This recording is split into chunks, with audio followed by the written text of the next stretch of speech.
my Sweden a Monomarth shirt there. So some fantastic Swedish metal. Happy to represent that. Let's see here. It might have been something wrong with the audio here.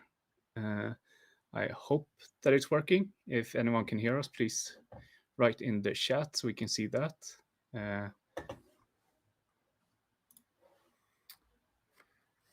Yeah.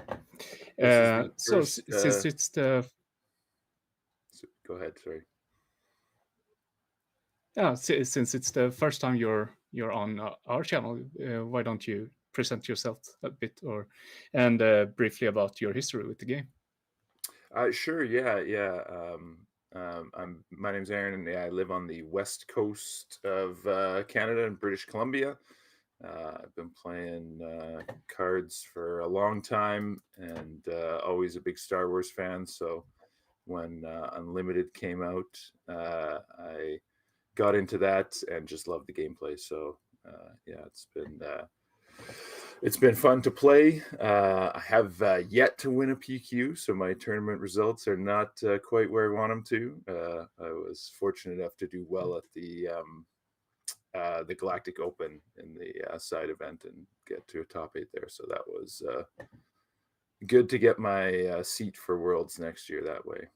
But yeah, enjoy everything you guys do. Get to watch the broadcast from afar. I know the last big one was Malmo, right? That you guys did. Yeah, we'll be streaming all except the Danish PQ. Okay. Yeah. So. I think, but Malmo Game Week, I think, was the biggest one in the Nordics so far. Yeah. And it looks like the Danish beats us with 3 players. I think they were 70 on their PQ. Oh, okay. And we're looking at 67 today. Yeah. So yeah, now would be a good time to talk a little bit about the meta here. But it's actually hard because we haven't had a big tournament in the Nordics since Force Throw was banned.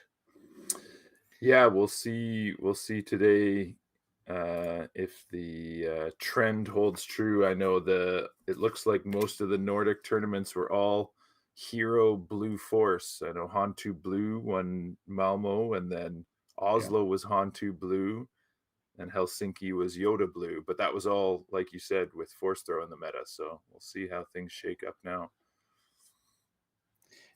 And Denmark was Quinlan Tarkington. Right, that's right. Yeah. I still wouldn't be surprised if we see some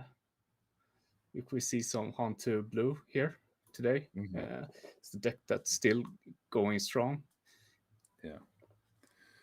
Yeah, absolutely. And I'm looking forward to seeing some interesting decks as well. I know the Nordic players, at least from my perspective, seem to have a penchant for building unique and creative things. I think there was a trench blue that finished top 4 at the Danish PQ. And then Helsinki had a Mandalorian Tarkentown. Oslo had the Twilight Obi-Wan blue. And then at Malmo, Jonas played the Thrawn blue, which was really interesting. There was a Palpatine, a Chancellor blue that finished second. So, yeah, especially near the end of the season here, there's 2 weekends left of PQs. Looking forward to see some people trying some things at the end of the meta. Yeah, we can see the players are starting to set up here. So I think we can switch on over to the table. All right. Yeah, that's right. Let's see here. I'm going to have to update the interface here. We have Tim on Poe Data Vault and Low on Kira Data Vault. Okay. Yeah, and this is something that I think people kind of anticipated Data Vault being super popular in the JTL meta. So after the force throw ban, people were expecting Data Vault would make a return. So here we go, round one. We get 2 Data Vault decks, and I'm just seeing if there's any data on this matchup. Poe Data Vault against Kira. It looks like the Kira is pretty favored in this. We'll have to see if the Poe, I assume they're playing an aggro variant. We'll have to see if they can get enough damage in before Kira's late game threats start to take over. Yeah, I figured it. Poe Data Vault wants to win this as fast as it can. Mm-hmm. Yeah. Set up for some mulligans here. Shuffling out.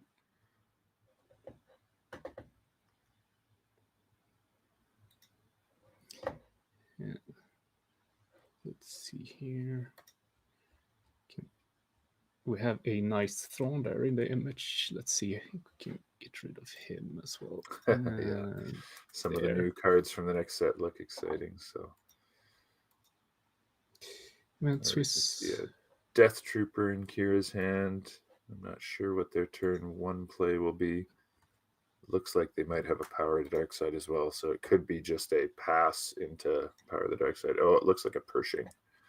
So it looks like they're going to go Pershing into Power of the Dark Side, which is pretty strong for Kira. That's card draw and removal. That's what they are all about. Yeah, you don't want to see that Poe on a Chewbacca on a ship. Yeah. To try to get rid of those in the beginning. They do, however, have a fairly good answer in what's the removal called? No Glory. No Glory, only results. Yeah. And we're off playing here with a Pershing, as you said, and a black 1. All right. I imagine the Poe is going to be hoping to jump into that X-Wing, but I don't think Kira is going to let them do that. No. Oh, maybe I was wrong. Maybe it wasn't Power of the Dark Side in their hand. Drawing a card here. And let's see here. Gets the Phoenix Squadron A-Wing. All right, so he's got the second ship on the board now. That'll protect against Power of the Dark Side. Kira's going to resupply and start ramping. So we could see Kira flip next turn. Poe's going to get some damage in. And also damage on Pershing there. Yeah, that's nice. The less cards you give out, the better. Yeah, because Poe is piloting the black one. Black one has an attachment, gets to do that ping. Or the attachment gives it +1 power. The ping comes from having a Poe leader. Let's see here. And so damage should be... It hit for 5. 5 damage, yeah. 5, yeah. All right, Kira starting with a draw, keeping their options open. Probably wants to wait until Tim gets more units on the board before flipping. And that's not supposed to have any damage on him. That's correct. Let's see if Low has overwhelming barrage on hand. Yeah, that would be a nice clean way to clear off this board.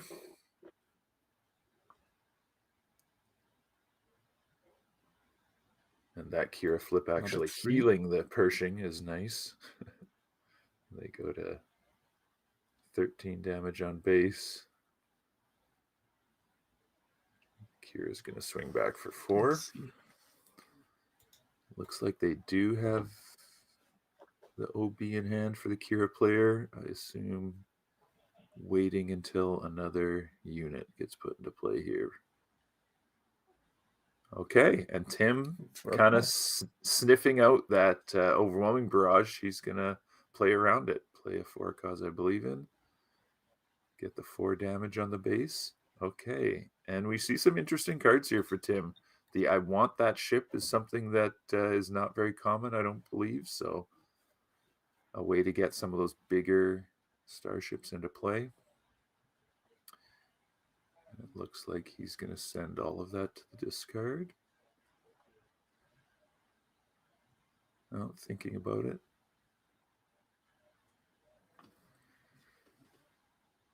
Oh, it looks like two one cards. card, 2 cards. Okay.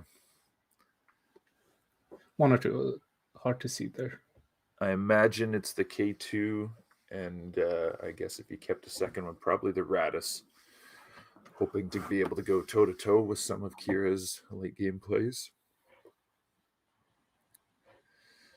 Yeah, so now if you're Kira, you're not getting a ton of value off the overwhelming barrage, so maybe you've got another play for 5 resources. But you do want to clear that black 1, because giving Poe initiative again means another 5 damage going to come through. Oh, interesting. He plays the No Glory on the Phoenix Squadron. I wonder if he thought he couldn't play it on the black one, but since Poe Pilot is not a leader upgrade, he could have removed the black one with that card. So yeah. And there's another 5 damage coming in. It's adding up fast. Yeah. 11 more. Deals damage there. So that's 1, right? So she will deal 5. 5, now. Yeah. And there was a blue leader in Tim's hand earlier. I wonder if that's the play on 5 resources just to clear off the Kira and take out that threat of overwhelming barrage. Yeah, here it is.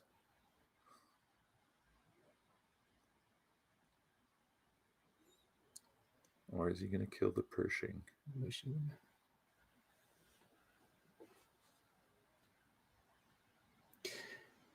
It would be nice to get away with Pershing there. He's not taking any damage back, but he needs to, I think, hit Kira so he can't get a overwhelming off here. Okay. Interesting. He gets it's interesting. I think he kind of played around the overwhelming barrage last turn, so I kind of expected he would do it again this turn, but opts to kind of limit the card draw here. We'll see if that's the right call. The black one has, okay, so Fell the Dragon, and I think 5, 6, 7. I think that's because it wouldn't have cleared the board, the overwhelming barrage. The blue leader had 5 health, and the, oh no, the black one had 2 health. Okay, yeah, interesting. Maybe he doesn't have it in his hand. It's a different card that I'm thinking I'm seeing. Yeah. But if I had it, he probably would have played it. Yeah. Poe with initiative.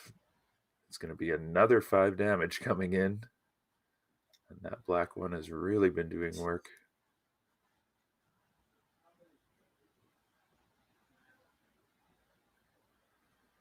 Up to 27 now. One more swing, threatening lethal.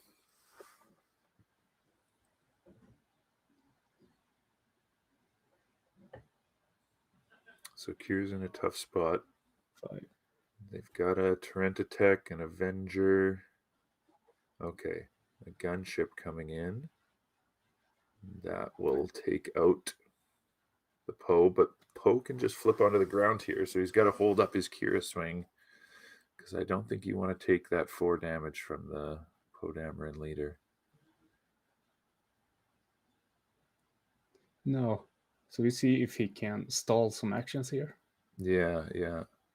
Oh, he's got a timely. Is this the K2 timely? that he kept? Yeah, it's a timely K2. And then the And that's 3 damage to two. the base and the post swing, I think, is going to do it. That looks like it's going to be game 1. Oh, yeah, plus the overwhelm. Yeah. Yeah. Plus overwhelm, yeah. So it's 1 HP left, and he can deploy his PO and hit. Yeah. So, And the care plays tapped out. So that's... Oh, they had 2 resources left. Okay, but it's just a TIE fighter, and there we go.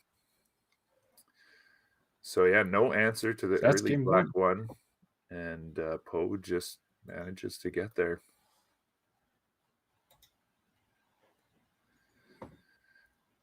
Now, I'm not sure what...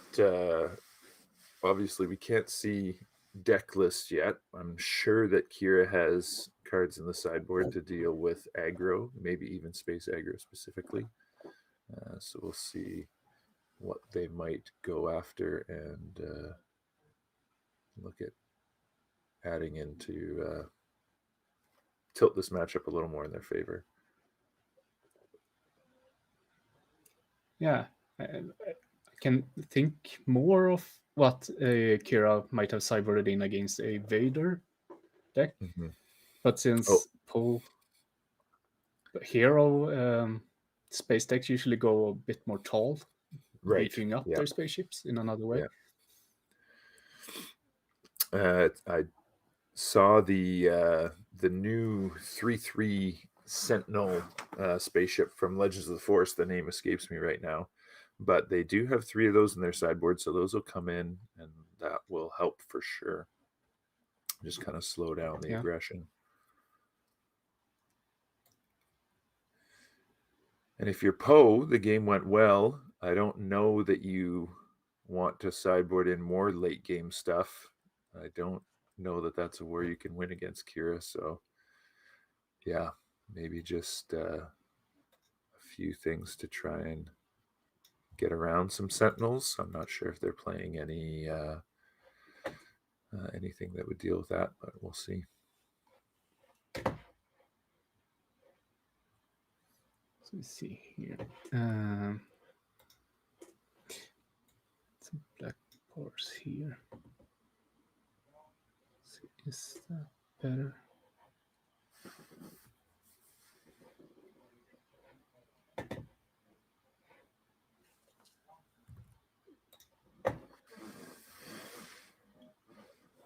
It's got to feel really good as Tim. I think this is, like we said, I think this matchup is something that is favored towards Kira. So to get that first game win under your belt is pretty huge. But as Lo, the Kira player, you just kind of got to take a breath and realize that, hey, you've got your sideboard cards. It's not too big of a mountain to climb to win 2 straight here. So keep focusing on what you can do in these next couple games.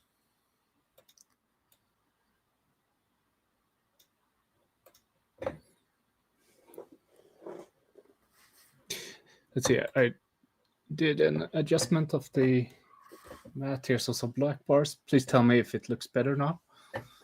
Yeah, or if I should change it back. And so drawn their first hand. See if they are satisfied with it or if they go for a mulligan.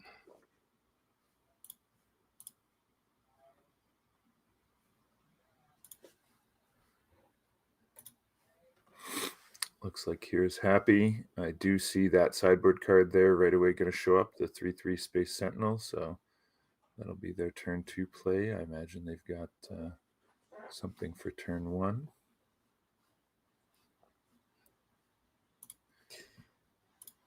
Tim not happy with his hand. Let's see if he gets a better second hand here.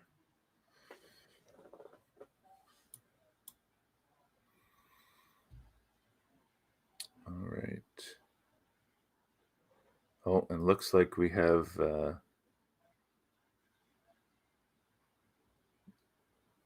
Jonas in the chat. I was hoping he'd be at this event something spicy to see playing. Or maybe he is, and maybe he was just checking our audio for us. I'm not sure who all the players are there. So, all right, we're into the game, though. We've got the Inferno tie against the black one start once again. We'll see if Kira picks up a... looks like they're just going to trade some health to black one onto both of these 2/3s here.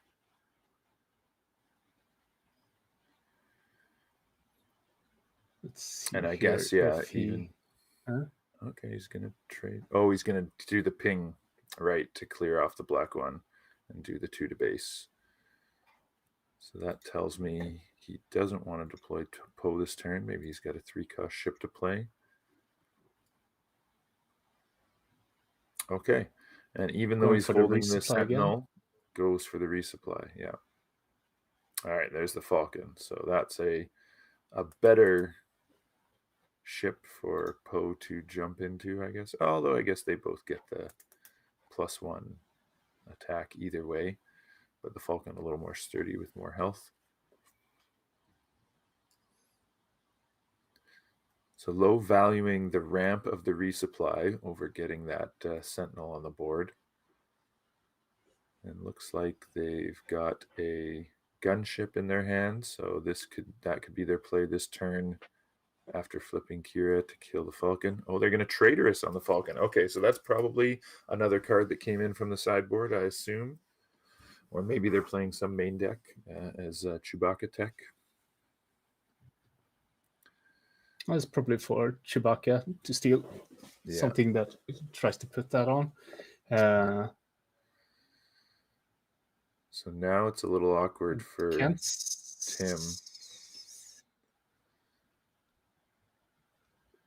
He's going to get the ping in on the Falcon, but again, he doesn't want to put Poe in that X-Wing. The Falcon will just get rid of it. I imagine we'll see a trade or removing that starship. I went all in on the Falcon there. And a Luke Skywalker pilot on the ground. So that's not too threatening. This is a great spot for Kira. They're going to heal 1 damage off the Falcon with her ability. And I imagine we'll see her just take out Luke here. Oh, a Gunji. Interesting. Okay. I guess that's just a turn 1 play that's really hard to remove for Poe. And Kira choosing to put the damage on the base. And Tim gets the claim. Or, yes, Tim gets the claim there. Yeah, there's 4 damage on Kira's base as well. Yeah.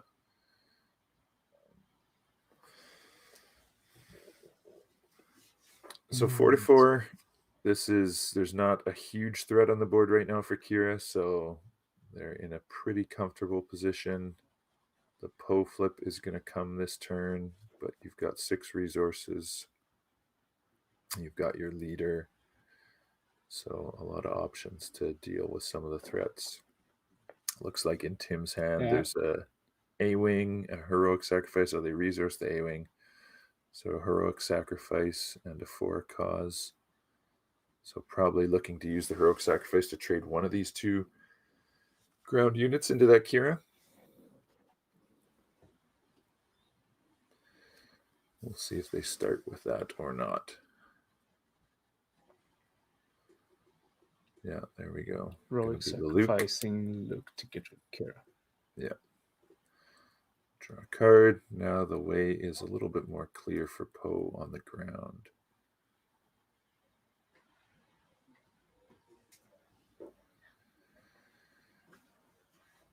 And the Gunji or Gunji, I'm not sure how you pronounce it, is going to help insulate Poe from Power of the Dark Side, so they don't have to worry about that. Oh, and Poe's got a Timely Reinforcements in their hand. I imagine that's a sideboard card for the late game, so we'll see if that plays into it here. Kira's going to fire off the power anyway. just to get the Gunji off the board. Poe's going to put some damage in the base, and Kira's going to end up with initiative. It's a totally different game this round. Was on 22, 23 damage last turn, Kira, but this time she's managed to, or Lo has managed to deal with team sport. Yeah, absolutely. So this is not a great play if you're Tim. You're not really developing onto the board. You're getting 3 damage onto the base. It'll be nice to, I imagine he keeps that Poe on top. And probably the Chewbacca too, just being able to play Chewbacca onto the ground. But this is not exactly what you want in this situation. You want to be able to get some more units down and go a little wider onto the ground.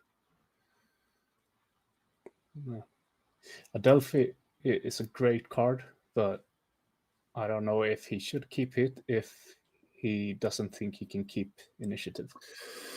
Yeah, and especially with the space presence that Kira has, the Falcon there, and the Supremacy tie? Is that the 3/3? Yeah, so he's gonna let the Adelphi go.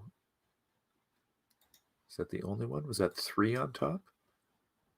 Wonder if it's the Timely, the Poe. Okay, so he kept the Timely and the Poe, and I imagine the Chewbacca as well will be his next turn draw. So now Kira's got initiative. Only the Poe leader on the board. I wonder if there's another power coming here. Oh, it's Vader. Okay, for 7. But that won't clear the Poe unless they get a Death Trooper off the top. And it looks like they're playing the unit first.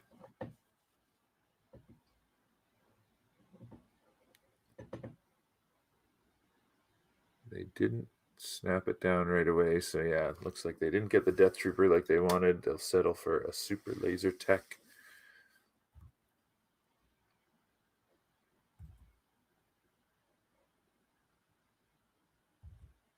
And use Vader to put some damage onto that Poe.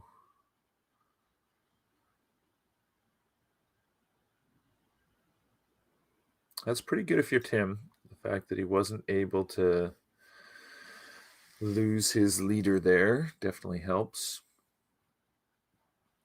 He's on 6, so he could Timely this Poe right now. You could clear the Vader, but then your Poe is open to being removed next turn. He also has a Timely reinforcement, so he could put 3 X-Wings into play? No, more X-Wings than that. Okay, he's going to Timely the Poe into the Vader.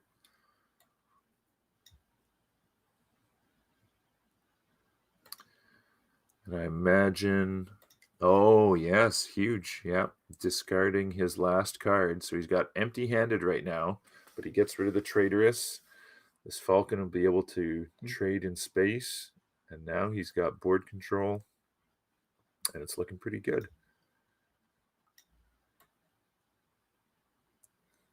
That was a fantastic turn to get the board back there for Tim. Yeah. Really important. Yeah. And I believe that was a claim from Lowe. He wants to be able to trade his Super Laser Tech into this Poe before it gets more damage in. Sorry, into the Poe unit, not the Poe leader. And the Sentinel in space there is going to... Oh, interesting. Okay, so he's Overwhelming Barrage for 5, and that is enough to clear the board. So that is a great way to kind of bounce back here and just reset things after Tim was starting to take over. His Super Laser Tech should be untapped. And there's the Chewbacca that he kept on top from the earlier For a Cause. Great card against control. Let's see here. He's going to give up initiative to start pushing some damage on the base. Yeah, let's see. I'm missing. Kira's on 17, right? Oh, yes, 17 damage on base. Yeah, to 12 on Tim's Poe. 12, yeah. There's the Death Trooper he wanted off of the Vader. It's going to soften up the Chewbacca a little bit so he can finish it off. But Chewbacca's going to do his job. He's going to push 5 damage to base here. But we are getting into the end game. Kira wants to see some walkers now, some Avengers, stuff like that, to try and start closing this game out. And although that was a big tempo play by Tim the turn before, he did go down to no cards in hand. So he's pretty low on options there. Okay, this looks like maybe a sequencing mistake that he'd like to take back, as he swung with the tie in space first rather than clear the Chewbacca right away. And then he got punished with the blue leader coming down to take out the Death Trooper. He's got a fell for the blue leader. I guess the Kira player also pretty low on resources in hand, just 2 cards. And nothing else to play there for 3, so he's going to take initiative, see if he can find a way to deal with this Chewbacca before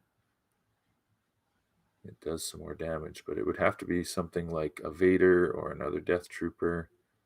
Can't use any of his removal. Oh, I guess he could use the No Glory if he has it. And that's it is. Yeah, there's the No Glory. Yeah. 3 in. Put him up to 25 there from that Luke swing.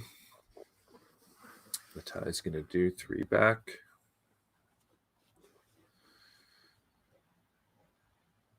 And what does Tim have to follow up? Another Chewbacca. Yeah, that is exactly what he wanted. And the Kira player is just going to claim again and look for something to answer. So they missed out on 5 resources there because of that threat of the Chewbacca. So that earlier sequencing error is proven to be really costly. They do have a Maul here to clear the Chewbacca. Get some overwhelm in.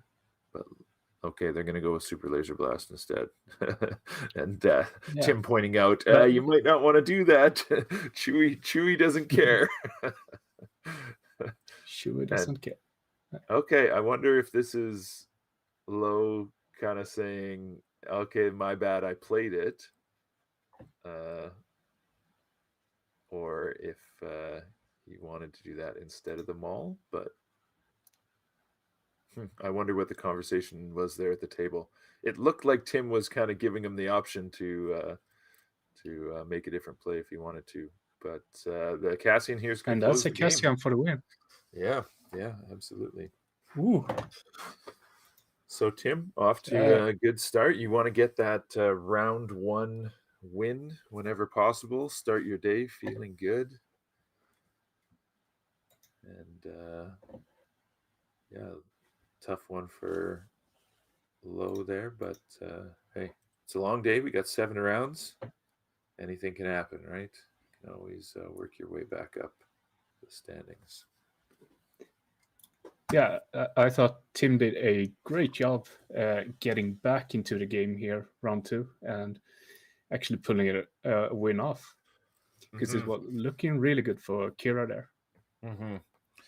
Yeah, that the play with the timely Poe and destroying the traitorous to get his Falcon back was really clutch. And even though his board got cleared the turn after, that took most of Kira's resources, so they couldn't develop a board, and they were able to start chaining some Chewbaccas there to push themselves over the top and get there.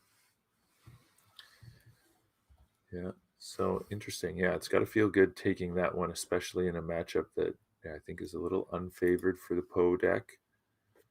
But as we saw in the first game, sometimes aggro can just get there, right? The aggro deck is forcing the control decks to have an answer, and in game one, Kira just didn't have an answer, and the black one with Poe in it just chipped him down, and then in game two, made some nice plays to get the job done. Yeah, really Poe a space deck, but as we saw here in round two, he could perfectly fine play ground instead. Yeah, he lost the space early and just kind of made the pivot to go to ground. So looking at some of the other round one results that are in Melee already. I don't know the player's name, but the Melee name, Darth Link, I believe they won, was it Oslo or Helsinki? They won one of the other events. Yeah, exactly. So his name is Emil. I won the Malmö game week. Yeah. Oh, Emil. Okay, he won Malmö. Okay, there we go. So he started off 1-0 here on the day. And 67 players. That's good turnout. Let's see here if Melee wants to cooperate with me.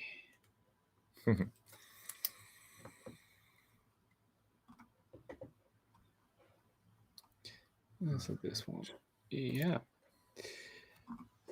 So I think we're gonna take a little break here for a while. Do some other setup here.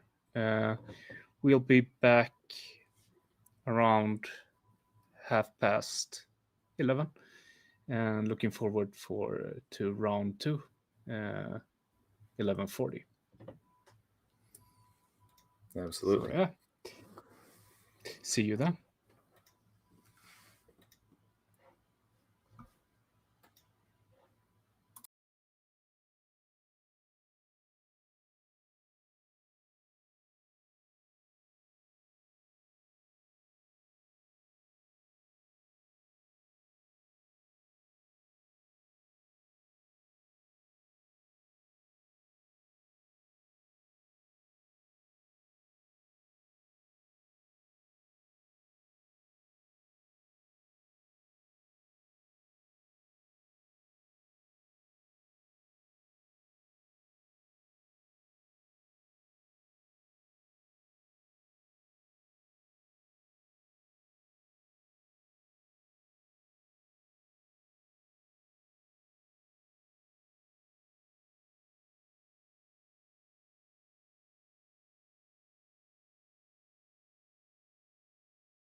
Yeah, welcome back to the stream. We are here at Manatorsk in Skövde, Sweden, streaming a planetary qualifier all day. Just finished round 1, where we saw Tim with a Poe Data Vault deck beating Kira Data Vault 2-0.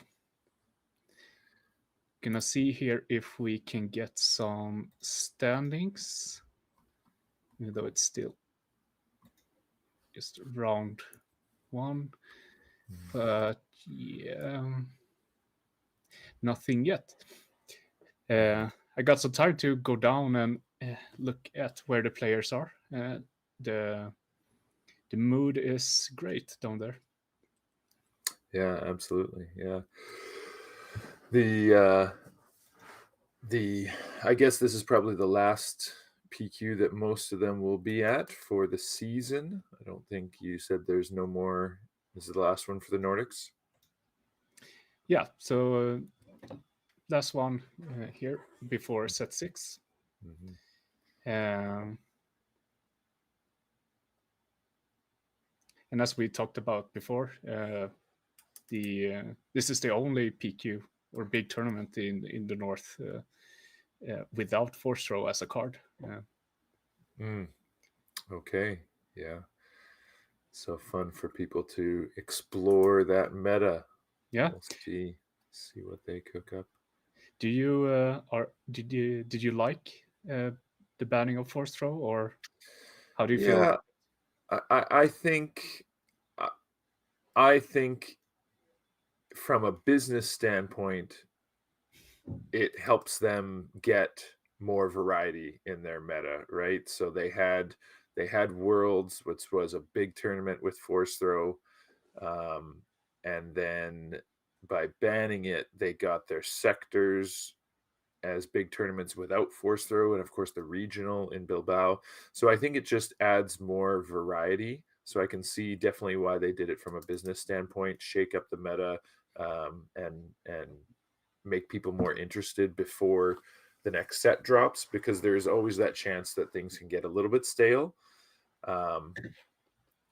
I didn't hate force throw as a card. Yeah, sometimes there were big blowouts, but I think it was what it was. So I wasn't really advocating strongly that they should ban it, but I thought they might, and yeah, I think from a business perspective, definitely it just gives more variety, which is always good. Yeah, I would agree with that.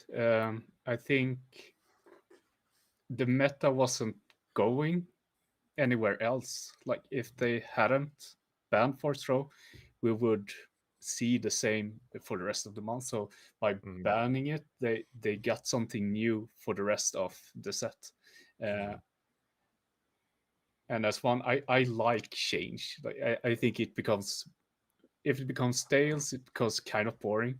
But I would maybe at least say that the new meta might not be my favorite. And I kind of wish they could have done more, but I don't really know what they could have done. Like, sure, they could have gone after ECL or Tarkentown, or maybe even Data Vault, because Data Vault is back. Right. Or Han 1 or Han 2, right? Leaders that have been really present in the meta for a long time. Yeah, I felt that they had the option to go a bit more wild. But it worked out. As we saw, like we had the regionals in the US in the beginning of October. And the meta was different from what we saw here in Bilbao, and that's the fun of it. If you can't really guess where it's going, but sure, there are still the common deck leaders like Han 2, who didn't even suffer from the force row ban. Yeah, still a very well positioned deck, and I think like you mentioned in the Portland sector, the top 8, I think there was 3 Han 2, 1 Anakin blue, so kind of a similar deck, slightly different, and then a CAD and a Han 1 green and a Emperor Palpatine, which won. So yeah, we'll see. I know the European meta tends to skew a little more control-y over aggro. I'm not sure if that's true for the Nordics as well, but we might see some of those decks with a little more top end popping up here. We are seeing the players setting up here on the table. All right. It's gonna see which decks and which people are playing. So let me transition over to here. And yeah, we have Costas. I think he won the set 4 planetary qualifier in Norway.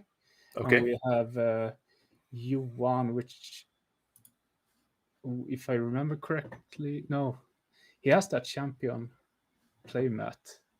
Mm. So it might be. Gonna have to double check that soon. So let's see here. We have Johan on item.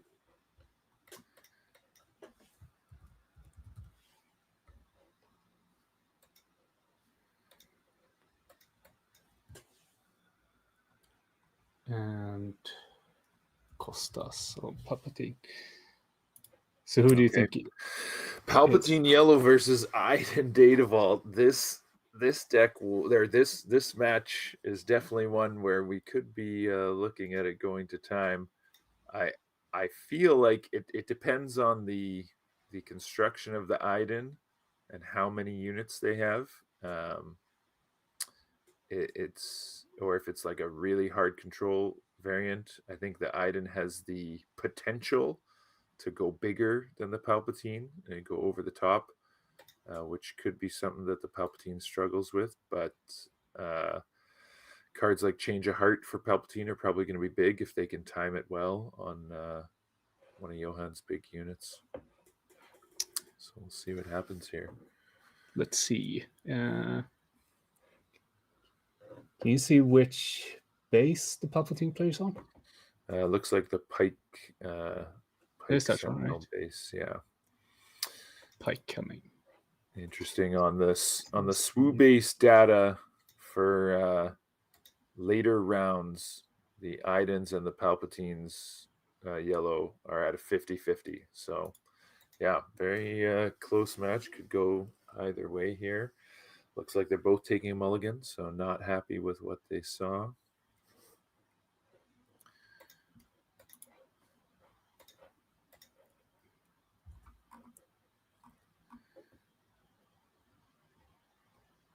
Looks like Johan's had some success too at earlier tournaments. He got a 5th at the PQ for looks like the first set.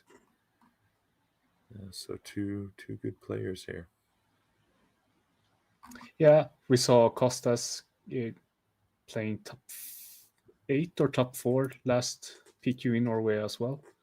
Mm-hmm. And he gets to open with the Bazine here, which is great for Palp. Kind of check out the opponent's hand. So it looks like this is going to be the very control-heavy Iden. No units in the opening hand. A Merciless Conquest, a Vanquish, a Traitorous, and the No Glory. I wonder if Palpatine will even choose to discard one of these. The No Glory. Okay, and I'm guessing he's doing that because he doesn't want his super laser techs to get taken and destroyed. And now we could see a few slow opening turns. I'm not even sure if it's worth playing a Merciless Contest on this Bazine, but if it's Iden's only play, then maybe they'll do it anyway. Okay, yeah, there we go. We have a question from Christian Nordin. How many players today? There are 67 people playing. So not the largest PQ in the north, but second largest. And that also means that we will see 7 rounds of Swiss. All right, Palpatine getting a super laser tech out, so he's going to be able to ramp. Johan passing, using Palp's ability to draw a card, get that extra resource down. Pass again, just getting a little body out there. Lothcat, I imagine this will be the Palp's game plan, is just kind of chip some damage away and try and put Iden into a space where he's at least putting some pressure on the base, and then later game things will really ramp up once they start tossing some big units around. Taking that Lothcat. Yeah. Yeah, anytime you can deny Palp card draw by removing their units, it's good. And then the ISB here comes down to clear it off. Let's see if Palp has anything else he wants to play. And a Bazine out of the row. Okay, so really attacking the hand early. And now he's got the choice of an Avenger or a Devastator. Is that a command out of aspect for Iden? Interesting. So I guess they really just want to see more ramp cards in their Data Vault deck. That's spicy. Mm-hmm. I wonder which matchups he wants to play command. For 6. Yeah, I assume it's just an extra ramp card, but yeah, I'm not sure. And he's just going to take one of the big ships here. So Palp's going to be content to let Iden remove his units. You know you're not going to. You know Iden's always going to have removal, but if you can deal with Iden's threats, which there won't be too many of, I imagine we'll see 3 Avengers, 2 or 3 Devastators, 3 Walkers, and I don't know how much they will have to play beyond that. Flipping Iden. Yeah, I don't think they just have to wait for the Palp flip. Mm-hmm. So he doesn't get to steal anything super good. Yeah. But since they have a lot of removal, like even if they steal an Avenger, it's not the whole world for the Iden player, I don't think. Yeah.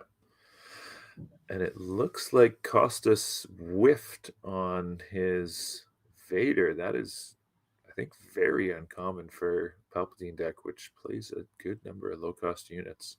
All right, and here we see the command.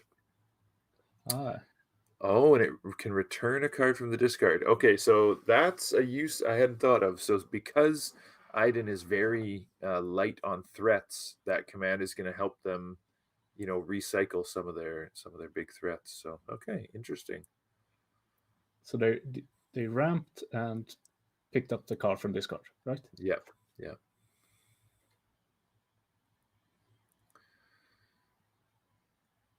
Gonna clear out an ISB agent there, heal some off the base. Yeah, it'll be interesting to see in this game how aggressive Costas is with the Palp flip, if he's going to use it as a tempo play of sorts, or if he's really going to wait to get, something of high value.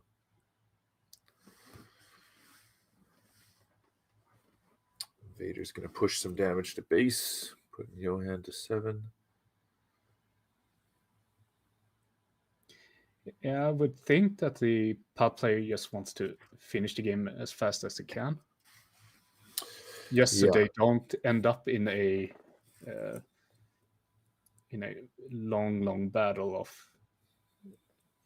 with going into a draw. Yeah, for sure. So let's see. Maul coming down here to overwhelm for another 5 damage. 5. It's 11 damage right now. Yeah. And now with both players on 8, Iden's just going to go for the Super Laser Blast. Take out 2 of those threats. And we'll go to the next turn.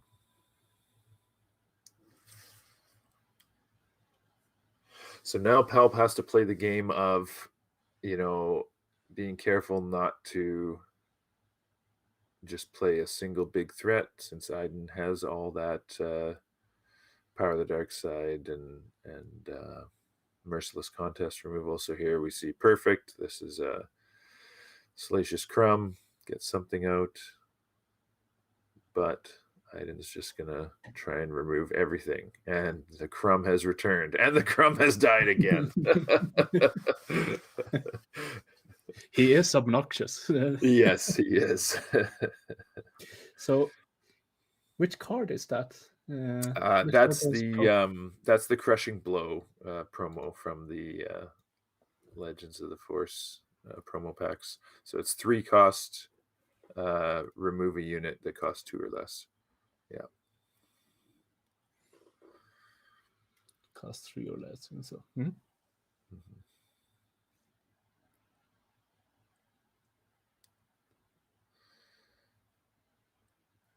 Johan was crushing monkey lizards that turn. All right, this is interesting. So he's playing out the Ambusher. I assume this is just to draw a card. Yeah, because it's going to die at the end of the turn anyway. So it's such a great card for Palpatine decks. Yeah. So you just use it to delete something and then sack it for a card. Yeah, absolutely. Johan passes, and we just go to the next turn. So I think they're at 11 resources now. 6. Or is it 10? Maybe it's 10.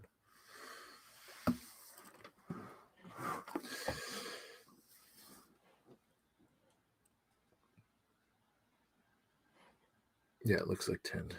So we could start seeing Devastators and stuff like that. All right, we've got the 3rd Bazine from Costas, so he's going to see. And yeah, the Iden's playing main deck Annihilators. They've got 2 Devastators in the hand, an Avenger, lots of removal. And Costas is going to get rid of that Annihilator. Yeah.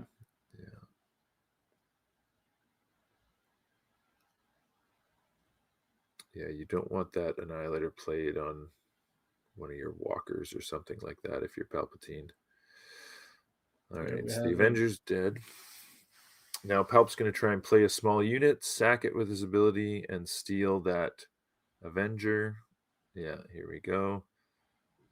And then Johan's going to claim and then use one of their removal cards next turn to immediately kill that Avenger.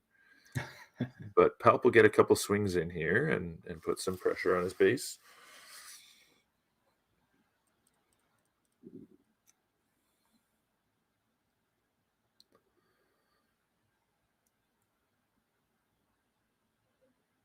I'm guessing he's got 3 left, but it's probably not worth playing a Power of the Dark Side.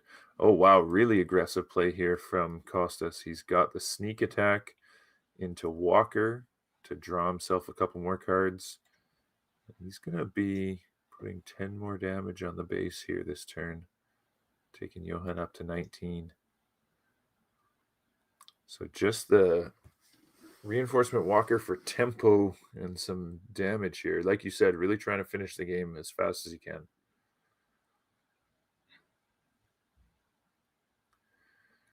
Johan, though, with a couple options for clearing the board. He could play another Super Laser Blast. We saw he just picked up a Nebula Ignition. I wonder if it's going to be one of those this turn.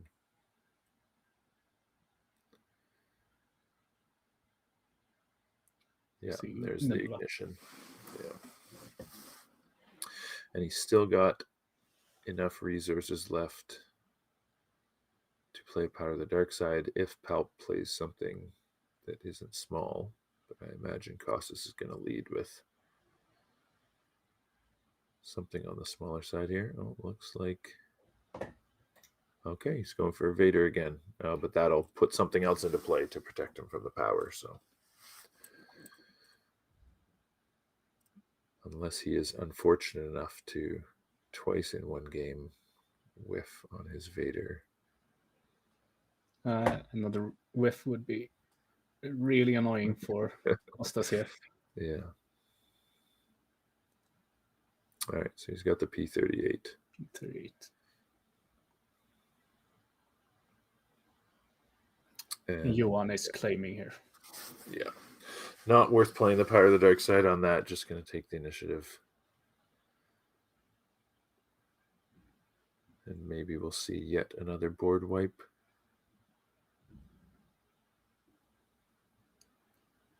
It's a Super Laser Blast and a Devastator in hand. Yeah.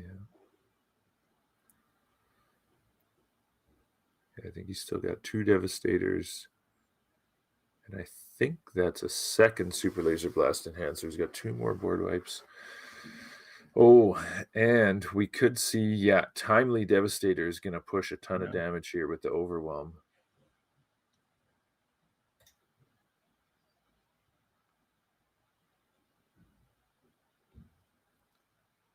Get rid of the Vader and 8 damage to base. Yeah.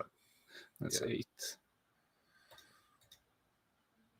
I'll take 3 back from the P-38 plus the ping. So now Palp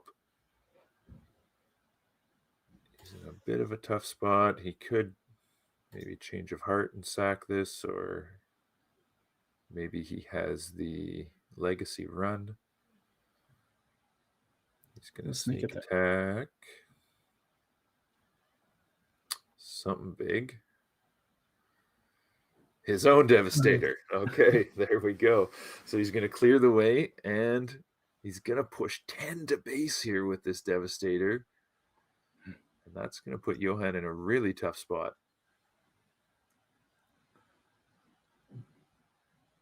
It's 28 on Johan's base. And then look at that. Sack it to draw some cards for Palp. Was it second sneak attack, right? That's a second sneak attack, yeah. And resources enough to play 2 more units. Yeah. He opts actually not to sack it for the card to get 2 units on the board, protecting himself again from that Power of the Dark Side, hoping the Aura Sing can get some damage in. So now it's kind of an awkward spot for Johan. You can't really afford to take any more damage, but you don't want to waste a Super Laser Blast on just 2 small units. But I guess, he sees he's just got to. He's in that spot.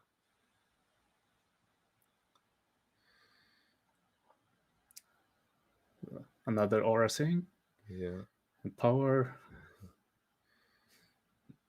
Can't see how many cards Costas has left. Looks like 3, so he's got a few. Yeah, got a few options here still. Aiden's hand is quite full. Lots of answers. But can they survive now that they are only 5 damage away from death? Yeah, and you've seen a couple times here the players going through the other's discard pile in a game that is going to go this late. You often want to track how many threats your opponent has, how many ways to remove their threats you have, and make sure you're keeping cards in your hand if you need them. All right, so we've got another. Interesting that he chose to play the Power of the Dark Side there just to prevent Palpatine from drawing a card off that Contracted Hunter. Yeah, Alan in the chat mentioning the power of sneak attack against control, and Palpatine kind of knowing he can't get to the super late game, so leveraging those sneak attacks to just push damage through.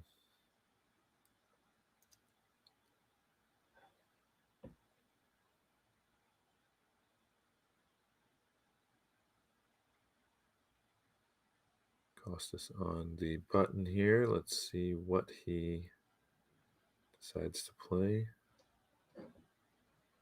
Oh, looks like he's going to pass.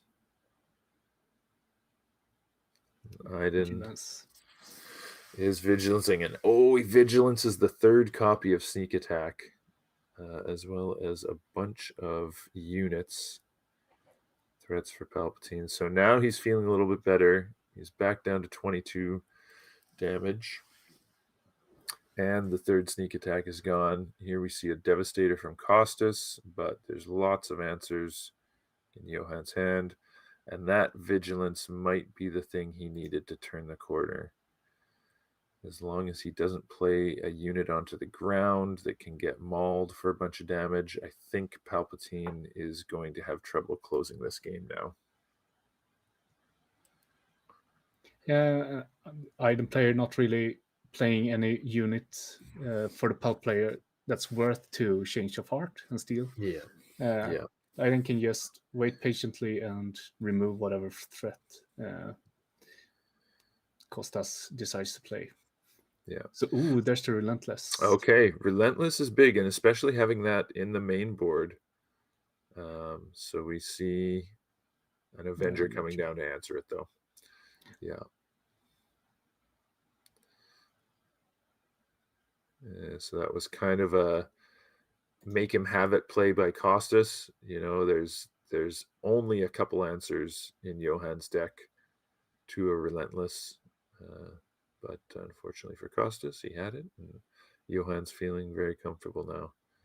Yeah.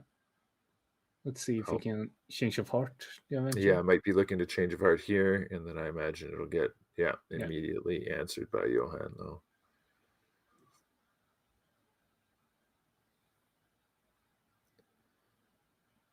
Put a Devastator in play. Now, Palp, if he does play any more units, you're risking that 10 damage coming through, but okay, he's going to put a Vader into play. Trade the 10 damage on his base for potentially 5 on Johann's. And I didn't see how many cards he has less. It looks like less than 7, though, and none of them were units. So this is the point where you could consider just conceding his Costas if you think the round is going to go to time. But you are very close to finishing your opponent off, so it's a tough call to make, but it's not looking great here.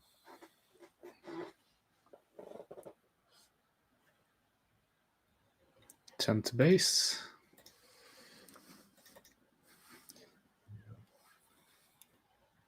He should have 19.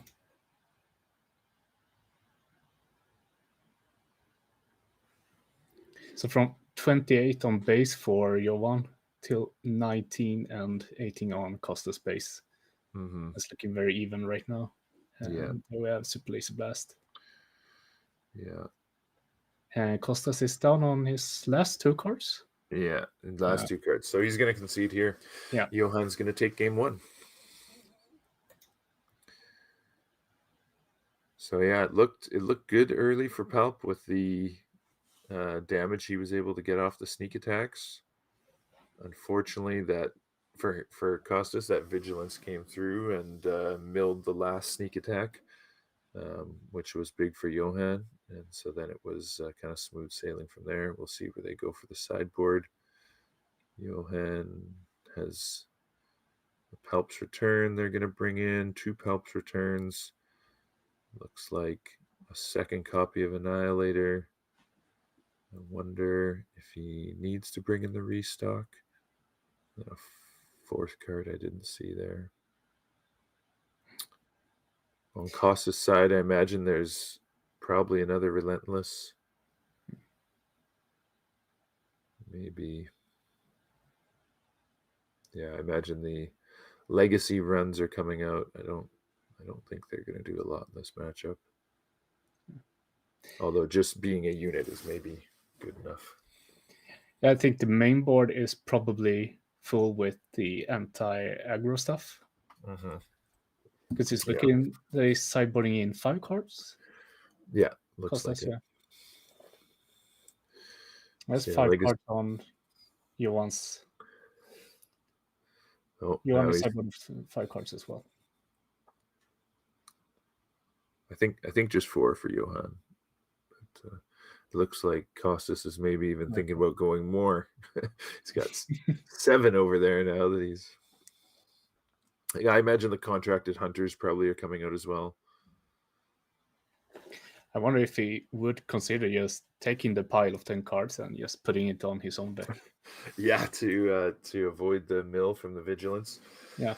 Since Palp draws so many cards. Yeah, and I don't know if most Palp lists play a restock or not.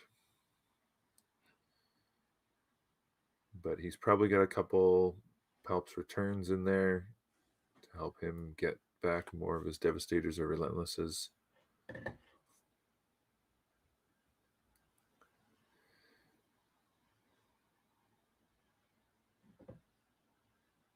Now the trouble is they've used up a decent chunk of their clock. Yeah. So for Costas, you've got to be able to win 2 matches here in pretty quick succession,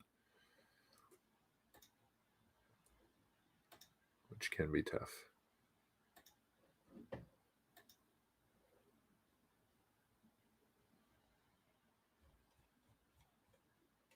Let's see, do we have that official?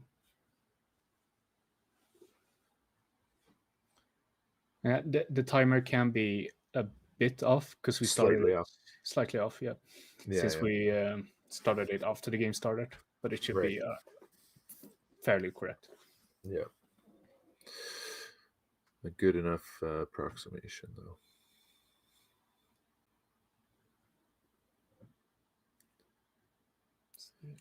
Let me see. Both players with the showcase leaders here. How do you feel about showcases? Do you play them when you play your deck?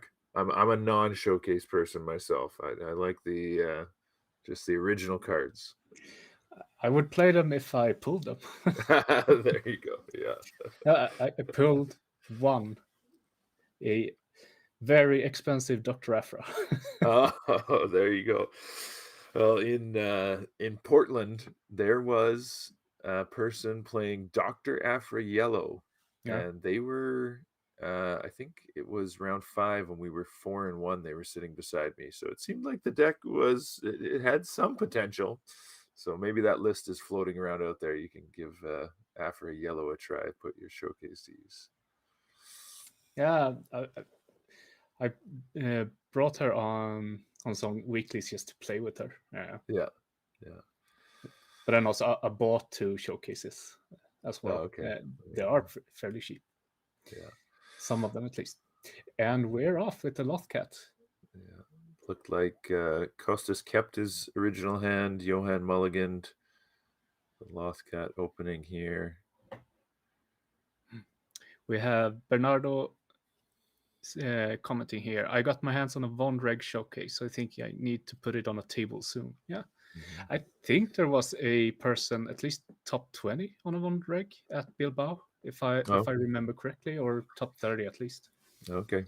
Yeah, Space Aggro still very good. I think Von Reg's a pretty decent option, especially if you can get him on on the TIE Fighter. Anyhow, we've got a Crushing Blow on the Lothcat and Super Laser Tech for Palpatine. He's going to get a couple damage in. Then potentially do some ramping. Looks like Johan's passing. And another Super Laser Tech. So now we have the problem of if Johan is sitting on a no glory, only results. Aha! And Costas avoids it. He's going to Palp and ping the other one with the ability. So he's going to draw 1, get 2 resources, and deny that theft of any of his ramp. I didn't even think of that. You could put your own damage. I was worried there that he was potentially going to lose one of those, but he obviously much better player than me. He knows what he's doing. So Costas is on 7 and Johan is on. He just went to 6 because he ramped with a resupply. Yeah. So he can bring out Iden this turn. The Bazine is perfect. That's what Palpatine wants to see here. See what kind of threats are in the hand. And one of those obnoxious pets as well. Yes. The crumbs. So we've got a Vigilance, the No Glory, a Fell the Dragon, and it looks like another Vigilance hiding at the back of the hand. So 2 Vigilance. I imagine we'll see one of those go. Yeah. And he picks up a Palp's Return to replace it.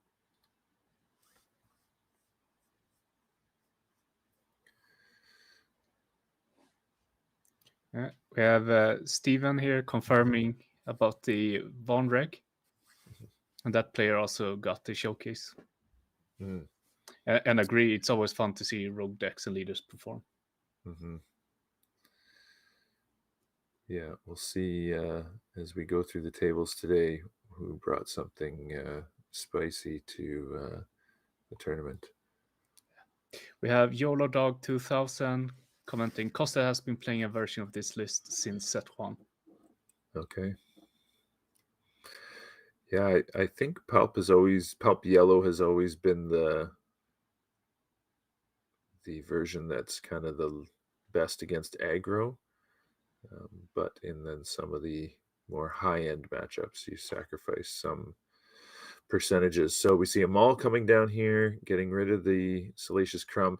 Interesting, he doesn't get rid of the Bazine. I'd be a little worried about the Bazine getting brought back to hand with it. And yeah, we're going to see that exactly. The McClunky bringing the Bazine back and now giving Costas a chance to replay it, maybe strip that other Vigilance out of Johan's hand.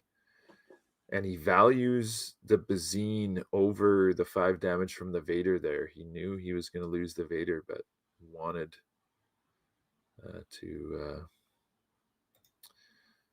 So now he could take the Devastator, but there's a Palp's Return. So yeah, we're going to see the other Vigilance go. And that's pretty big for Costas. I don't know if... although I assume Johan has at least one restock in his deck, so we'll see. But he's got to go through his deck in order to maybe get it.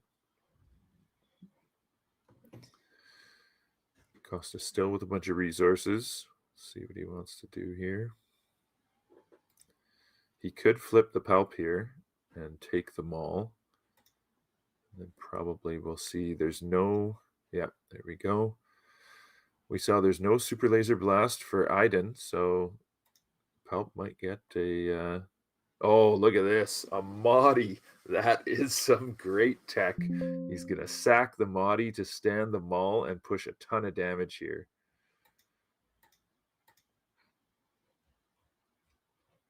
That is not a card that I've seen in Palp before, but I think a very worthy inclusion here. So we're going to see it pay a lot of benefit. Okay. He's choosing to stand... Oh. He's thinking about standing Palp again, maybe to get another card draw, I would assume. Okay, yeah. So taking 3 less damage,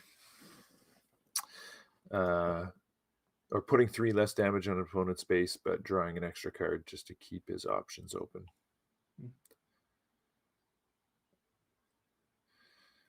Iden is not quite at Devastator range yet, so won't be able to deal with Maul that way. But it looks like no Super Laser Blast, or no, they didn't have a Super Laser Blast. So looks like they did pick up a Maul though of their own. Yeah, some Maul on Maul violence. Putting some Overwhelm on the base. Up to 9. Bazine's going to get in for 1. Iden's going to heal that one.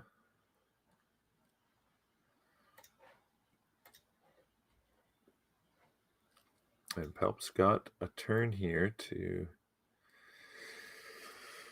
try and push some more damage. We haven't seen a sneak attack yet, but this would be a window where maybe he could do that. But no, instead just going real wide. I imagine this ISB agent is going to die to draw a card for the Emperor. Yeah, willingly sacrificing his life for the good of the Empire.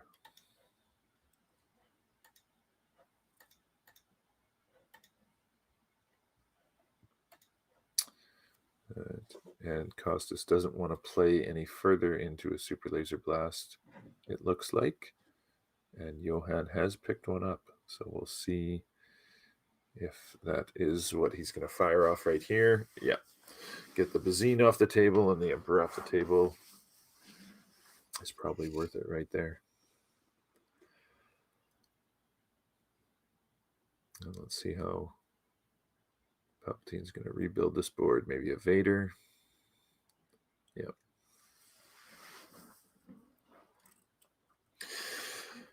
Probably hoping for another Bazine and another 1-drop would be ideal. To get to There the it scene. is. Yeah. It doesn't get the 1-drop. But no good Salacious Crump. enough. No monkey lizards today. So we got 2 Palps returns, a No Glory, and a Fell, and a Devastator. Now, if he puts the Devastator in the discard, the Palps returns are just going to bring it back. So I wonder if he takes one of the other removal options. No, he's just going to do it anyway. One less time that his opponent gets to play a Devastator. There's an Aura. And I imagine we're going to see the Iden player use one of those Palps returns right away, get that Devastator on the board, and clear this Vader off.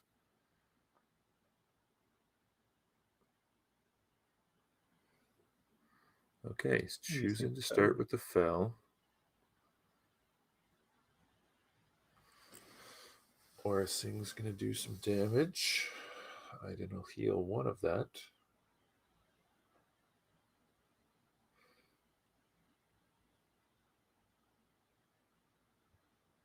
And then we're going to see the Crumb.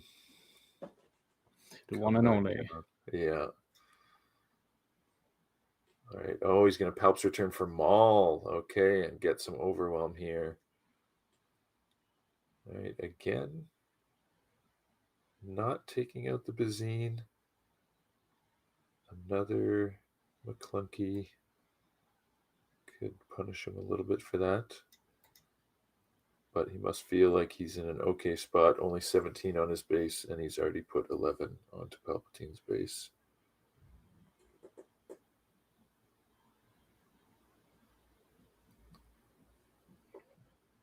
All right, Palps return for Costas.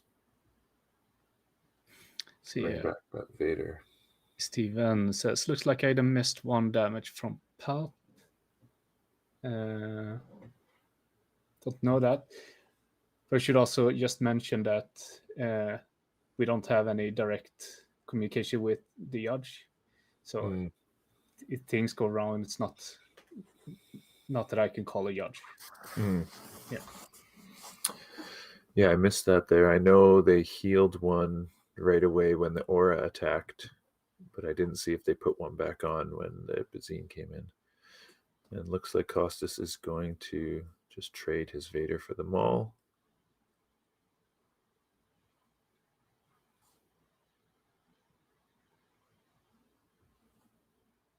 Oh, so it's a 2 damage difference, so it should be at 19. Yeah, I wasn't watching the dice there. I was looking to see what the next play from Costas was. All right, here we have a timely. What did he pick up? Is this an Avenger? Oh, timely Walker.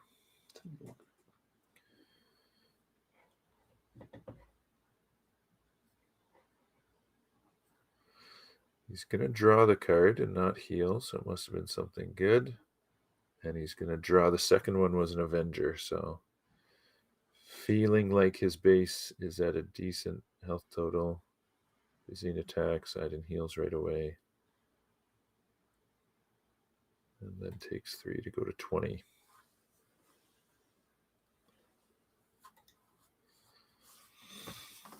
And Costas needs to get rid of this Walker because you don't want that getting...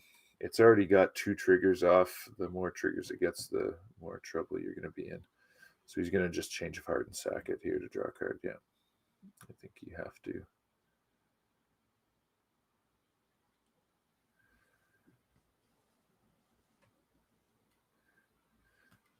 Just got a few lower end units aboard, so no huge threat that Johan has to worry about.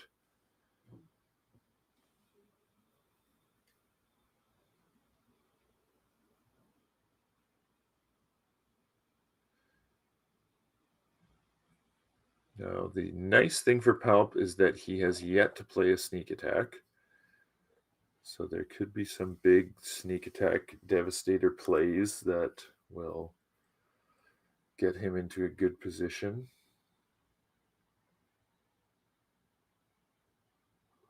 And here we're going to Palp's return. Is it going to be the Walker? No, it's going to be the Devastator. Interesting. He chooses to kill the space unit rather than one of the ground units, but I guess they're only doing 1 damage each.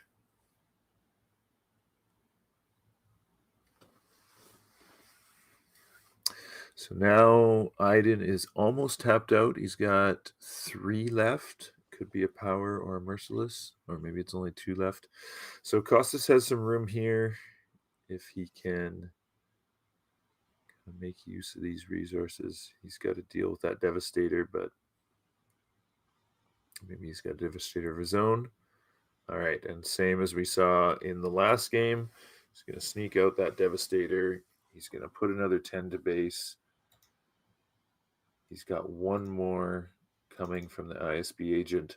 So if the chat is accurate, okay, he's going to finish it anyway. Darth Revan's lightsabers. Okay, so the missed damage does not matter in this case. Now we've got 1 more game, and the clock is going to be the enemy.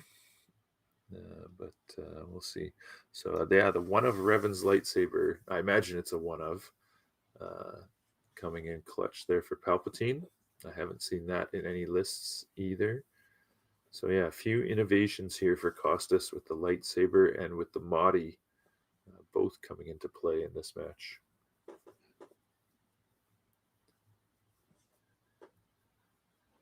See, so it's 12 minutes left on the clock. Do you think we will see them play this out, or? Yeah, it seems like both of them are skilled players here, so I think we'll see them play quickly, but I think it's possible that we can get it done. And I don't know. Yeah, I imagine here it could go to a draw, but if we get to a board state where it's kind of clear who's going to win when time comes out, maybe we'll see one of them. It's really rough playing these decks that can go so long, because when you get in a draw, you are starting to get paired up with other players that's done draws, which are also slow decks, and that can really snowball for them. Yeah. Johann's picked up a Pershing as a turn 1 play here. Costas going for a mulligan. Johann holding a Vigilance, a No Glory only results, and I think a Traitorous. Couldn't see that 4th card. Costas' hand, we see a sneak attack. And yeah, you can see they're going to pick up the pace of play here. Johann has played before Costas even finished resourcing, so they're aware of the clock. They're going to try and beat it out eventually.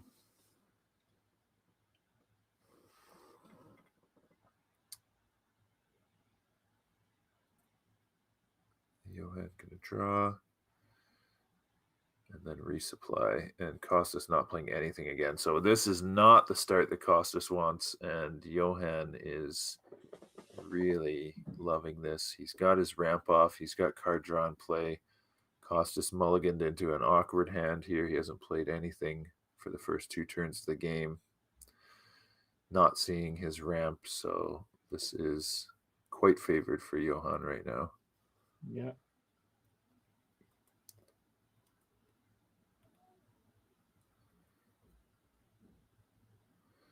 I'll draw another card, and he's got nothing else to play again. Wow. I wonder if there's a plan here. Yeah, I'm not sure. I know he has a Mahdi in his hand that he's keeping for later, which is fair. You don't want to just run a Mahdi out when you're not going to be able to trigger him. Yeah. He puts a Bazine into the row. I wonder if he leads with that to take a look at the hand. Yeah. So we're going to smuggle the Bazine out. Power of the Dark Side, Walker, Super Laser Blast, Vigilance, and again, like last game, he goes for the Vigilance.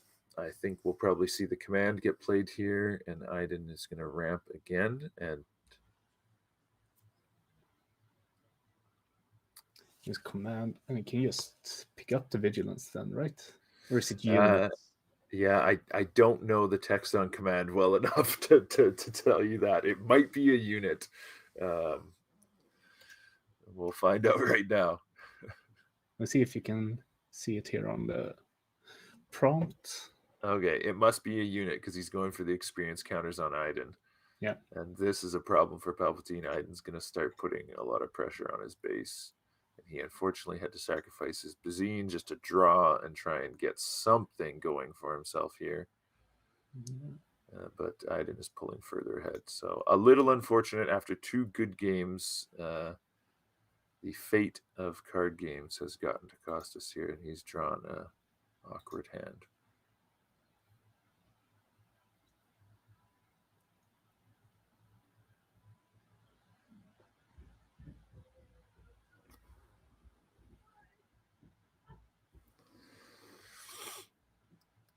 Oh, now they're wondering something. Oh, Costas, I think, forgot to replace the resource in his row when he smuggled Sabine.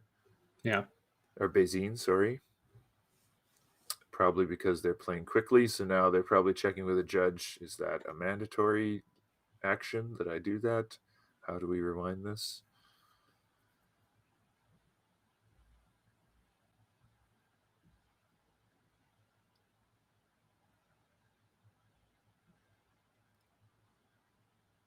I am... Oh, he's putting...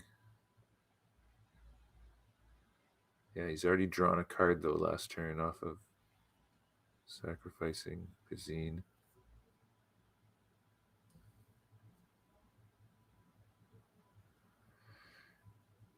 Yeah, because Johann's ramped twice, and he's on 8. Costas should be at 6 this turn. Also, one of the most common mistakes. Seems like forgetting. Yeah. Okay, so the judge is just saying, yeah, I think it's a mandatory action to replace that resource, so just replace it off the top. Yeah, so probably. It seems like a reasonable solution. Yeah, probably a what's it called? Penalty points. Yeah, it could be. Yeah, small ones. Yeah, he gets there. Yeah. He's gonna play out a Lothcat that'll. Oh, can it exhaust Iden, or is it non-leader only? Yeah, it can exhaust Iden. Okay. So that will save some damage, but I think, yeah, this is just a really tough spot here for Costas. Johann's going to get back the Vigilance. And Lothcat's going to tap out the Pershing.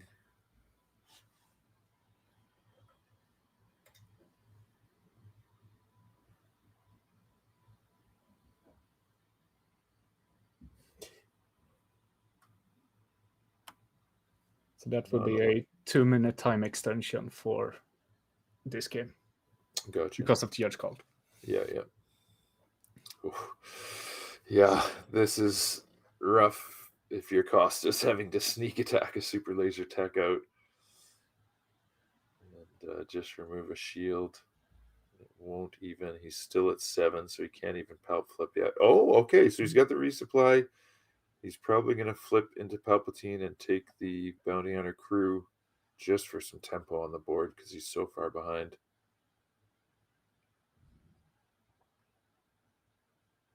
And does Palp try and start clearing some of these units or just go to base? Okay, he's going to kill the Pershing. So not ideal for Palpatine, but he's at least on the board now. Can maybe try and get back into this game. Also opting to not kill the Bounty Hunter crew. Right, yeah. That's getting real. All right, Iden's going to go on the defensive. Interesting. I with the time left on the clock, I wonder if putting 6 more damage to base is the better play there. Just because you've got to close this game somehow before time runs out. So we'll see. Vader coming down, going to clear off this Iden. There's the Bazine and Crumb. He's going to look into a whole bunch of That's a large hand. Removal. There was one Devastator. I wonder if that's the only unit in his hand right now. He's debating between taking a Super Laser Blast or taking the Devastator.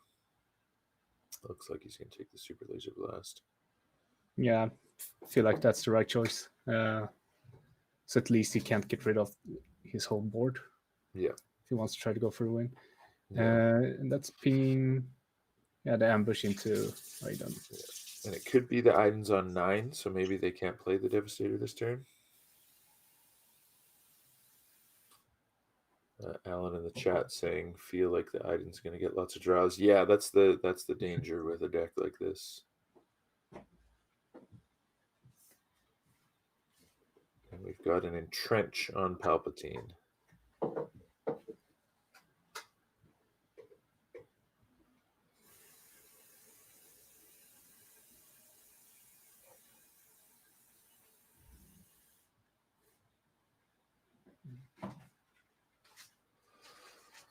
Okay. And there's the Vigilance. We're going to kill the Vader. We're going to mill 6. So let's see here. Basine, a Devastator. Yeah, so 2 impactful cards gone, but other than that, you don't mind losing some of those 1-drops.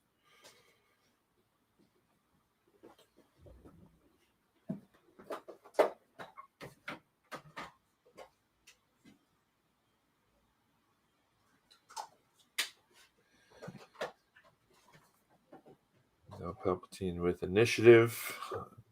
Gonna get 1 damage into the base. Hey, the first damage.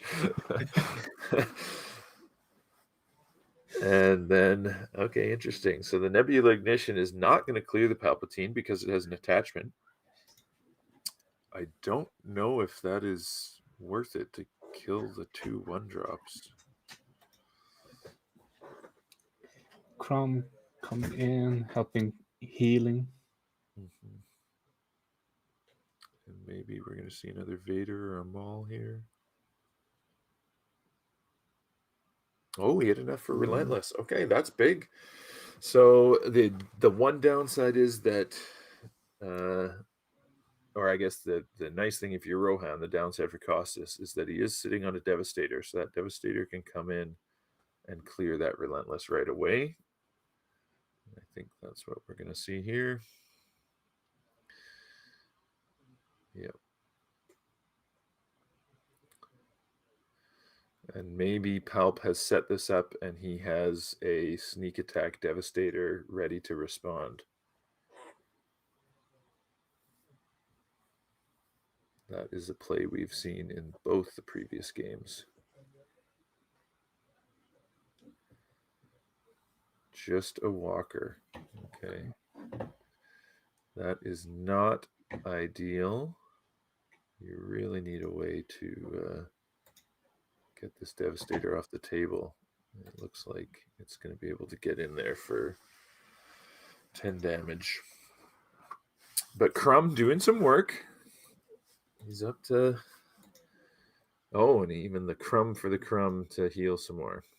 So back down to 2 damage.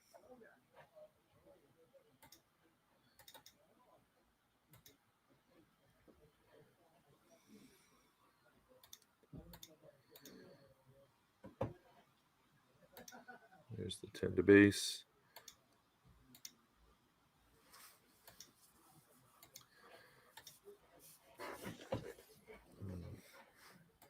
The round timer winding down, like we mentioned, like you mentioned though, they do have a bit of an extension from their judge call, so we'll have to see when exactly time does get called. Walker comes in to draw a card, or the Walker, sorry, gets 6 damage on the base and then is removed by Fell.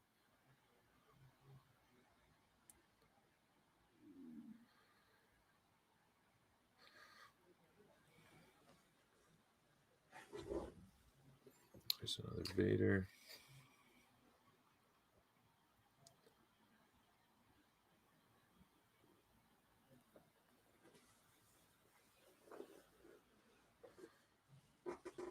Johan's still with quite a few resources. He might be able to play a walker of his own here.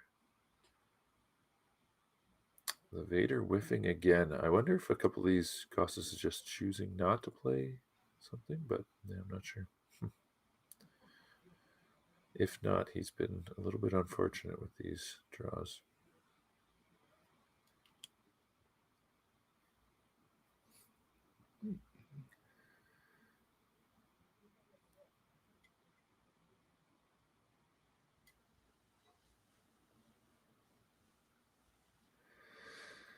He's going to take the crumb back to hand, replay it for a heal.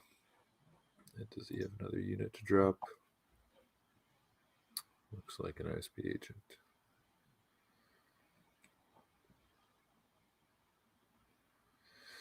Another timely goes into the row for Johan, so he might be looking at timelying that Walker into play this turn, but he's going to start with 10 to the base. And if Palpatine doesn't have a change of heart here to answer that Devastator, that might just be the game.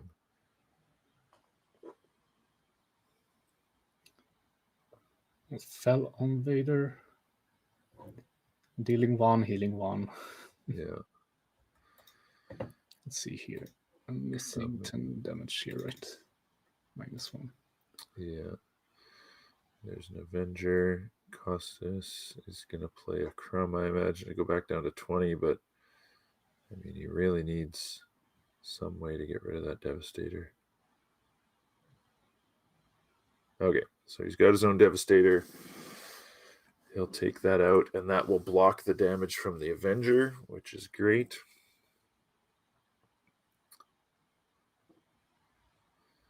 There's Crumb to take him back down to 20.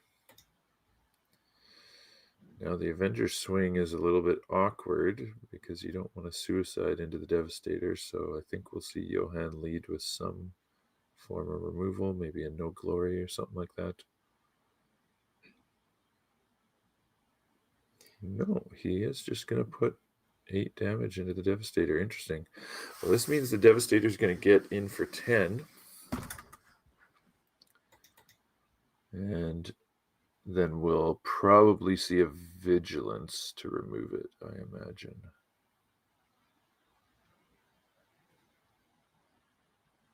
Oh, he's got a Snoke in hand. Maybe that came in from his sideboard. But, I mean, Snoke is just going to get cleared by Palpatine, so I don't really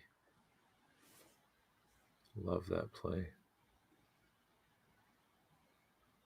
Okay, it's a takedown. Takedown to get rid of it.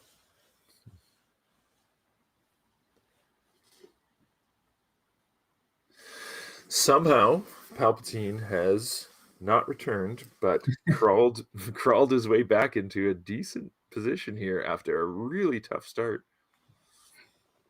So we are time here. Okay. So that should mean that they finish this and one more. Okay. Unless he called time a little while back. So we see it's looking tough to finish this. Yeah, the third Vader comes in, gets an aura. Iden's got lots of removal options, though. I think we're going to see a timely something here. Yeah, there's 2 for the timely. How many does he have left? Is that 7?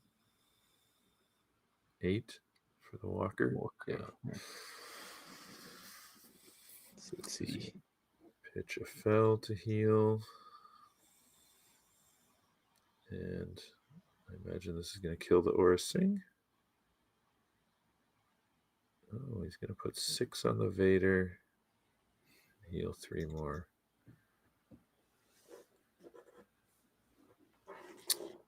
Costas could claim here and swing with the Vader. Okay, he's got the Mahdi. So now the Emperor is going to kill the Walker, sacrifice Mahdi to stand Vader.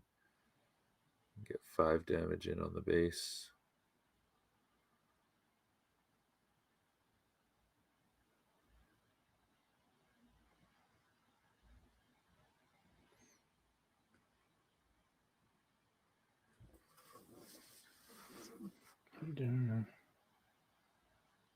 Oh, the lightsaber. Does that give him grit? Is he a Sith? That version of Vader? That would be 11. Oh, wow, that's a big play. All of a sudden. Which lightsaber is that? It's Revan's lightsaber. Yeah, so it gives him grit. So he swings for 11. There we have it. And I miss it. So this is going to be the last round then. Yeah, looking like that. So 27. I mean, another board wipe here will just mean that we're going to a draw. But let's see if there's something they can do. See the win. So there's a vanquish on Vader. It's going to be 3 from Aura Singh, up to 30. Aiden can heal, down to 29. So sneak attack, and we have not seen Costas play a sneak attack yet this game. There's got to be one in the hand. He's going to play some other cards to bait some more resources from Johan. If you're Johan, I think you just sit on your removal cards and wait to kill whatever he sneak attacks, and this game goes to a draw. I don't think Johan has a way to win unless he's got like Maul into, I don't know. So it looks like he's passing. Costas is gonna confiscate on the entrench. Okay, we need a response here from Johan, or this game is over. Yeah. He could have a Maul. He could have another takedown.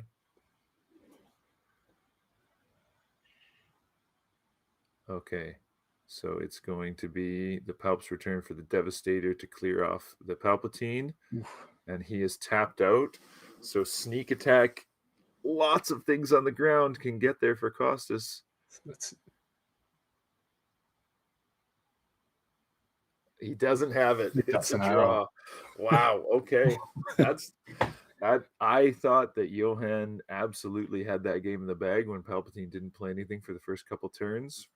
Yeah. But Costas battled back, played to his outs there, and managed to get a draw out of it, and had a chance to win there at the end.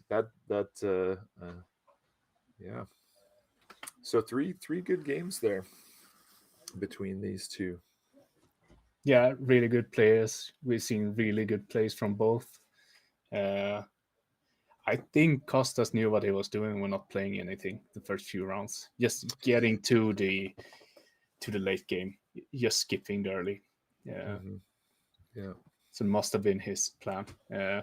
So close to actually taking the game that last round. Mm-hmm. I also thought he had a sneak attack to just bait out as long as he could and then sneak attack for the win, but no. Mm-hmm. Sadly. No. Yeah, the confiscate came in there from the sideboard, you can see. So yeah, a couple neat things that Costas added to the deck there. We got to see the Mahdi come into play in a couple games. The Darth Revan's lightsaber won him a game, almost won him the second one. So that's the cool thing about Star Wars, right? We see these lists keep evolving and keep changing, and yeah, that's the great thing. So let's see here. The standings won't really. Melee is not helping me today, but we think we can look at some of the games here this time. Can check in on a couple of the players. Looks like I'm So Humble is now at 2-0. Yeah. Emil at 2-0. And I believe the Helsinki winner No, Let's the see. Oslo winner at 2-0 as well. So Yeah, it's EML as well. Got 13. 2-1.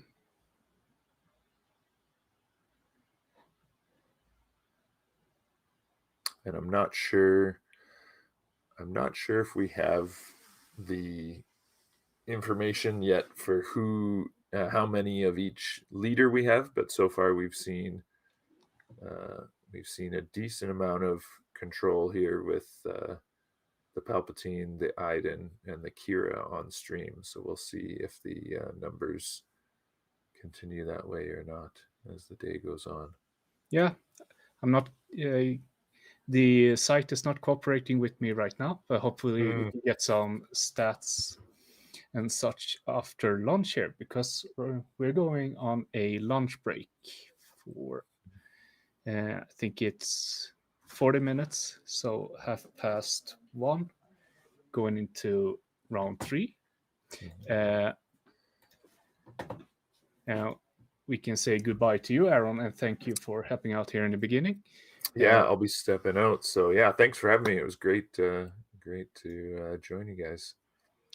Excited to bring on Jonas Siralia here after lunch break. Yeah. So we'll see you guys later.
Hello and welcome back to the stream of the Sweden PQ at Manatorsk, Skövde.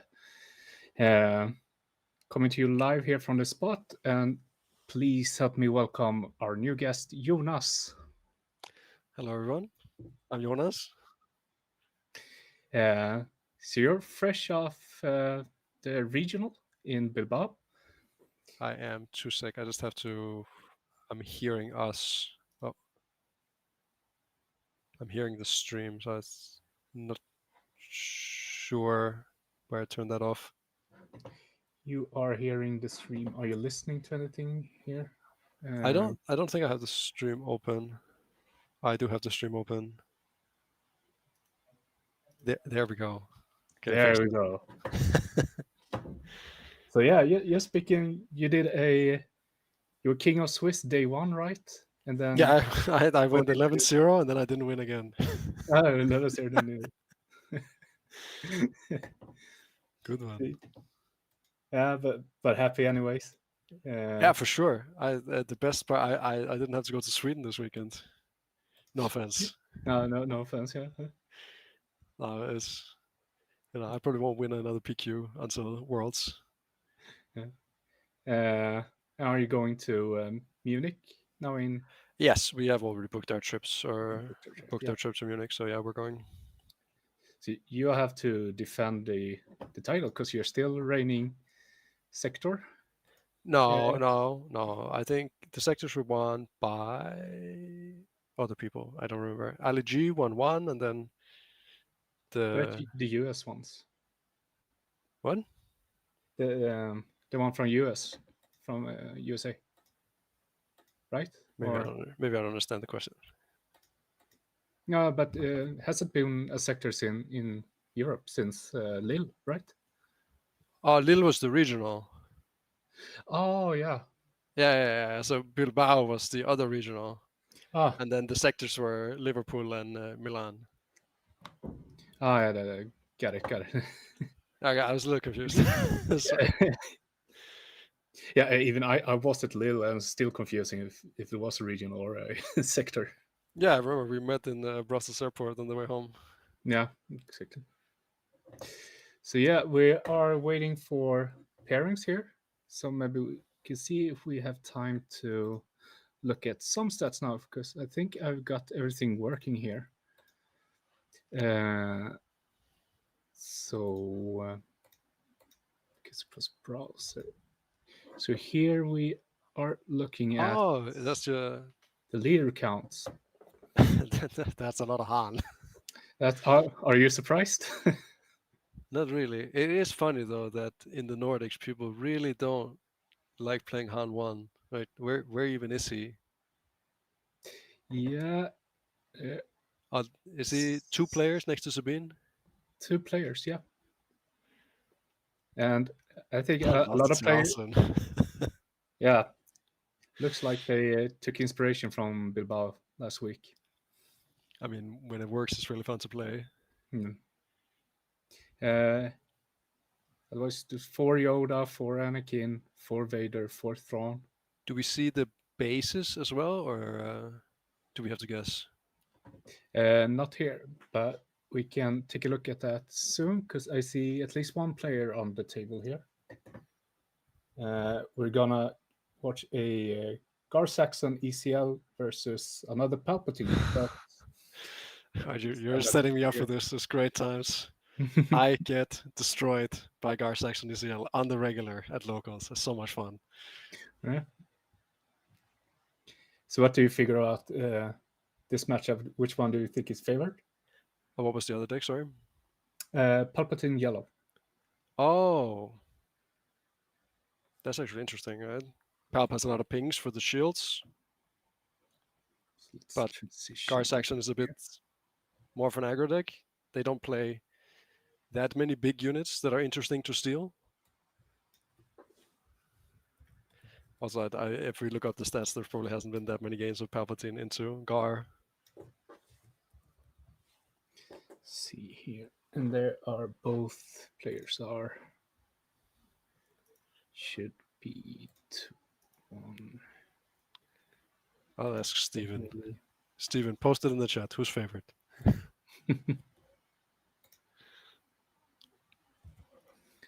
Games round 3. Let's see. Yeah, so it's Magnus. You will know him from the other Swedish podcast here. Always tell me the odds. Ah, yes. So he's an also long-time Palpatine player. I think he was in Denmark, but I remember him taking another deck. Just don't remember which one he played then. And he's on Palpatine Yellow today, or Palpatine Yellow today. it's a That's really fun deck to play as well. Yeah, and we are used to seeing him on that deck as well. So administration tower. I see representing the showcase and everything. Yeah. Big style. Gar ECL. And on Gar we have Emil. And he actually won the Malmö Game Week last year. Yeah. He owned me as well. So he switched from Han 2. A man who just loves to do unfair things. Let's see. Both those players must be. What are those dice, man? Someone pushed around all the dots. Let's see. So both players are 2. So yeah.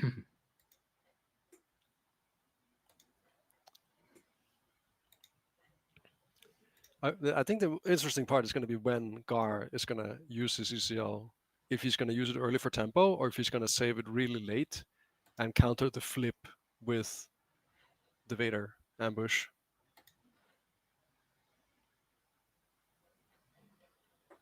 And I also think these players they test together, so it wouldn't surprise me if they are very knowledgeable about how they play. But that's really fun, right? Because then you actually get to see the matchup play out, kind of the way that they've both figured out is the best way. You don't see, like, if someone doesn't know a matchup, sometimes it can be really one-sided. Yeah.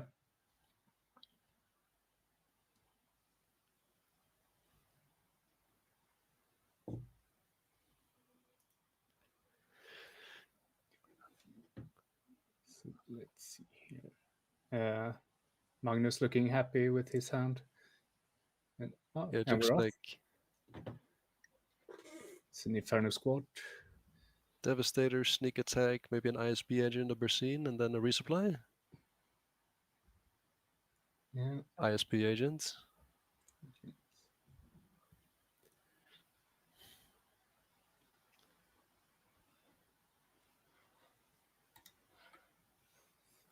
Time for Guard to go all in. Put on the pilots. Show to me.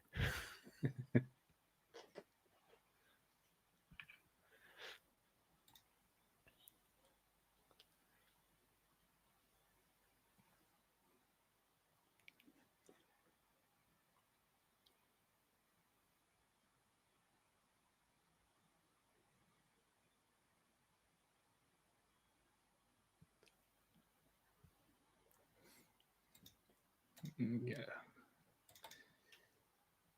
Dealing 2 to base. And will we see one aura? That's interesting. Like he's prioritizing dealing with the board rather than ramping. Yeah. So that's at least something that they must have found out. That if the palp gets too far behind, it's probably not possible to catch back up. You get owned by the ECL. Yeah, like it should be the longer the game, the more favored Palpatine becomes. So Gar really wants to just finish this as fast as possible.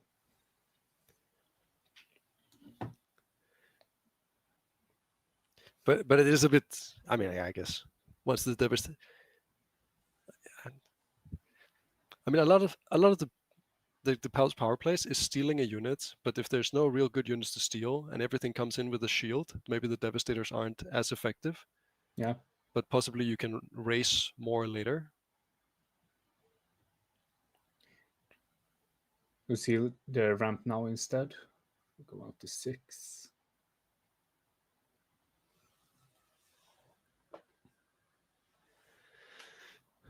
Yeah, we can't really see Emil's hand, but I mean, what do they usually? They don't. I don't think they usually don't play that many units on 5. Every time I play against Gar, they wanna play Overwhelming Barrage or Craving Power on this turn, but obviously not very good on this board.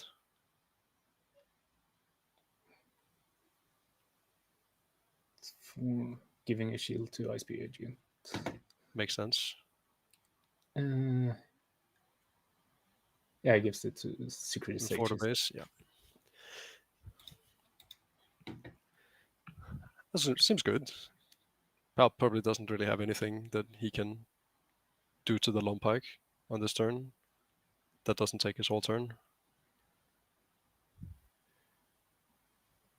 See what we see. Power, Outer Rim Outlaws.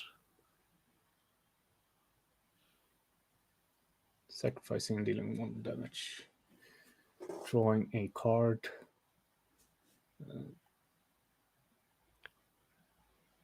Oh, I see. He has a Legacy Run in hand. That's probably what he wants to play.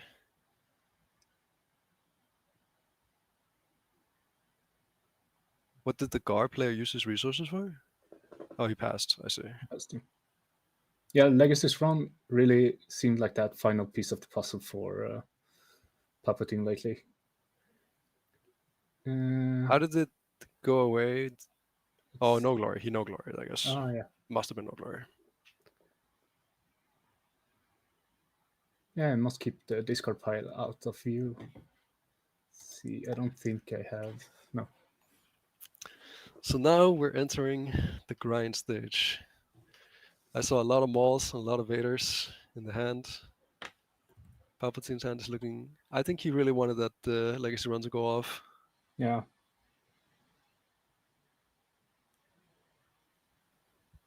That's a classic, you know. If your opponent is passing to you, that's because they want you to do something. You know, think about that, and then maybe just don't do anything. Take the initiative. Yeah. And we have the change of heart instead, stealing Lone Pike. With the classic 1 resource ready, so you can safe draw to a card, say. pick 1. Yeah.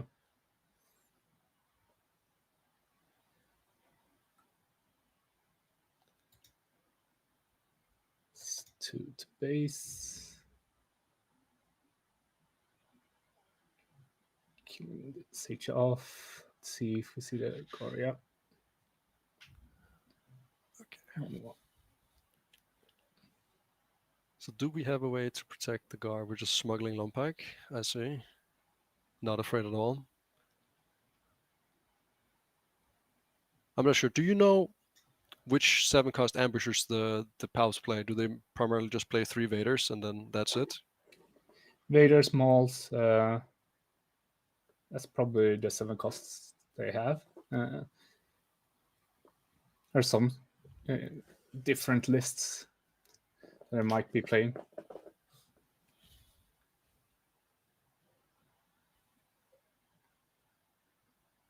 I think I'd be feeling pretty good if I was the Gar section right now.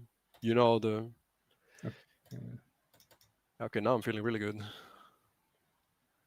Yeah, I guess he's reading the Lone Pike. He's not allowed to activate it. No units on the board.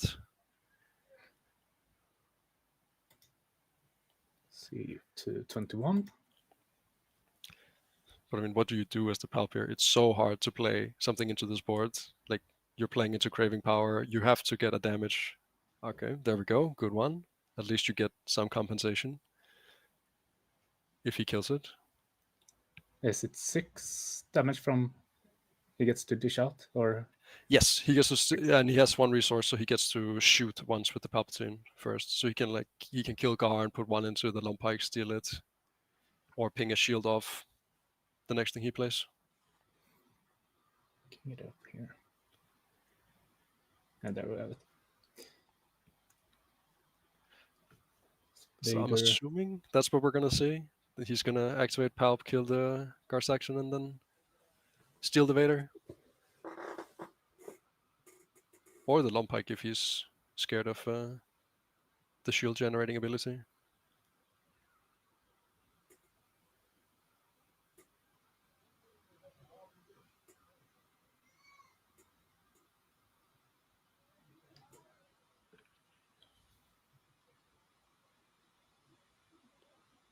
Yeah. But yeah, this is kind of what I thought could happen, where if the guard gets this far ahead on board, even if the Palpatine does a pretty crazy flip turn right now, you steal some units, but if he first actions the Vader ambush, you defeat everything, right? On this board. So can he kill Gar here? 7 HP, so 5 and 1 damage if he sacks Vader. No, He's too short. so he keeps Vader.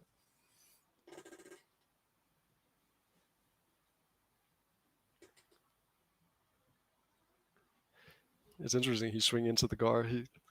It's not readying this round. See a reinforcement walker, get some healing online. Repel player. I think that will be important. For sure. Like, we need to get to those. We need to get to the Devastators somehow.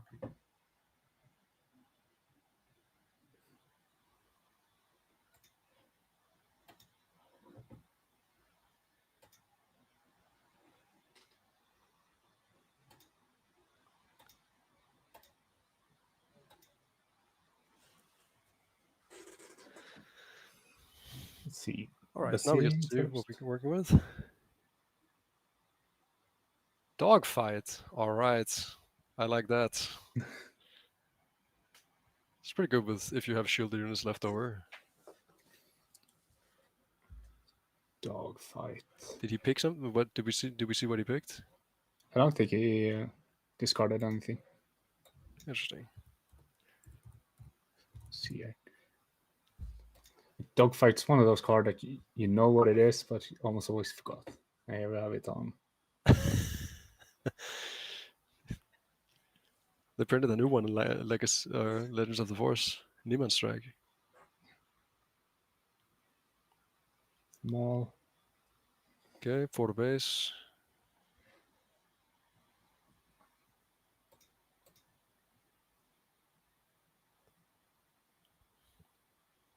These are the worst kind of ECL players to play against. This happens as well when you're playing against really good players. They just never use their ECL, and then you have to play around the whole game. Yeah. I get it's the key to know when to use it. Yeah. And always threaten with it. I'm just surprised. I wonder what he was looking for with the Basine. If he took nothing and he saw Maul, Vader, and Craving Power, I can't imagine any of those 3 cards not being the best cards in the Gar player's deck.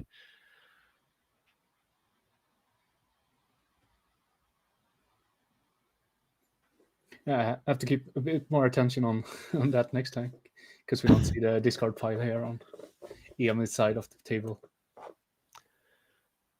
So we're 1 resource short of playing that reinforcement walker. He would probably.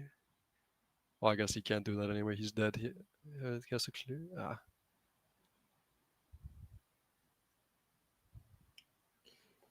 Can't really see what he can.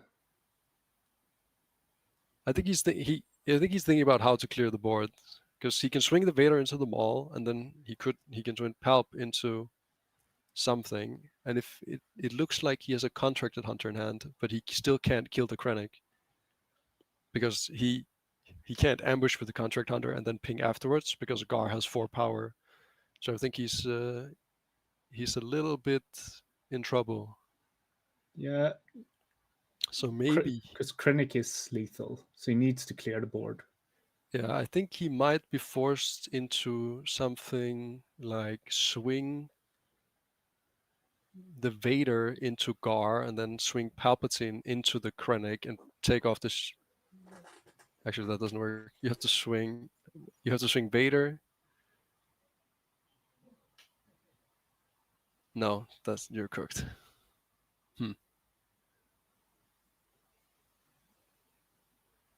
And board wipe and the Sentinel. And then just hope that Emil doesn't top deck him all. But I don't. Hard to see the hand. I don't know if he can solve this. I think the problem is that he has to swing the Vader into the Maul Yeah, but no. he also needs to sacrifice the Vader Oh. or some unit to ping off the shield.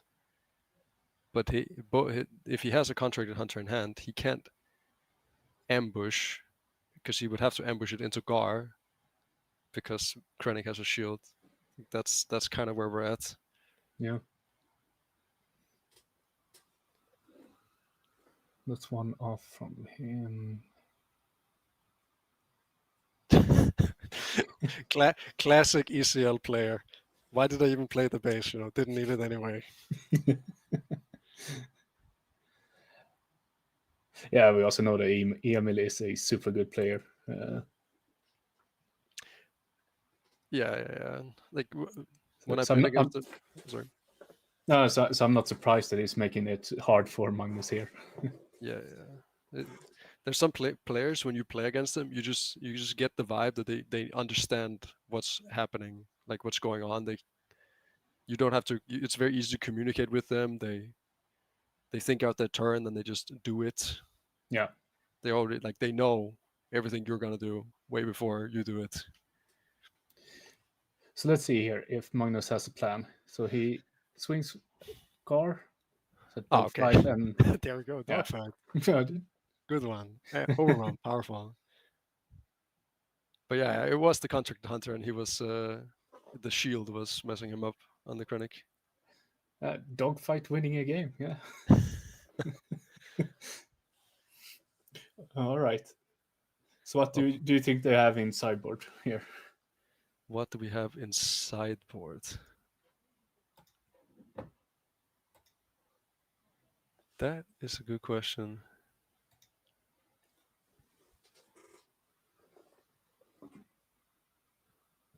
Help. Yeah.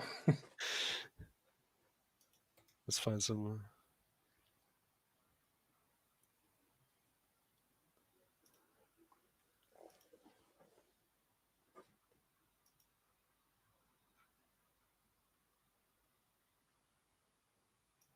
Gar Saxon.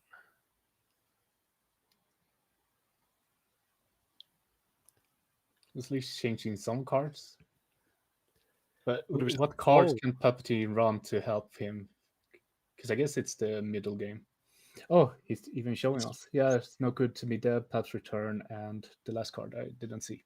It might have been another Pal's return, but I mean that doesn't really sound very exciting, right? It's kind of like it doesn't feel like. Yeah, that was my thought, that they probably don't have that much sideboard for either deck. Right? I mean, if you're playing these decks, you are not the most represented decks in any room, right? You're like, I mean, Gar, I guess they're like 4% of the meta kind of decks. Yeah. So not unreasonable, but I was thinking maybe some Traitorous, something like that. But I think it probably honestly just wants to draw the cards that are already in his deck, right? He wants to draw the P38s. He wants to draw his ISB agents. Ping off the shields. Try to get on the board.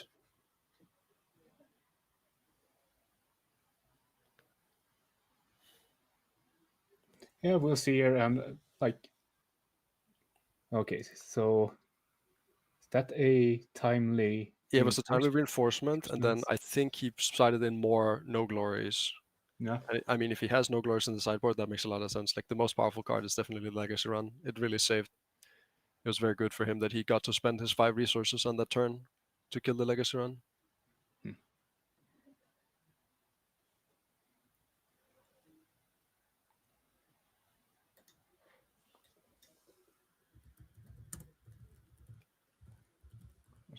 That's another card fun to see.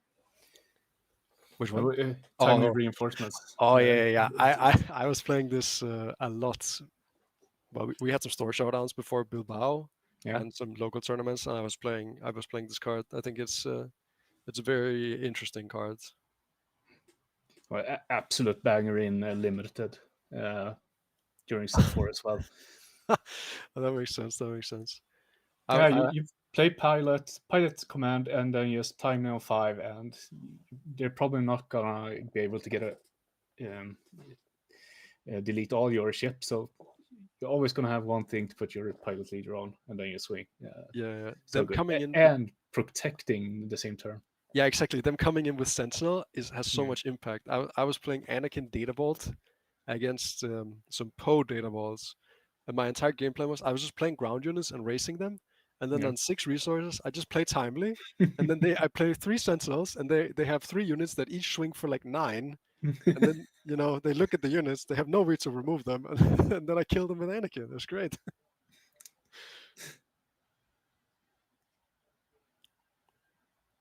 Yeah, we'll see if we have the chance to see it this game. But again, I mean, probably I feel like it's an extremely low impact card against something like a Palpatine, right? Because if you are on high resources, the unit Palp wants to play is the Devastator, and it's a 10/10 with Sentinel, right? Yeah. So yeah, the no glories are good, but I figure like if he played on 6 before all that big stuff comes out, he has multiple units to hit with all the time, and as long as he keeps the board clear for Palpatine, so he can't get a legacy runoff or a overwhelming barrage off either. So I can at least do Palps see. even play Barrage nowadays? Maybe Legacy's run has. I think Replace that Legacy card. Run has kind of replaced it a little bit because it's like sometimes it's very hard for them to put a unit into play that's big enough for especially if they ramp, they don't have anything to do, so they have to. It's much better for them to just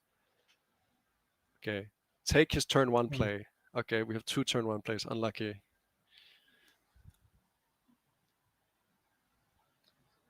Okay, I mean, if he's taking the Vader now, he probably took the Vader last game as well.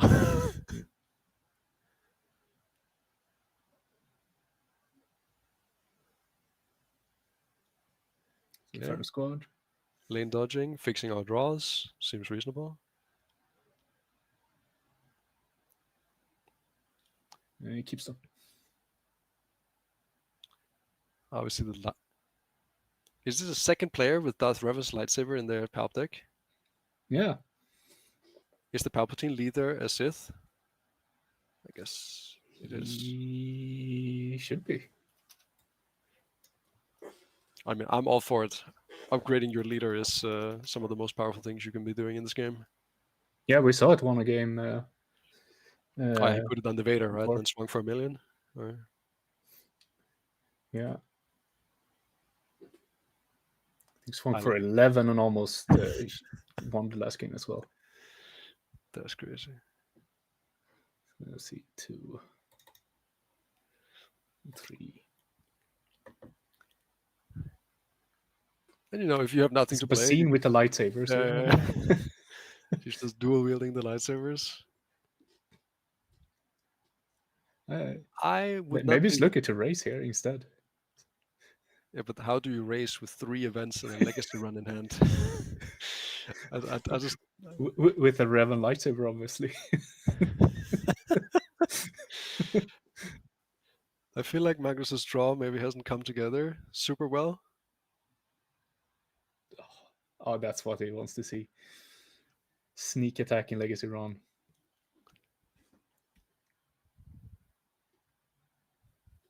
Is that? I wonder if that's legal authority in his hand or not. But he can't. He doesn't have enough resources to sack the legacy run to Palpatine. I won't get the card draw. Yeah, but he also can't remove shields from multiple units. He only has the Beton to remove 1 shield. So Gar can probably go into the next turn with a unit on the board. Yeah. Oh, it is legal authority. That is hilarious. He can capture. He can capture Beton or the legacy run actually, if he wants to. Okay, Yep. There we go.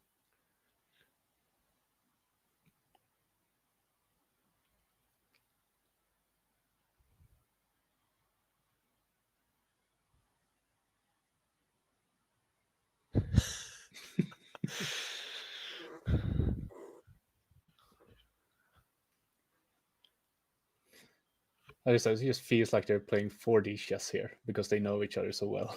Yeah, they have. This definitely looks like people that have played this matchup before, for sure.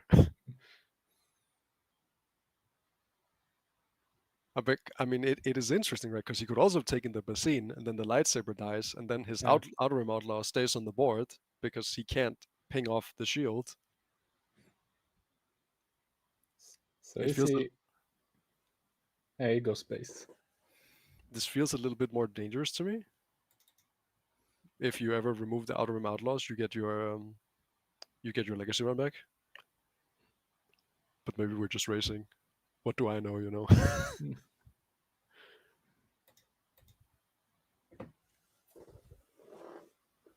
Okay, this is not looking like a banger of a hand from the Palpatine. We have 2 cards that cost more than 8, and some events that don't do anything.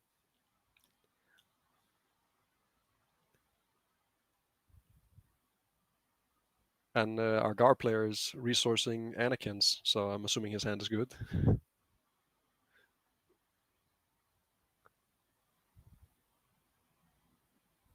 Yeah, let's see what he does here.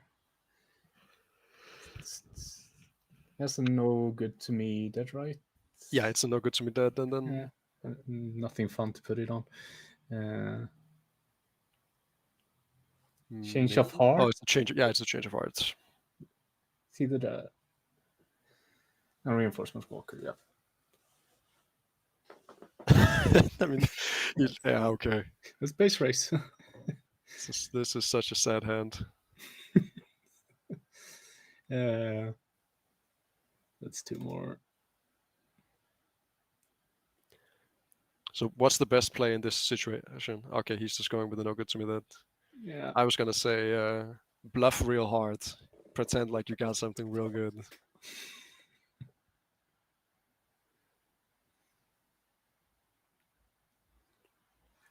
Shuttle double shield on.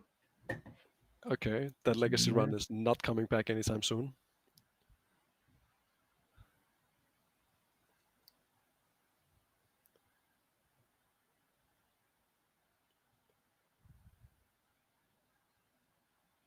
Drawing a card.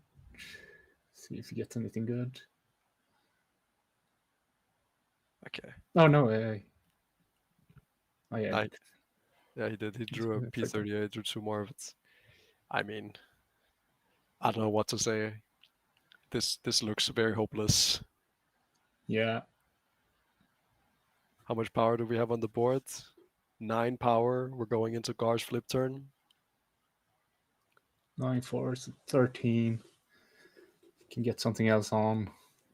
And our Palpatine player checks the hand. Nothing to play. Good one.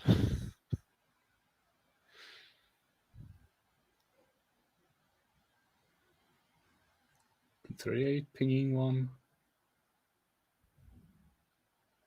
Yeah, Emil will not be attacking another unit this game. That's for sure.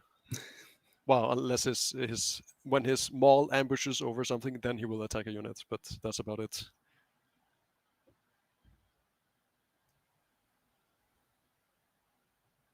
Four more.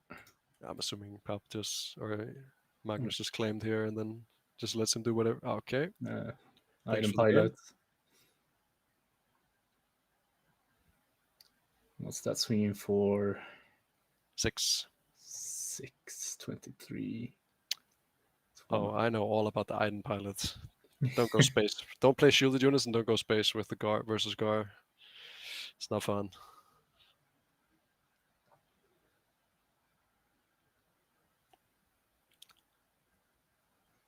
Does he have an out? Well, he can sacrifice his stabilizer, take something, but it's still. I mean, he can only take the shuttle because everything else has shielded, and he cannot take it after it's already swung. And we know he has Maul. Oh well, unless he resourced it, we also know he has Maul in hand. So I'm not sure it's viable for Palp to never play ground unit again. He has change of heart to steal the Inferno squad. Yeah, I think. Yeah. But I think you still just die, right? Then he swings with with the shuttle, and then he has lethal with everything on the ground. Yeah. It's a shame the draw didn't cooperate at all. Or maybe this is just how the matchup goes.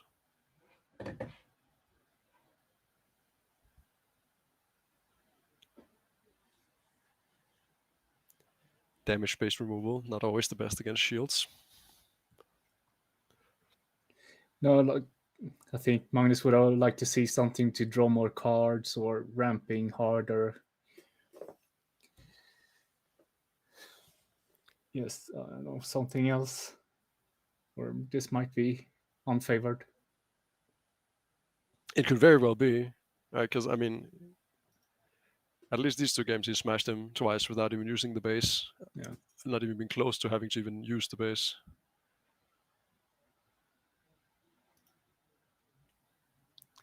Maybe we can find out. We have all the data.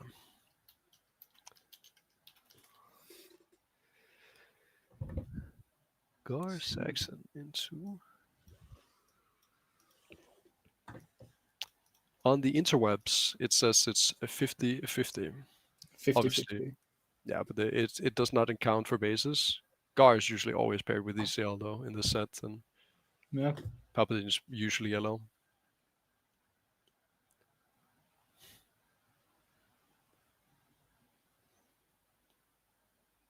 Change of heart. Okay, that he one.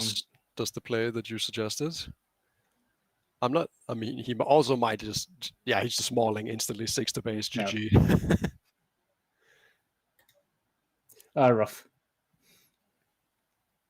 You always gotta look on the bright side. At least they get a nice long toilet break.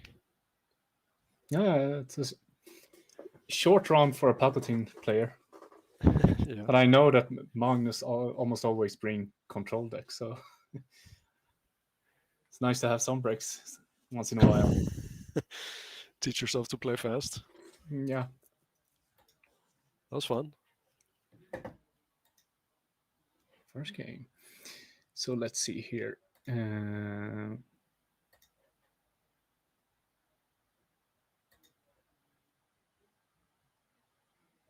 Where do we have OBS here? And so yeah, we can take another look at the stats here from today. We have to wait for round 3 standings to be able to look a bit more. But here we have the top leaders, as we saw before. It's Han Solo, by far the most represented leader. Are there any non? Oh, I guess okay. What's the split between the green and the blue base? Can we see? Oh, six blue. Most played 6 blue, and there was what 11 total. Leader base table. So 8 perfect. Blue, 8 blue, 5 ECL. That's a lot of heroic blue force bases in the room. 12 players. Anakin, Blue Force, Gar, ECL. 3, I think. So there must be some other Gar. Wonder if it's a Gar Data Vault or a Gar. Oh, there was 4 Gars total. It's probably yellow. If I remember correctly, there were 4. We see Mother Tulsi making her comeback here. Only 3 reds though. There were more. There must maybe be 2 yellow. There they are. Yellow Talsin. There's also multiple. There's only 2 green Yodas, so there's some other colors on the Yoda as well. Yeah. Let's see here. Kira. Classic. Has it made that much of a comeback? I think a lot of players saw her as one of the bigger winners. I think of the 4th row ban. Yeah. One of the things about the okay, blue-green villain is in a really weird spot, right? Where you have 4 viable leaders you can choose, right? So their meta share is probably very close or even higher than the Hans. It's just that you have some Kiras, you have some Aidens, you have some Gars, and you have some Throns, right? So they're just anything with blue-green data vault or blue-green villain is good apparently. Yeah. But I think Kira has pretty good stats in general. I saw some Kiras on the top table at Bilbao as well. So it's a lot of one-off decks. Oh, this is where they bring the spice. You'd love to see this. Kylo Yellow Force, that's spicy.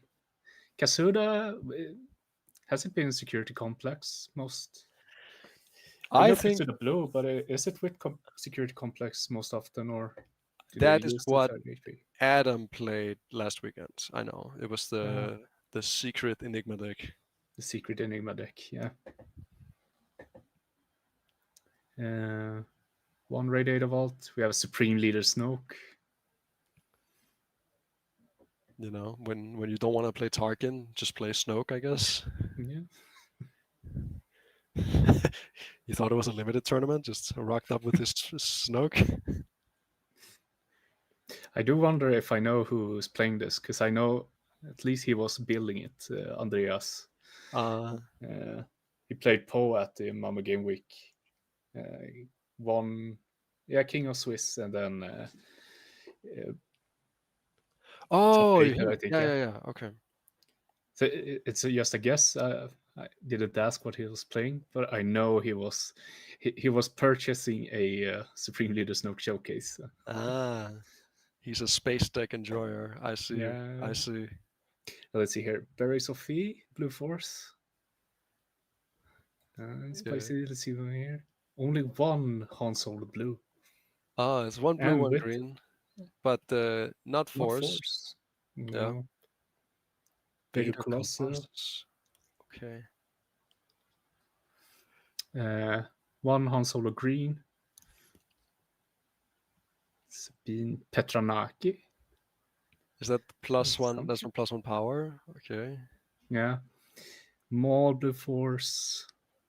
Obi-Wan Courage makes heroes. Oh yeah, I know all about the Obi-Wan blue. We have some enjoyers in Denmark of that deck. The Yoda Red Force. There's a Kylo Tarkin Town. And last page here. So let's see. Lando Tarkin Town. So only one Sabine ECL. I have some fun.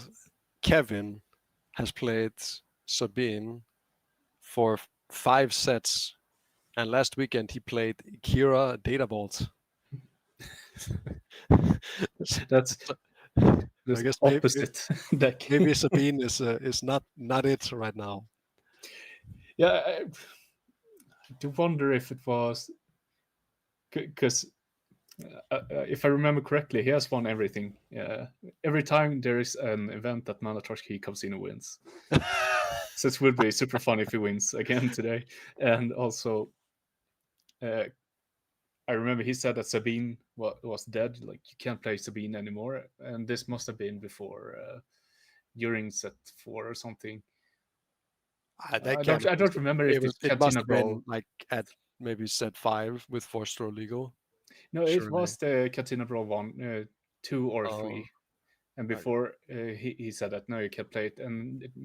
But I think it was 4 because it was Yango that he said was the problem. And then Yango was banned, and he came and played Sabine. It was pre-banned set 3. Yeah, it was the bad patch. I don't remember much from that time. It was not a great time. Only one Boba data vault. I guess there were so many Bobas at Odense. Yeah. Or the Swedes swapped to. I'm kind of surprised that it that it hasn't performed well at all. I thought it was one of the. It's going to continue here. So let's see. Here we have the bases. Blue Force base, Data Vault, Energy Conversion Lab, Tarkin Town, Yellow base. All right, checks out. Those are all the good ones. All the good ones. One Colossus. Nabat Village. That's probably the Gar. I bet that's the Gar.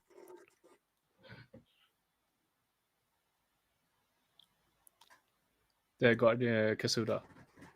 Or Security Nabat, you complex. mean? Yeah, no, guard, yeah. I don't remember if we saw what the other guard was on, but it could be that. That sounds like something guard would do. Yeah. Maybe it looks fun. People are bringing what they want to play. It's a PQ. That's how it should be.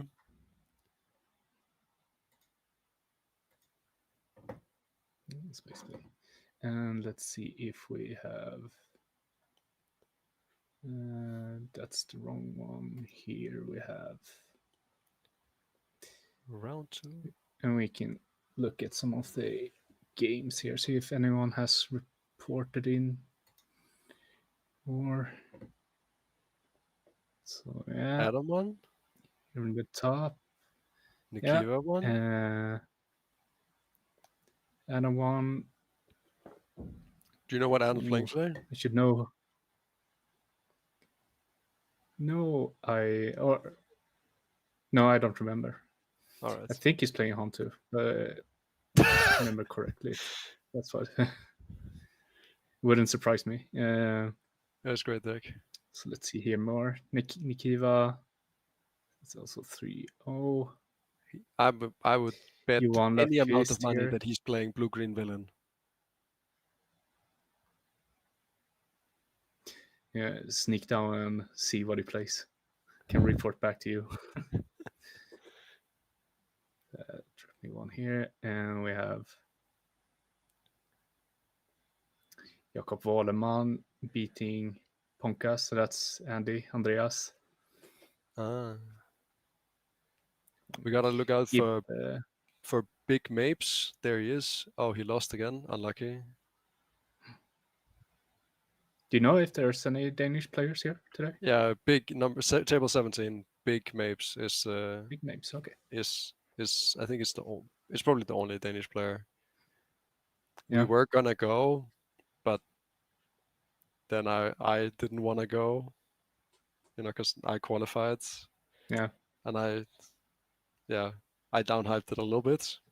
And then since I wasn't driving, then they also needed another driver. You have to stop performing well.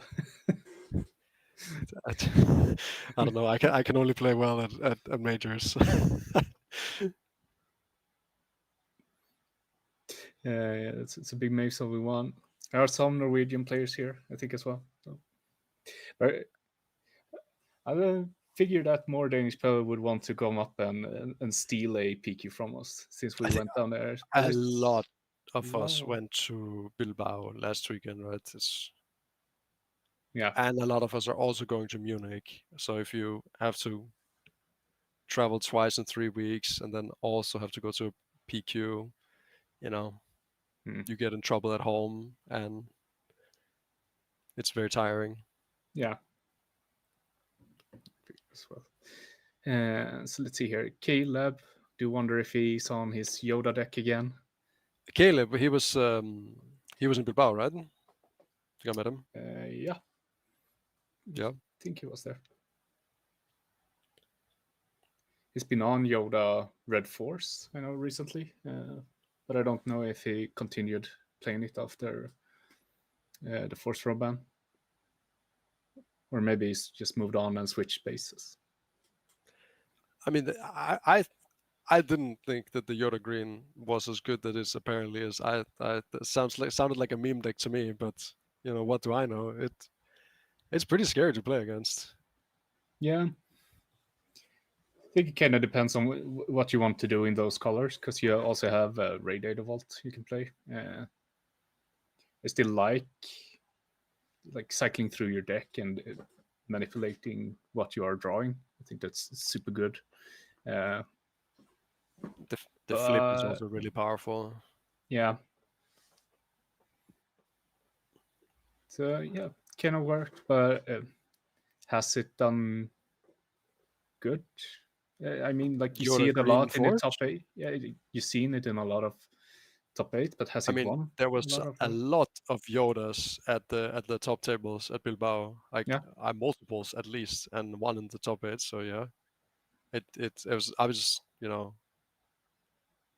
wonder what the win rate is. I didn't actually check, but I can they did pretty well at that tournament. Yeah.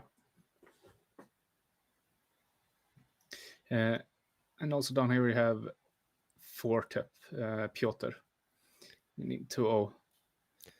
That guy has been in so many finals. True, actually. True. We'll see if he gets revenge on Adam. I'm so hopeful today. But it's just really the wall he keeps hitting in finals. So yeah.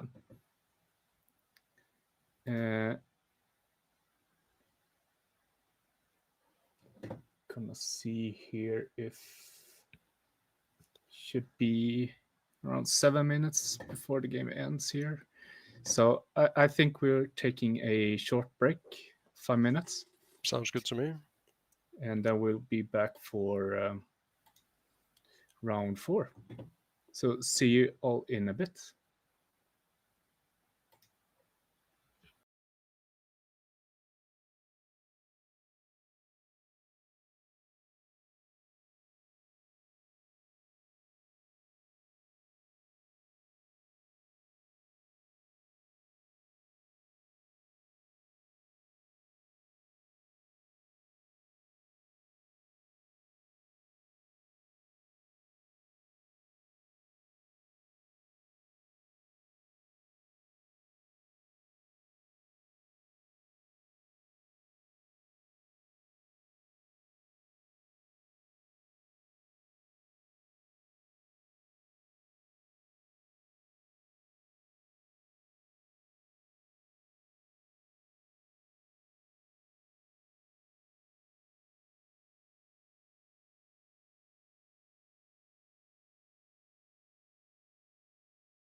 So, and we're back.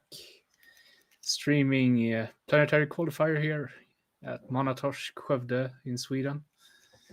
We are waiting for pairings for round 4 here. Standings are not up yet. Oh, So, yeah.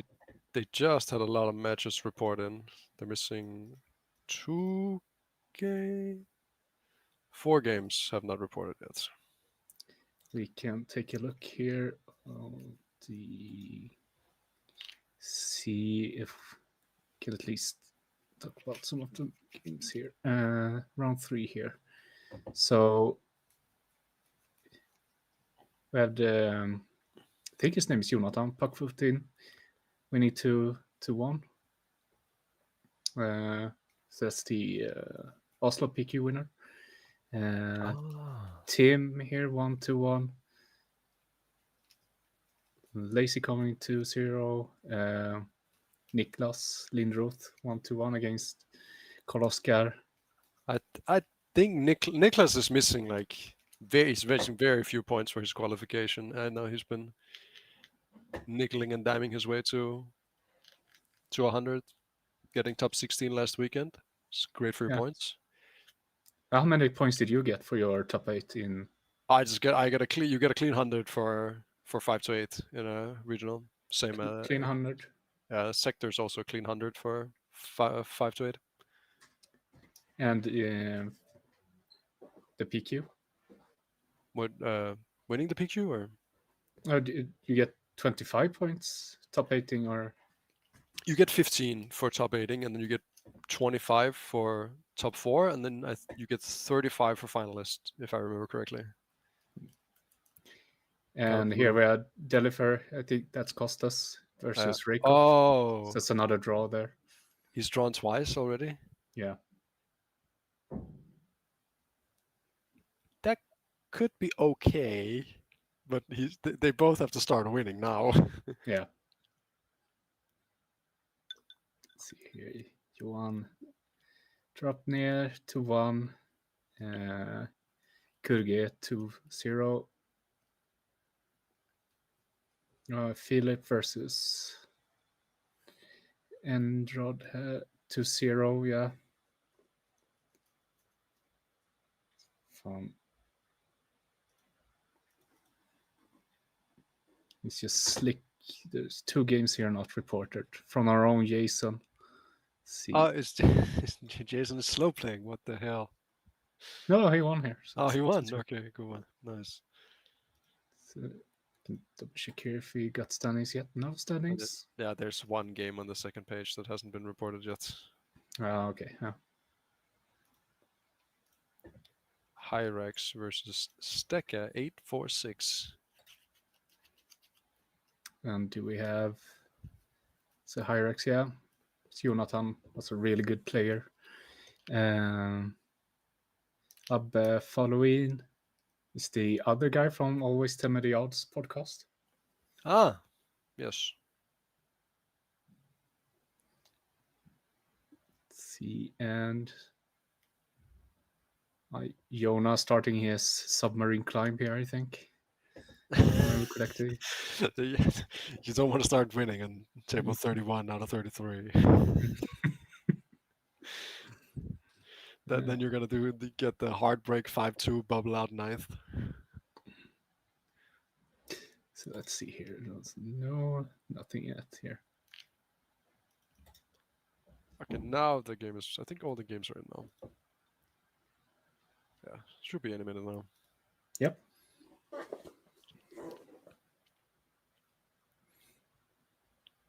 And also, before I forget, because I forgot until now, but please subscribe to the channel. I think we are closing in on 1,000 subscribers, so it would be great to come up to that today. 928 subscribers. We got to pump those numbers up. Yeah. So just smash that button. That's how the saying goes, right? And click the bell, whatever that means. Yes, click everywhere. Not on the thumbs down. Only thumbs up, please. So what would you want to see next round if you could choose? Which matchup? Ooh. I just think it would be fun to see a Talsin deck. Ah, yes. Against what? See Talsin and I like the Han one. So it's nice to see a Han one. Blue or green? Green. That's my favorite. Yeah. But I kind of missed the double cunning DJ stealing resources. You're one of those players. I see how it is. I'm one of those. Yeah, that's fun. That nobody likes playing against. Yeah, I played that, and after I played Han 1, I played Queenland Tarkington. So I steal your cards instead of resources. That's awful, man. Oh, yeah. It's fun though. And FFG, like, oh, so you are enjoying these decks? Yeah, let's ban your cards. I even played Django for a while. I played so much Django because people wanted to test into it and nobody wanted to play it, so I was just a Django pilot. That is some unfair stuff happening in that deck. Yeah, I do wonder how it would perform now. Like the dream is to just go ham before rotation. Just see what happens. That's the they like set 4. A couple months in, they have the patch to fix the metagame, but then the set 5 patch is just we unban everything. Yeah, have fun, guys. Boba versus Django. Don't give them good ideas. Father and son always. It's gonna be the reverse. The set 6 is not gonna have enough impact, so then they have to unban instead of ban. Ooh, so let's see here. We have Paris here. We're gonna get to see Luke DV. So Luke Data Vault versus set 4 Luke or set 1 Luke? We will see. We only got the. Do you have the full leader name, or do you just have Luke? They just wrote Luke Data Vault, which I figure, but there was no Luke, so it's Luke 4, must be. Oh, against Aiden data. And that should be U1. So the same player as we saw during versus Palpatine run 2, I think. It's Luke with the nice hair.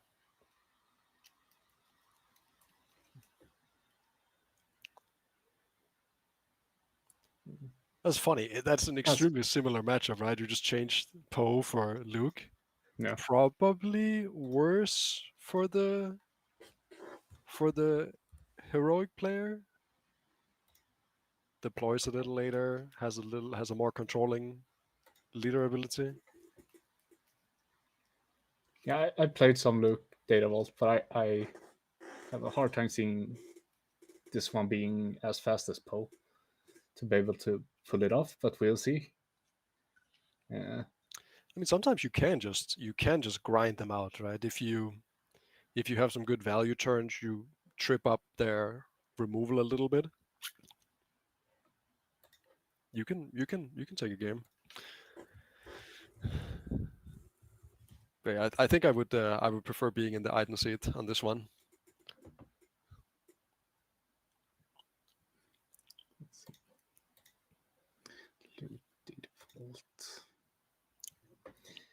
And we're seeing a lot of showcases today as well. Also nice. Everybody is bringing their tuxedos to the match. It's good to see. So let's see, table 5, U1.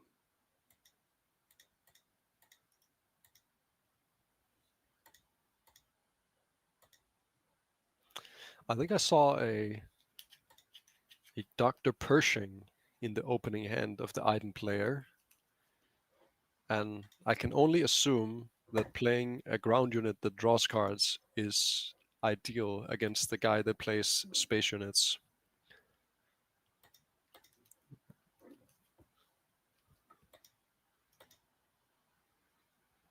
So, just resetting everything here. And we're off. 201 and Luke default. The indirect spaceship.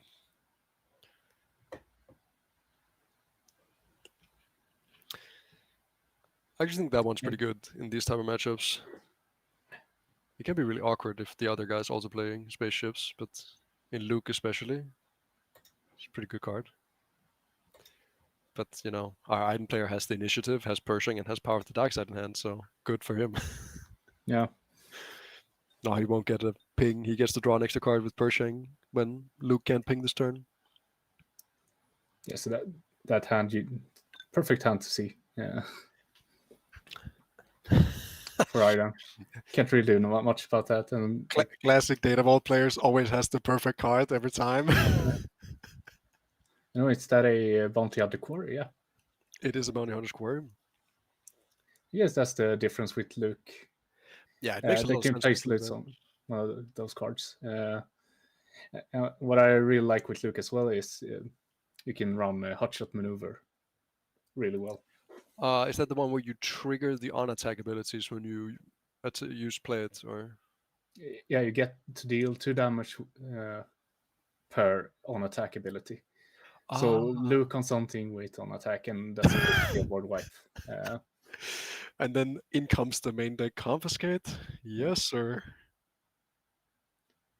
And oh yeah, so this is also fun with this deck. If the item player decides to put the indirect on his base, Luke will get to drop 2 cards.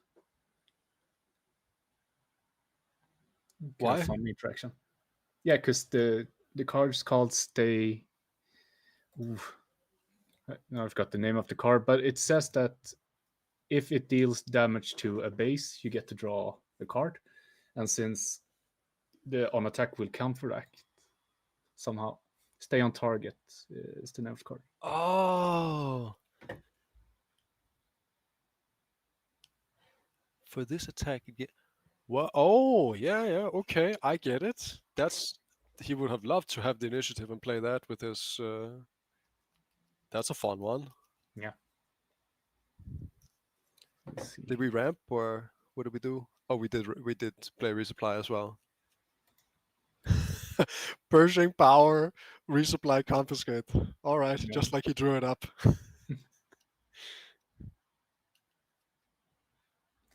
Yeah, I don't think Jonas is super sad about that hand.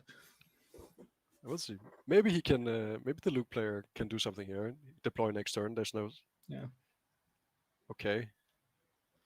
Okay. Both units are unique at least. That's good. Yeah. I guess we're just ramping again, right? Yep. Yeah. Ramp. I figure that's the good stuff. Good thing with Luke in this matchup, that there's not much you can do about Luke. What? Because Luke can't be destroyed by upgrade hate. No, that's true. But I mean, we're 1 resource away from Super Laser Blast. Yeah. Can you explain to me why he played Bounty Hunter's Quarry on his own unit?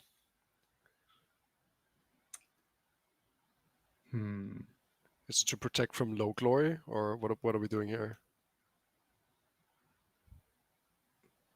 Can he protect from Nebula board wipe? True. No. That's actually does the Falcon get +1 for having an upgrade, or is it only a pilot? Let's see. It's a pilot only. Okay. Luke player should be on 6, yeah, right? He just flipped his leader onto the Anakin's interceptor, and then he got entrenched. You You know what? Good on the item player for putting the XP on his item so we can get the game over with. Time to smash some base. I think base. Can you see how much damage is on Luke's base? 12. He's swung twice with item. Yeah.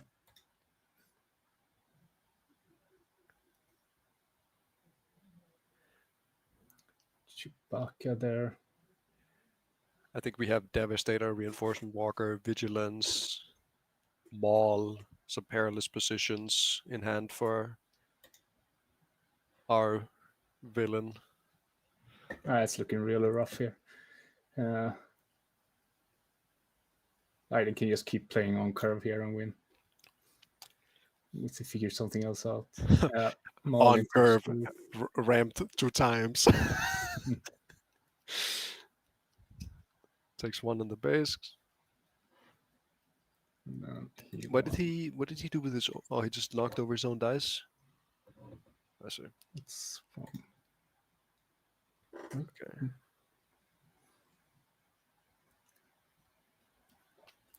That's 6 more. Is that when you know the item player is really far ahead? When he's just like, we're racing now.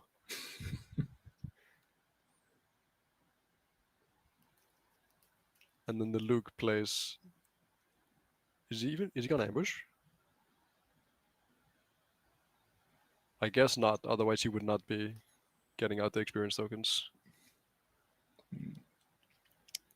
So we're hitting 4 here. 5. Yes. Falcon with 1 R2D2 pilot.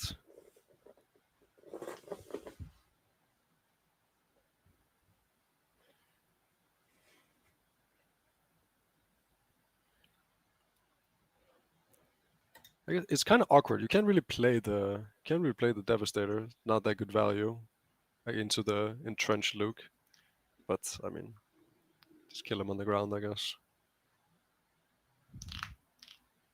Yeah, it's 13. I think he's on 19. Yeah, it's a 19, so that's lethal unless he. 19 going to 26. It's 1 off. It's 1 off, yeah. Oh, he ambushed with Maul and healed 1 from the item trigger. I got it now.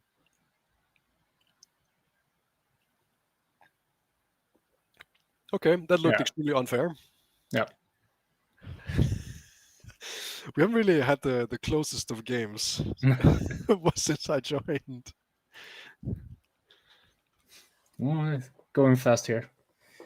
So yeah, do wonder if he brings in maybe disabling Fang fighters just to be able to deal with traitorous and entrenched. Because those are the cards they are looking for, and just not hoping the idle players just not, power to dark side, ramp, big stuff.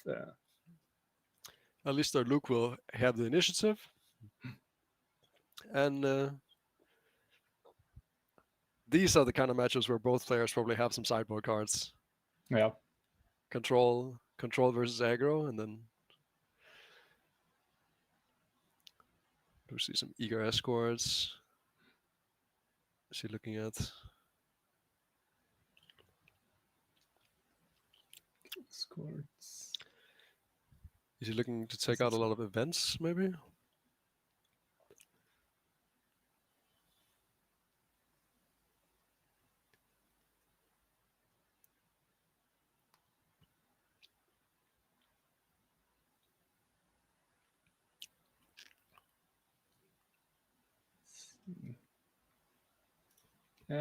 Wait a couple of events. I don't know what he runs in sideboard, but I would, if I run Ewing reinforcement just to get more bodies up, something to remove upgrades, because you know that traitorous and entrenched are a thing. I mean, he 100% has either Fang Fighter or Confiscate or both. Sham would be a good card to keep up if they start ramping. That Sham is a very good card in this meta. I don't think there has been a single Premier tournament where Resupply hasn't been the most registered card by a long mile.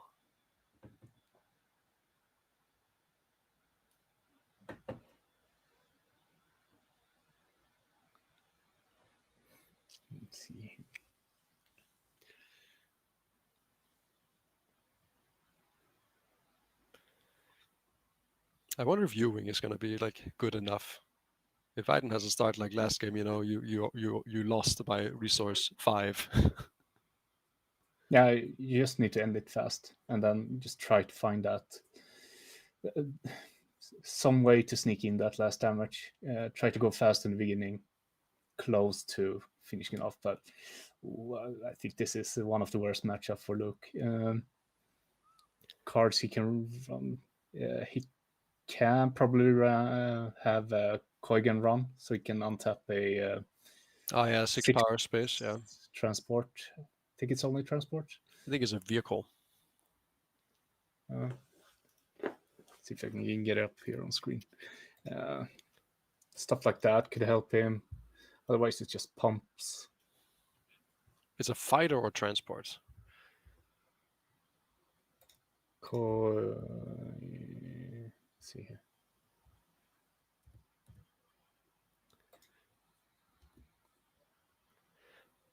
Have we seen any non-heroic units out of the Luke so far? Non-heroic? No, I don't think so. Here we have it's fighter or transport that costs 6 or less. No, it's 6 or less power. 6 less power. Yes, yeah. All right. Do we see no glory in the hand for the Aiden player?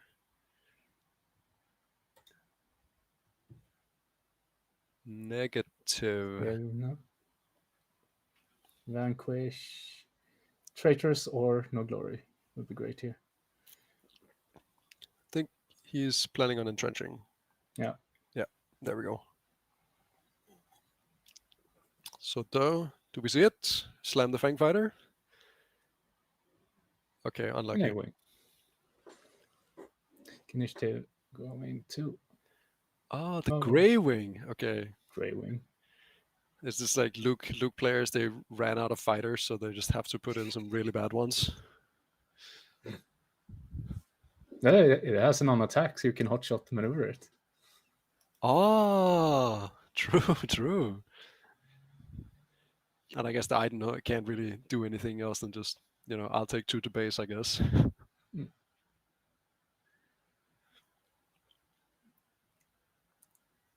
Yeah, we see that traitor on some hand there, but solve the Chewbacca ship with. Yeah, but I mean, he could also steal the entrenched. Yeah, I mean, I feel like he's gonna do it. Yeah. And then he just has the biggest space unit ever. Good luck. Let's see. No upgrade removal here. Yeah, I don't see. That's an 9 space unit. He's not getting the plus at least. It's only 3 with a wing. But this allows Luke to at least get the initiative, right? You took 2 actions, so now you get to do something. Yeah, and then 4 to base. The big beater Aiden. What is 33 divided by 4?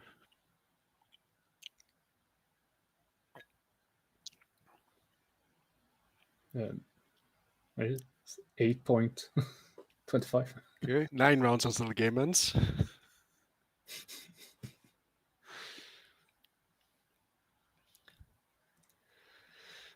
So Luke, what is he in the? He's +4 +5?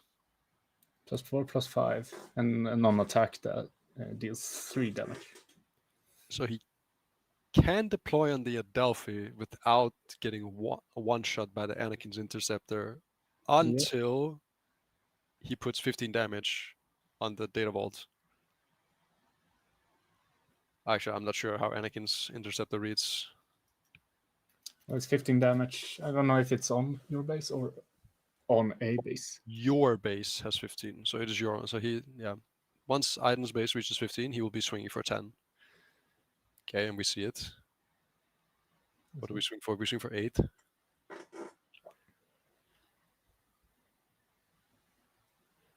And I mean, are we just going to perilous position? Be sad? Yes. Yeah. Yes, we are.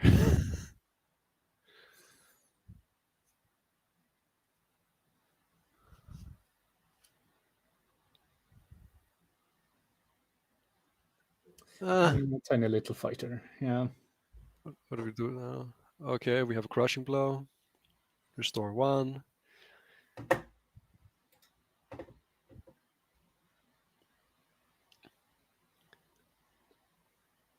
What? He played something that pinged. What ship is that? So far off the corner there. Can it be the resistance? Yes. That makes sense. Yeah, 3 that. damage. So yeah, of course, that makes sense. So the question is, do we want to defeat the Luke here, or do we just take initiative? The other player king has played safe here.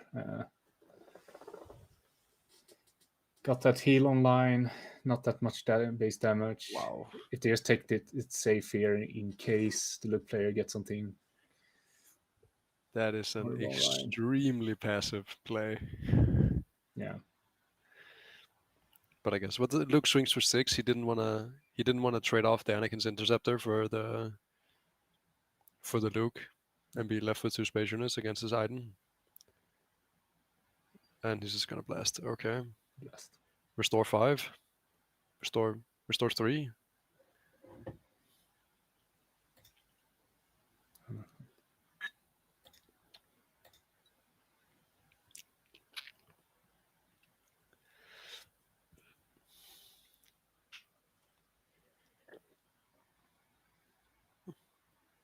Oh no. You know, at some point, it is okay to just. I know we just had lunch, but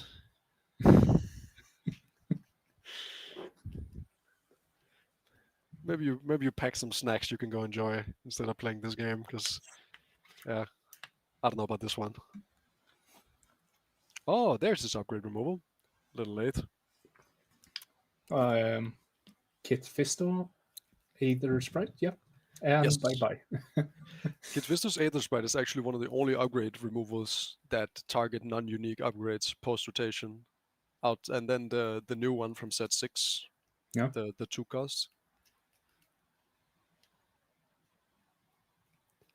Yeah, we've been playing around a little bit with Kit Fisto's Aether Sprite. It's good and awkward at the same time. It's a bit weird. Okay, tap 10, play Devastator. Thank you. Go next. Bye-bye.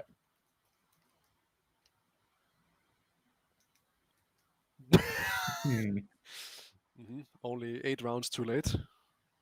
Only 8 rounds too late, yeah. I mean, if you draw it before, it's another game, I think. For sure. I mean, if he just removes the entrench immediately, there's 25 damage in the Iden space, and he has to like play less aggressively. I mean, he would still have had the traitorous, I guess, but let's see here. They have 2. I feel like the game ends when the reinforcement walker here hits the table.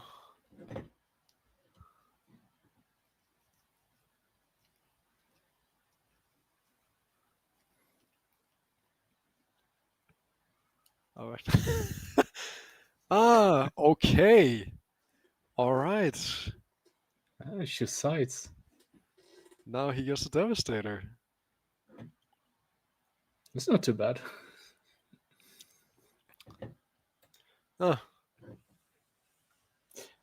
And bye-bye Devastator. And let's heal 1 as well. Yeah. Oh, he just drew Snoke as well. That's painful to watch almost. it is hard to be positive, because I mean, what would need to happen for the Luke player to win this game, right? It is close to unimaginable.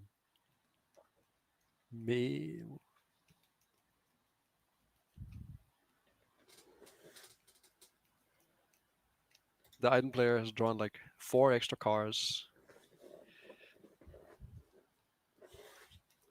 Ahead in the race.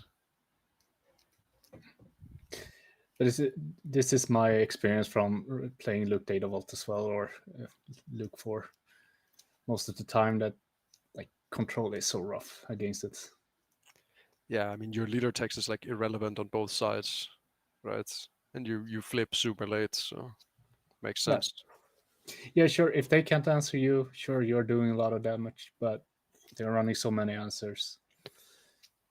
Yeah, and they probably ramp a little bit as well, and you maybe don't ramp, so by the time you flip, they can always just maybe take the initiative, super laser blast, get it out of the way.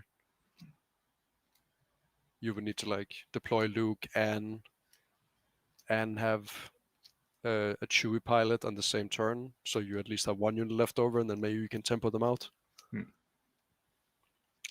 But that requires you to have 2 spaceships in play. Stealing the Snoke and bye-bye Snoke, yeah.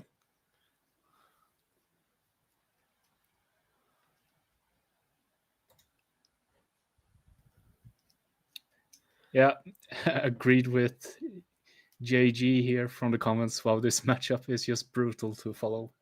Agree. Yeah. We have seen one player take game actions that were relevant at least. And picking up his Devastator. And beefing up his new A-Wing. Okay, there we go.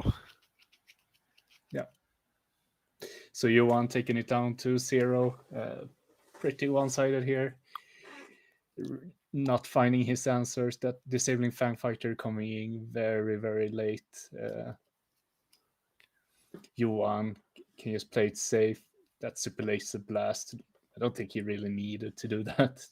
No, But that was what I was like, thinking. It was he could just have saved it and just pushed. Yeah.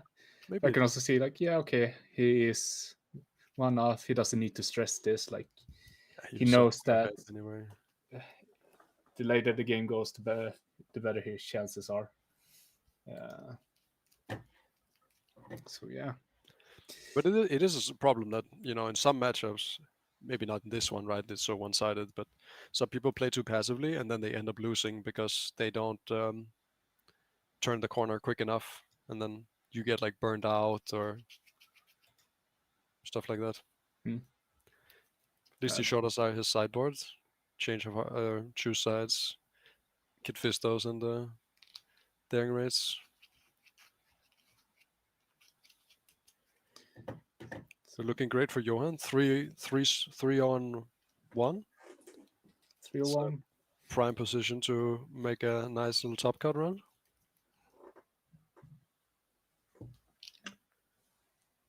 Yeah, it must be nice to also not being paired up with another player that has a draw in the bag.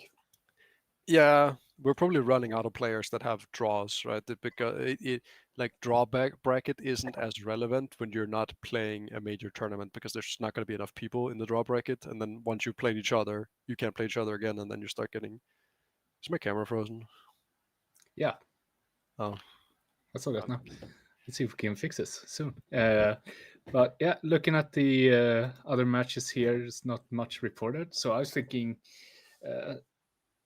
we're gonna take a little bit of a longer break this time. all right. And then we can get on a bit earlier because we are going to welcome Jordan from Colorado Cantina Crew. Ah. This is gonna help. Actually, I listened to their podcast. I started listening to their podcast like a couple of weeks ago. They're pretty fun. Yeah, cool. So you will get to cast round 5, 6, and 7 with him. It's gonna be awesome. Perfect. So yeah, let's see here. We'll be back in about 10 to 15 minutes. So see you then. Bye. See ya.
Welcome back to this PQ stream from Manatorsk in Skövde, Sweden. And we have a new guest on board here, Jordan from the Colorado Cantina crew.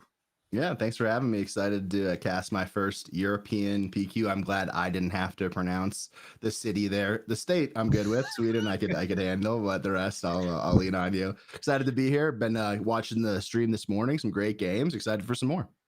Yeah. So since it's the first time you're on our channel, you can please introduce yourself and So what's your history with the game? My name's Jordan. Like I said, I'm from the Colorado Cantina crew. We're a competitive team based out of Colorado. We're expanding a little bit, so we'll have some news for that in the coming weeks. But we have a YouTube channel here. We do a weekly meta recap podcast where we have a lot of fun diving into the data and seeing what the meta really looks like and how you should prepare for your oncoming week. We do some streams as well. We like to just have some fun, and we're as competitive as we can get while attempting to have a good time. And we take ourselves seriously, but at the same time, we're here to play a game, and I think that gets lost sometimes. So we try to remind everybody. Yeah, and feel free to post the link to your YouTube channel in the comments here. Will do. Spark of the Forest says, "Good morning from Canada." Yeah, it's about time the West wakes up here. Yep. Gonna see here. I'm just gonna get some graphs going here.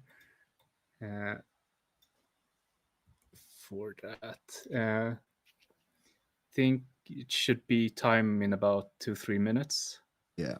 We get a new game going there. So when I was waking up this morning, the first game that I got a chance to watch on the stream was Palp Yellow, and it was a really interesting back and forth versus that guard deck. But what I noticed, especially in Philly last weekend for the limited event, unfortunately I didn't make it to day 2. I had a pretty bad pool, so I was playing the promo event, and I looked left and I looked right at basically every table just to see what was playing, what the deal was.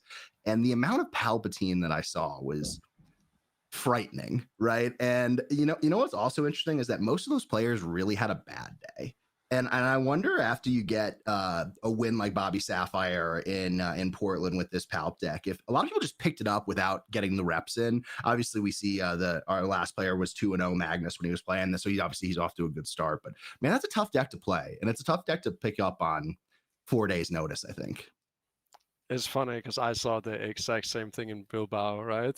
Mm-hmm. There were some Palps at the top table. It was relatively represented, but they too open as well. Yeah.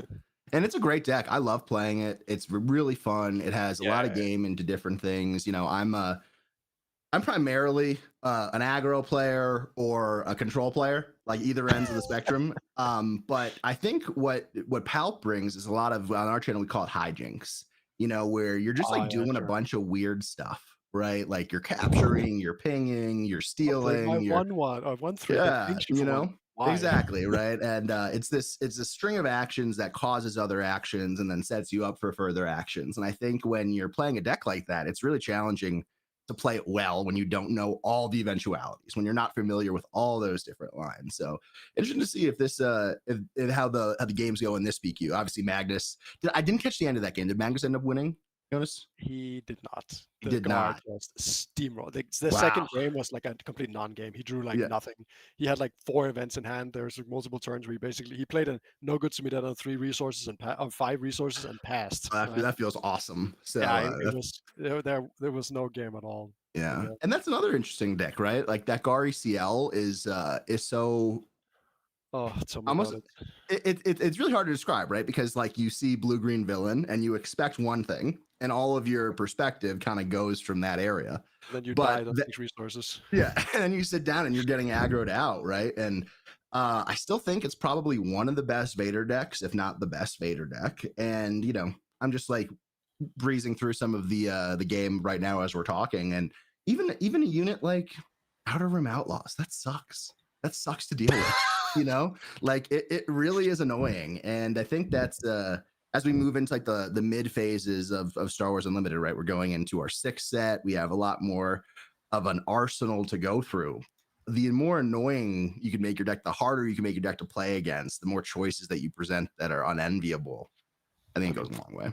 I played 4-2 Sentinels on 3 resources all weekend, and Gar's playing 4-3 Sentinel or shielded unit, 4-3 shielded units. So Yeah. he just like he breaks all the power math.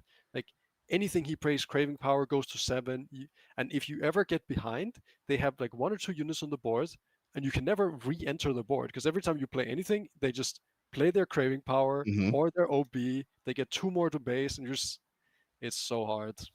And think about it this way: let's say you're ahead of the game, right? And then our good friend Timely Vader, ECL Vader, comes in, and you are no longer ahead of the game. So it's a tough one. I expect to see quite a bit of that deck as we move towards Secrets of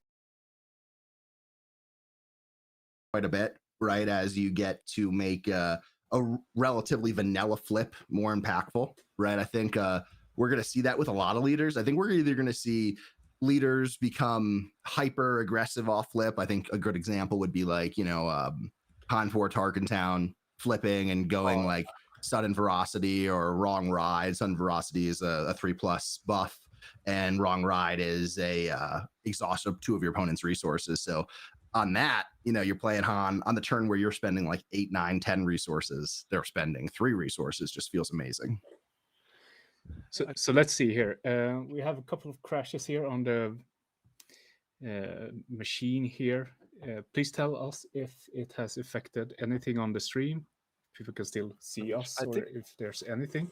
It seems like you two are just talking and keeping this going pretty well. So hopefully it's no problem. Yeah. But I just want to make sure.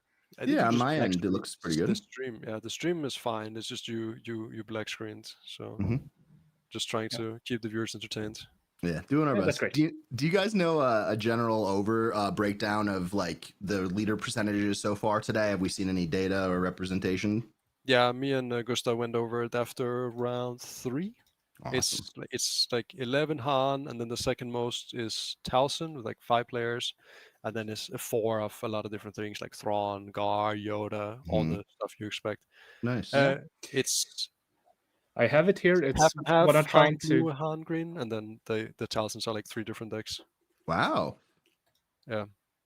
It's cool to see Towson Red go back to the top of the charts last week, right? I think that's a deck that has arguably performed amazing in like the 2 biggest events we've had this set, with regionals last week in Spain and Galactics, but everything in between has been just like a giant valley with a lack of really solid results. So I'd like to see that kind of come back at the end of the season. I think the deck is also very similar to Palp. If you pick up that deck, you're probably gonna lose. Like if you don't know what's happening, you have to be so precise. We can actually see some of the stats here. Great. It seems like this is what's crashing the program, so just have to leave it here. Yeah, there are 1, 2, 3, 4, 5, 6, I think 7. The most surprising thing is that people in Sweden don't like to play Han, and there's only 1 Boba data vault at the entire event. And there's only 2 Sabines, right? 2 Sabines, 2 Han, 1 Boba. Yeah, wow. That's like you never really expect to see Kazuda higher represented than Sabine, and I think they're either equal right now or Kazuda's 1 above, but it's a tough spot for Sabine. And like you said with Towson, I played Towson after Galactics this year. I played Han 2 Blue at Galactics, and the week following Galactics, I went to a PQ that I top 4'd with Towson. I picked it up on Wednesday, and I practiced as much as I could. I decided I was going to the PQ on like Thursday afternoon, and I drove on Friday to get there. So I probably had like maybe 15 hours worth of practice with Towson. And I play, it's when you go into a field, you expect to do one thing, you know how well you could perform and how good you are compared to the field. And I played really well in the Swiss. I got to top 4, and then I played one of my teammates, Kyle Kraft, who had been practicing Han 2 Blue for months and months as we get ready for Galactics. And I was like, yeah, I didn't practice this deck enough, and I think you see that in the challenging matchups. You see that in the equal skill matchups. And I think that's the case with a lot of these decks, right? We just saw one of the Nordic Takedowns finest pop in and talk about his Thrawn deck. And that's one of the things, like it's a challenging build to play. And when you're changing different varieties of things, you need time to practice it. And as you get towards the end of the season, time is a really valuable resource. You might not have it anymore. And I mean, it pays off. There's a Thrawn player in Europe, and that like he top 64s or top 8s every single event. He's just played Thrawn data vault ever since it came out, right? So Is that Twilgrim from the UK? it is exactly. Yeah, well, he's a wizard. So like I said, we do that meta breakdown every week on our channel over the Colorado Cantina crew, and I saw that deck when he won the PQ in Spain, in UK rather. And earlier that week on on some platforms, he played me and just steamrolled me with that deck. I wasn't expecting any of it, right? I wasn't expecting the Loth Wolf. I wasn't expecting the heroic package. I wasn't expecting Anakin to be instantly turned on. I wasn't expecting him to quadruple claim a Cobb Vanth on Resource 6. And after that, I'm stealing this deck. I'm stealing this. So went out, and then we saw his list after we won the PQ, made a deck about it with Mickey from the Boston Network. And it looks like we are in luck because we have our round something opponent sitting down. God. And it's a good one. I was talking shit about the yellow snow earlier. I'm getting a call from our producers, right? And I think this is actually a match from the regional limited event that we played last week. We have 1,000 green versus what I said. Yellow, so we're in for a treat here. But I mean, what kind of units do you think the Snoke is playing? I would imagine like Shin Hati. I would imagine this kind of a similar approach to what Towson's doing on the yellow end of things, right? So like those big shielded units. I can imagine maybe some sanctioner shuttles going on. Maybe this is a little bit more of an aggro build, trying to get some tempo swings. I played a Snoke Yellow when I went on Late Night's channel for one of their events, and it was a really challenging build to operate around because the swings are so big. See, when I saw the deck when we were going through, my first initial thought was that he just he couldn't decide whether he was going to play Tarkin or Snoke and just picked one randomly. Yeah. And then he put in the spaceships, and he's just going to play some 4 starfighters and some lurking TIE Phantoms and beat people down. Well, the lurking TIEs are really challenging to deal with if you don't have the specific answers. And this Towson green deck, I mean, I practiced this a little bit before Galactics as we were, it's the green based. Yeah, as we were testing things. And I would imagine this has some combination of like Eighth Brother, obviously the Vader package. It could have like the Doigan Master to start searching your deck and doing stuff like that. Probably running Craving Power. Pretty interesting build. I don't personally see the upside in this over the other Towson colors, but I'm really interested to see how this goes. Obviously, he's a 1-2-1, I think, is this player's record. Yeah, the Towson player, but this is round 5, so the scores are not updated yet. Totally.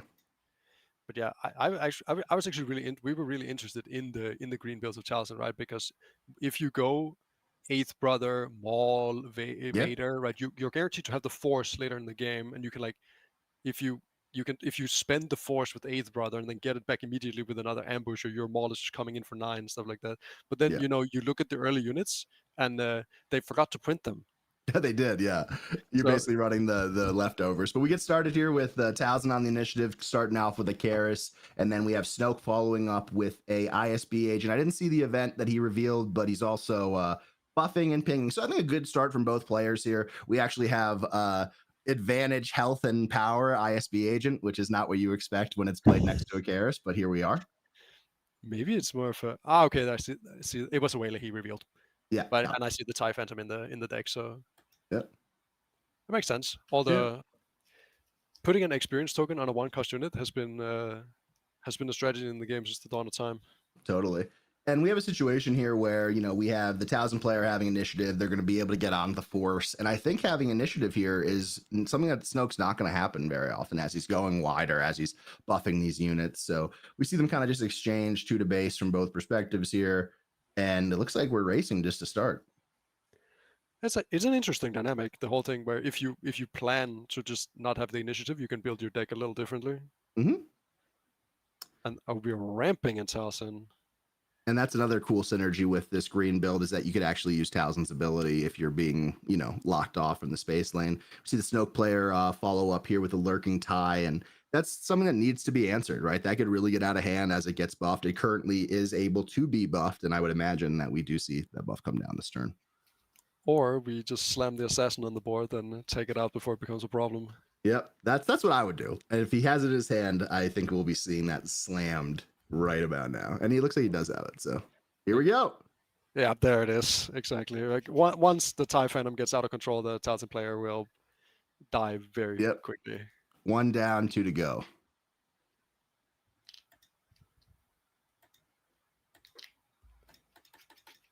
I think the Snow player's thinking like, how do I get out of this right now? Am I just pushing base and trying to win before he gets to the big stuff? And looks like that's what he's doing. We're going to see ISB Agent take another 2 base, bringing him to 4. Super Ledge Tech trading, getting Townsend ready to flip if she wants to here, right? It's not the most impactful flip turn, but it's 1 early, and that means 2 early versus Snoke. Yeah, he forgot to ready his resource, but will allow it. Probably didn't. All right, you called it. It is the Shin Hati. What a great unit. Okay. On 4, of course. Gonna play it as that might have been a little bit of a misplay there for the Townsend player. It might not matter because obviously Shin Hati could get buffed here, but you could really squeeze 2 dings from Townsend out of this turn with your force activation. Looks like that was in the cards. The ISB agent if you do it that way, but maybe he wanted to see what the. And if it's me, I want this Shin Hati dead pretty quick. You know, it's a 4-2 shielded, 4-3 shielded sounds. Yeah, exactly. But yeah, maybe a little inefficient. You got to get it done though. That unit's going to get out of hand if you leave it alone. Having never played either side of the matchup, you know, it is always fun to see when both players think they're the aggro deck. Yeah. I think it's almost non-debatable here that it's Snoke, right? The end game that you have in blue-green villain is just brutal. So he opts not to clear Shin here. We see Karis go into the ISB agent, and we're going into resource 6 for Townsend and then 5 for Snoke. This is a big turn for Townsend to get a little bit of an advantage, push the envelope before this Snoke flip comes out. I wonder if we're just going to see him slam the OB and take out the Townsend. Well, you know, if he OBs here, right, we still need to deal with that shield first. So I think you probably have to attack Karrison first. No. I saw the Snoke player have a. Oh, Snoke player, got it. Yeah. Then, because then he is kind of safe from all the minus as well. Mm-hmm. Still got 2 big ones to deal with, and I think any way this ends, and there it comes, just like great call from me. We got the OB coming, but I think either way this turn ends up, we're probably going to see Shin Hati die. But I mean, if she takes the whole board with her, then I feel like you're pretty happy with a Snoke. You just have to sort of not play into the power of the dark side, and then you can sort of ride your leader to a comfy finish. Yeah, that would be a pretty big punish here, that power of the dark side coming in. But looks like he does not have it. Or maybe he does. I'd be slamming it.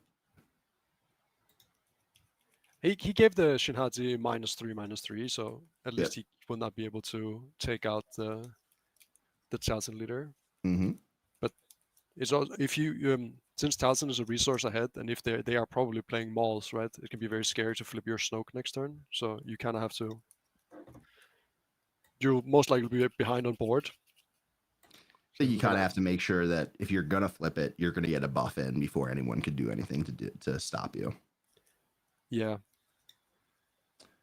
We just see another assassin come down using the force to flank Shin Hati. That will kill Shin Hati now, actually, right? Yep. Not just at the end of the turn. She's -6 currently. Yeah. So OB wasn't enough there, but did its job, cleared the board. But you rebuild it. But see, like, how do you enter the board as a Snoke player now when you're 1 resource behind and you're going into the 6 cost ambushers? I think you have to dirtle a little bit. I think you have to try to play a lurking tie or something along those lines. Otherwise, your Snoke's going to die and the game's over. Realistically speaking, this probably isn't an enviable spot for the Snoke player. Either way, even if he does have dirtles, even if he does have a way to make this turn efficient, he's coming into Townsend's kind of wheelhouse here. Ah, the Bazine. So we see a great hand: Snoke, Anakin, Tyrannus, and Power of the Dark Side. So yeah, that sucks. Yeah, good luck. Good luck with that. There's no heroic in the discard. So maybe you leave Anakin. All of those things suck. They're on the 7 resource turn right now for Townsend. So Big Snoke's coming out next turn. Yeah, this is a tough situation. I don't know what you take here. Okay, makes sense. At least Yeah. now your leader won't die instantly. Mm-hmm. But yeah, we're Now it's choosing time to control the slowly. boards. Yeah. So we did choose Power of the Dark Side as we see redrew. Bazine gets cleared. Towson's just really trying to clear this board every single round. I think he just wants to play the big Anakin and then clean it up, and then have all his like. When you get into the minus blender and their units, they stay on the board forever because we don't trade damage anymore. They just play a guy, and then your guy shrinks, and then they kill it with their smaller guy. Yeah, and just like this, we see Tyrannus coming in. Wonder if he will shield first. He doesn't. He does shield first. Yep. No, he does shield first. Yeah, you're right. Yeah. In theory, you could have done the ambush and then shield if you wanted to. I don't think it really matters in this spot, though. And again, no chance for buffs. Everything's dying. Interesting that he chose to develop the Tyrannus. I wonder if he just drew like another. He just. I was gonna say if he drew the power off the Bazine, I think he'd just go to game 2 here. For sure. But it's like I was wondering what he had because his hand was very resource inefficient if he had just played the Tyrannus. So we see Towson going to the 9 resource turn. Snoke going, Snoke going to the 7 resource turn. Snoke has not flipped yet. Snoke is on the board. Oh, wait, Snoke is on the board. I thought that was a Praetorian. It's a little blurry here. Yeah. He killed it with it. But yeah, he drew power, plays power, has 6 resources left over for Anakin. Didn't bother to ready his units, Yeah, he's on easy mode here. Let's see. YOLO Dog 2000 says needs damage on Snoke based on Towson attack. I think that Towson attacked into the Bazine, yeah. If that's the is that the Phasma unit? That is Phasma, yeah. And then that is Anakin coming down to -3, -3. I think that leaves Phasma with 1 HP. I think that's a 5/4. It's a 5/6 base for 5. Yep. That's a card that I've never played in any format. Yeah, I think it gives some power or something when you play it. I actually don't know. To first order units, I believe. Maybe we'll get it on screen. I don't know. And we see the Chief saying, yeah, missed 3 damage from the Towson attack. It's funny, like when you're playing a game like this, obviously from the outside, damage always matters, but the way that this is going, it's going to be one turn where the game kind of ends as opposed to a build-up. Cad coming in, captures Anakin. Pretty strong move here, but I don't know if it's going to be enough at this point in the game. I mean, we have 10 ready resources and 2 units on the board. Yep. Big Snoke coming in, -2/-2 to Cad. Means he is clearable with Towson's ping plus the Tyrannus attack. Looks like that's what we're going to have happen here. Sure. Yeah, you get to swing 3 ways, get your Anakin back. Yep. But like this is the kind of situations that happen against these decks, right? You're just completely in the blender. Like you can't play anything. Mm-hmm. Just, I mean, honestly, it's time to pack it up. Oh yeah, this game's over. And then he also has a Devastator, Avenger potential. Like this is just a tough situation, and that's what Blue Green Villain does.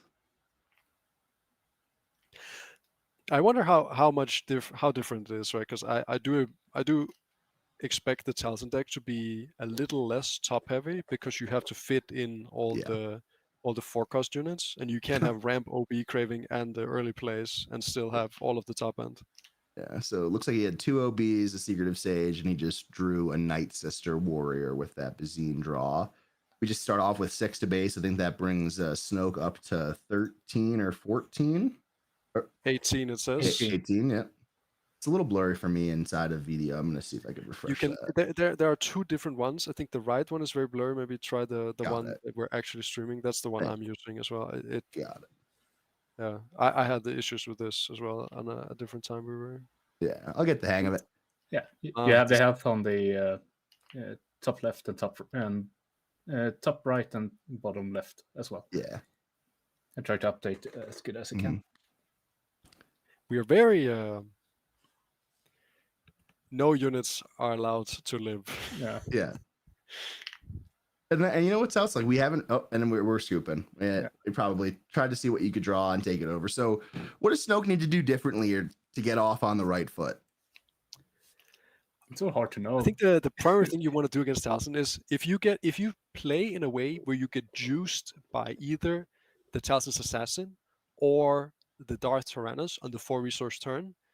Well, I guess this was ramp into 5, but on that turn, it is so hard to come back into the game. So you have to do something on the first 2 turns to either deny them the force or try to you have to control the board, play some high health units so you can actually fight back.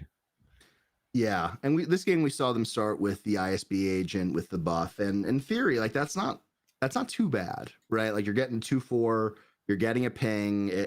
In the grand scheme of things, it could be a lot worse, but I'm not sure if that would have been better here than placing 2 1-drops if you are going the 1-drop route.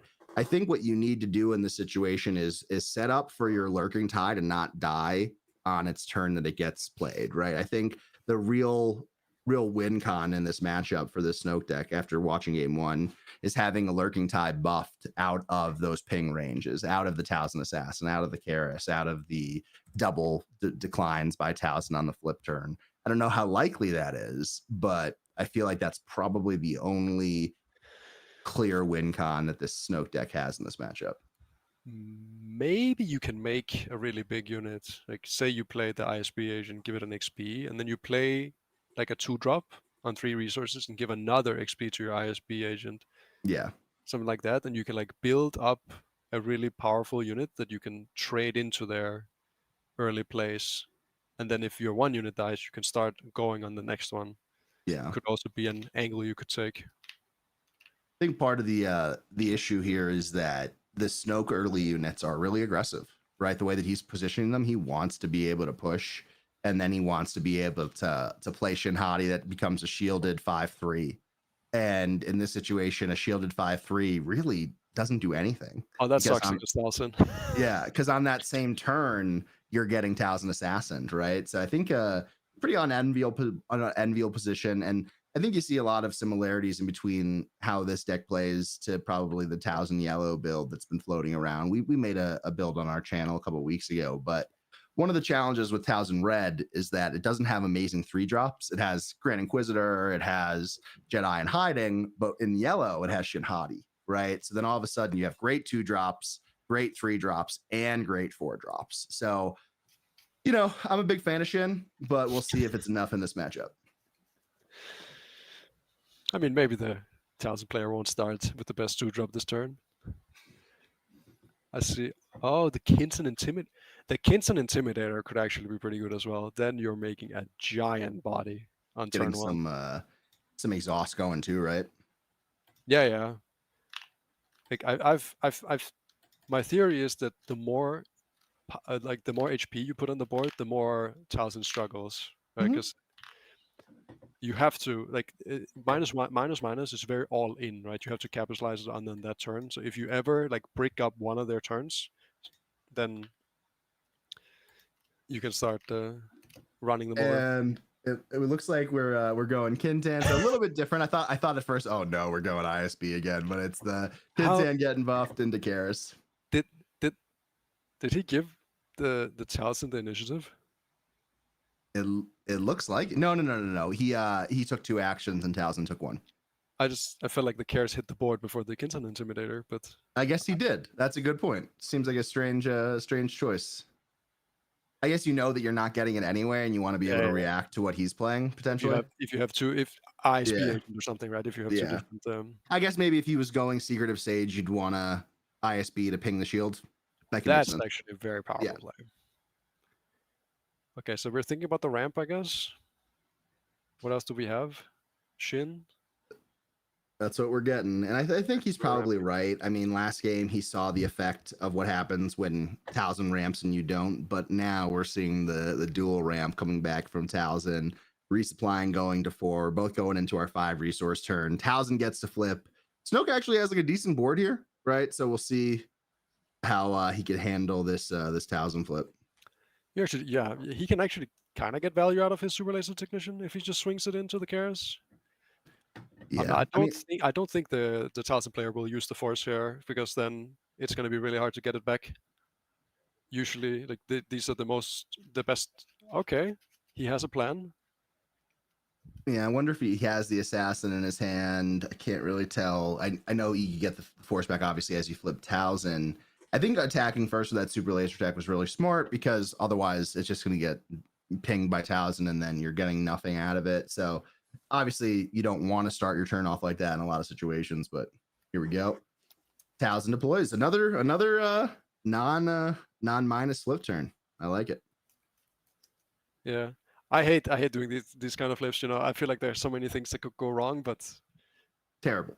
It gives me so much anxiety as you flip your highest value card in the deck, probably.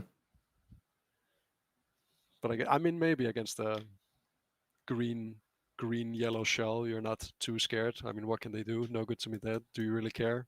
Yeah, that's probably it. I mean, an OB here would be kind of pointless also. Yeah, I think we're swinging for 1 right now. Yeah. Swinging for.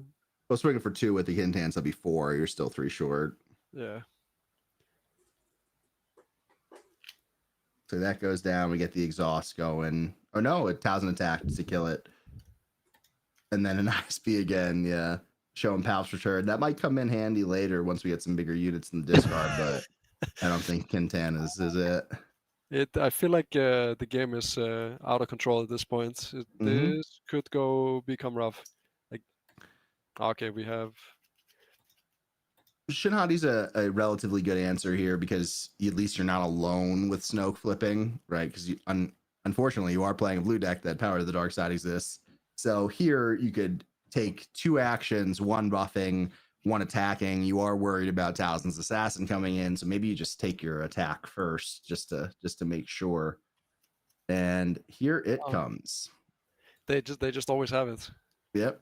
Your leader is semi-safe now. There's no cards in the game that will disrupt your flip. Yeah. Outside of Tyranno and Towson, right? They're gonna eat this Snoke up. And we see that happen, probably getting the -1 +3. That leaves Tyrannus to clean it up. I think I saw a Craving Power in hand. Ooh, we see a hot shot being smuggled out. So do you clear the Towson here, or do you go to base? There's no way you put any more damage on your Snoke yourself, I think. Yeah. If he wants to spend an action so you can get the initiative with your Snoke, then deal. He's thinking about it, I think. Oh. This would push 7 to base for Towson for the Snoke player, which is nice. Obviously, you get the buff on attack from both his ability and the hot shot. It's just a terrible situation all around. Like, leaving this type of board untouched feels terrible. Taking 7 to base feels terrible. They all feel terrible. Snoke lives right through the Tyrannus attack. He will go to 9 -8, so he's exactly 1 short if he swings base. Yeah. So yeah, I think you. If in general, if your opponent is swinging into your leader, then you probably don't want to swing your leader into his units, right? Yeah, I think you have to play to your outs here, right? Like, you need to play to a big OB. You need to play to something that keeps Snoke alive while pushing damage. It looks like we're both idiots, and he decides to kill Towson instead. And so we'll see how that plays out over these next couple turns. Snoke does die in return. Tough spot, like we said. I don't think either situation sets you off on a really positive route, but life's full of decisions. Yeah, I mean, and we can't really see their hands, right? So yeah, exactly. Maybe we're just gonna play 7-cost ambushers for the rest of the game. Yeah, we see the first 7-cost ambusher coming down with the Spark of Rebellion Vader. What are you looking for here? You trying to get like 2 ISBs and a kin? That'd be pretty nice with all these one Just the slam 3 units on the board. That would actually not be bad. Yeah, maybe Lurking Tie also could be pretty cool, right? Basine and Kinton Intimidator or something. Yeah, and we're 2 Towson's assassins down so far, I believe.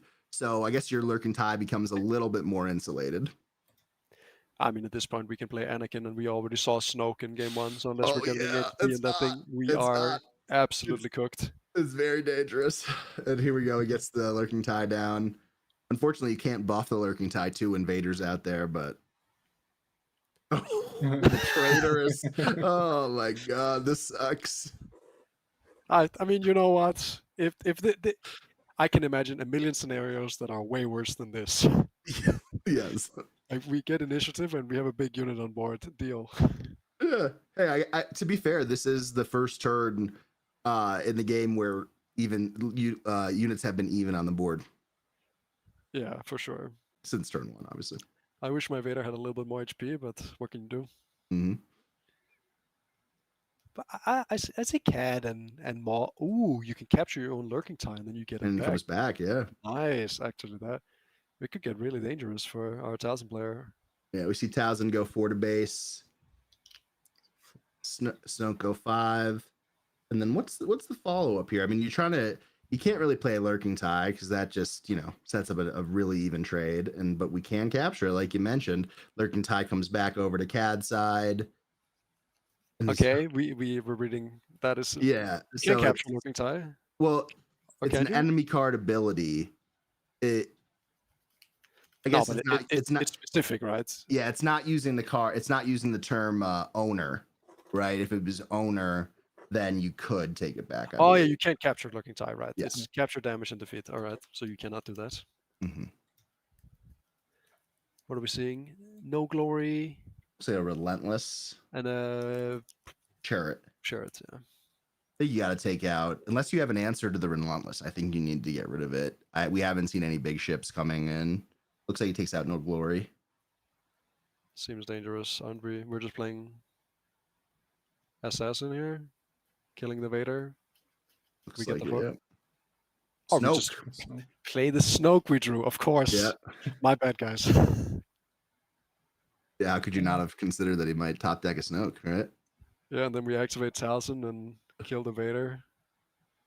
Things are not looking good. Yep, there we go.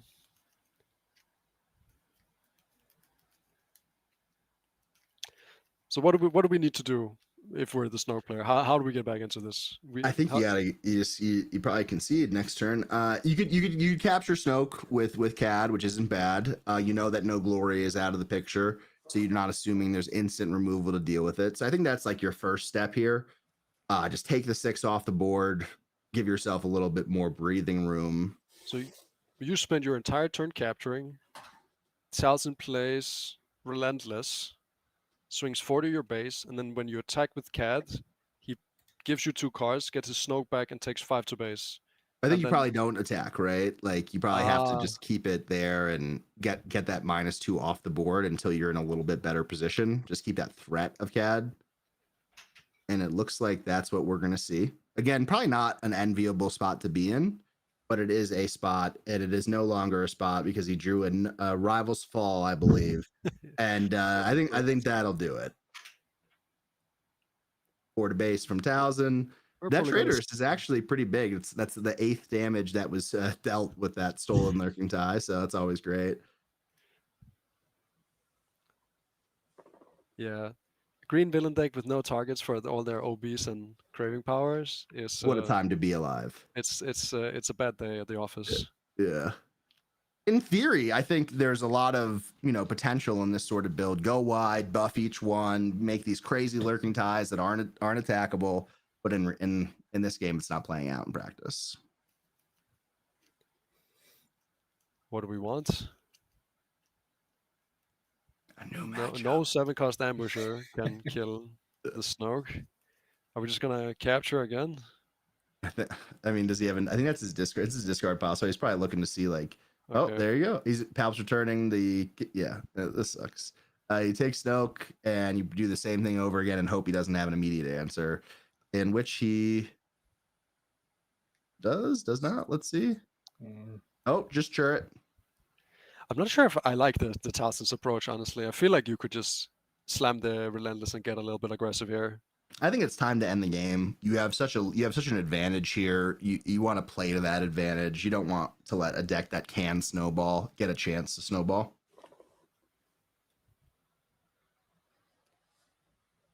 Yeah, exactly. That was my thought as well.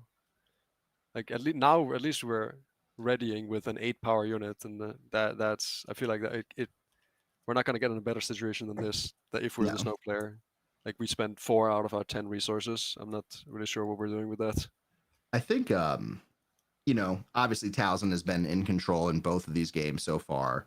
I think we're reached a spot where I don't want to say playing with your food, because I don't that's rude, and I don't mean that underlying message. But when you give someone a chance to get back in, they might just, you know what I mean? Like when you don't do things to end the game quicker, you're opening yourself up to situations like this where now, and we don't have the force either. yeah. So we have a Vader coming in, Okay. being able to kill Churret, then all of a sudden we could get 3 more units on the board if possible. Probably 1 or 2 realistically, but you could get 3. And Looks like we see that's the Praetorian Guard, which is another Sentinel on the board. But none Yep. of these decks are probably capable of board wiping the opponent very easily without having units on the board. Like they're both very unit centric, and I think just as the Snoke has an issue re-entering the ground arena, Towson is also going to have an issue re-entering the ground arena. Mhm. And if we see like claim into craving power on the campaign, Relentless is events only, right? You can craving power. Yeah, that's an upgrade. But Yeah. you know what a massive punish is for this line not doing Relentless last turn? It's a Devastator coming next turn, right? Where all of a sudden he has massive control of the ground and of a giant Sentinel in space. I'm not sure if the Snoke deck's running Devastator or not, but okay. So on this side, we see a Power, I believe. Powers, Anakin, Snoke, and Tyrannus. How many times have we seen a hand like this in the past 2 games? Pretty much every time we've looked at his hand. Deal. Keep all. He does take the Anakin, and he draws. It looks like that was a Devastator. That's a good draw. Yeah. Okay. We do see Cad swinging in for 7 or 8 now with the buff. 6. Okay, he does. Does he remember to draw? He has to. I hope he does. 2 draw. Yep. Okay, there 1, we go. 2. Yep. Cool. Oh, hot shot and melee. Nice. Not bad. And we do have a Sentinel on the board with that Praetorian, so he's probably thinking, hey, Snoke will have to attack here at least next turn.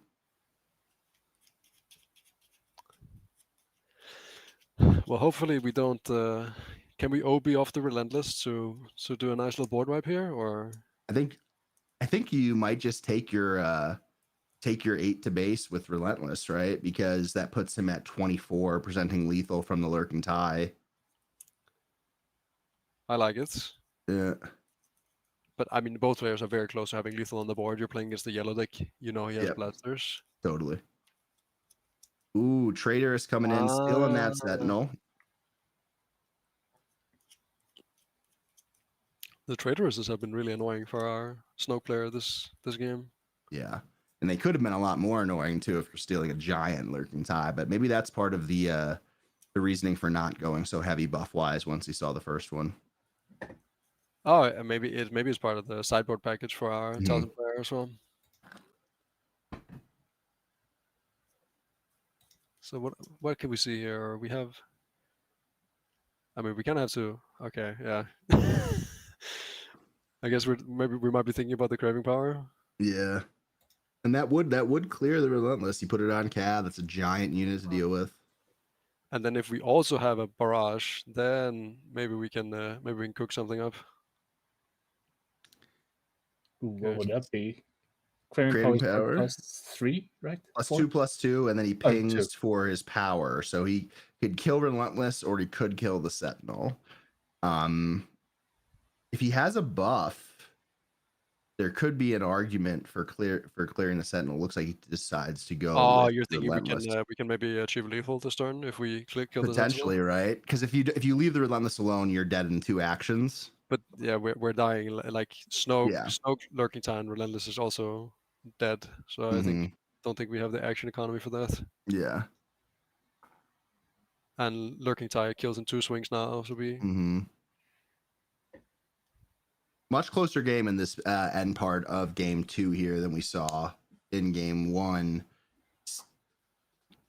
You have to solve some problems here. You can't leave a a 10-10 unit on the ground for very long. Obviously, it's only an 8-8 now with Snoke on the board, but that could change very quickly. It started to look one-sided this game as well, but no player has really gone away to. Yeah, there So it we is. see a craving power and an OB on the same turn. Obviously, you cannot clear the tie here. That is a 12 damage overwhelming barrage. We Just have wipes the whole 8, ground right? board. Or it's 10, Oh, right? it's 10, yeah, sorry, because of the Snoke, but in this case, it doesn't Or- matter. That's a huge swing. Yep, and now we have a 7, 8, 9, 10, 11, 12 power Cad Bane here. With yeah. and no buffs, no resources available to do anything about it. But I mean, if you have a hot shot in the row, there could be an argument. We should have swung with the lurking tie first, right? Yeah, because now you have to claim. You don't get your attack in. Oh, that's a very unfortunate sequencing right there. Or Yeah. unless were we dead to the Vader anyway? I guess yeah, we were. Yeah, you had to either kill or swing. I think the not swinging really tells us that he doesn't have a way to deal with it in his hand and needs to get some more cards going. He does swing. Okay, that's this is a great comeback story. If I think that's just game though. Yeah, they're drawing, and then just game. Yeah. Okay, Yep. nice. Wow, great recovery from the Snoke player. I was extremely wrong in that middle game. I thought it was curtains, but that who knew when you play OB and craving power on a 7 power unit that's already been buffed once that you could do anything.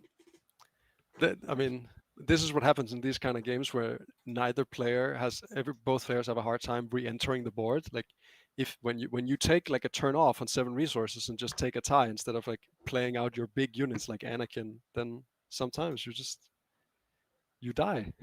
Yeah. So I think Towson here will look back at this if they watch the stream and kind of regret not playing that Relentless the turn earlier. Because then you are, I think Towson had him to 16 at that point. You get him to 24, and then you're presenting lethal from multiple perspectives. I think the reality with these big villain decks is that if you let them, they will. They will kill you very fast. Yeah, you don't have much choice in the matter.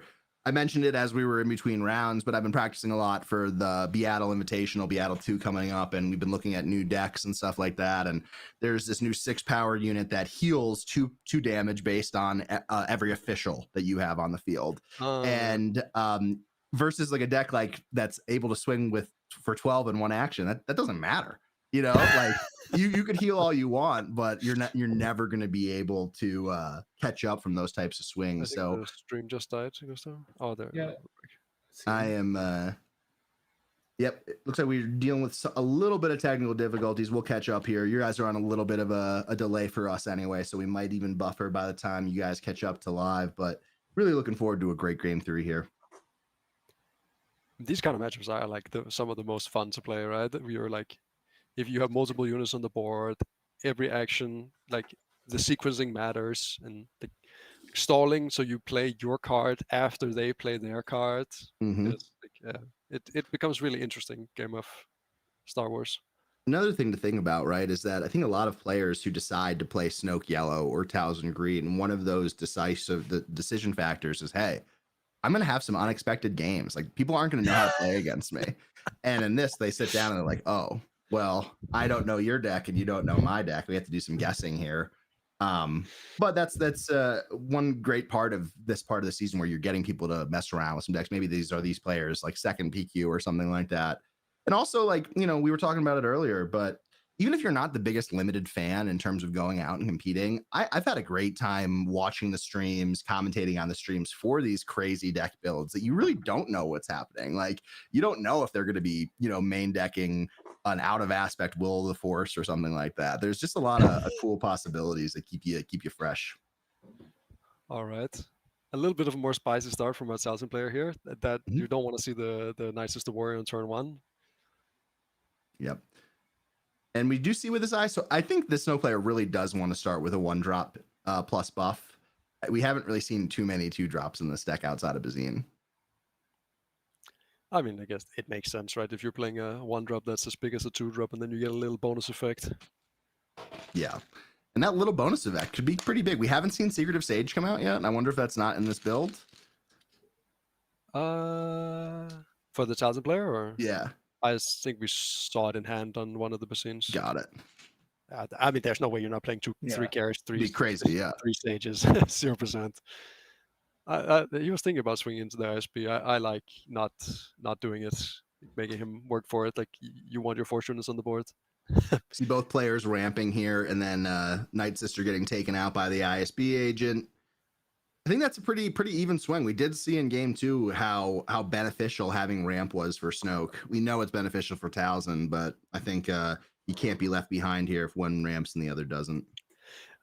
If you're both playing ramp decks, then usually the guy that ramps, and if the other guy doesn't, you're in trouble.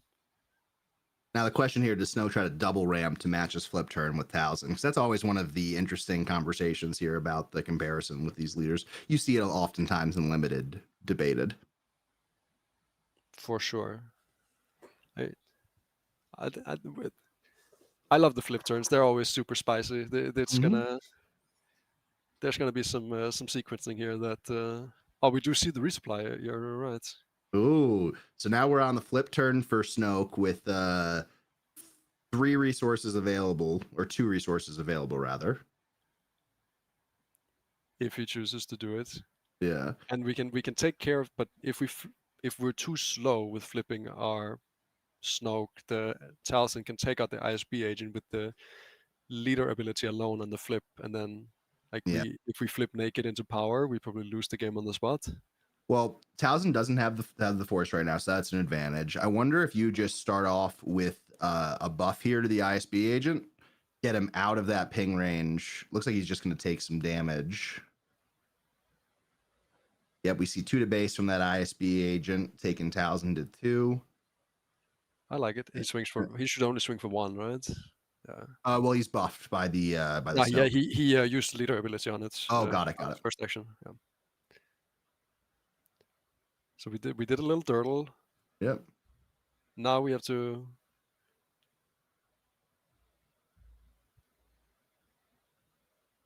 I think you probably just have to accept that ISB is dying for free here. He passes. Okay. Interesting. I mean, so at this ISB point, gets killed. Probably passing again. Yeah. Okay, tap 6 for a Phasma unit. Yeah, that gets powered. Do you do it again? No, you're just going next and leaving Snoke protected. I think that's probably better. It. Yeah, I like it. If you flip Snoke and you just lose him instantly, I don't think it's... Yeah, I mean, Talzin could just claim, and if they have it, you just probably lose the game right there. So let's see. Brent Crow asks, is Intro Battle of Hoth legal for this? It is not it's legal. supposed to be legal for set 6 and onwards, yes. right? Yeah. Yep. The release of Secrets of Power, Intro Battle for Hoth, is legal for Premier play. Yeah. And also, what a great product, like, to get friends into the game. OB, that's not a great product to get a friend into the game once you do that to them. We see Talzin healing 5 to Snoke here. See, I don't understand why we didn't flip last turn, though. If we were going to flip first action on this turn, though, then I think I would have taken the experience token on my Snoke. 100%. That's a good rule for new players. Don't play OB for the first 10 games. Yeah. Unless you want to win, then just do it.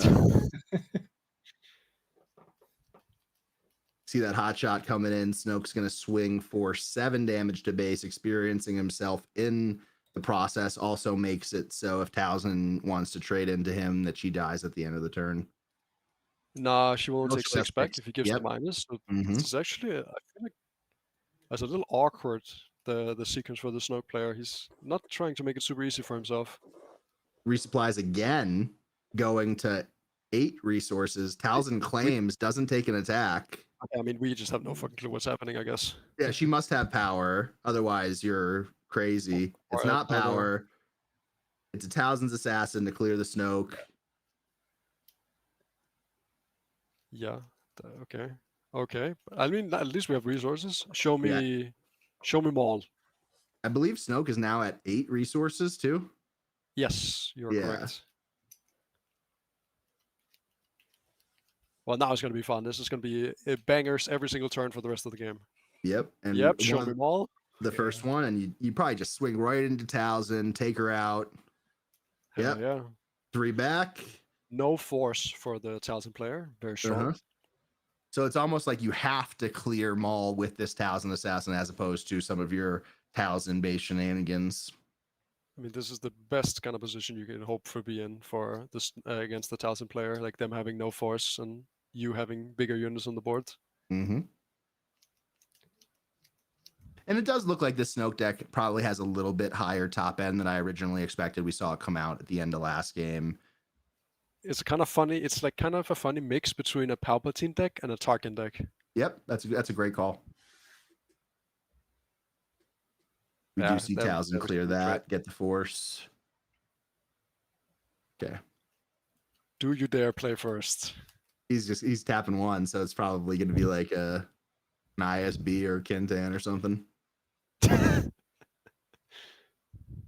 Oh. He's smuggling Bazine. Yep. Looking for Bazine. There she is.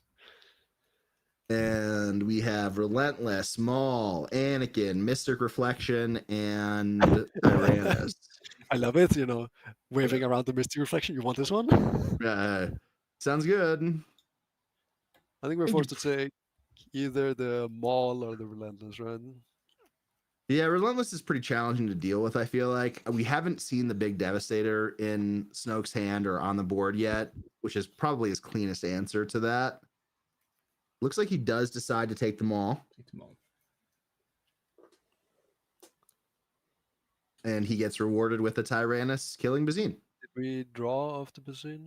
I did not see a draw, but maybe he's gonna do it. Yeah, our Towson player has been.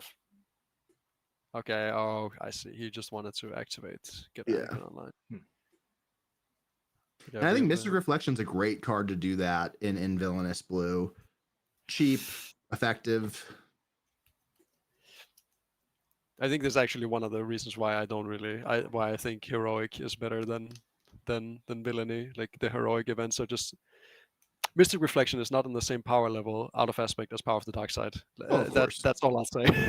It also only costs you 3 versus 5 though, right? So that's the trade-off. Yeah. But you're putting in a card into your deck that you kind of don't really want to play, or it has very niche play, right? Whereas Power of the Dark Side is in situations can be cheaper Rivals Falls. It's just a straight upgrade with upside. Totally. So we see Praetorian here. Maybe we get a Craving Power to clear this Tyrannus, and then he becomes a Sentinel himself. Oh, he sees himself, of course. That makes sense. Mm-hmm.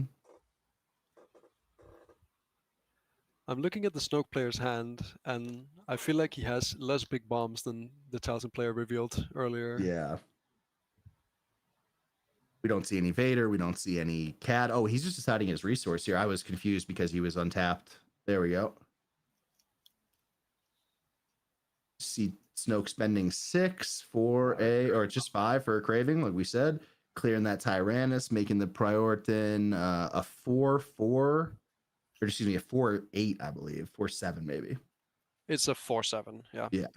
And this time we're slamming the Relentless early. Yeah. Shinhati coming out. Not a bad board here for both players. So, this time I was so sure he was just going to play the Anakin and use Towson's ability to take out the Praetorian, but yeah. What do we know? About Snoke Yellow and Towson Green, I'll speak for myself when I say not much. Oh, yeah, I can confidently say that I have 0 games on either of these leaders with that base combination. I have like maybe 10 with Towson Green. But yeah, as you said, this is more limited than anything else. And we have the Anakin. Clearing Shin. And seriously weakening the Praetorian, taking Sentinel off. I don't think it's going to matter this turn. I mean, at least Craving Power is not unique, Yeah.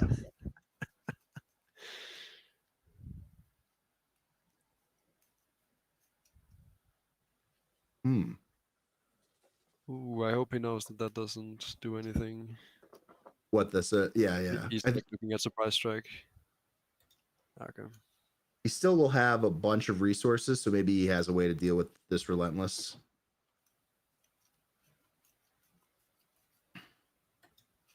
Not before he takes 8 to base, though. Bringing him to 10, tightening this race a little bit.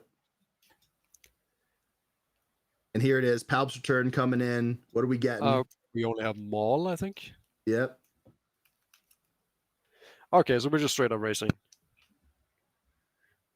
What are you saying? Hey, Phasma. maybe I top deck a CAD. Okay. So Phasma comes out, and then I believe we'll give the I think Maul's probably the better choice, but if he does take Phasma, I could see it because it does buff the Praetorian by 2 when played, I believe, right? Is he a first order? I guess he is. I think Oh, that's not good. so you take out the Phasma, obviously. You gotta keep your damage on the board.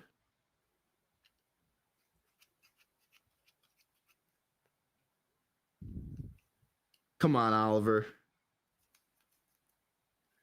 Oh, I don't know. That's he keeps the initiative there.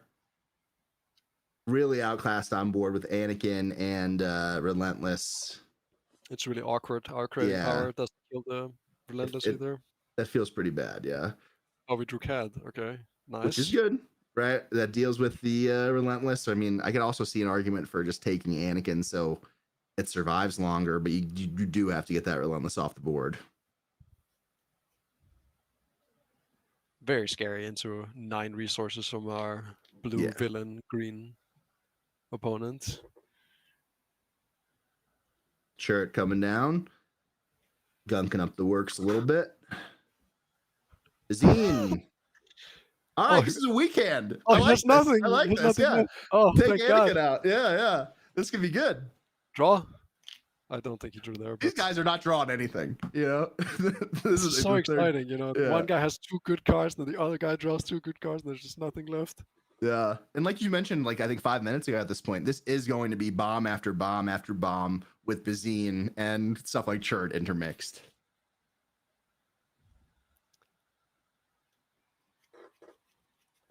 I feel like our Talton player is forgetting to draw some cards off this Bazine, but Yeah, and so did Snow. Snow forgot to draw off the 1/2, right? oh no, you cannot use the force like that. Yeah. Ooh. And it still doesn't clear the Yeah, the cat still lives. That is. yeah, so that's a puzzling moment.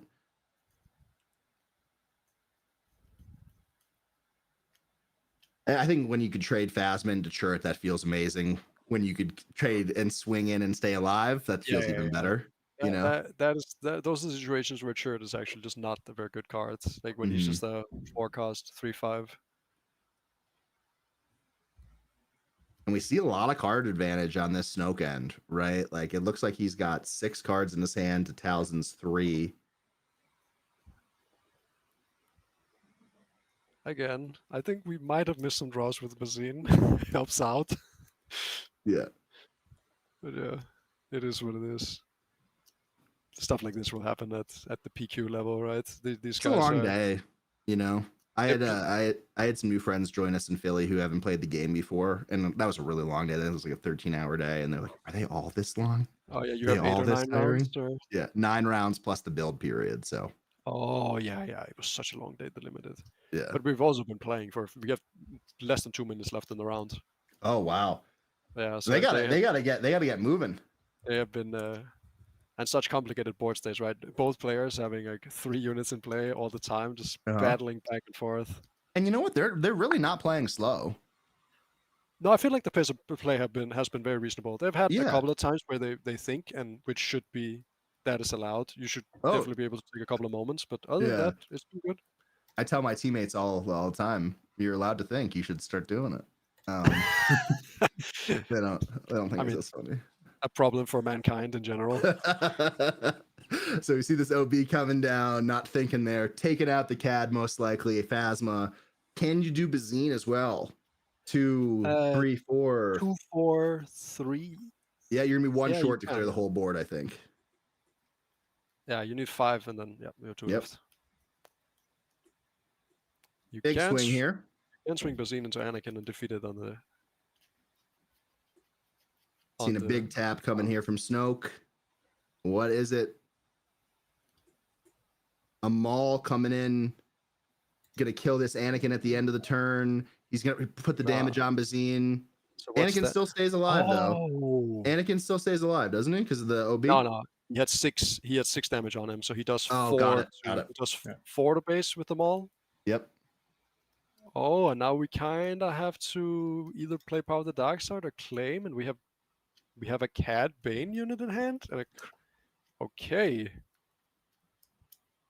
Yeah, This will be a we claim. great comeback for Snoke if he's able to take this down. It's See what funny it that is. if he plays OB or Craving Power on the Relentless, then he can no longer capture it with Cad. Yeah. Was that an Annihilator in That in Abraham's hand? hand? Let's see. He's going to get rid of every...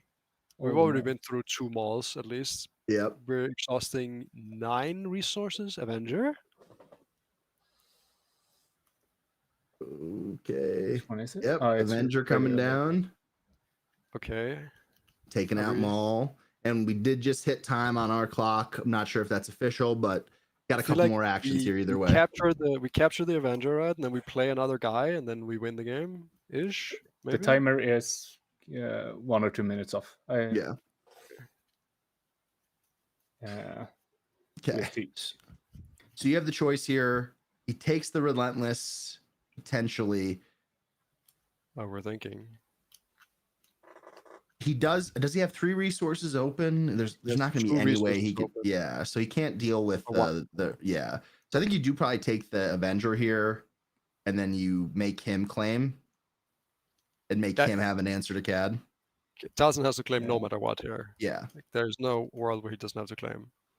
And then we get Yeah. 2 TIE fighters on the board. okay.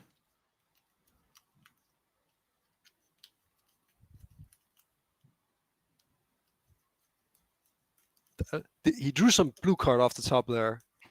I feel like the world wants it to be a Rival's Fall. Let's see. Looks like it's That's a Arrivals flip. taking Don't out try it. Cad. Surprise strike That's for the right. win. No. Oh! Oh, What it's the- Relentless. No, it's Oh. Relentless. Oh, blocks relent- that. Oh, because he got it back. Oh my god. We can That's still it. swing to That's trade. gonna steal it. Do we have him swing with TIE Fighter, play Smuggle Hotshot? I mean, the TIE Fighter does 3, right? Because there's not or it's only 2 because there's not a It's token only unit 2. out. But if he swings, he can't really swing with the Avenger. Oh no, I don't think we should be playing events right now. Does he have 2 surprise strikes? He might. Or is the... No. He's got 2 events. It does look like no. That's a tip to scale. It's Ah. the tip scales. Yeah, okay. So now we need to get rid of both units in one action here. OB. OB is That's it? what you're really hoping Round for. timer ended. Let's see. Does he have it?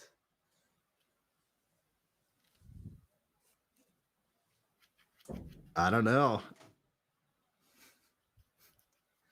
We also haven't seen any timelies come in from the Towson player in both of these games so far. All 3 of these games, a timely Towson's assassin would do it.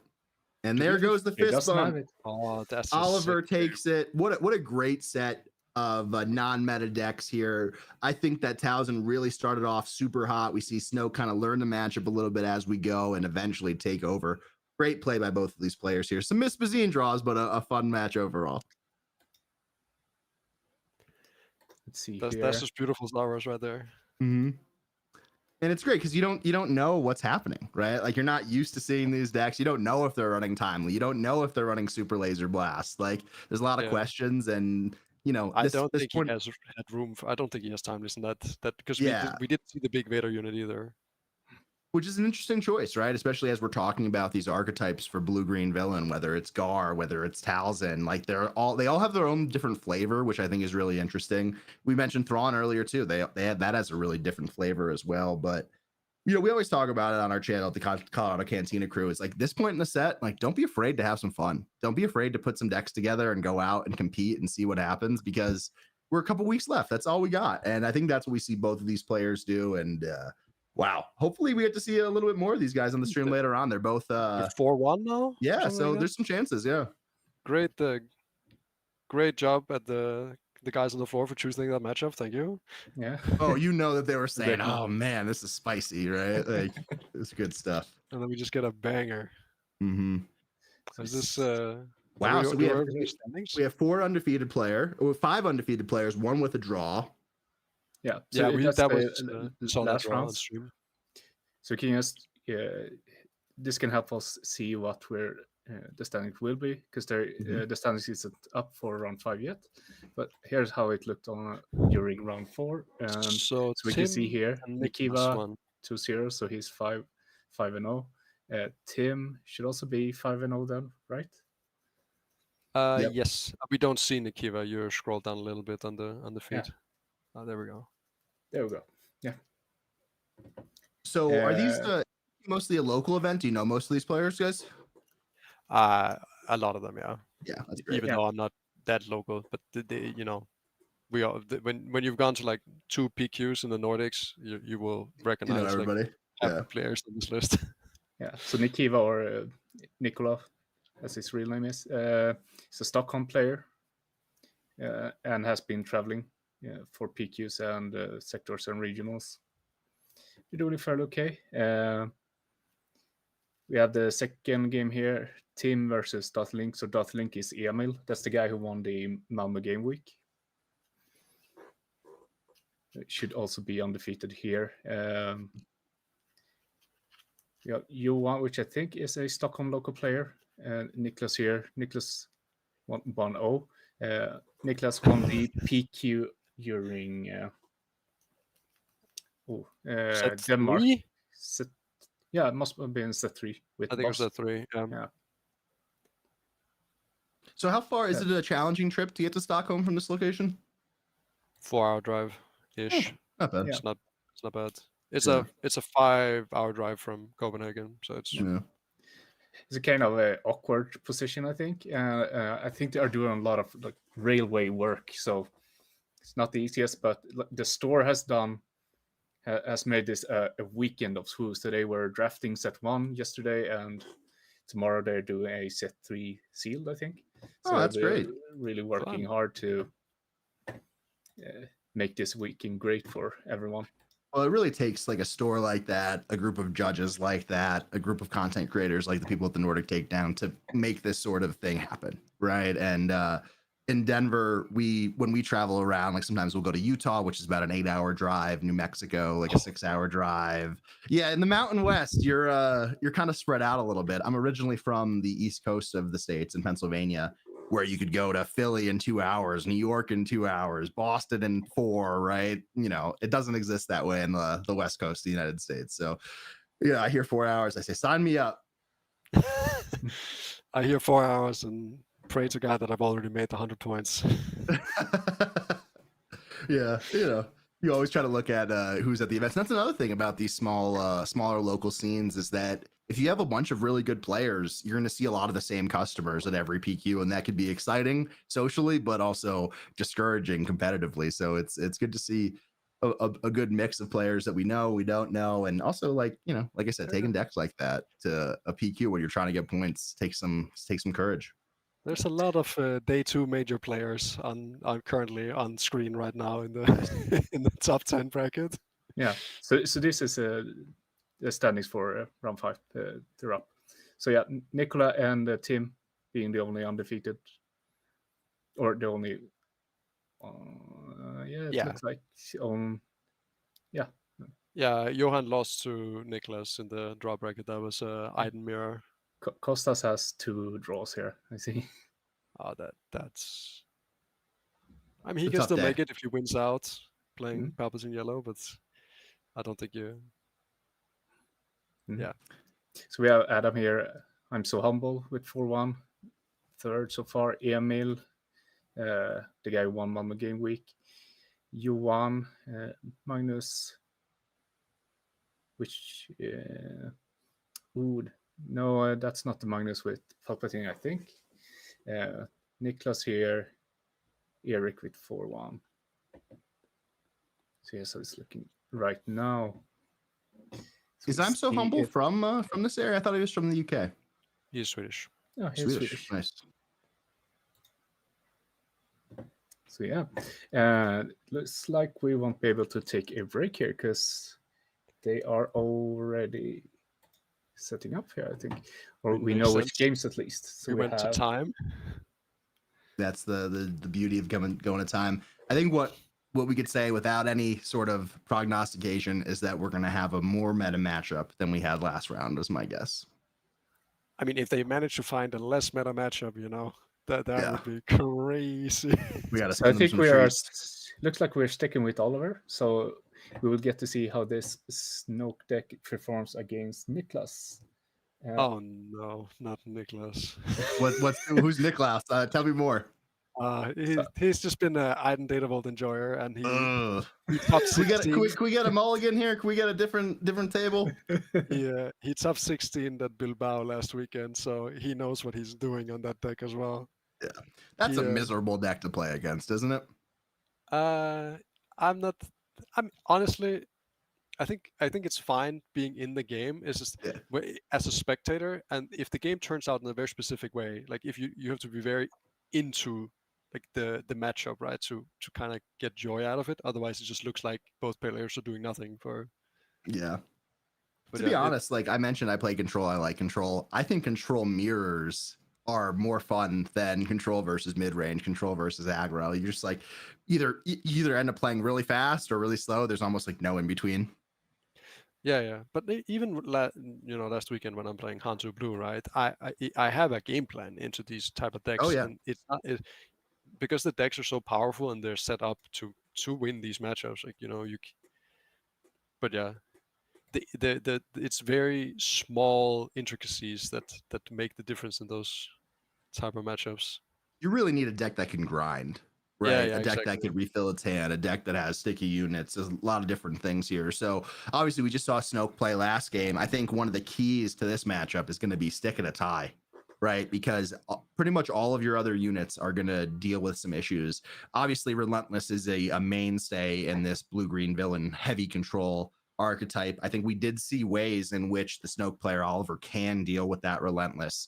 So I think that's going to be one of these mini games we pay attention to. Can Oliver get a protected lurking tie out? Is Niklaus running traitorous like we saw last round? And then what's going to happen when we get to that bomb area where Relentless comes out, where Devastator comes out, where Annihilator even comes out as well? You know what? I'll just pull up his deck list from last weekend. Oh yeah, he probably did. If he did as well, like you said top 16, right? He got 12th. He got 12. Yeah, so he's probably not changing it too much. Couple tweaks here and there after a run like that. He was playing 3 entrenched and 3 perilous positions. I have to say, I love that Niklas is running a hyperspace foil data vault. Yeah, with the showcase. Well, that's if you don't play a showcase, you lose about 5% win percentage odds. So I think that's a good start. But that I was actually looking the other day. That hyperspace base is like $40 United States, right? So it's like that's worth a lot more than a lot of showcases that we see. Like Yeah. I only have a regular foil data vault. Yeah. I bought a hyperspace one and it was like $10. I was like, I'm not spending 40 on the space. I will spend 10, but not 40. I remember for Lil that I was like, oh, I can't have any foil. I was like, I need one foil at least. I have this data vault foil. I don't care if it's border. It's not as Gucci as in hyperspace, but it's nice. Let me run at least one foil. Mm-hmm. You got a lot of bang for your buck by buying showcases and hyperfoil bases, right? They have 100% display time on the board. Yeah, they're always there, and they look so cool too, right? Yeah, the hyperfoil bases are like, I don't enjoy playing with foils, but the hyperfoil bases are actually nice. Yeah, I'm at the point, and you know what? I will give FFG a lot of credit for this past set, Legends of the Force. I feel like they fixed a lot of their foiling issues with the curling. It definitely wasn't as drastic as we saw in previous sets, but I'm still a little careful about it. Yeah, I'm not taking a game loss for foil. That's yeah. I mean that's the problem. I love playing with foils, but It's a risk. And we've all heartbreaking seen it to happen, get one. right? Yeah, I mean, it's very humid in the Nordics as well. Yeah. So, And then in Denver, there's like zero humidity. So I went to Philadelphia last weekend, which is, the East Coast is a very, very humid and muggy.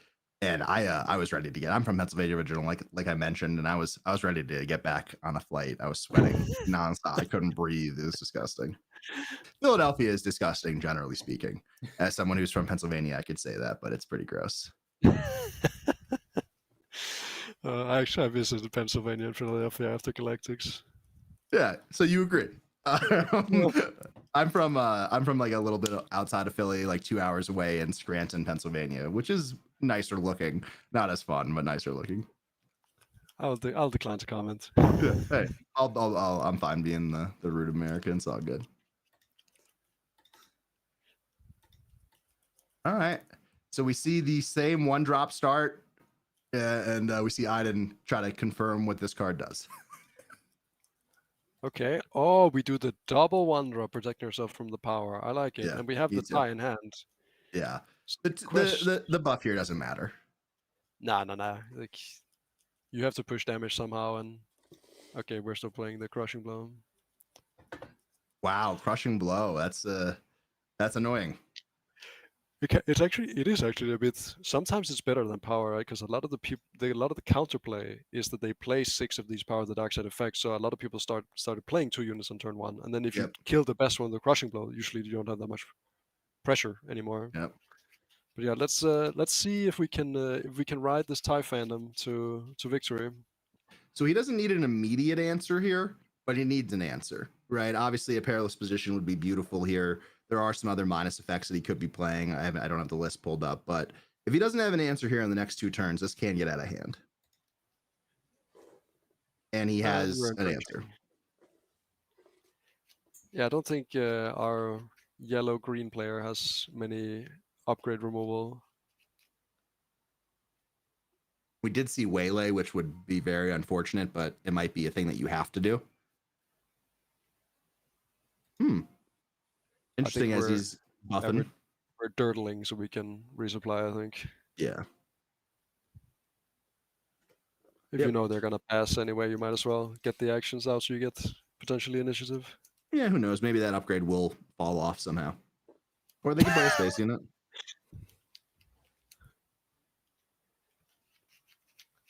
I mean, Iden does play a lot of space units. Yeah. All right. Let's see here.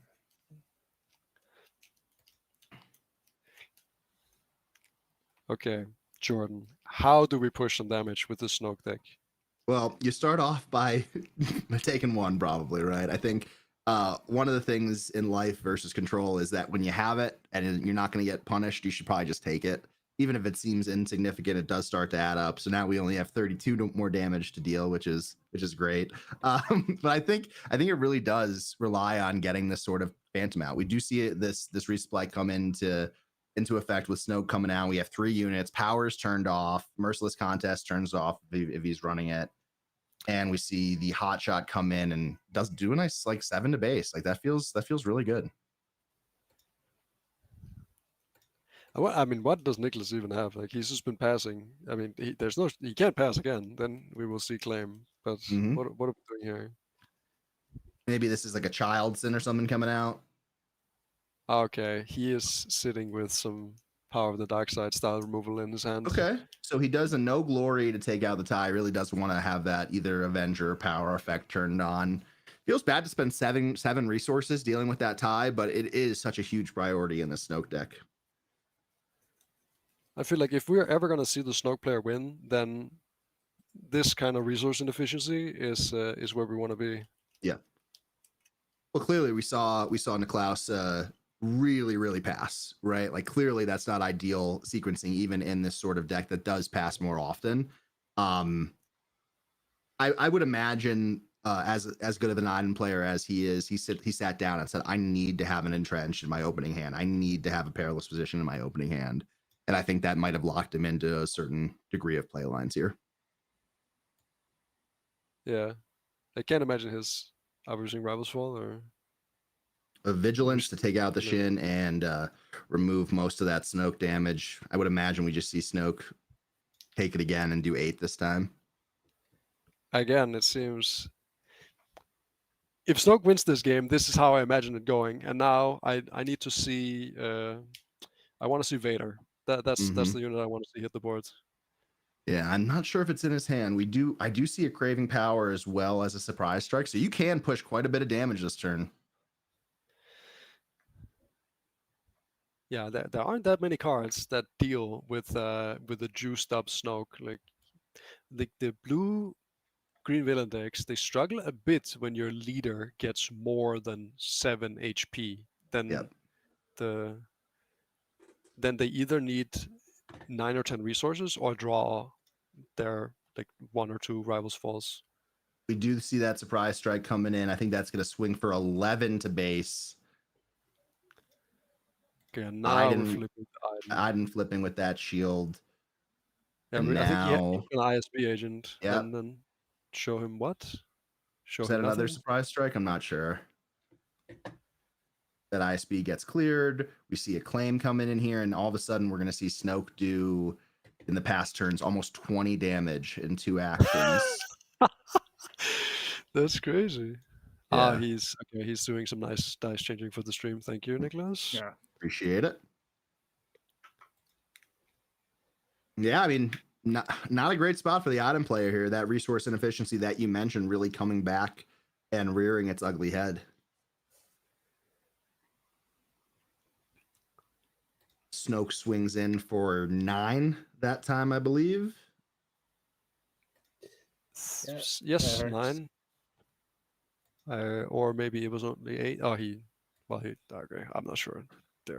I'm sure See they can count. A big tap here coming down for Vader. It's your guy. You wanted to see him. And we have Beton in the hand as well. And a beautiful. Oh my god, this is perfect. Now, do you have Beton plus a 1-drop? That would be huge here, yeah, right? He had Kinson as well. It's Beton. Build the board. Maybe seal a laser blast. I think we see Snoke in a great position here. Show us that hand. Doesn't matter. We see 2 blast. 2 blast. Take one of them. You can't deal with 2. Damn it. 2 beautiful blasts from Galactic as well. Yeah. Mm-hmm. Okay, well, that's very unfortunate. Yeah, I mean, you got to take one of them out. You can't deal with 2. You might be able to deal with 1, but you can't deal with 2.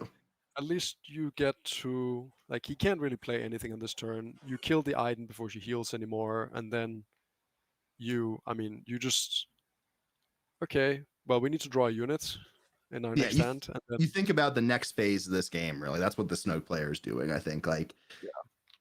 Whoa, okay. He decides to take out No Glory instead, maybe thinking the next phase of this game actually is going to be the Lurking Tie game and not the Super Laser Blast game, but a little bit risky. Vader clears Iden, and it does actually help because when he does blast here, he will not get any heal. And it looks like that Iden spends 0 resources on the turn, claims, and we go next. Yeah. Okay. Well, they were only at 7, I guess. So I guess there's no reason to play anything. You just claim to play the Super Laser Blast. You were going to do that anyway, right? Doesn't feel great though to leave that many resources up in any game. Obviously, in this point, it was the right move. But again, talking about that resource inefficiency. Is our Snoke player has 1 unit in hand, so and has to get through multiple Super Laser Blasts. Oh, that feels awful. Did top deck a tie? Maybe that's why he took No Glory. He just thinks that the tie is his only way to victory. But as you get here, that Devastator comes out. And exactly. Like you can once they have infinite resources, they have a lot more answers for a tie than in the early game. Mm-hmm. You see 2 coming in, taking to 24. Really not a non-significant number of damage here. A big tap coming from there. We see the Reinforcement Walker with a discard of command. Yes, that is a command. Followed by the tie. It's so interesting that they're all playing so many out of aspects, like vigilances and commands. Mm-hmm. It doesn't make sense with the Iden. Do we get a buff here for the Lurking Tie? We see a waylay. You got to buff it. You got to get it out of perilous position range. I mean, it's a free action, right? I think Nicholas will take the initiative here. Mm-hmm.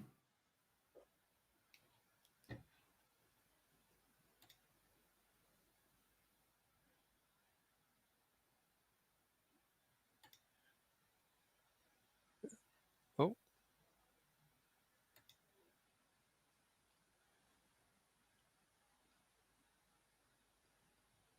Okay. He doesn't buff. He decides to play another unit. Which more units are better, but you do know Super Laser Blast exists.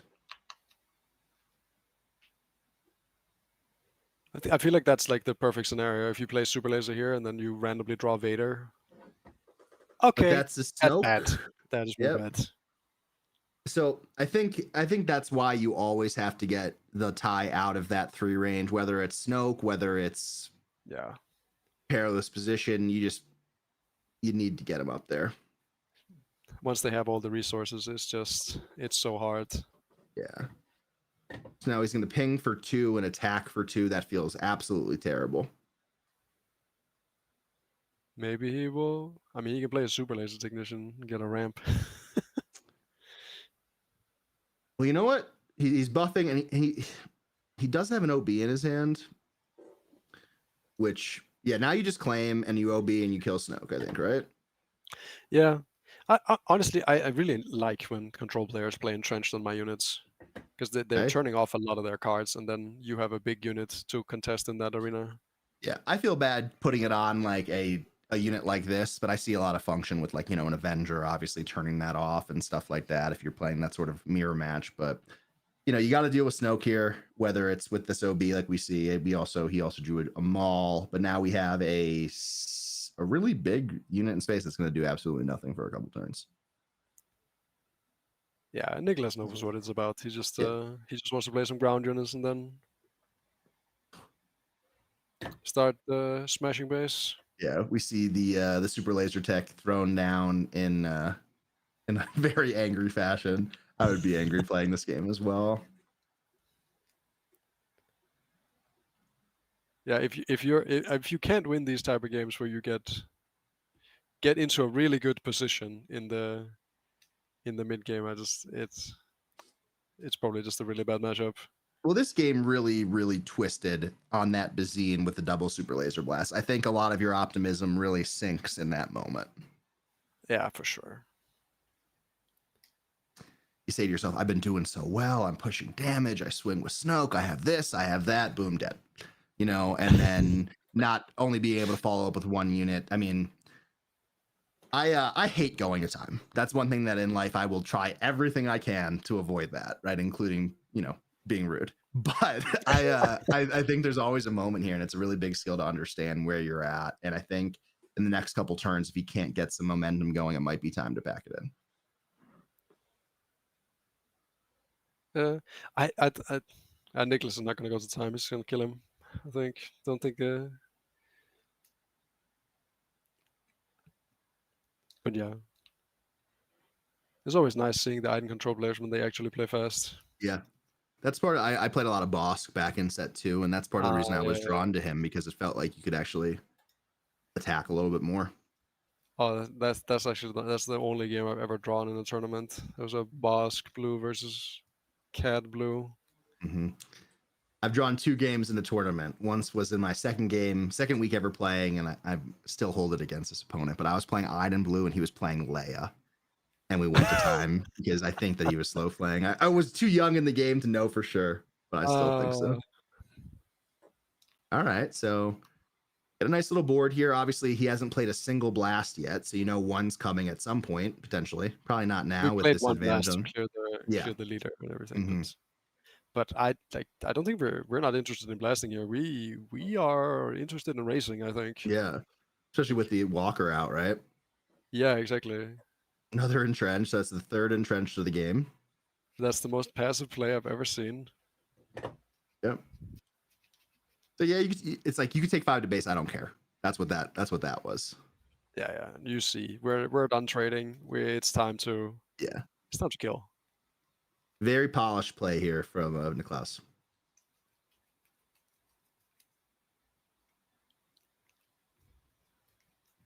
Maul coming down. Do we have Trade any? with the other Oh, we Maul. put it on the. Yep. Yeah, I like it. And it doesn't die. Wow, that's how you know you have a huge cartel turncoat. It's plus. Cartel spacer, yeah. It's plus 7 HP. So Yeah. it's 10 HP. Okay, now we're. Yeah. It was going so well, and now we're just back we're back good. here again. Mm-hmm. Ty LN. Let's see. It's kind of funny how the entrenched bricks the Snoke ability. Yeah. It's like not only are you going to not going to be able to attack with this beautiful unit, you can still buff it, but it does nothing. Let's see. Sandhog says some reason the laser tech is in the discard after it got killed by Maul and not as a resource. Must have missed that. I think, is it a May? It is a May. It is a May. But I also think that just from being in this position, I could understand how it could start to feel a little bit neglected and dejected, as you're saying, like, what do I even do here? What does it matter? Exactly. That is the hardest part about these type of games, is that you have to be vigilant for all 15 resources of the game. Because if you start not caring, then you will just lose. Mm-hmm. And it's easy. It's easy to stop caring. But we see this timely Annihilator come in. The classic 13 resource play. Yeah. So he's defeating the LN, and then I assume attacking into the tie. Yeah, he ambushed the Phantom. Yeah. Mm-hmm. Full on bling with the Carbonite edition. That's a beautiful one too. Yeah. Do you even want to take out the tire lens out of the deck? Is that upside? I guess if you're trying to mill it anyway, but it doesn't look like we're going to be getting to that point in the game anyway. I feel like if he draws Annihilators, I mean, I guess you just look and then you fail to find. Mm-hmm. Get some knowledge on the deck for game 2. Yeah. But you should definitely leave them in so he has more bad draws. Yeah. And the Annihilators leave on one action, right? So. Well, he got no good to me dead, so he's not going to untap this turn. Gives you some time, but there's really it has 5 or it has 4 or 5 damage on it, so it is out of CAD range, I believe. Yeah, it's because he confused me because it looks very ready to me. Because it's that one. So we see Cad come in and capture it, and then an Avenger come down, kill Cad, and is this us going to game 2? No, he threw that Annihilator back. He is not happy about seeing those 2 blasts from that machine, man. He thought he had that game. Yeah. You can tell by his hand motions here, his hand body language, that he is very disappointed, which I would be too. He would rather be anywhere but here. Mm-hmm. I don't know what this deliberation is about, but it is leading to us going to game 2. I think they were maybe just talking about the game. Yeah. I don't believe this Snoke deck has any answers to Annihilator. Right? I mean, you might be able to deal with Avenger. We've seen it deal with Relentless. All 3 of them, or all 2 of them in this case, is a lot more challenging. I feel like this game just shows how annoying Aiden can be, because you can really feel like, oh, okay, that's a lot of base damage. I got this, and then it's just like, healing more. And you know what? Let's from 30 to 15 HP. Okay. And let's give Oliver some credit here, right? He dealt with Aiden in a way that didn't allow Aiden to heal multiple damage from the blast, which is always a big swing. He did 20 some odd damage with 2 actions with Snoke in the mid game. Really pushed, but then it just got out of hand. He played around the cheap removal really well, like the powers. Yeah. Mm-hmm. Oliver's a great player, and I just remember him from he won the set 4 PQ in Stockholm. He was playing Vader Yellow then. Yeah. I see. That's why he's on Snoke Yellow. Almost the same deck. Or not. Yeah. So I guess what you have to do here with Snoke is hope that you can stick a tie without Entrenched coming in, without Perilous Position. And I don't think it would have mattered. But I do think when you have the chance to buff a tie out of Snoke range, you do it, and you do it instantly. Yeah, I like it. I mean, it's also, you have to think a little bit about what kind of answers your opponent play, right? Because getting to answer it with Snoke is extremely tempo positive on the board. But if he has to play something like No Glory, then he's not playing any units, and then you can have more time to play more units, and that's sort of like how you win these against these control decks. You make them play the cards that don't give them the ability to kill you. Yeah. You don't want them to make easy decisions.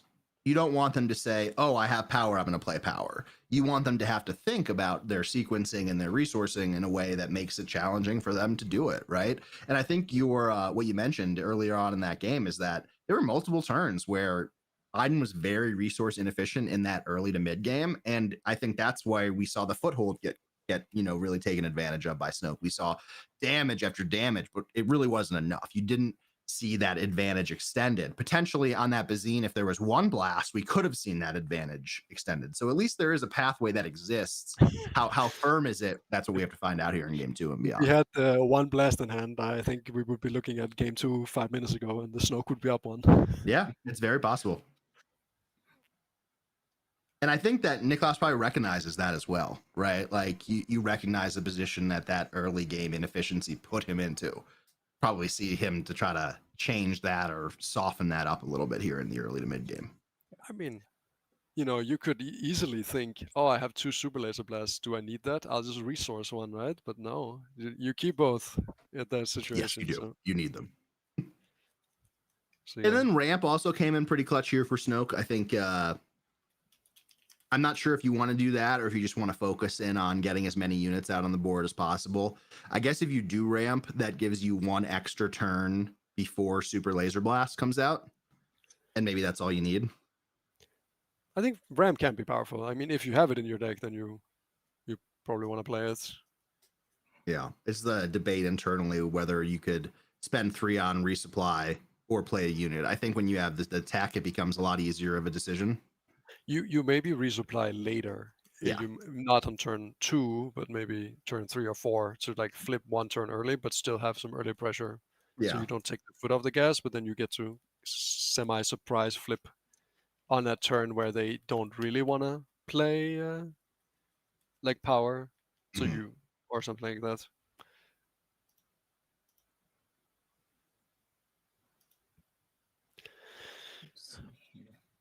But yeah, let's see what kind of start we can get off to on our Snoke player. Yeah, I mean, it started off pretty well with that double 1 drop, right? I think that's probably what you're looking for. We have the double ISP agent again if we want it. We also have a tip the scale. It's non-unit, I think. Mm-hmm. Tip the scale. See the first ISB come in, the second angry. ISB come in. I like Smashing our that. cards. He is not. He's not enthused right now. I think we could all agree there. I was going double there instead. We see the crushing blow again. Merciless contest. Merciless contest. Merciless. Jeez. So he's running 9 Power of the Dark Side effects, basically. That plus crushing blow for the early game. I think they might only be playing 2 crushing blows, but yeah, Okay. they're running. No, he's on all 3. Yeah. Jeez. Yeah. Oh my god. We see the tech come in. Iden claims and 1 to base. First blood. I like the tech in this situation. It's like the perfect ramp card. A little body. Totally. I feel like I see too many events in that hand, though. I don't usually not what you want against control players. Yeah. And you think you see 2 upgrade. We see Craving Power plus those 2 events as well. He has a Shinhati, a Craving Power, and a Tip the Scale currently. And I think resourcing tip feels really bad in this matchup. Yeah, that makes sense. Like you want as many ways to attack the hand as possible prior to blast. Oh, see Vader, a good draw. Yep. And looks like he's going to the 5 resource turn, so he could play Craving Power this turn. He could ramp potentially. And we see the ramp being stolen. Oh, what a swing. Oh no. Oh no. Oh no. Well, So I guess you just go craving here, or if you don't have another unit you can play. I don't believe he does unless there's something in the row.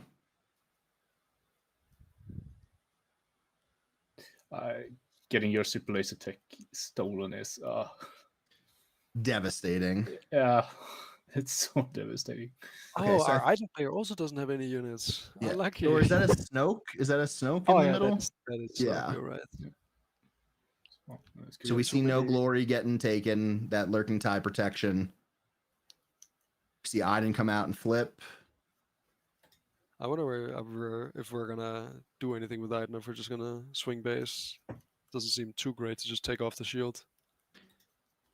I could almost see a kill in Bazine, right? Like we haven't seen it come out yet, and that's what we do see happen. We haven't seen it in these matchups yet, but like there is an argument that exists for waylaying your own Bazine to be able to get more card discard and stuff like that. We haven't seen McClunky either, but obviously as a control player, you're afraid of that Bazine getting cycled. For sure. Like there are some cards that are more important than others in these kind of matchups. Yeah. Are we going base? Or are we gonna take the value trade? Quarter base, and then he gets the other end of the value trade with the second merciless contest. See, Nicholas read his cards. This is non-leader. Yep. Checking to see if Anakin's turned on or something, maybe, or how many of these edict effects have been used. Yeah, probably thinking about it flipping his leader, I guess. Mm-hmm.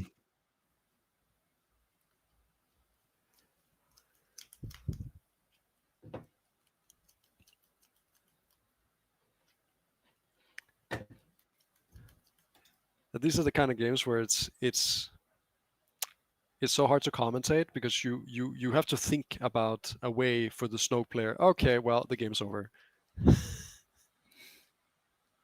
And you have to think about a way for him to come back into the game, right?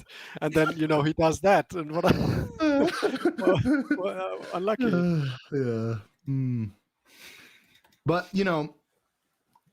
I always joke about it and say that life is full of decisions, and it is. But sometimes you just don't have other choices to make, right? And I think with the amount of events that we saw in this Snoke deck, it could lead to some pretty clunky turns when you're not getting the momentum that you think you're going to get going into that resource spot. Yeah, exactly. And I mean, we've all been there. I have naked flipped my leader before, and just if you have it, you have it. Then we go next, right? Yeah, you sit there, you say, whatever, just do it, And you have to play to win, and yeah, if it doesn't happen, then you weren't supposed to win anyway. Yeah, you can always blame it on the universe, which is good. I even done it with like Spark of Rebellion, seeing that to Power of the Dark Side, taking one, then flipping my leader. And it's like, oh, come on, man. There's no way he has all three. Even though I saw it. Yeah. And now we're going to see Snoke come down, take care of this lurking tie, and yeah. Can we we can't even craving power. No, we don't have enough power on our Vader.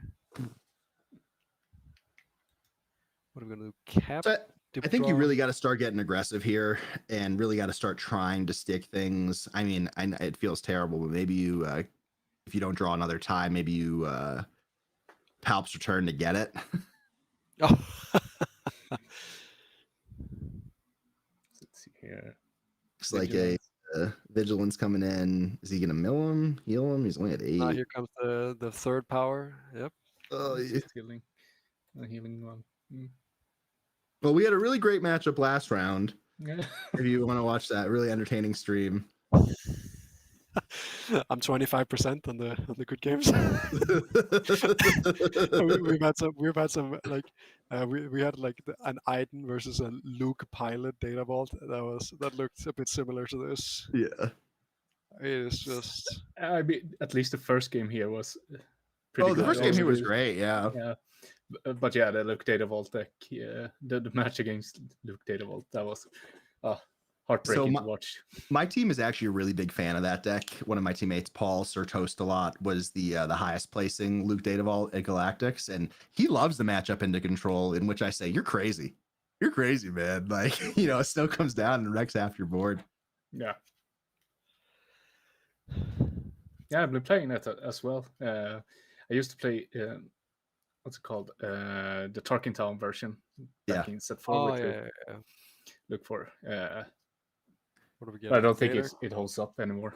Yeah, we get the Vader coming out. I guess that'll do a nice 3 damage to Snoke, which is good. I don't think he ambushes. He gets another tie. Okay, and then it Why dies did you pick that instantly. one? Why Yeah, would you it pick dies that one? instantly because I think he's just dejected right now.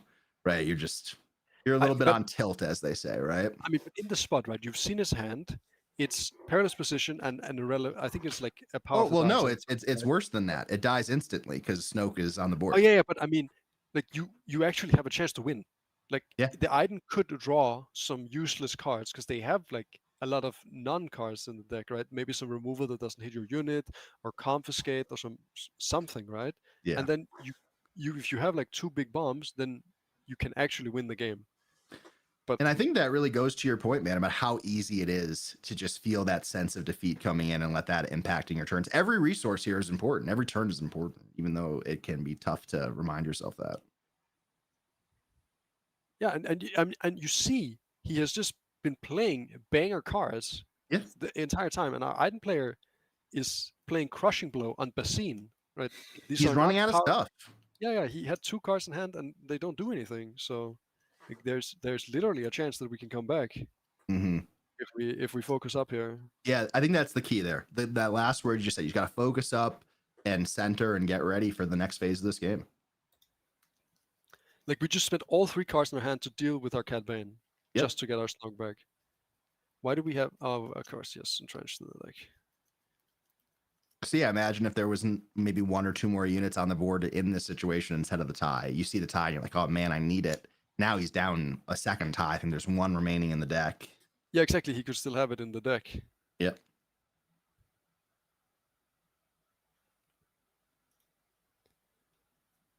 Craving Power coming down and dealing 5 to the Snoke. I mean, you just take the trade. No, Probably, yeah. Unless you have a way to deal, because having Snoke alive is obviously very good. But or we can actually take the trade. We're 1 short. yep. Another Kintan. Protect against Yeah. Power and the Avenger. And then take a nice 5 to base.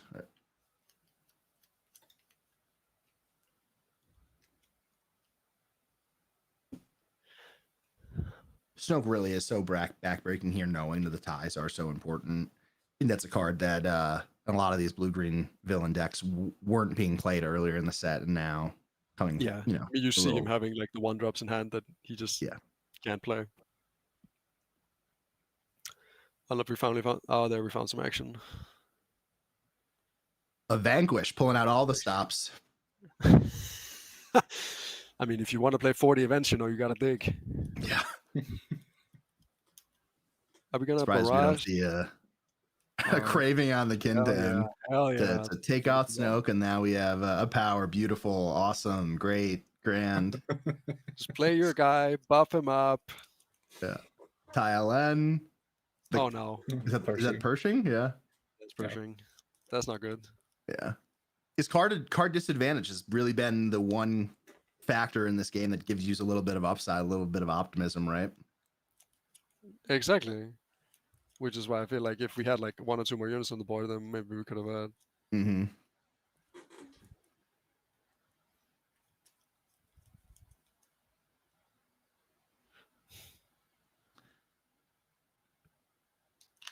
Two to base, get that draw going. I think you want to take care of this Pershing sooner rather than later, if possible.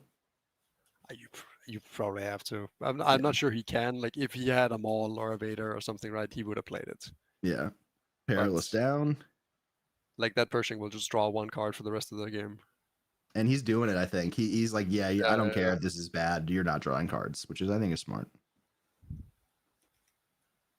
Really Eager escort awkward. fighter. Beautiful. At least non-event removal. Yeah, hey, it's a way to think on the bright side. Sure looks like an event to me, but Yeah. open fire with extra steps. Yeah. So we're going to the next round. Damage is relatively even. We've already used 2 Vaders, right? I think 2 Vaders, 1 Maul, and I think that might be the 3rd ISB agent if you're counting at home. I think you're correct. We're just passing. So yeah, play something bigger. I'm not gonna waste a card on this guy. I feel like Here comes claim swing Bazine. Bazine, maybe? Let's see here.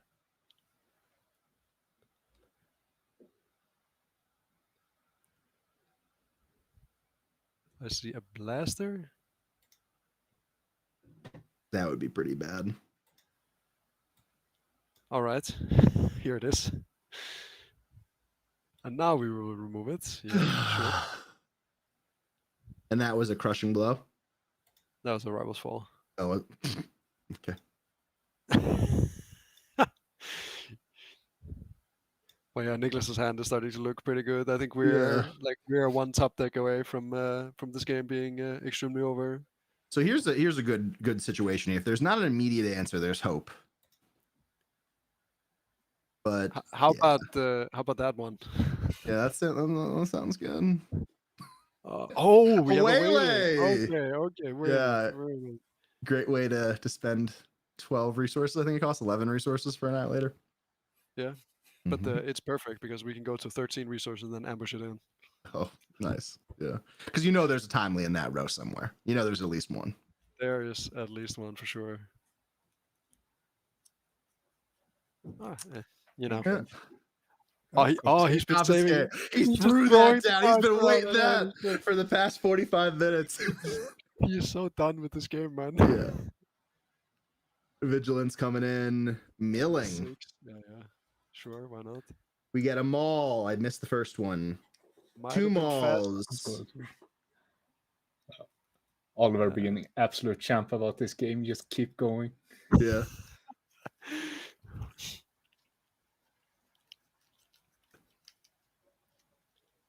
Six to base. Feels good.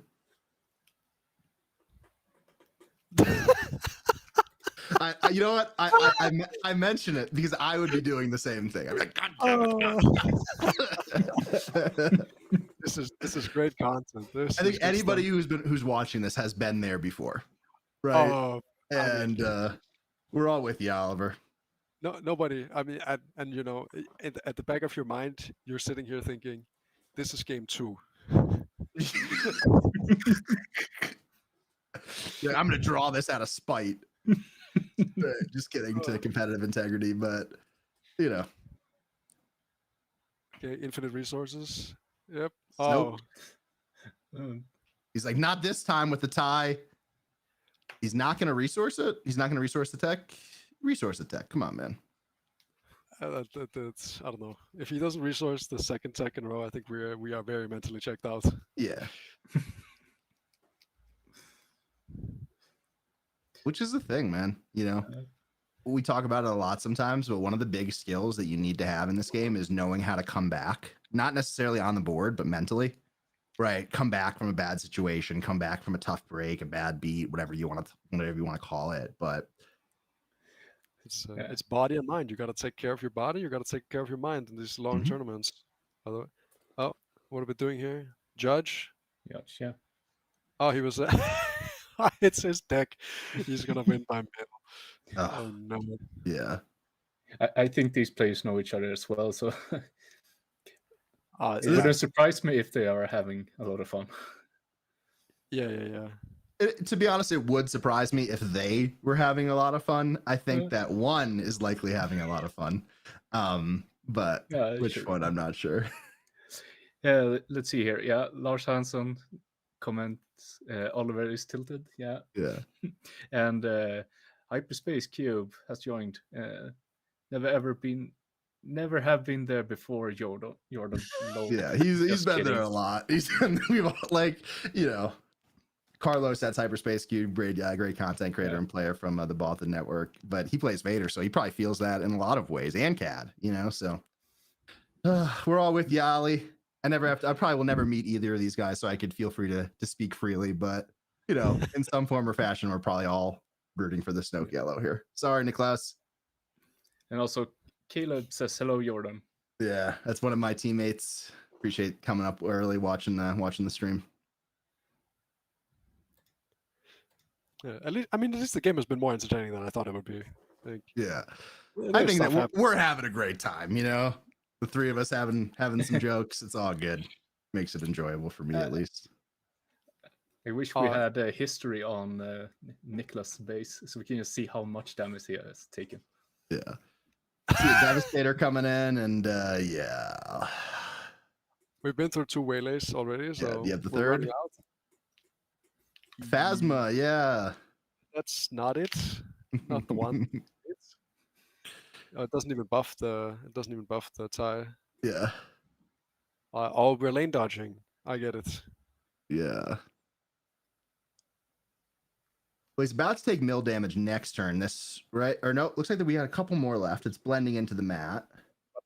I think the Devastator will just kill him in 2 swings, right? Nicholas is not gonna fuck Yeah. around here. He's gonna base and be done with it. Mm-hmm. Come on, swing base. Don't be pussy. Oh, come on. He's timelying an Annihilator here. Come on, bro. Shit. You're giving, you're playing into the stereotype here. Oh, he is. Yeah, I Has to see. make I you see. suffer. He's flipping the Annihilator. Like, it's exhausted right now, right? But now it's actually ready because. Oh, we see. Is that the rest of the deck? Yeah, that was the rest of the deck. Yeah. Super Laser Tech in the only card he has left in his deck, and that's his hand. He has 2 confiscates. Okay, we're not winning this game. No, it's over. Well, great play by both players here. Tough matchup. Obviously we've been joking around about it, but getting this far into the tournament and still playing well with Iden is a really, really tough deck to play, and it's a great skilled accomplishment. But sometimes it feels inevitable. He's playing for pride here.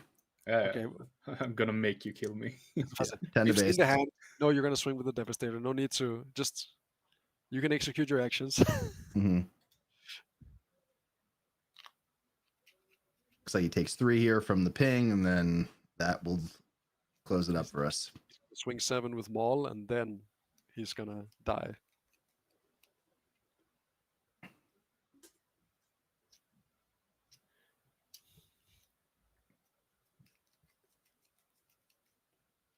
Is it on purpose we don't have the round timer for this round? Or blaster.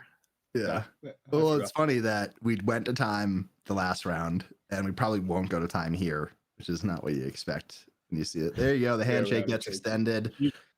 And make sure you take that super laser tech back. I think there were the 2 points in this game that I think really set up differently, right? One in game 1 was the Bazine finding 2 super laser blasts, and in game 2 it was that No Glory stealing that super laser tech early in the game to really stop that early aggressive push from Snoke here. So it can come down to some key actions like that, but as soon as you get to that point where you're at 10 plus resources, that sense of inevitability comes in and kind of clouds over your the remainder of your gameplay. So we can see here, there are some matches not yet reported, but we've had 2 intentional draws in this round already. 2 intentional draws.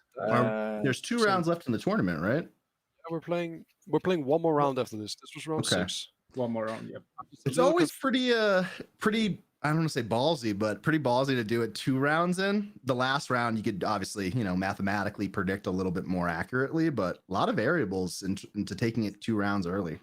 They are X1. I'm So Humble and Darth Link were X1 going into the round, so they might have to play next round. I'm not sure they can take 2 draws and a loss and get top 8. Mm-hmm. Are they friends and I don't think they're teammates, right? I think I'm So Humble's on Enigma. Is that correct? Yeah.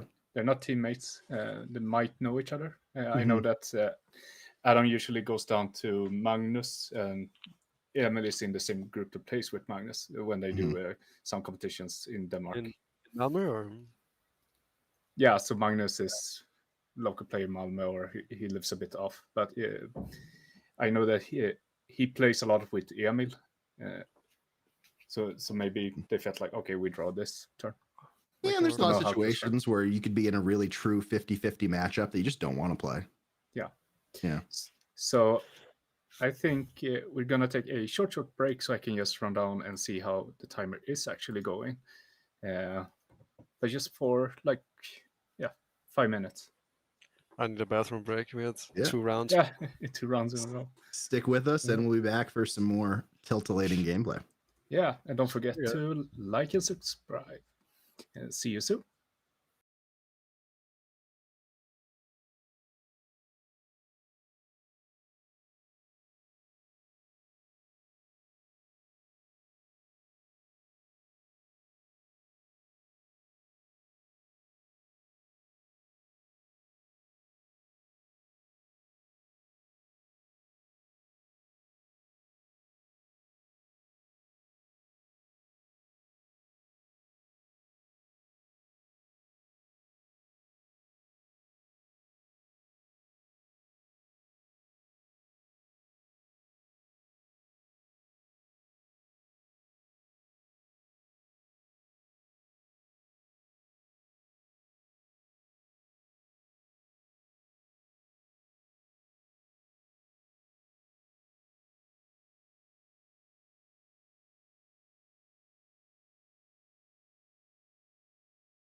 So, hello and welcome back to this PQ stream, coming to you live from Manatorsk, Skövde in Sweden.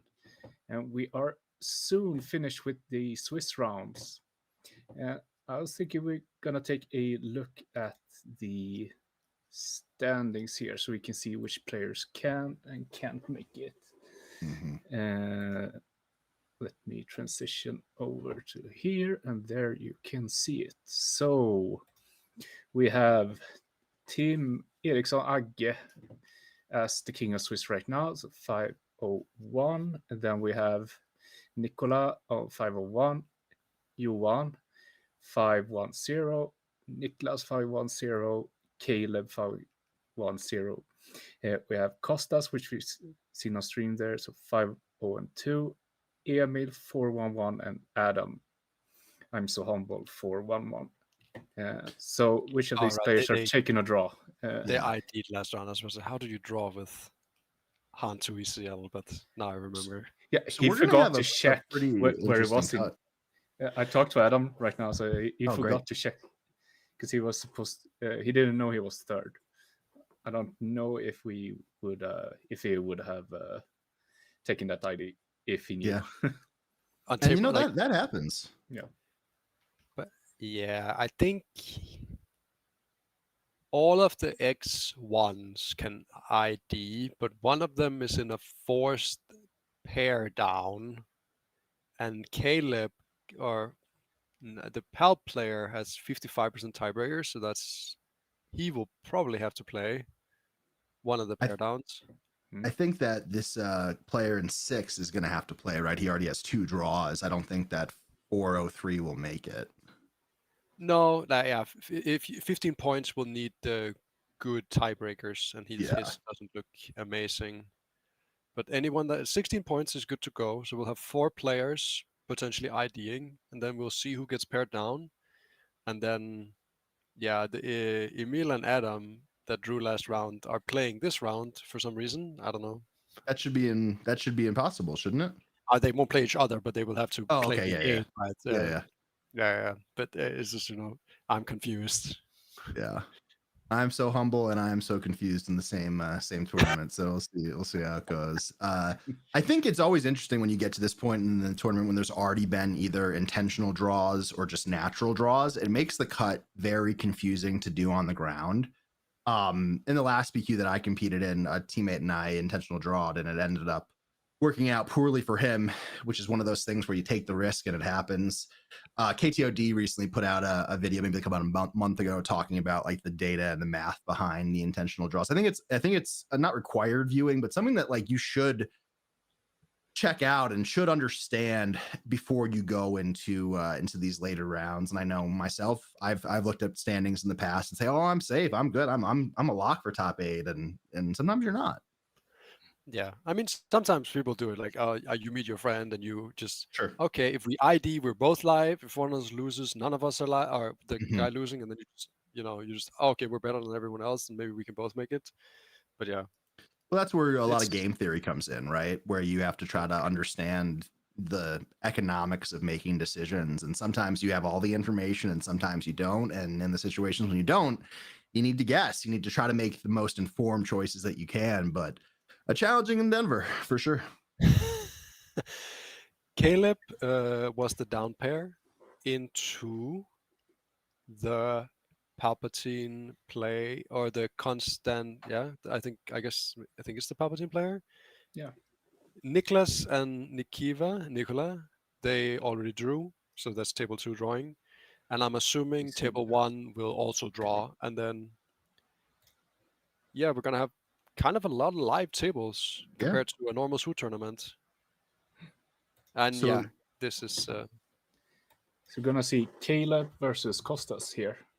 So he's playing Han in a must-win situation for both players. And just to be clear, Kostas is the 6th seed currently, right? The 402. Yes, correct. Yes. Yeah.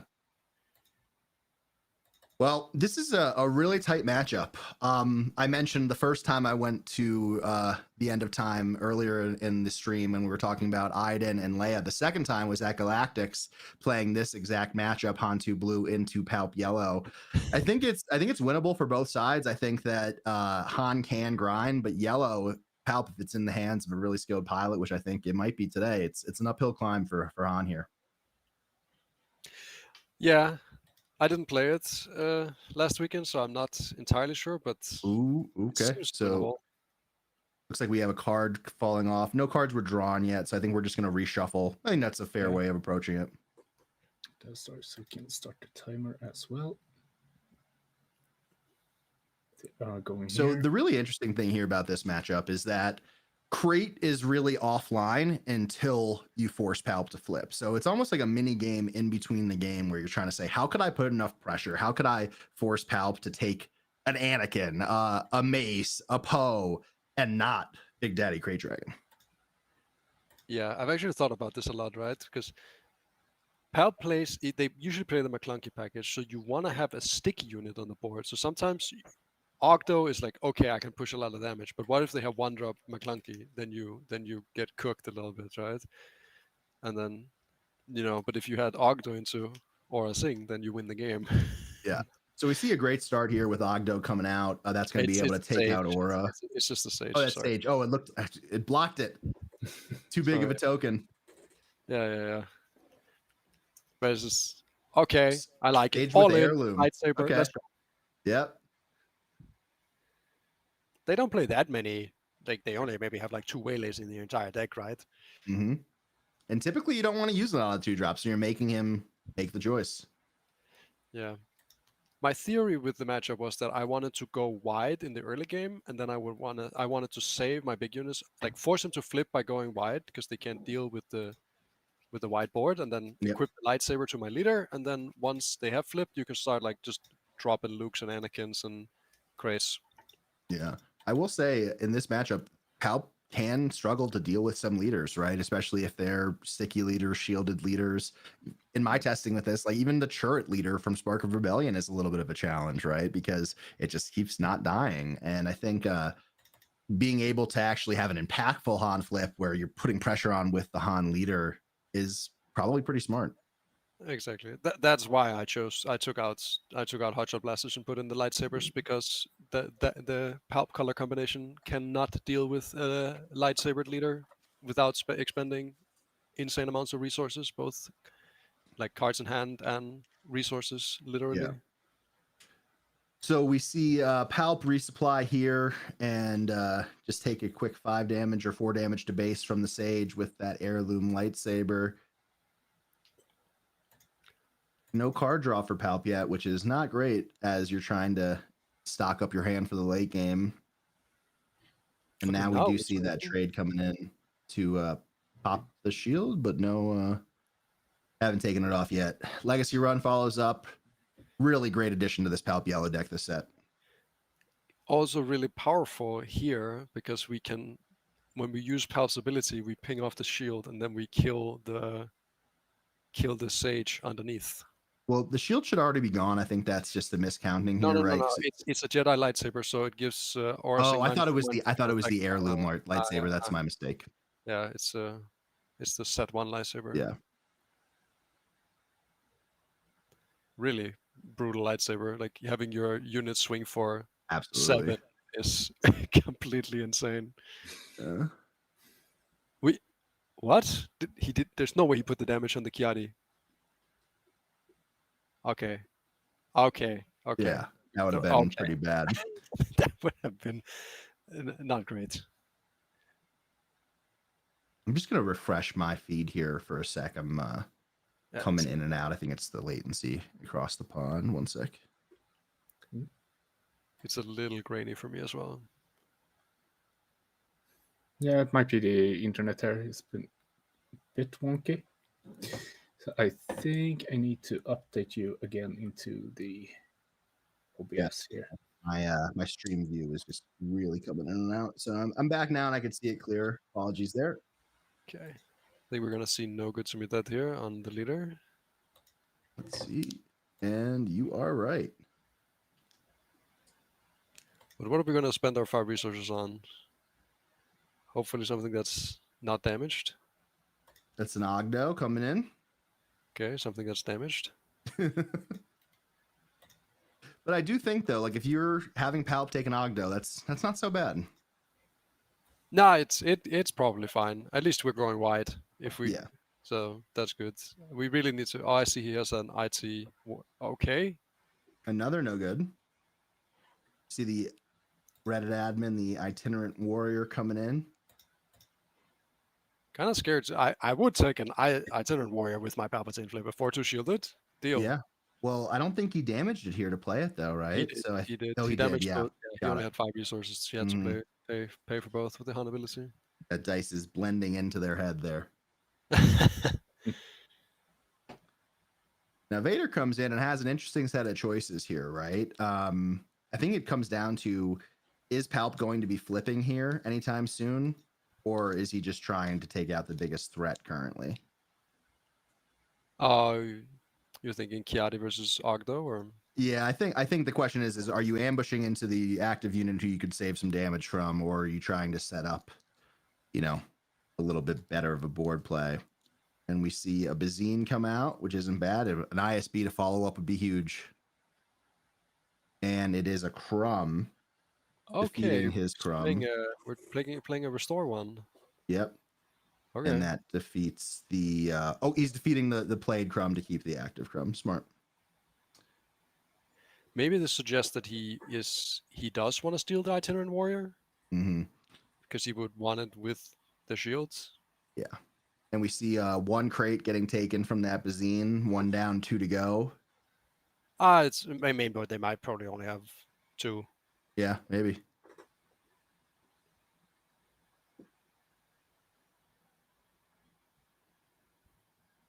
I'm a 3 crate kind of guy. Oh yeah, I would love to be usually I'm also a 3 crate kind of guy. If I was a coward last weekend. Yeah, I'll play 51 cards if I need to play a crate. I know the European guys are a little bit more laissez-faire with their deck count, but I try to be consistent. Yeah, we will have the man minimum deck size are for Wussi's on later actually. So Yehosera will join in for top cut. Oh yeah. It could also be that he had no events in hand. He could have had all units for the ISP. If he can't trigger Totally. It's pretty bad. And Crumb is just such an action machine, right? It gives you the opportunity and almost puts a little pressure on your opponent to take it out. Same with Bazine, right? Like the McClunky package exists. You don't want to do this. I usually, killing the Crumb is usually big value. Like them, you kind of draw a card and heal 1 if you get to use it. And then if you get accidental value, like pinging shields and stuff as well. It's, yes, I mean that's how Palp gets you. He grinds you down with the stupid 1-cost cards. Mm-hmm. Crumb has the most spot on subtitle in the whole game. Obnoxious pet. Yep. Very accurate. See Kiadi come down, and then is that another Owen? We have an Owen and then a Yaddle making this board really wide. That's our 6th unit on the board. Yeah. And I believe that Han untaps this turn. And Yes. They all come back this turn. Yep. So we are full board into the 8th resource turn for Palpatine. We have 7 resources for our Han player. Mm-hmm. And we don't have anything really exciting to steal with our Palpatine flip. So really well played by our Han player. Yeah. I mean, this is exactly where you want to be as Han. Outside of the damage on base, this is where you want to be. Okay, we just infinite Vader units. Let's see what we find.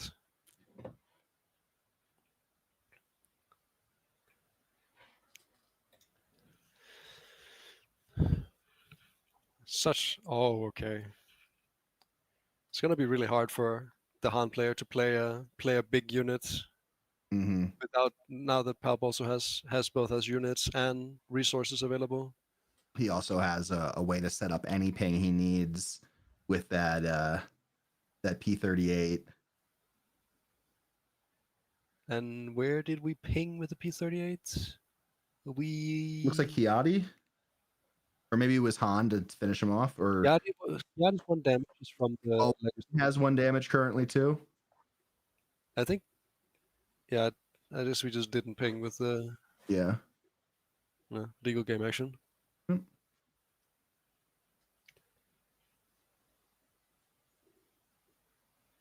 So yeah, this is the kind of turn where you're now allowed to think a little bit. Yeah.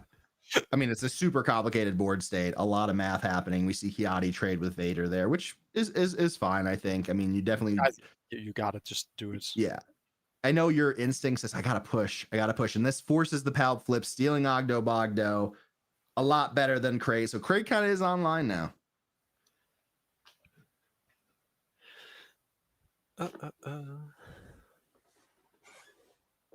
Maybe you should have. That doesn't matter. Ogdo, great. I mean, Ogdo will just start eating like the Yaddles and stuff, right? We have enough life on our base so we can start value trading with stuff like Ogdo Bogdo. Yeah.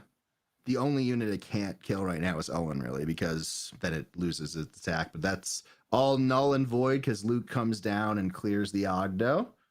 It would be fine for Pal, right? Kinda. He can kill his own units and then ping his ability to get it online again if he really wanted to. Feels like a waste of stealing, though, right? Such a high impact moment. Yeah. See Han claim and Bazine just getting to work, pushing 1 to base. A Crumb coming down. Yep. I feel like this means that we don't have something like power, our overwhelming barrage or craving power in our hand such deck, because we cannot kill the Luke. You wonder if maybe they're trying to do like a change of heart here on the Luke. Oh yeah, sure. But I mean, hopefully we do first action, we swing with the Luke into something. Yeah. Oh yeah. That's about to happen real quick. And the question is do you start pushing base here or do you turn off some of this Crumb stuff? I don't think you attack into Palp, but I think the other 2 options are reasonable. He decides to go to base, get that restore on, and brings Palp to 12 damage on base, I believe. But yeah, I mean, we have officially entered the grind stage. I think relatively even. Wonder if we're going to see a smuggled Bazine here to protect against the crate. I guess there is some argument to fear the crate, fear Bazine here if you have a crate. For sure. Brings you back to those days of Han 1 yellow and Quinlan time locking you. Do you play a Devastator first? And here it is. There she is. That is crate in the hand. If it is, that's 2 down. We have Anakin, Poe. Oof, no crate. No crate. Is that a pillage? I believe that's a pillage, yeah. All right. I choose. What do we choose? Units? Maybe, Anakin's not turned on yet, I don't believe. It is not. So I can see an argument for rivals or Fel. I mean, you don't Devastator exists, right? He has Devastator in hand. Mm-hmm. So next round. Okay, we're getting out the pen and paper. Yeah, which I think is going to be a very common occurrence next set if Disclose catches on at all. Oh my god, no. You got to bring like a Times New Roman or something. That's actually funny. Yeah. I didn't think about that. Do you think he's funny. picking a card to not get away? And I hope he doesn't top deck a crate. Well, that's an argument too, I guess, right? Because that would mean that he could play crate this turn. He decides to go with Poe. Was that a crate? If he actually draws crate, that would be insane, right? Because we don't have. Give it to us. Give it to us. We don't have 6 resources anymore. Crate.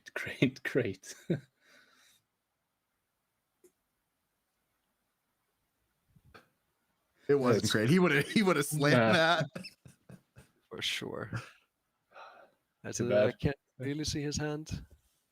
I think we're just playing Anakin, I guess, killing Crumb. No, I'd be killing Bazine if it was me. I don't want Bazine touching my hand again in this game. Looks to draw.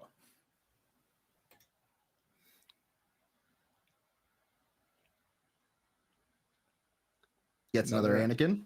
Nice pull. Couldn't have asked for better. The legacy run coming in. It's the second one this game. Our Palp has been a little hot. 2 Oh, legacy runs, 2 Vaders, some ramp.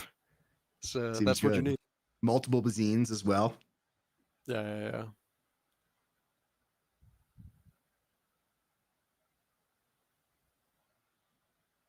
Anakin comes down and decides to take the crumb. You were right. I was wrong.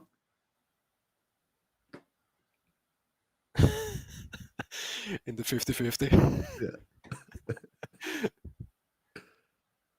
And we don't see Palp attack here. Okay, that's interesting. I was trying to do some quick math, but you could have basically killed half Luke and damaged Anakin pretty heavily.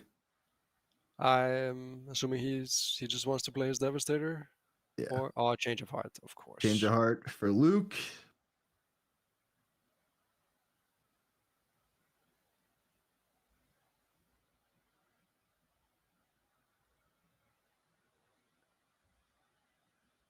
Oh, we're getting a big one here. It's Force Lightning to take out Palp. Okay. Now Luke comes back. Our either legacy run or our Luke. Very well played. Big swing there. Change of Heart is not a very good card if you're giving the card back afterwards. Well, what's interesting here is that Luke is undamaged. If he had 1 damage, it would be really interesting here to see if you would actually try to do some multiple attacks. Yeah, I mean, you can kill the Anakin with the Luke and the Basin, right? But yeah, you're not really getting too much value, I guess. Mm-hmm. Okay, that is what we're doing. Yep. At least you can defeat the legacy run next round. Comes back really damaged, then you wipe the whole board. First action potentially. Slam crate, do it. I'm leaning over to try to see if he has it in his hand. I guess I don't know if the one. Oh, so we trade there. Take Bazine off the board. Yeah. 2 resources left. We're gonna claim and swing with the Anakin, I think, and then see what's up. Yeah. Well, the crate here would be pretty rough. Anakin is notably online now as well. Yep. We're just taking 6, restoring. We're back down to 0. Always get your value with the units on board first. Yep. I mean, we know that he has a Devastator, so I think that probably shows he doesn't have crate, right? Because obviously taking 10 damage for a dev kind of sucks, but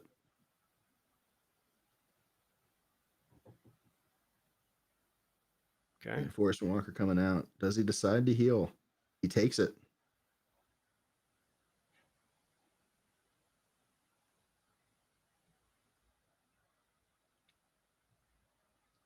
Did he draw the card? Nope. He drew the card. He drew the card. Yeah. I like it. You have 3 cards in hand, and if they're bad, you need resources. It is a grindy game, even though it can turn into a race. You gotta repillaging. It looks like it. Yep. Pillage. Okay. Super Laser Tech is 1. He has some bangers in his hand, that's for sure. Yeah. We could guess that Super Laser Tech was not the card he drew. He's looking at the resources, seeing what's left. I wonder if it is Devastator that he's considering. Very heads up play drawing the card from the Reinforcement Walker. Otherwise, you would have been empty-handed. You saw the pillage a couple turns ago, so you're probably saying to yourself, exactly. And he discards Devastator. What is the remaining card? That's the real question here. Let us know in chat what you think it is.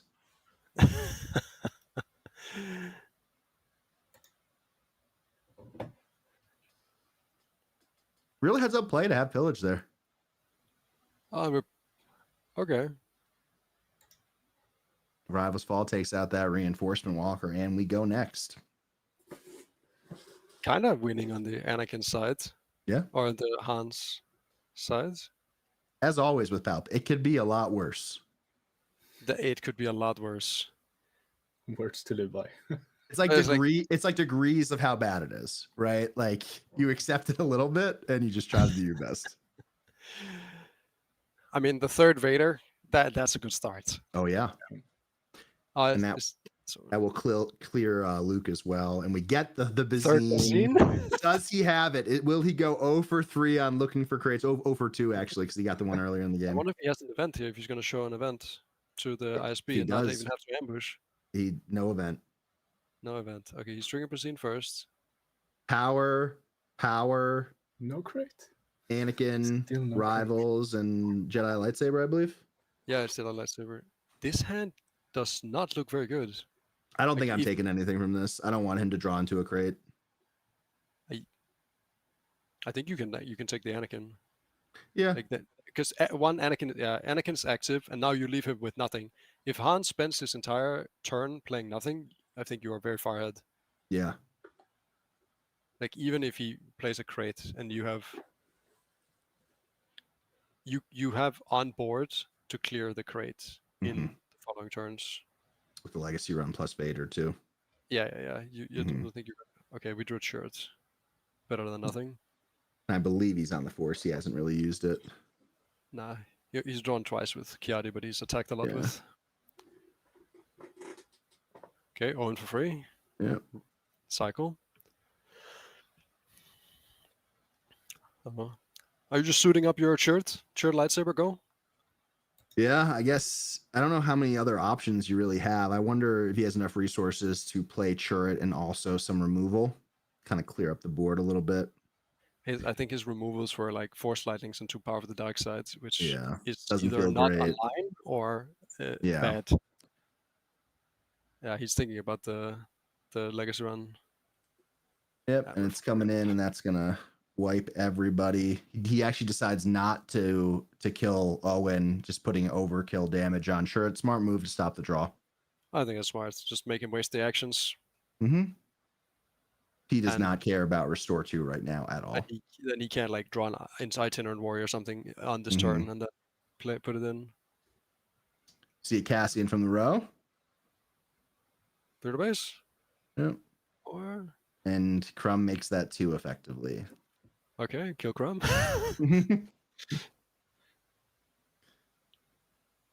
I wonder if he's thinking about, yep, there, Crumb. I mean, you gotta kill him. It is what it is. Otherwise, it just heals 1 for the rest of the game. Yeah.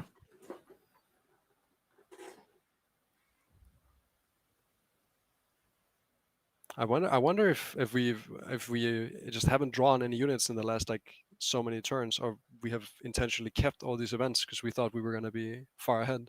Yeah, it does seem like there are quite a few events in this deck. I don't have the list in front of me, but it seems a little heavier than you would generally expect. Yeah, I've seen more than I would expect as well.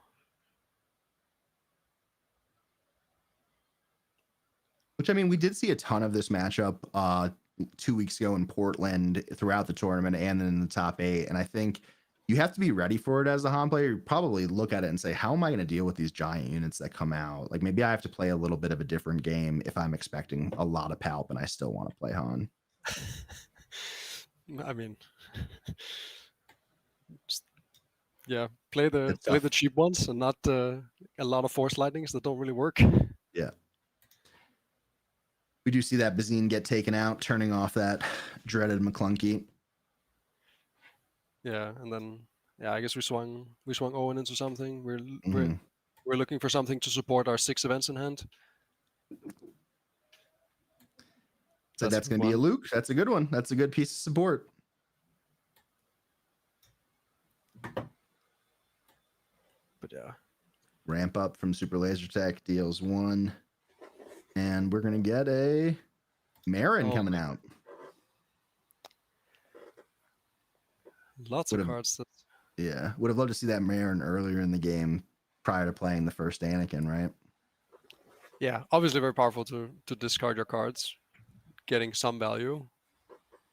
But another Walker coming down. He's deciding to take the heal on that, discarding the resupply. I'm not for or against. It's okay. No. You don't need another resource at this point. I think you're probably up to like 12.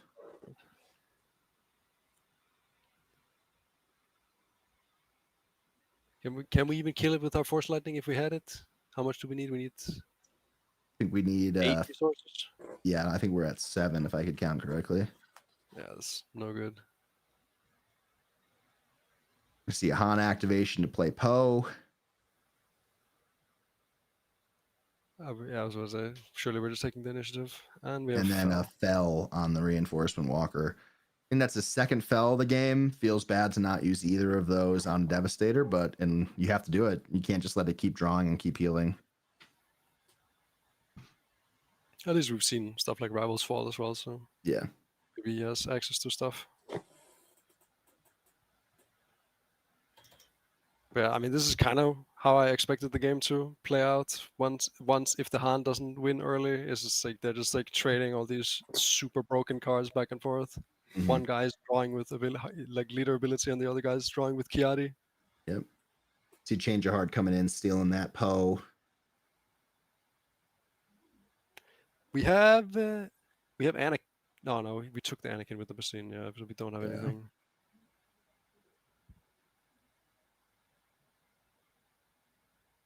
Wonder if you think about a discard here. It looks like he is. Probably looking to kill Vader. Kill Vader and then maybe not die from Bazine. Or from Marin attacking anything, I mean. Yeah, to the base. Kill the Vader with the discard. Sadly, you're never getting your Poe back when Pap has this many resources.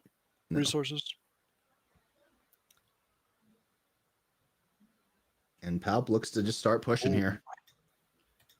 We're does turning 8 the to game base. Oh no, does 6 to base and kills the Cassian with discarding. With better Marin. Yep.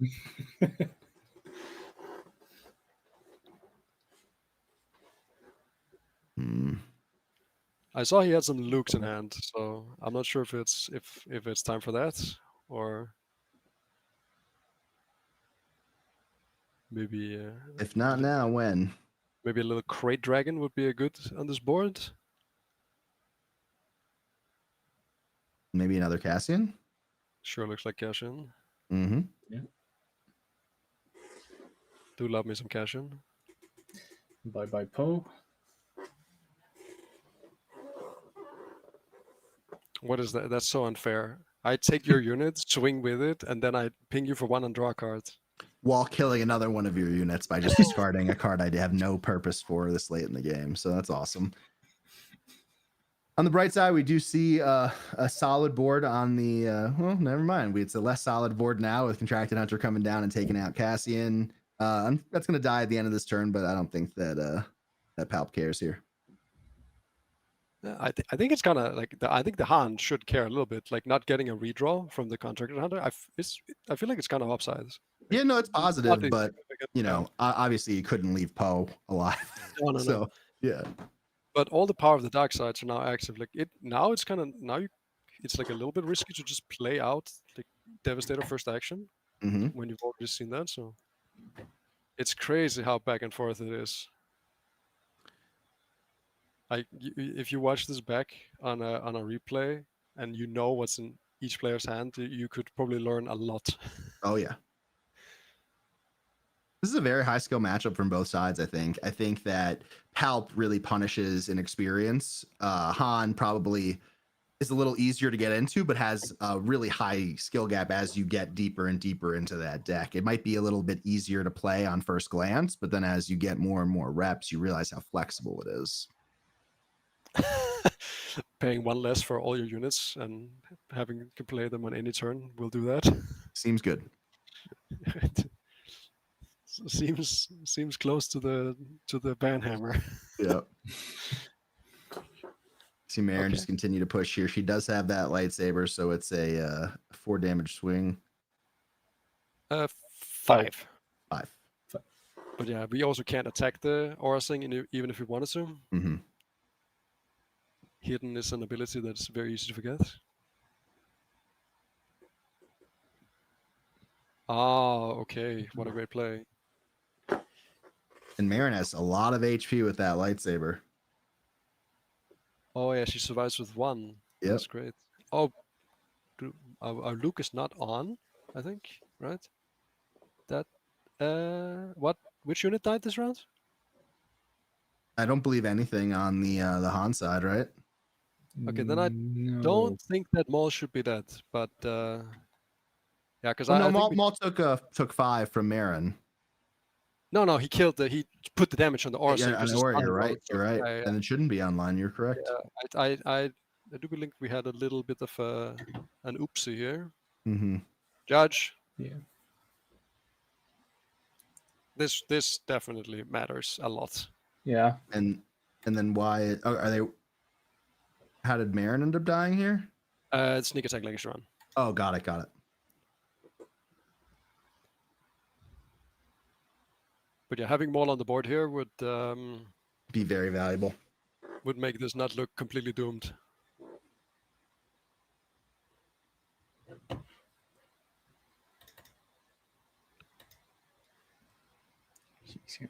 So Neff comments here, Pulp Yellow is actually really fun to play. I agree. Okay. Pal concedes here showing 2 unplayable cards. Wow. So Really, it probably really great game 1. I mean, grinded back and forth, came down to when I think Palp was really, really concerned about getting crated with all those Bazines. I wonder if a little bit more attention to other aspects of the game might play a little bit more in these next 2 games. These are really good players. We know Mhm. Costas as the PQ winner. Caleb has been, he's not gotten his PQ win yet, but he always performs well. And Jonas, it looks like you were right. We see a crate. I believe I saw a crate at the very top of his sideboard as he pulled the stack out of his deck. So he is a 2 crate main deck guy. It's hard to fit them in. Yeah. So lots of cards that he wants to put in here. Mm-hmm. Especially, have you seen Marin become more of a mainstay in this deck the past couple weeks, right? You see it really getting a lot more popular in Anakin as well, obviously being able to trade up there. But I was really surprised to see how much Marin we saw in the Portland sectors. I'm not sure how much we saw in Bilbao, but it's just like double activating Anakin so unbelievably broken. Yeah. Especially like on 5 resources, you're just, I'll give your stuff -6/-6, flip my leader, trade, eat all your stuff. How do you come back from that? There's not that many decks that have the super laser blast type effects, and then you just never get to re-enter the board. Yeah, it is crazy when this set was spoiled. I think so much attention was given to the timely Vader and how powerful the new Vader legendary was that Anakin, everyone was like, wow, this is really good. But I think people underestimate just how good Anakin would be, especially compared to that new Vader. I wonder if you go on card market what the price differential is now. The Anakin is definitely more expensive. Oh, yeah. Yeah.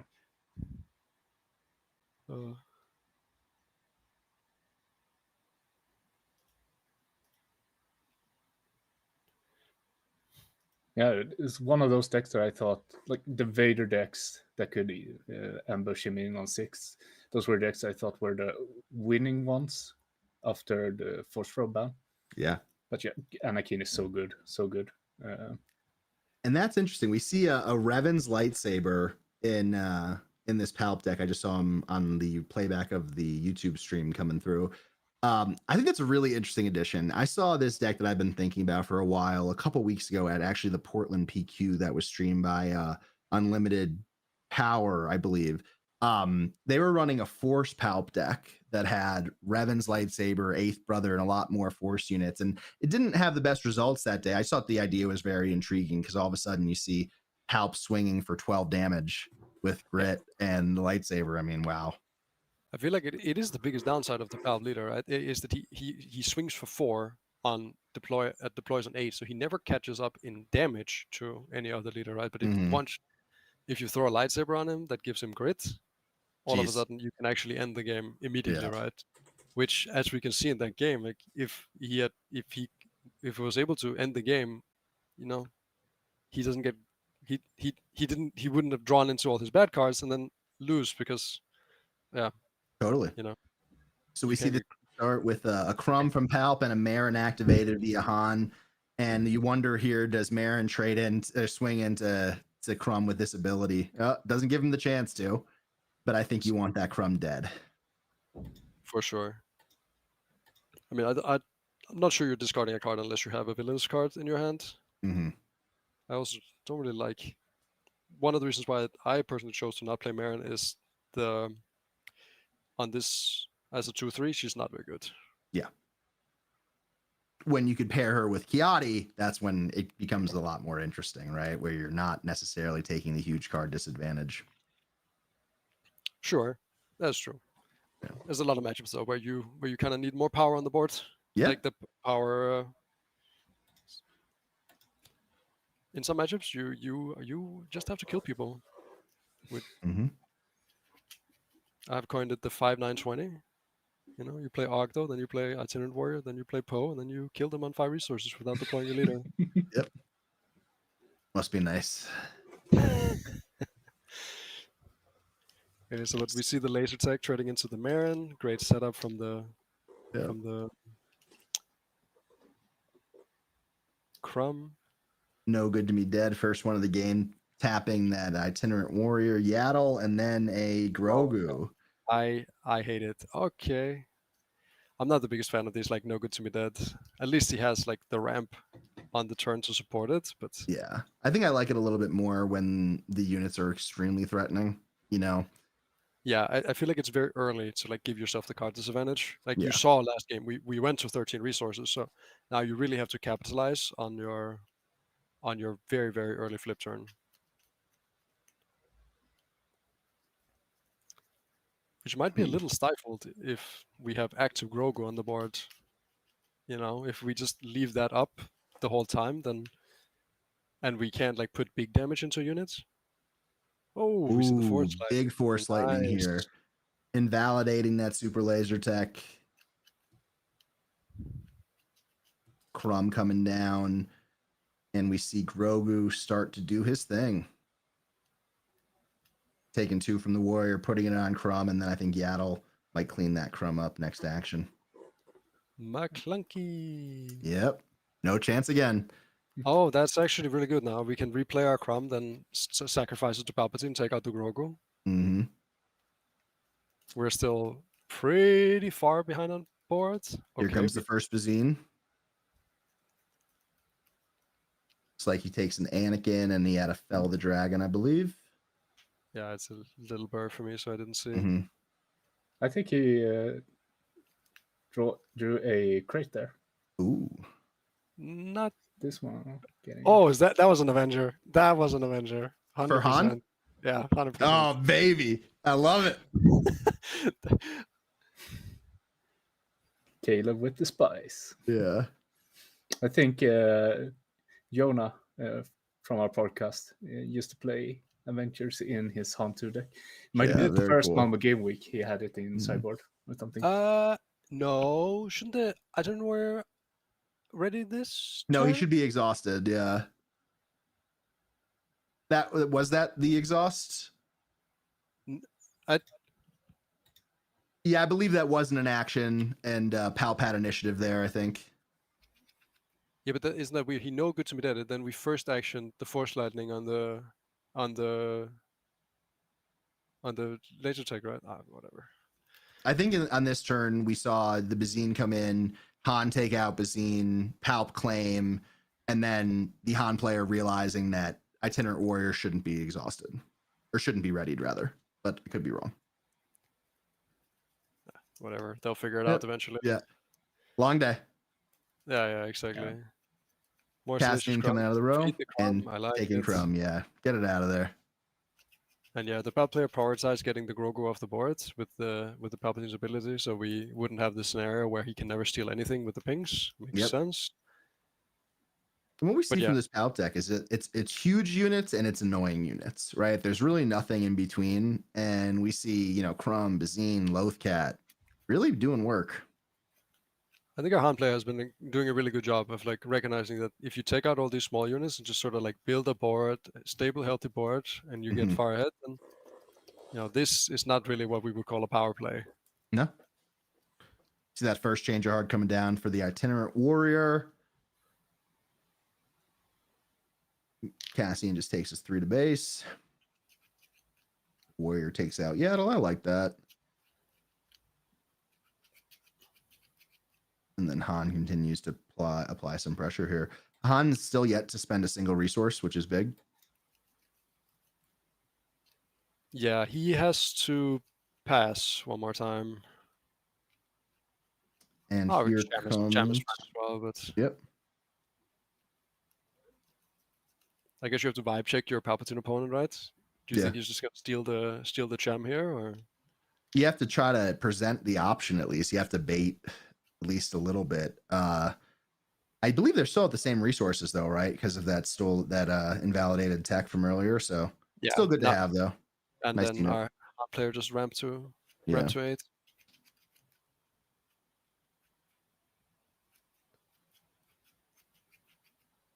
Palp flips and steals the jam. Okay, I think we're gonna go into a scenario like last game where it's just gonna be bombs off the top. I guess one of the differences here in that perspective is that we haven't seen a Bazine take a crate yet, and we know there's an additional crate in this build from the sideboard. Yeah.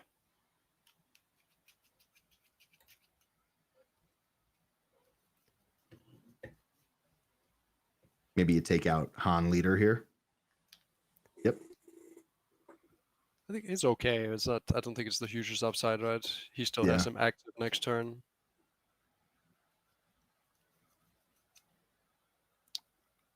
At least you only have 3 damage on your Palpatine, right? So he won't die to something like a Luke. And I think obviously, you know, Kiadi is a force unit that you don't really want out there, but we haven't seen that much force activation in these first 2 games so far. We haven't seen any mace come down or anything like that. They don't really play mace anymore. It's just the only force. It's just Kiadi, Itinerant Warrior, and the Chirrut. And I'm sure it isn't the biggest swing here either. He can probably be okay at this stage of the game. If you have the force, he can absorb anything but Maul. But yeah, not the matchup for it. Yeah. Okay. And here comes that first 7 power ambush or 7 cost ambush with Vader coming in. Really, I think you want to get either 2 units here or an elite P or something like that. And here we go. We get the Bazine and nothing else. Let's see that hand. I'm laughing because I just looked over at the clock and now I understand why a Palp player has 2 draws. Yeah. What is it? What's the damage? We have 13 minutes left. Well, it's been a great round.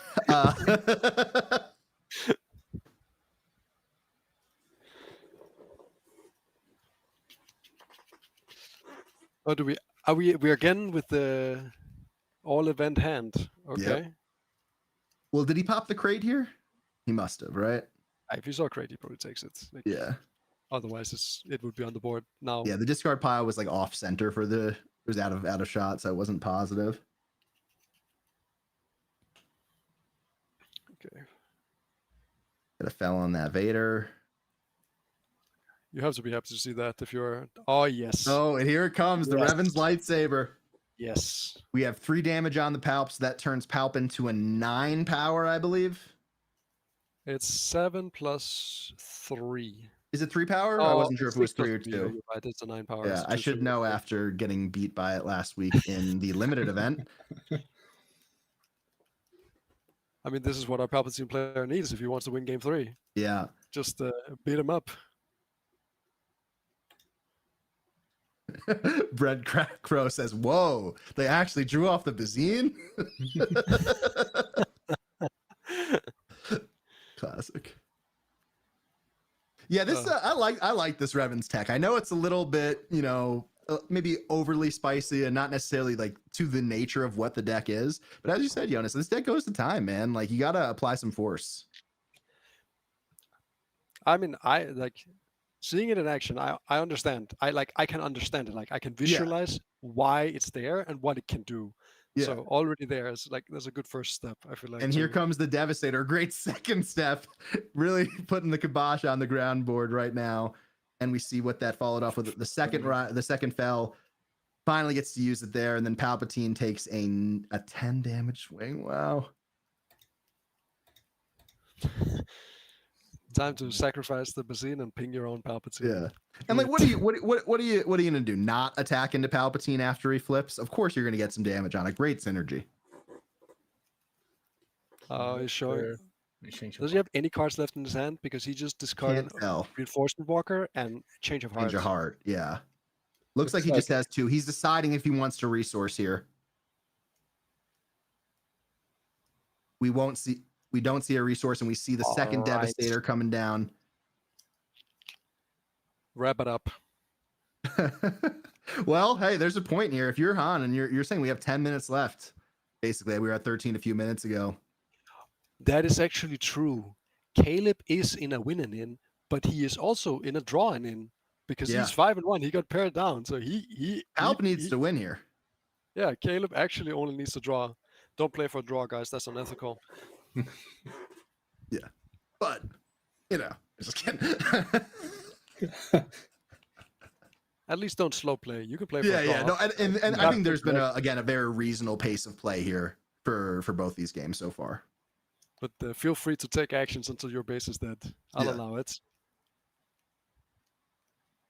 Cassian comes out, checking the discard for something.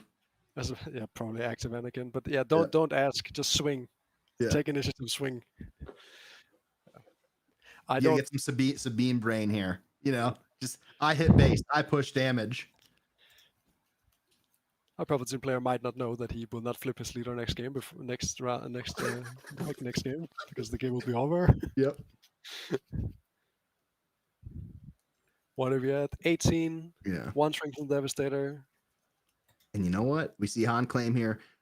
Crate hasn't played a single aspect of a part in either of these games so far. And what an interesting back and forth, right? For sure. Well, there it is. A little late. Yep. And he does have the initiative here, but unfortunately, Devastator and Palpatine with a giant lightsaber exist. He opts not even to play it. -3, -3. Just forces him to swing with both units, man. Yeah. Yeah, it's getting a little extreme right now. Yeah. I think now is the time to probably call it. See, this is when you played shirt. Okay. And here we go. We're going to game 3. Ooh, that lightsaber was hot. I like it. That's Yeah. crazy. So as they shuffle up and stuff, yeah, the deck that I referenced earlier, they were running that force package, so they were able to ambush the 8th brother and then get the double buff on the Palpatine plus the grit. So all of a sudden, it was Palpatine base damage 6 plus Revan's lightsaber plus grit. I think I saw him swing for 13, and I was like, oh man. Yeah, we've seen Revan's lightsaber taking the second game it helps take.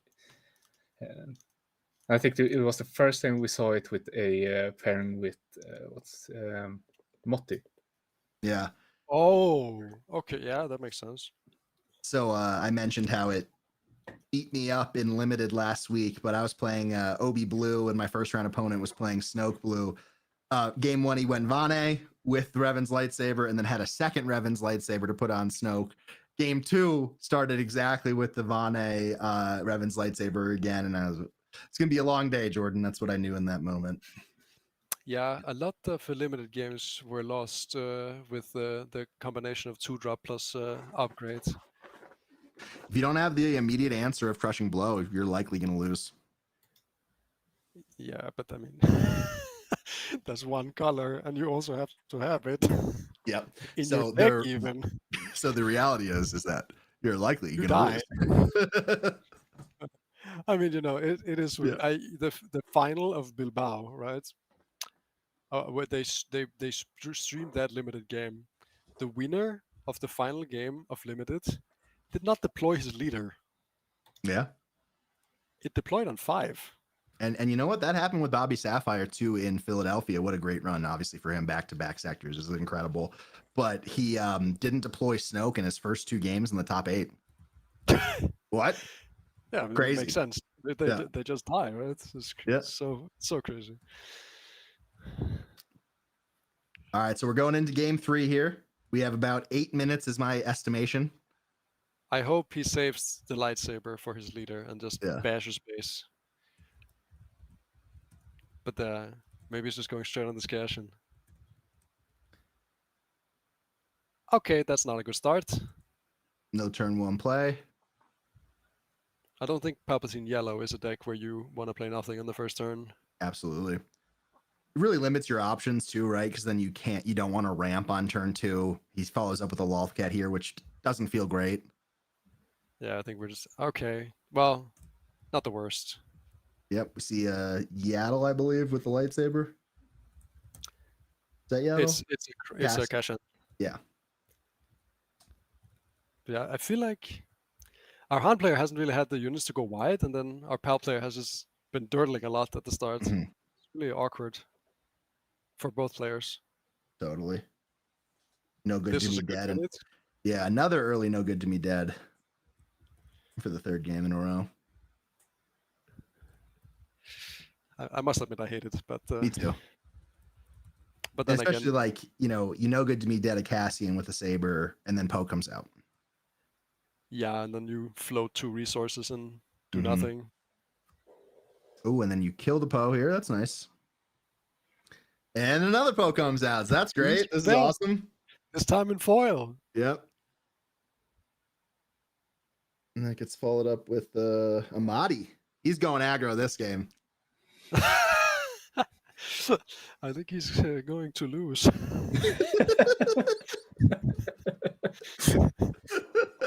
That's base race. Yeah. I mean, our Han player only has 15 power in play, and we're both going to 6 resources. Yeah, It's no gonna big be deal. fine. No big Fine. deal. Don't worry about it. We played zero impactful cards in the first 4 He turns. did get a pretty rough draw, obviously, and that I Yeah, don't believe that was a mulligan though. So maybe he likes what he saw.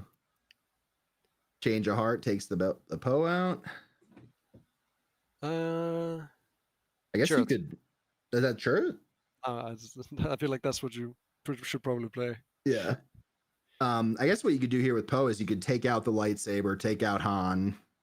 You swing it into cash and then both units die because you don't have resources to. Yeah. Or I guess you could swing it into Han, kill your own Mahdi if you wanted to, and then. Well, I don't believe I'm not 100% sure on Mahdi's text because I've never really played him. But isn't it? You can only ready a villainous unit. Yeah. I think you're right.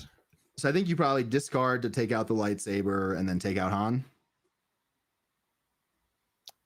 I was thinking swinging into cash, and so because you don't have Yep. you don't have enough resources to defeat the Poe. So Oh yeah, that's right. That's right. The Poe needs to go. Oh, okay. That's backbreaking. Pillage taking out the last 2 cards in his hand. Yep. It's not as bad as I thought it would be. Honestly, I feel like if you're Palp in this situation, maybe you just need to rip something good off the top. Yeah. Which was not that. I felt like that was lightsaber and resupply. Let's see here. It was ISB, and resupply. So you gotta hope he has a Bazine in the row, just so you could play something. I mean, he can also just resupply, defeat the ISP agent, and take whatever he plays. I feel like we're actually kind of in it. So are we at 6 or 7? We are at 7. 7. That puts us at 8. Okay.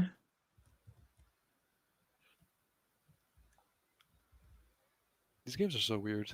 Yeah. Especially now when you know that you're not going to be able to play a full game. Luke just takes 6 in. Yeah, we're trying to follow along as best we can. It's fast and furious.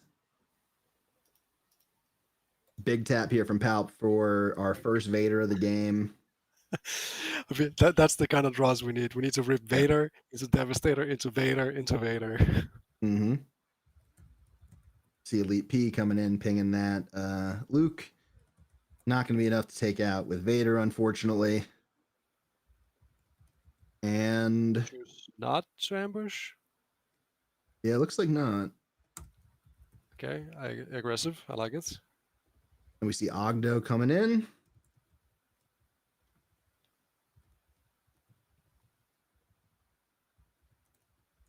We stealing Luke?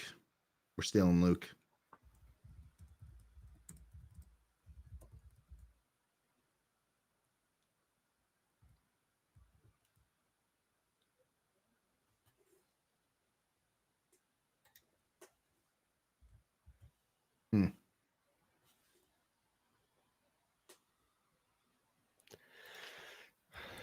Interesting decision here.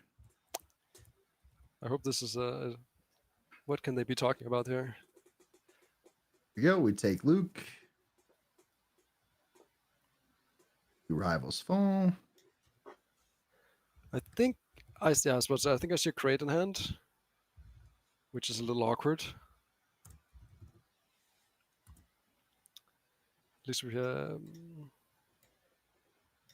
It's also important to remember like the incentive structure here where Han just needs to tie and Palp needs to win. So I guess crate really does extend the game, and probably that's in Han's favor here. Yeah, no matter what, he can just slam crate on that, and especially now that he swung with Luke as There we first go. action, he doesn't have the onboard clear. Yep. And if he plays something like a change of hearts, he kind of board wipes himself as well.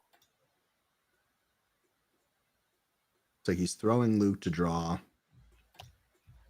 Probably doesn't really have an answer, and knows. Yeah, definitely doesn't have an answer. It's gonna be like Maul or something. Another Vader. So you want to ambush this first probably to kill it before you take any additional damage from the cards you play. I would recommend it. Yeah. I think they're probably discussing the interaction right now. Yeah, it looks like we just hit time on our timer. We might be a couple seconds off here and there, but it's like we're going into extra actions. Yeah, they're probably not going to be done doing the Vader at least before the game ends. And I don't think it's possible for Palpatine to finish a game in this amount of actions.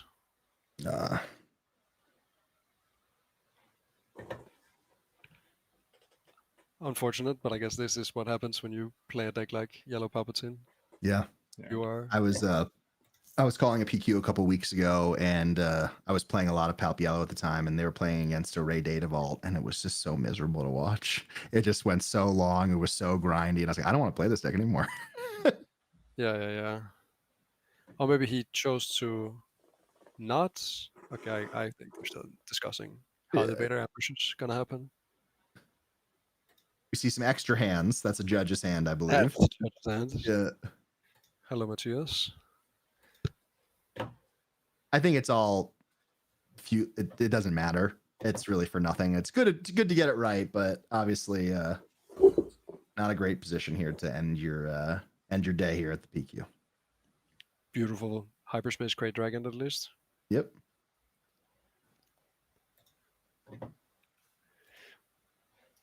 So no ambush. Oh, E8. No, okay. Ambush. I guess maybe he didn't say. He said he didn't. Maybe he didn't announce that he was going to ambush first, and then he's being held to it. Yeah, I'm not sure. And there's the fist bump.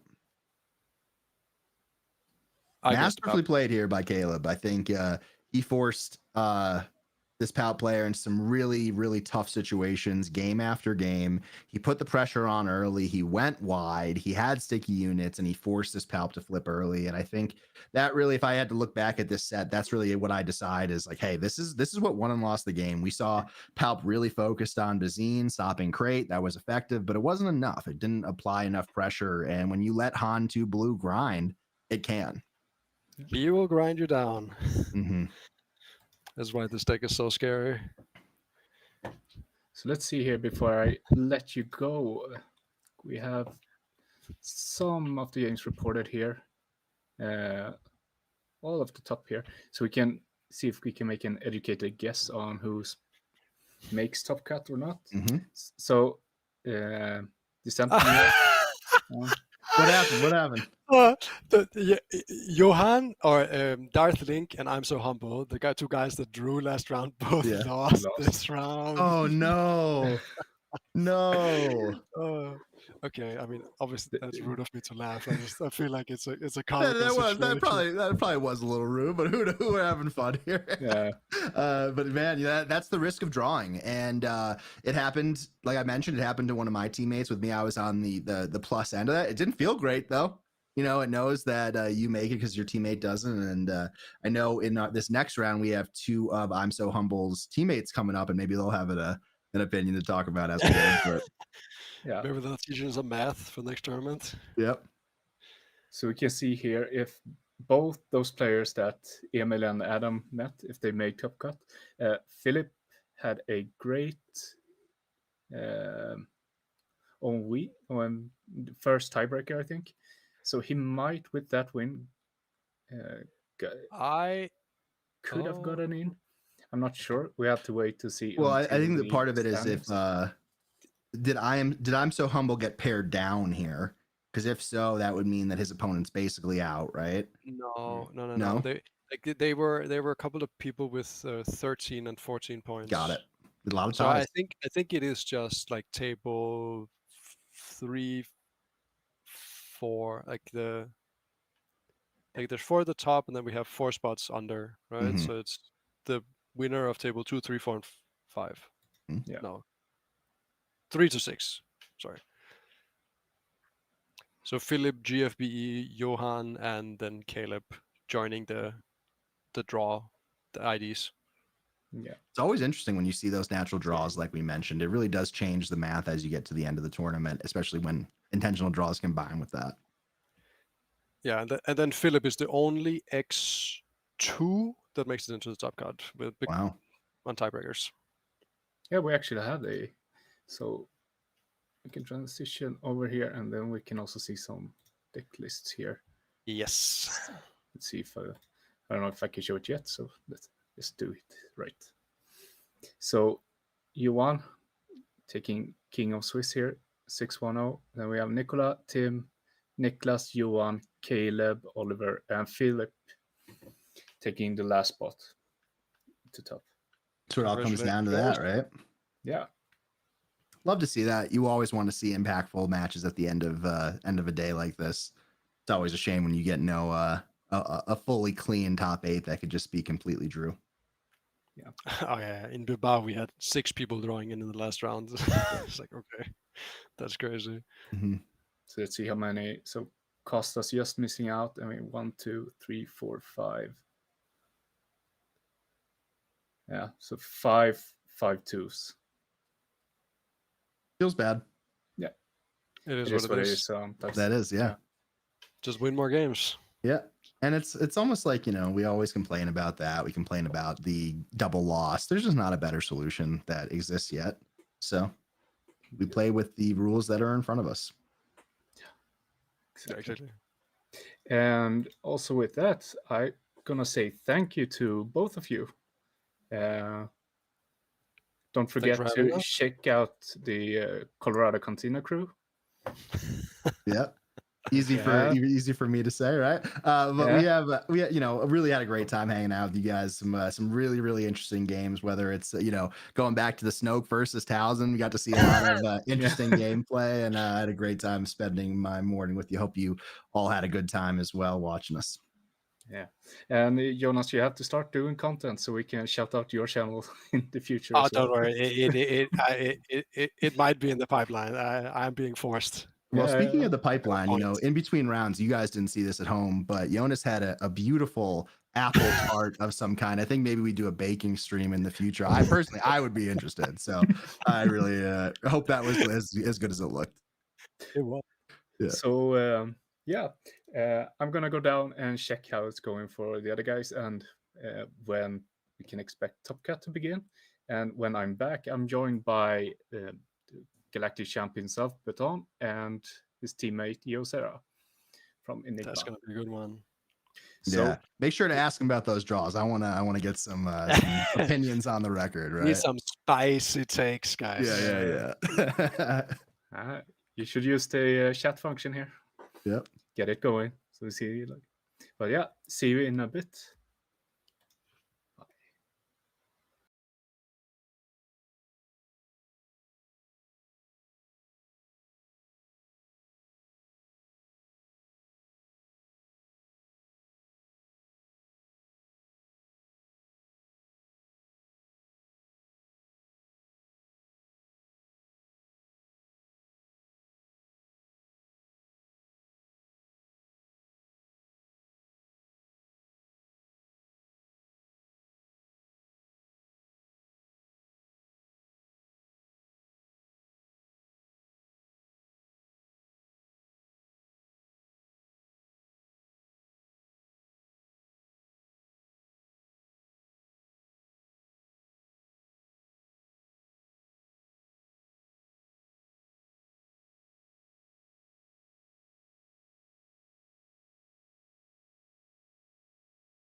And we are back to this PQ streaming at Manatorsk, Skövde, Sweden.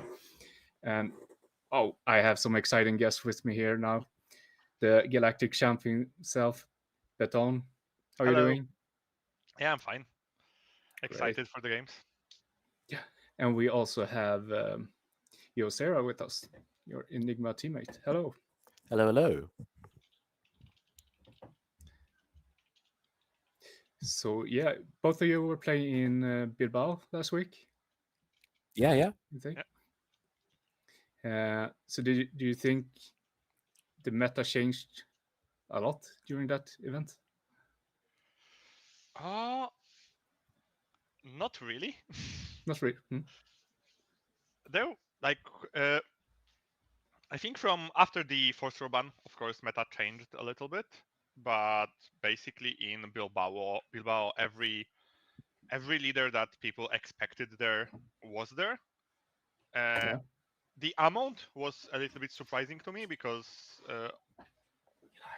I thought people will go off Boba now Yeah. since he didn't perform at all in any of the big events. But he still was the most played deck and again didn't perform. So maybe now people will go away from it. But other than that, few surprise decks and like most of the known meta decks. So nothing really surprising. I was a bit surprised by the amount of Cad Bane I saw, to be honest. Hmm. And I saw both variants, the heavy one drop and the more traditional version. I was a bit surprised by his popularity. And I was actually surprised to see a Talzin win the event. I thought that she was gone with the red without forced throw, but yeah, she's apparently still good. Yeah, me too. Kind of surprised how it all turned out, and or maybe during the regionals in USA they played a bit more safe. But for sure, Bilbao was more surprising. But yeah, just can take a look at how it's been today here. So let's see if you can see. Yeah. What's here on the screen? So yeah, the King of Swiss, Descent Man, is playing Anakin Blue Force deck. Nice. For second, we have Han 2 with a Force Blue deck as well. Third, Tim playing Poe Dameron Data Vault. For Niklas with his Iden Data Vault. And we also have Johan at fifth spot with the Data Vault deck as well. Caleb, Han 2, Force Blue. I guess this is the big surprise deck of the day. Supreme Leader Snoke coming. Here for revenge and constructed. Yeah. Yeah, this is a really surprising leader. Because like it's really similar to the Tarkin yellow. Yeah. I think it's a little bit easier to build, and also compared to Tarkin, you actually have a leader that can deploy and do something. Yeah, has stats. Yeah. But at the same time, he deploys turn later, which is a big downside. But I think one big upside is the fact that he's force and can utilize few additional cards and tactics because of it. But to be honest, I think this is a rogue deck. It can steal some games, but I don't think Snoke is on the level of the top meta decks. Absolutely not, especially with the Palpatine yellow in the same colors, being a more sort of traditionally considered stronger leader. But we'll have to see how Snoke does outside of the limited format. Yeah, we had a Mother Talzin facing earlier in the round, so we were joking about now this is a limited PQ. We saw a lot of them. Yep. Yeah, and finishing off the top 8 is Philip here with Han 1. Yeah, this is a really strong leader. This is one of the leaders I thought was one of the most fun to play and play against. it changed a lot since that, because now, because of the pilot lines, I actually hate playing against it. I agree Yeah. completely. Uh, Why does Chewbacca even exist, man? yeah, but it's still a really powerful leader. If you don't have any way to stop the 7 flip turn, there is not much you can do to fight against it. But at the same time, this is a leader, I think, that is easiest to counter. If you are prepared for it, there are like 20 plus cards that can completely like stop him from deploying, or stop him from playing the last card, or kill the pilot and break his early game. So this is the deck. If people are not prepared, I think in the vacuum it may be the most powerful leader in the game. But if you are prepared for it, it's really hard to play. There used to be a 1-mana card that every red force deck played that let them be prepared for him. Yeah. So let's see here if you can see, because we have our first game here. It's Caleb versus Tim. So what we're looking at now is the Haunt 2. Caleb playing that. Let's just see if I can fix the screen a bit for you.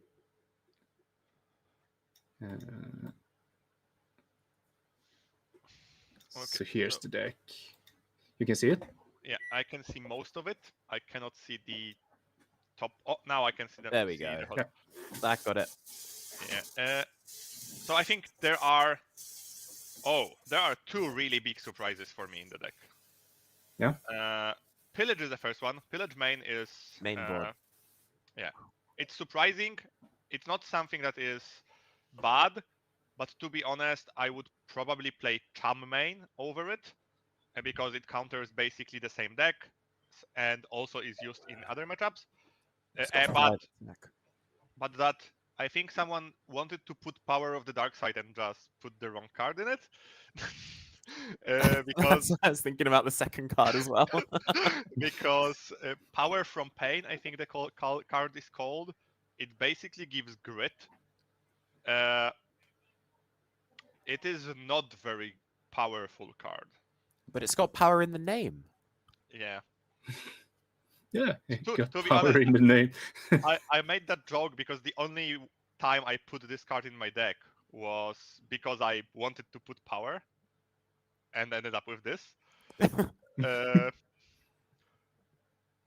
I understand why it could work, but for 5 mana, I think Power of the Dark Side would just be a better card.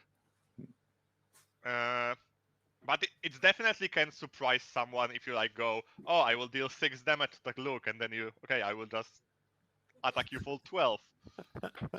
Automatic win right there. Yeah. We got Avenger in the sideboard as well. Jump scare Avenger coming out. Yeah, I think On it's 10. It's this. Jonas also played it in Bilbao. It is just like Avenger is just a card that cannot be substituted really for anything else, and for 10 mana it's still decent versus the really long matchups. Oh, sorry. Go on. Yeah, so go ahead. I was going to say I was a bit surprised to see Entrenched and Jedi Lightsaber in the same deck. Yeah. Usually people tend to pick one or the other, decide to be either aggressive or defensive. But both, I mean, but maybe it's fine because then you got option whether to go aggressive or defensive. Yeah, split by 2/2 is fine, I think. But I think Entrench right now is so needed in the meta that I don't really think I would cut one. I would probably play 3 Entrench 1 Saber if I really want the Saber to have in my deck. I agree completely. The Entrenched, I played a tournament with Entrenched at 2 and I really missed the third. I feel like it just has to be 3. It just gives you easy answers to those pilots and pilot leaders and stuff. Yeah. But other than the power from Pain and Pillage main and outside, the deck is really standard. So we all know how powerful the deck can be. Yeah. So speaking of pilots there, let's take a look at team's deck here as well. So it's Poe. No, you Data can Vault. Poe Data Vault with only 2 entrenched and no Carabas. Oh no. No, Oh, Fell the Dragon's Eye. No, he's got Fell. He had like, I couldn't tell if it was 2 or 3. He does have Yeah. Fell the Dragon, so he can kill the Yeah. first ship that Poe goes on to. okay, they hate that ship, and Radus is kind of funny. So, except from they hate that ship, it's a really standard list. No eject though, but is eject not popular in the deck anymore? Yeah. All the deck list I saw that Poe pilots play, they cut eject because Oh, they cut it. was- Okay. Yeah. Too often it was not worth it. Mhm. But I don't know.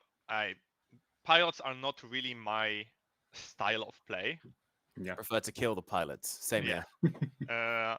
Because this is a deck that can be extremely powerful, but if you have 5 cards in your deck that counter it, it feels like that it's completely unplayable. Poe is a little bit different because he's not really a pilot leader in a sense. He just has a ability that allows him to temporarily be a pilot.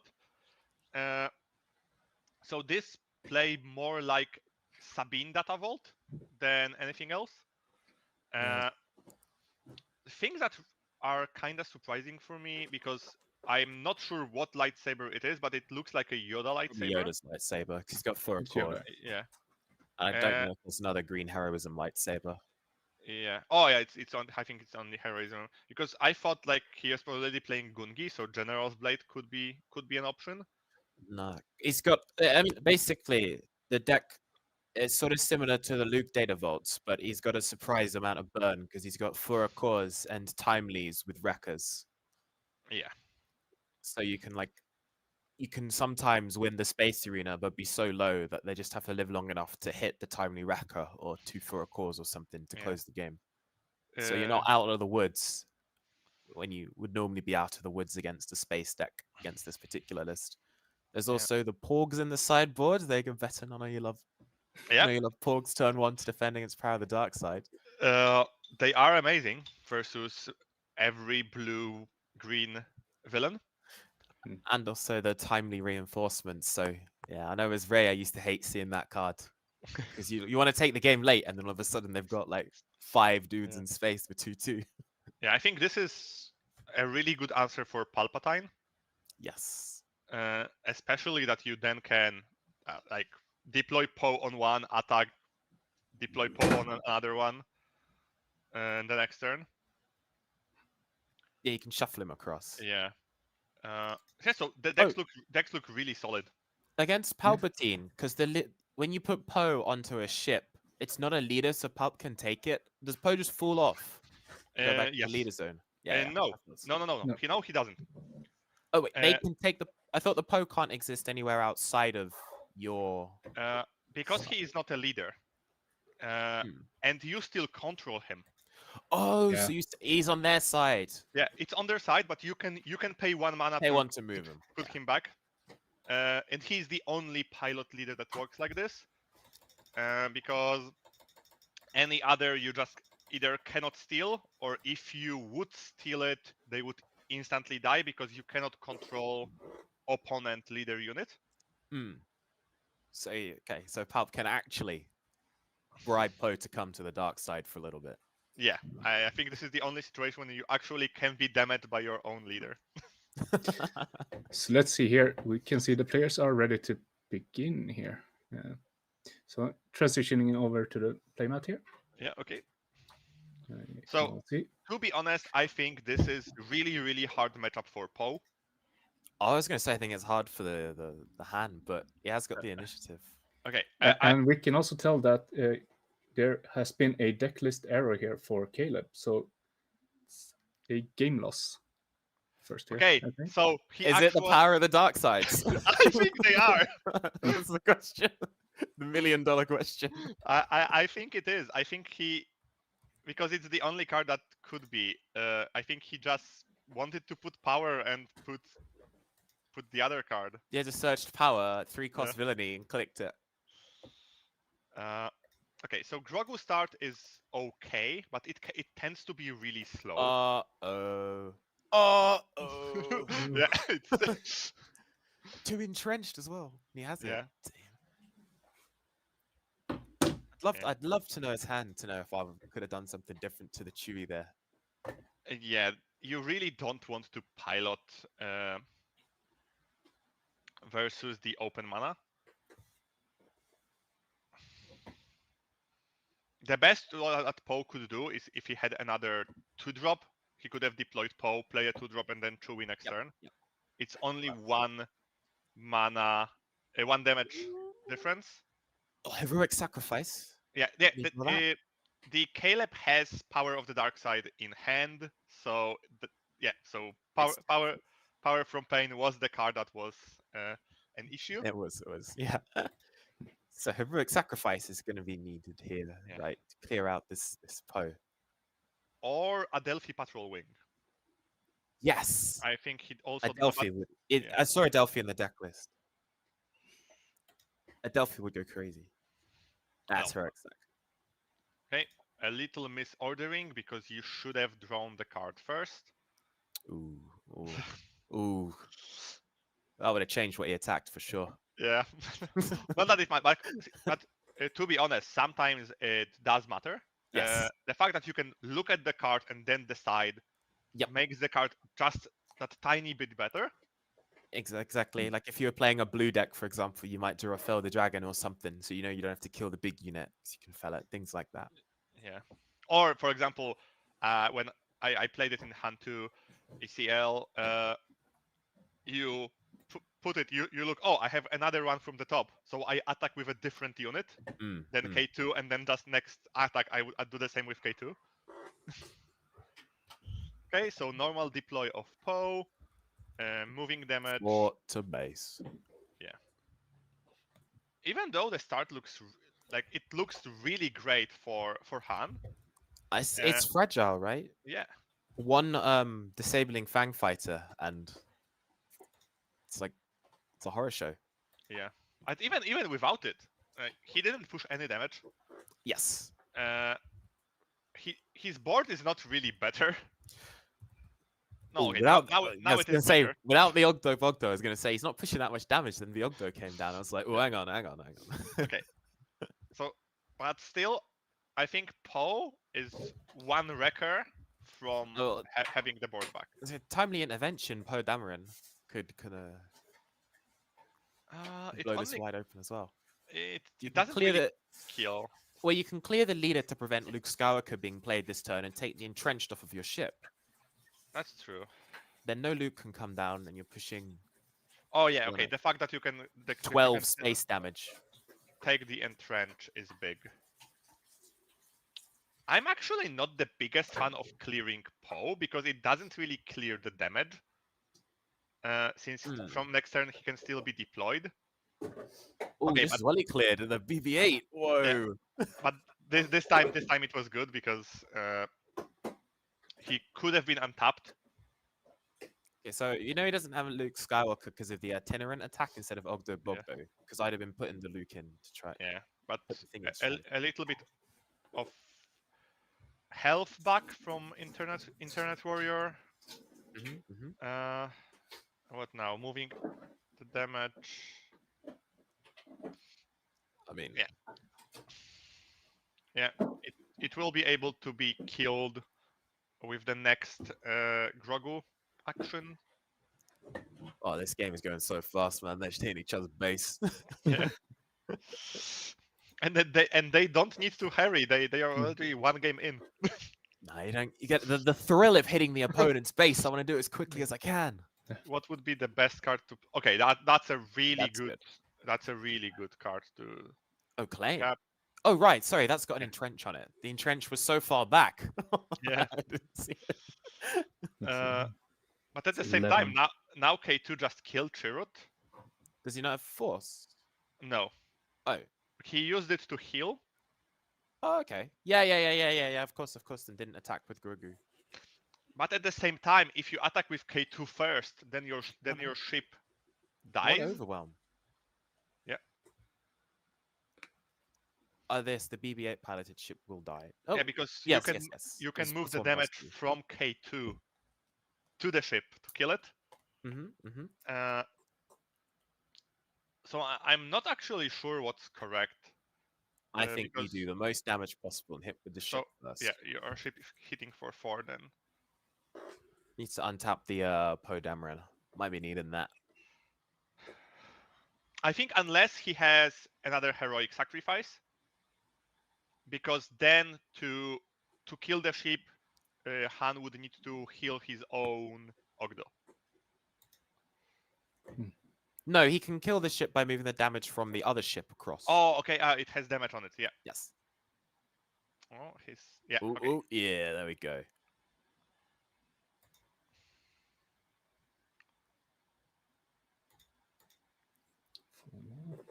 So 19. you definitely attack with a force unit here. Yep, 100%. Yeah, just go to turret. Seems fine. So you get another 5 in space. No Luke Skywalkers or Anakins to clear that 1-3 ship is a bit of a horror show. Yeah. It looks really scary. I can only see Sage in his hand, which is a really bad card. It does have timely. It does have timely. Sort him out. Timely Poe. Timely Poe. If it's Timely Poe, I think the game may be over. Oh, horror show, horror show. Yeah. Because last card will just, unless he has another entrenched. Pitching we see 2, here? breaking trench, 2 to base. No, nothing to base because he only had 1 card. Oh, only 1. Okay. Yeah. So if there is no removal, yeah. Yep. Okay. Yeah, okay. And because of the Sketchy. power from pain or whatever the card is called, Tim That's it. goes to top 4. That's it. Yeah. Just like that.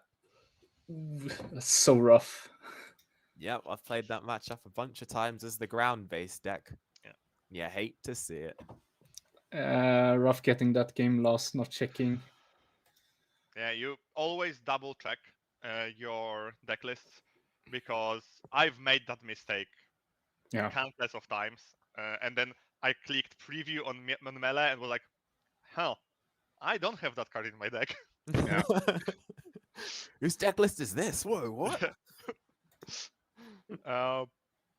Yeah, but as you can see, that Poe can be really fast, can be really annoying.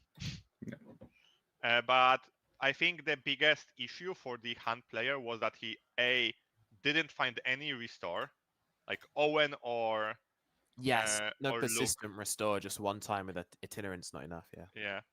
Yeah. You really want like Yoda, Owen, Luke, because the constant restore is what makes you race. And also, he didn't really find any Anakins, which are the second big. No Anakin, no Luke, yeah. Yeah. So you can play the best deck, but you still need to draw. Yeah.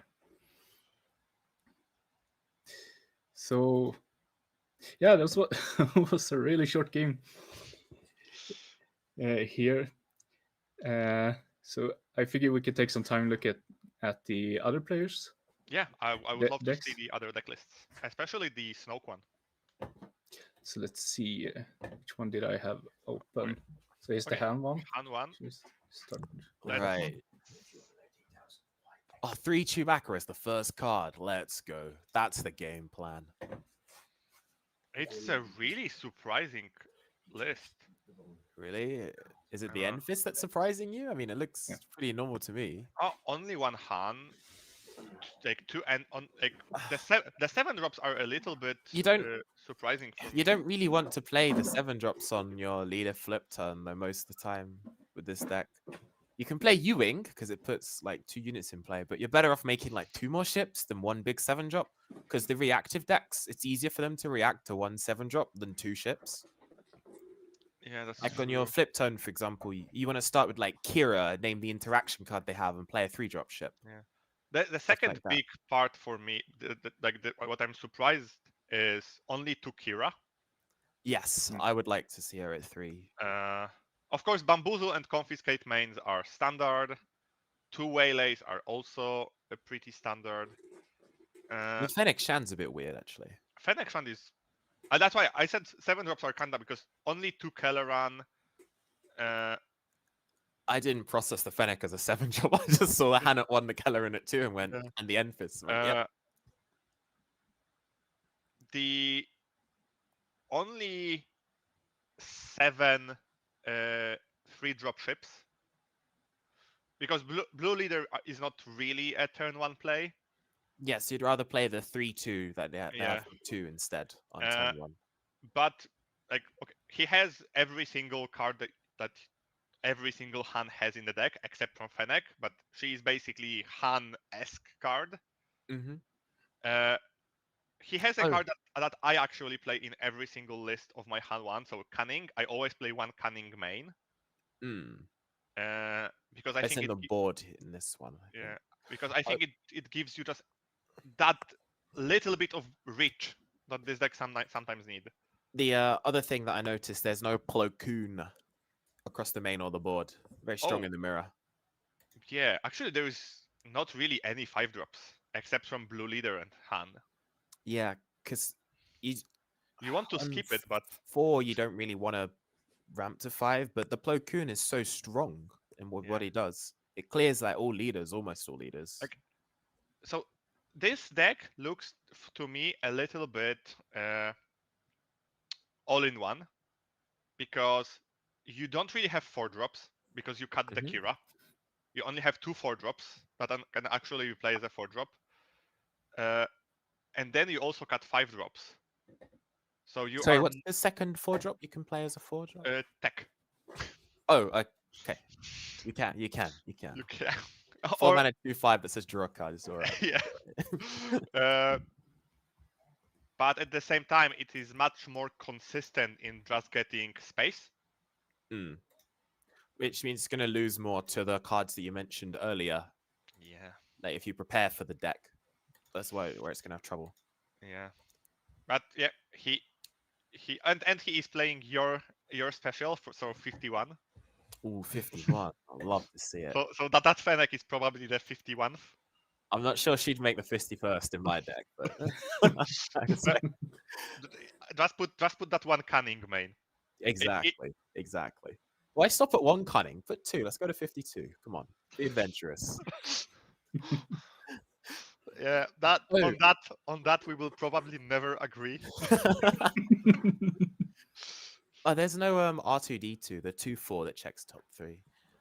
Oh, but I guess without playing the Plo Koons, the R2 more leans into a sort of middle line strategy where you can go either ground or space. But this deck looks like it really just wants to go space. But he has Obi-Wans still.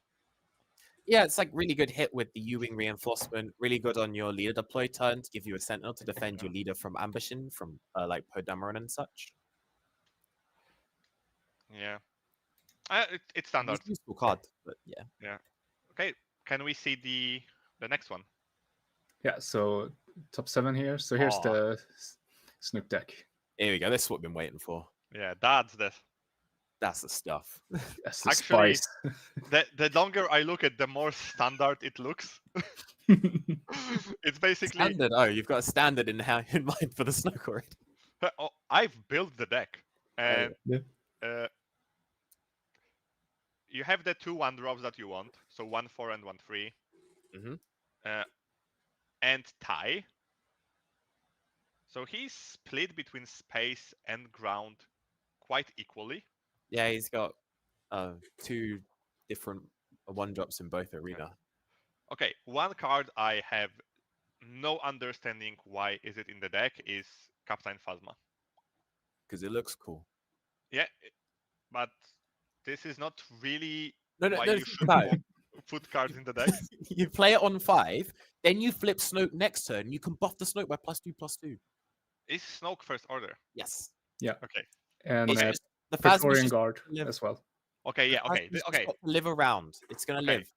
Then okay. I forgot about that. He actually has first order tag, so she makes more sense. Looks cool, and if it lives the round, that Snoke's getting in for 6. Now we're talking. And at the same time, these colors don't really have good 5-drops except from Yeah. removal. Bosk is my favorite 5-drop in these colors. Yeah, and to be honest, 4/5 ambush in Doesn't do this it in this standard is Yeah, not really that great. it's not there. It's not good enough. I think it's legacy run on 5, but no way to sacrifice your own legacy run in this deck. Yeah, I would. There's nothing on 5. It's just like syndicate lackeys or Oh, you could just run a not villainous card and put like MC30, but no ECLs, so it's going to be slow. Yeah. Like to be honest, the only card that I'm surprised that is not in the deck, because the card was extremely good in the versions I've tested, is Boba Fett, the 5-drop. Oh, because you got shield. And the 3-drop, actually. Okay. Both of them are really good. 500. But since he is going mostly to space. But even then, the 5-drop Boba's fine, right? Because you can just like pilot up a lurking tie or something. And start, that's why I'm surprised, because start going to town. It pings. That ping can matter. +3, +2, +2, +3 is actually a big upgrade for 2 mana. So even if you put it on like a Cartel Spacer, it becomes like a 4/6. I'll tell you what I'd like to see. I'd like to see some legal authority. Oh, like if you're gonna suit up one massive vertical unit, where if it dies, you lose the game anyway. You might as well be. You might as well be capturing stuff under it. That's true. You can go sideboard against the space decks or something. Yeah. And in sideboard, he does play Tip the Scale. Yeah, you need that to protect your leader, obviously. Something for 4 mana that I'm not sure what, or is it Palpatine's Return? Yeah, the thing is Palp's Return. Okay, Palp's Return and Cutbane. So, like, really standard sideboard. Only 2 Shinhati is surprising since she is a little bit busted. I'd almost like the Shinhati at 3 because I feel like ramping on 3 is not very good because you're not doing anything on 5. So I'd rather play Shinhati on 3 than ramp on 4 and use the extra mana to buff Shinhati. Yeah. And skip my 5, then I'm straight on 6. And like, I'd rather be playing. Yeah, so then you have your leader, and then it's happy days. Unless you drew Craving or Barrage, then your 5 is actually okay. Even then, wouldn't you rather like wait? You can. You can get bigger.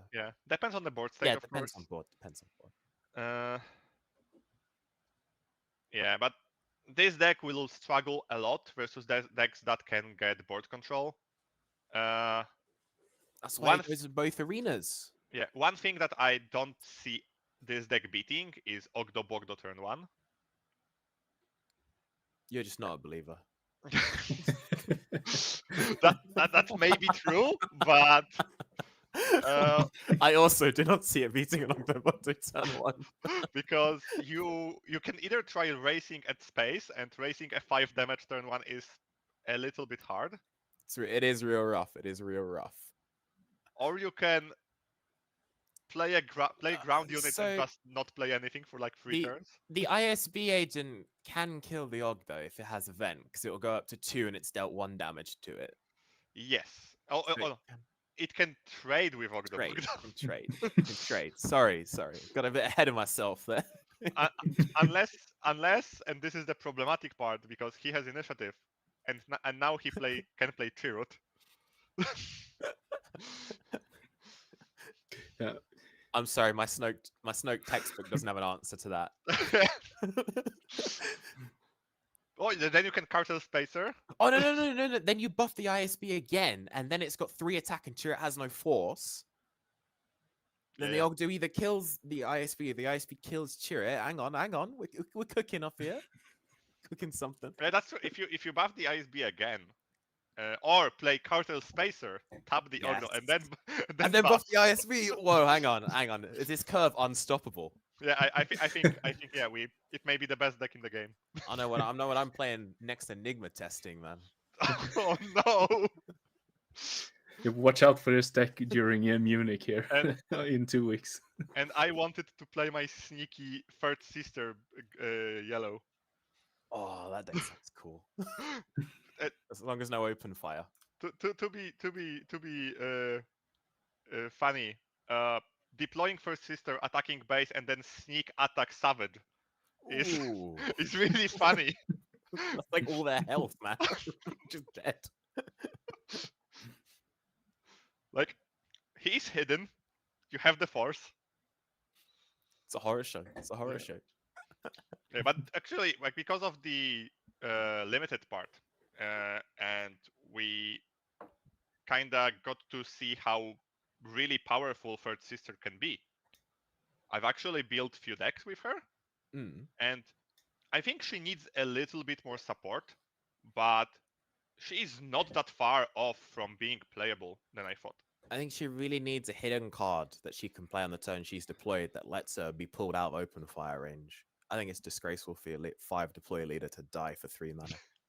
Yeah, or 2 from a 4-stroke, Yep. or Yeah, even superiority.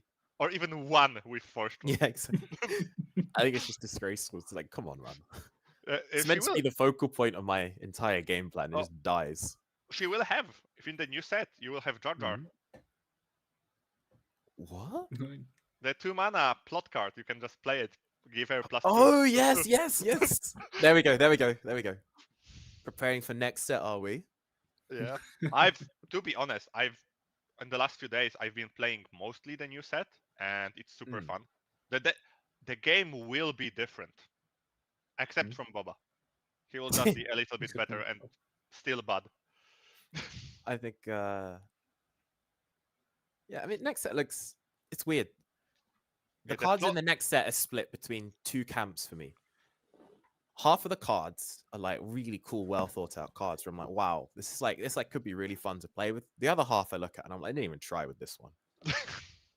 Yeah, I really like to give like the obscure cards a go, but there are some cards in this set, especially legendaries, that I think, Certain Well, legendaries. well, 4 mana 3/5 that gives +2 HP to ground sentinels. Huh. If I'm Yep. spending 4 mana to play that, I will not have time to play sentinels. So yeah, speaking of next set, so the best leader or first impression, that's going to be the best leader. Oh, the best leader. I will let for I think Josh, the best. I think because the I know best my leader for going into the next set. The best leader is probably Han 2. Yeah. Well, that's I get the cheating. feeling he's going to keep being the best leader until he Yeah. rotates. Okay, so best from the new set leaders. Best from the new set. Yeah. I didn't realize they printed leaders this set. Hang on. Come on, sub it. I really Sub like it. Bail Organa. Bail Organa is the exact type of card that I love to play. Whether it'll be good or not, I don't know. Okay, for me, the best leader from the new set will be Padme. Padme. And I Yes, think yes, she yeah, is yeah. just Padme. better Cat Bane. Padme Tarkin Town builds itself.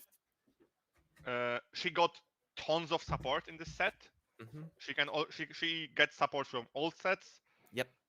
And the fact that you can actually decide when the ping is going, and I not like know, in, right? It's crazy. and not like in CAD that you are in the mercy of your opponent misplaying. And it's not like Quinlan because you don't even need to match costs. Yeah. I And think- the second and third, I think, is Bale. It's Yeah. really fun to play. But Really the third enjoyable. one is, I actually think Cassian. I was going to say Cassian as well. That was one of the cards I looked at and went, I didn't try with this one. It just says can't die. Like, what? I played versus Cassian today versus Al because Just he's broken. really excited about the leader. And I didn't like how the games looked. Yeah, because you can't attack their units. It was like, oh, I really want to clear his stuff, but I can't. I can't because he hit me with it. Like Rebel Assault basically also says, and 2 of your units get hidden. Yeah. Yes, I if can we race go that through the- for real, for real. Okay, I need to go.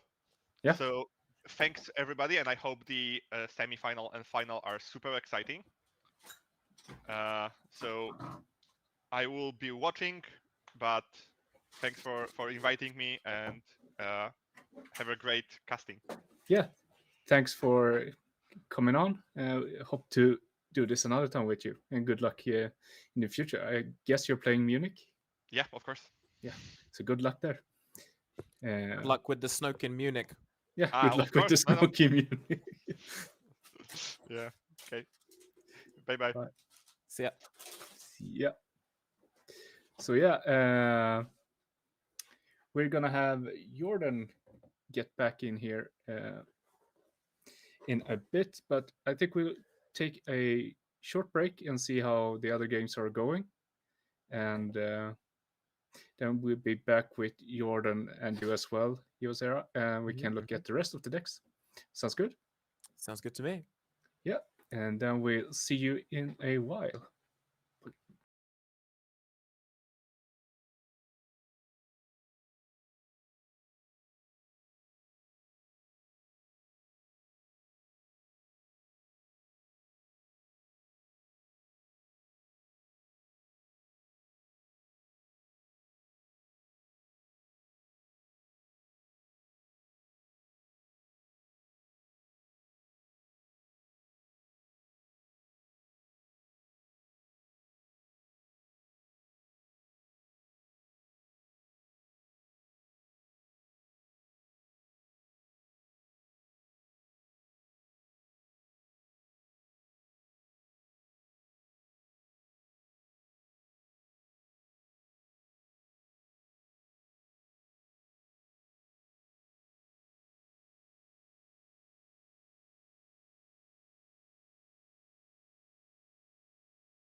let's see here. Welcome back to this PQ streaming from Manatorsk in Skövde, Sweden. Top 8 has just finished and we're going into top 4. Welcome back Jordan here, because Beton couldn't continue here, so we brought him back. Yeah, happy to step in. I wish it wasn't for the Galactic Champion, but other than that, it's all good. Well, you saying you'd rather I was out of here instead? No, I would rather hang out with you That's probably. how it But, tough shoes to fill, right? It's tough to do. But you've been doing great so far, so Yeah. glad to have you on. Glad So to be. yeah, can you just see here how it's been going? So Philip with his Han to green has been, let's see if we can see the lists here. Yeah, you can see which ones. Yeah, Philip on Han 1 green 1-1 against Distant Man's Anakin Force Blue. We had the grind matchup here, Iden v Iden, and they didn't go to time. It's impressive. Niklas 1-0. The third game was Nicola versus Oliver. So sadly, we have to say that no more Snook today. He lost 2-1. Oh, no smoke. Aw. And we should be happy for Nicola as well. Well, what an incredible Nothing's run by Oliver on Snoke, right? I was listening in, and it's called a rogue deck, but what an accomplishment! You always feel good when you're running something a little off kilter, and you manage to squeak into a top 8. Yeah, I was excited to see it on stream. Transition here. Yeah. Just have to settle for the meta decks. Mm-hmm. I have to go back and watch the streams later. Yeah, we got 2 of the games on stream earlier today. So I mean, like I said, we saw Talzin and Snoke, and it really felt like we were watching limited, but it was really fun. And it's a fun, cool deck, and there's some interesting win cons and some interesting lines. But as you get into the deep end, things get a little bit more challenging, obviously. Yeah. So let's see here. And the 4th game was the one we had on stream. Poe versus Han, or team versus Caleb, and that unfortunate game 1 lost because a deck list mistake. Well, Beton did say the only time he's put that card in his deck was on accident, and it did turn out in accident. Yeah. As soon as we saw that, I knew, because he had been playing power all day, basically, right? We saw him on stream as well, and he had multiple powers in his hand at one point. So you just got to feel bad there, and tough break, but you do have to check, right? It's a reminder, and I bet it's a mistake he'll never make again. 100%. That's how I feel when I make mistakes like that. So yeah, let's take a look at the deck list that's still here. This must have been Caleb's. Yep. So we are moving Scarecrow. That is not good. Let's see here. Fire Sky first. I have to click out to see if it's this is the one. So this is Niklas' version. Is that a The command winning I item. see in the main deck? Yep. Yeah. Oh yeah, love to see it. So this is the player that we saw on stream earlier, I believe, right? That's actually so good on your leader deploy turn. Yeah. We've seen both on stream. Put leader up to 6/6 shield, very hard to remove. Then either you can pick off something or you can ramp, which will put you to 8 in order to deploy super laser blast while your leader's definitely still in play because it's just got 2 EXP. That's crazy. Mm-hmm. Yeah. And obviously they're running a ton of removal. We see the crushing blows. We see 3 of Merciless Contest, 3 of Power of the Dark Side, Nebula and Ignition, Perilous Position, Entrenched. He's got the full suite of toys at his disposal. But I doubt we'll see the Bounty Hunter crew coming into play in this matchup. But you have to be prepared for it. And when you're playing Control Mirror, and we saw him play earlier, and he was able to really handle a lot of that pressure from Snoke. We saw at one point Snoke deal like 21 damage in 2 actions, and it just wasn't enough, and that's what the Zidane deck does. That's what it specializes in. I'll tell you what card came out against Snoke: Nebula Ignition. Oh yeah. Well, actually, I don't think we saw it played, but I wonder, wonder how the matchup goes in that spot. Obviously, don't have a lot of experience watching or playing Snoke Yellow, as we joke about, but that lurking tie win con is always very tempting. Yeah. And we can also see that he's running that that extra card in mainboard, so 61. Yeah, 60 wasn't enough, right? Right, John? It wasn't. Look, okay. What are you gonna cut from here? Every card Yeah. looks so cool. It's too tight. Oh, that's an amazing one. So yeah, anything else you want to say about this deck, or do you want to look at another deck? I'm good on my end. I don't think I can ever play a deck like this. Yeah, I I like have reading one. units so much. Yeah. Me It's neither. my favorite part Yeah. of the game. Yeah. Hitting units with units. And then I look at this and we got like one turn one play. Is that Yeah, is it and- pushing and- at one? And half of the units are more or less effects, right? Like, yeah, whether they're in the sideboard or the main deck, right? You basically have the eager escort fighter coming in as an open fire with a couple other steps, right? And a 1+, a little bit of a more powerful open fire. But yeah, it's a miserable deck to play against. And Eager escort and see how more. it goes. Eager escort and more pretend that Yeah. they're units, but they're actually rivals for than open fire. Yeah. Just out of curiosity, we can see there's some difference from the other Iden players deck. Oh, so this is actually the player that I saw my last round commentating against the Snoke because he had the Traitorous in main. That must have gone hard against Snoke. Yeah, and I guess they're both running command. I don't know if that's a Yeah. standard in these new Iden decks, but I've purposely tried to block them out of my mind and think about other more positive things. But if it's maybe they're training partners or maybe it's just the new hotness. I'll let you in a secret. Just play 3 Tranquility. You won't have to worry about this deck again. Mhm. Maybe Command. I mean, Command, when I saw it, it makes such sense, right? Totally. Buff your leader, Super Laser Blast next turn. Get all the health back. Happy days. Yeah, and there's optionality too, right? Like, yeah, obviously, I don't think you're going to be, returning a unit to your hand, but you could ping damage. There's a lot of options. Yeah. I think it's good. So, all right. We did look at the poll list here, so we can look at Nicholas Hahn to Force Blue here.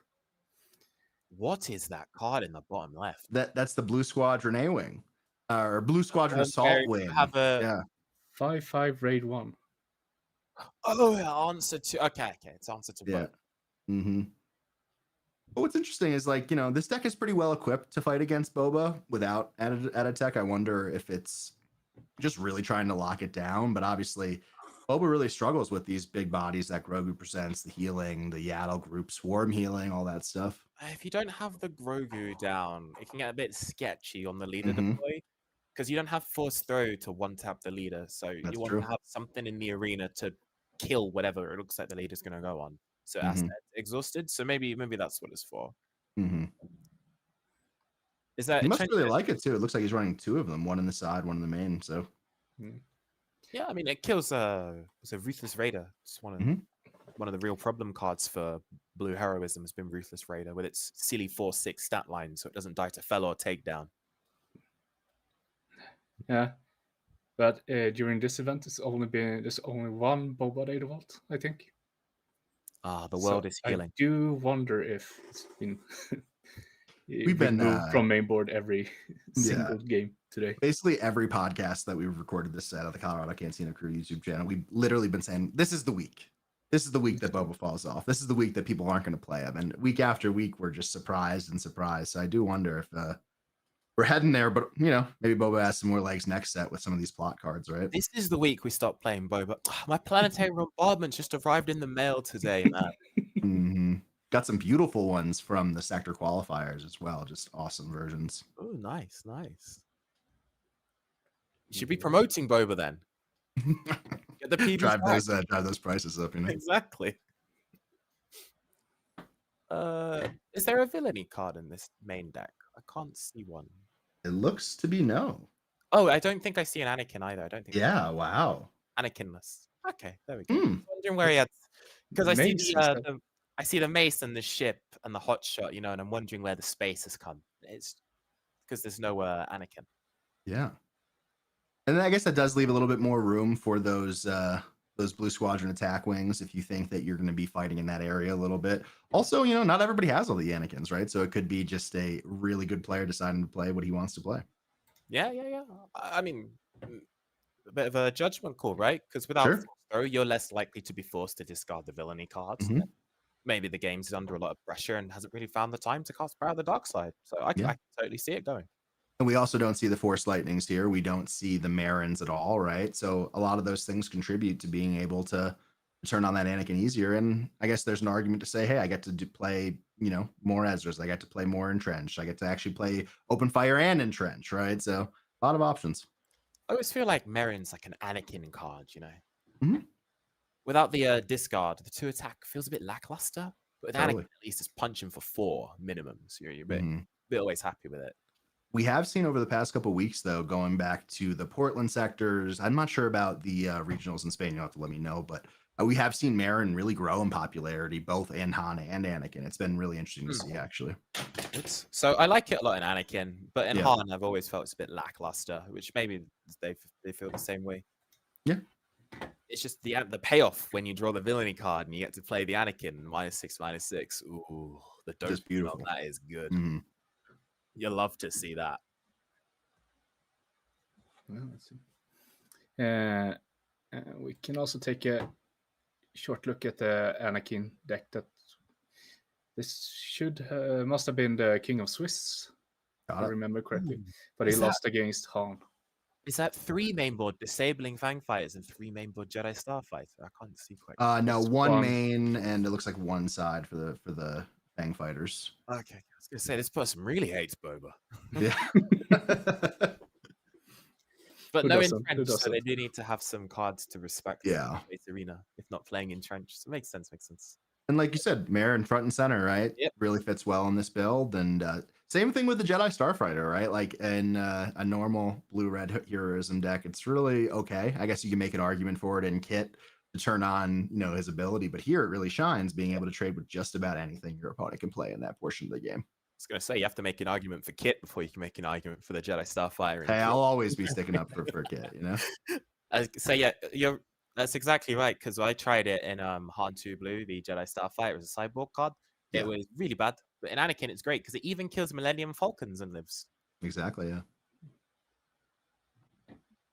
I mean, not really anything else to note other than the lack of entrenches.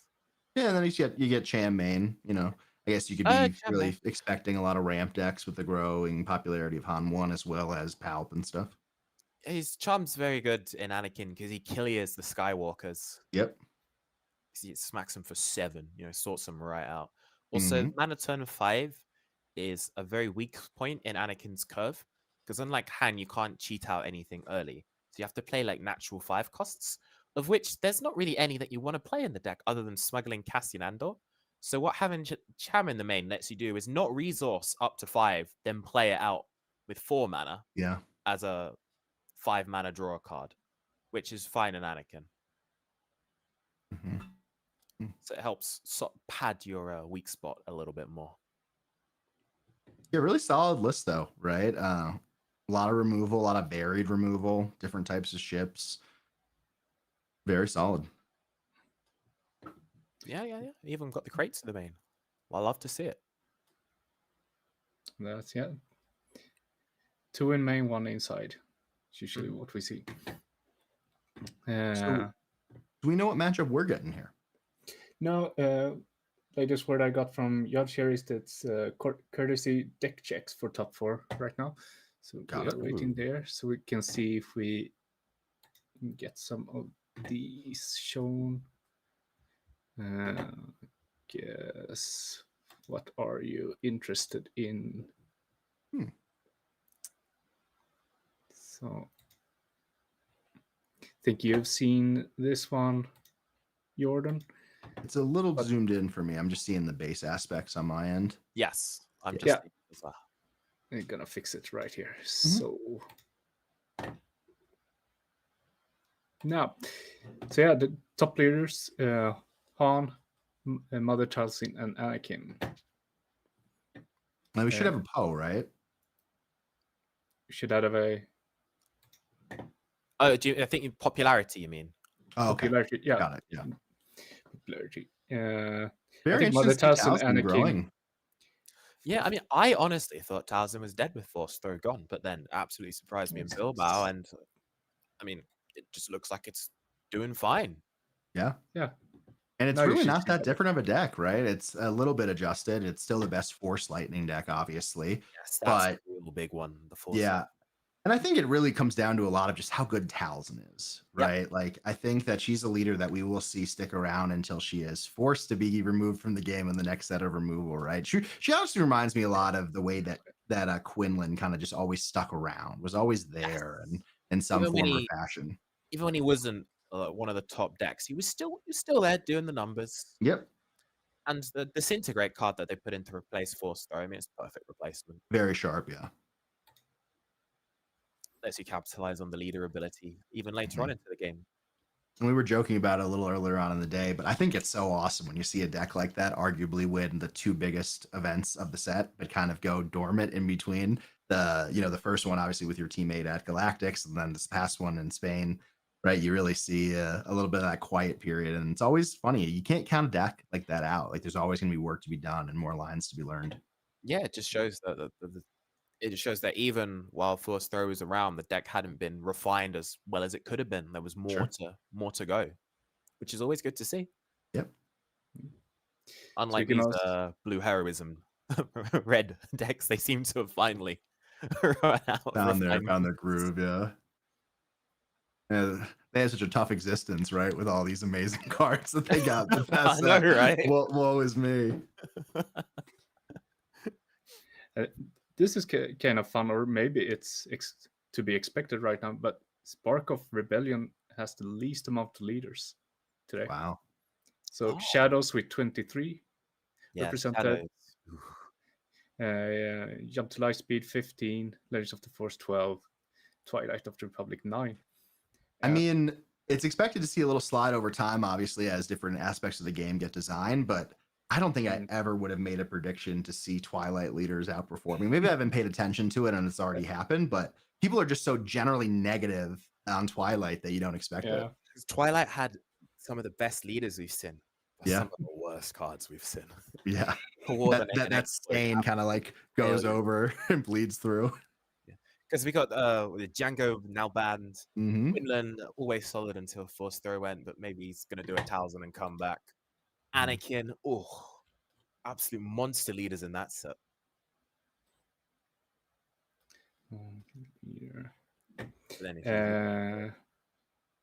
Yoda as well. That's another monster. Oh my god, yeah.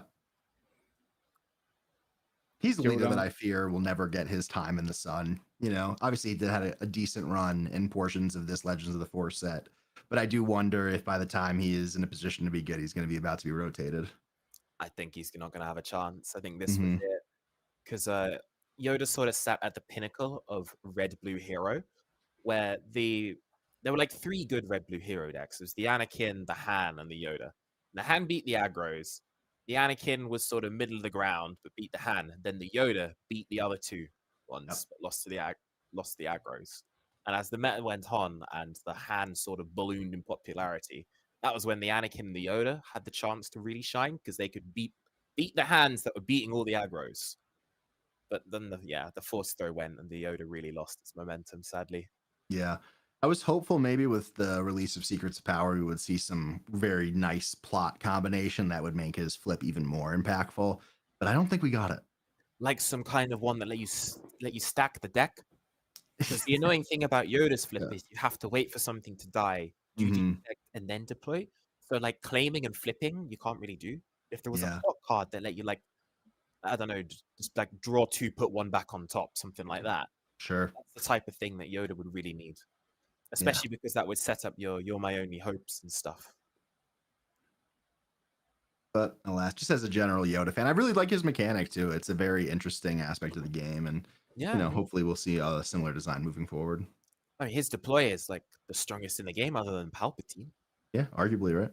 Or Sabine. I think Sabine's deploy is pretty powerful as well. Yeah, very, very impactful deploy that one. But yeah. Let's see here. We can see that command bases are the most popular at 38.8%, followed by Vigilance, so the Force Blue decks, aggression, and then cunning coming in last. Cunning last again, but I thought the Last force throw again. ban was meant to make Cunning be more Yeah. popular. Yeah. It's almost like they banned Cunning's best leader, the Quinlan, by doing it. Because other than that, you've just got like Han 1 and then Han 1, like some CAD parking towns. There's other than that, there's like not really any Cunning. I mean, the Pulp Yellow a little bit. But yeah, there's no like cornerstone of the meta, the Cunning deck at the moment, other than the Han 1 Cunning. And even that's not too high popularity. I mean, I think in Portland there was one Han 1 yellow player who happens to be one of my buddies, Curtis. Oh, yeah, I misspoke. I meant Han 1 Command, sorry. Yeah, but just in general, right? Like you want to see all that representation as you're getting through it. Like we always forget like how good Cunning is, the card, and and the longer that you forget it, the more you'll be surprised by it when it comes back. And yeah, and personally, I'm happy to not have to play that many more Han Yellows in my day-to-day life. But we'll see what happens. I'm expecting quite a bit of a shakeup as we get towards Secrets of Power. I miss Han Yellow. It's best deck to play. So fun to play. Not fun to play against. I mean, DJ is the most unfair mechanic in any card game I've ever seen. Steal, not break a resource or ramp, steal. All right, man. And destroy it. Exactly. I tell you, those Iden data vaults wouldn't be showing their heads if Han 1, if DJ was still around. Yeah. Like DJ and then next time DJ again. It feels so good. The power in my hands. Yeah. It feels like a villain deck. Yeah. So our remaining players in the top 8, we have Poe, we have Iden, we have Han 1 blue, and that's we're Han 1 green and Han 2. Yeah, got it. What matchup are you guys hoping to see the most? The one without Iden. Yeah, me too. The thing is, I don't even know what I would talk about if they're playing Iden. Be like, well, I mean, does he have to kill? So, he did. All right, let's go to the next turn. We got to a point in the Iden versus Snoke game earlier where our Snoke player Oliver, you could just tell it was not happy, and he was throwing cards down and flicking things. Not as much as like the showcase throw of Infamy in Vegas last year, but it was. That's how you feel, right? It's a tough situation, and it's a deck that you like have to stay really, really focused on to be able to, keep it together before you go on tilt. I'm telling you, if you just play 3 Tranquility, you don't have to focus. They're the one who's frustrated because they're like, every turn, man. Mm-hmm. They're like, oh, it's so unfair. yeah, so unfair. Yeah, so every turn, I can't believe it. Yeah, it's almost I can see a item here. Okay, well, I take back everything I said. I'm sure he's a great guy. Just excited to get into a very good match here. Oh wait, we got the Iden. Yes. Iden versus Han. Oh, I'm sorry, I've got one green. I forgot about. You're gonna have to continue that. You're breaking up. Losing. It must be that the internet to the North American continent. Exactly. I say this, and I used to play Iden blue, so I should just shut my mouth and accept it, right? You're in your redemption arc now. It's all good. Right. I'm a better person. I'm healed. I'm reformed. So let's see here. We can take a look at the Han deck again here, if you want. Okay.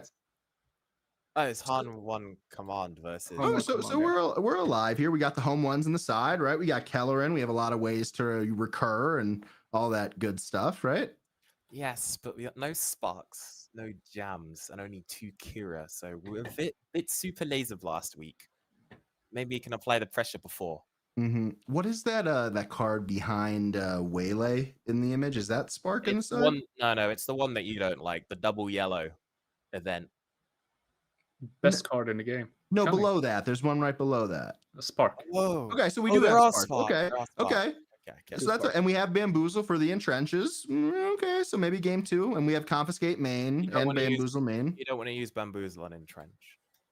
You don't want to do a lot of things on anything, but it'll exhaust your units. You can't even attack with it. Yeah, I was thinking just to get some changes going, especially if you have it on Chewie, just make him do it again. We got some confiscates though. Mm-hmm.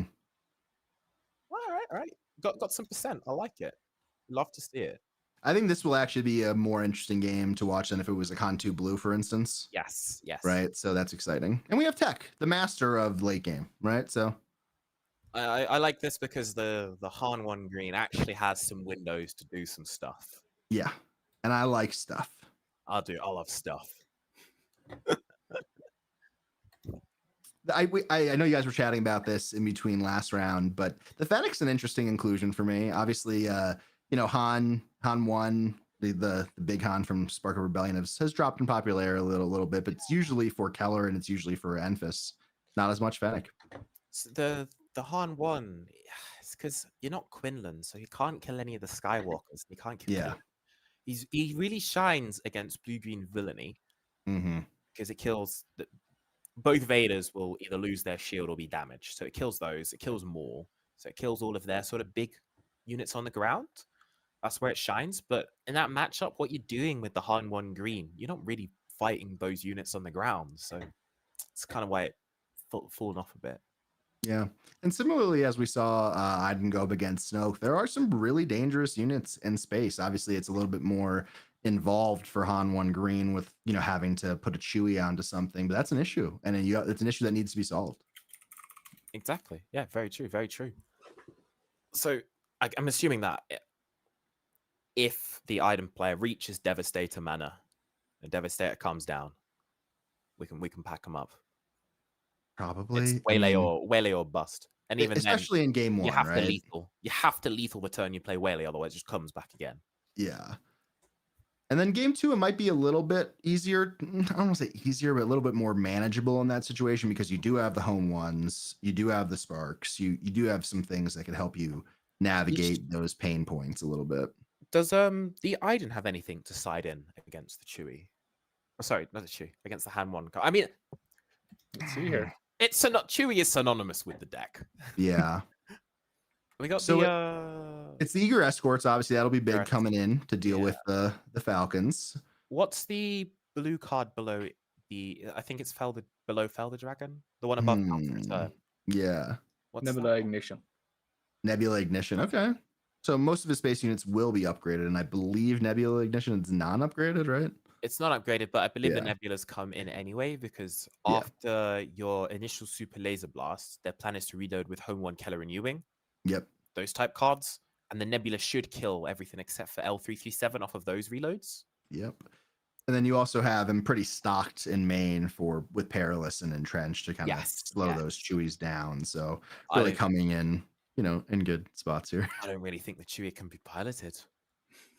Yeah, I mean, it's something to think about, as well as, if you get to that Annihilator range, you're really ripping everything. You reach Annihilator, you are dead. I'm pretty sure it's like as soon as mana turn 10 comes around, the Han has to win like that turn. And what's interesting with the Tranquility include that you've been joking about, obviously it's not fully a joke. It's a really good card to block control. But I think in this you really only have Obi-Wan and Kelleran who you could cycle, right? No, you just add back Tranquility. Yeah. You just give Tranquility, add Tranquility, Tranquility, add Tranquility, Tranquility, add Tranquility, and you just dedicate 7 mana to answer me or lose. Yeah. Every turn. But I also like resourcing up to 16 resources, so I do have 7 mana spare quite often. Yeah. When I went out to the playing area, I saw the item versus item table.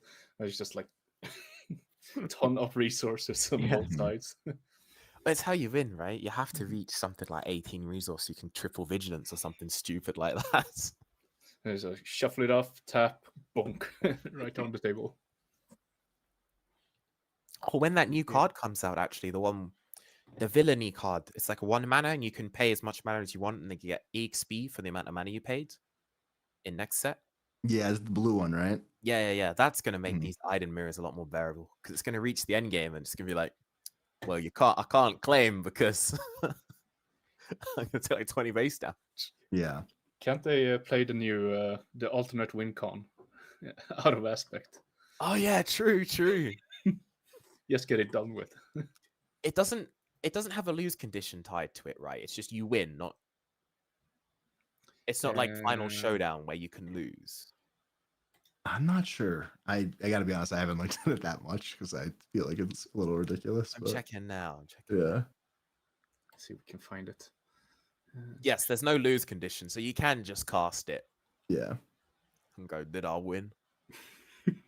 One thing I've been thinking about too with these blue-green control mirrors, whether it's Iden or something else, I've been playing a lot of Thrawn recently, and I feel like those decks are always going to have more units. Like a Thrawn deck's always going to have more units out than Iden, Kira, potentially Kylo as well, and maybe that trade route taxation plot card might come in handy as a mirror breaker. Ooh, the prevent events? Yeah, I mean, yeah, that exists to stop this type of deck existing.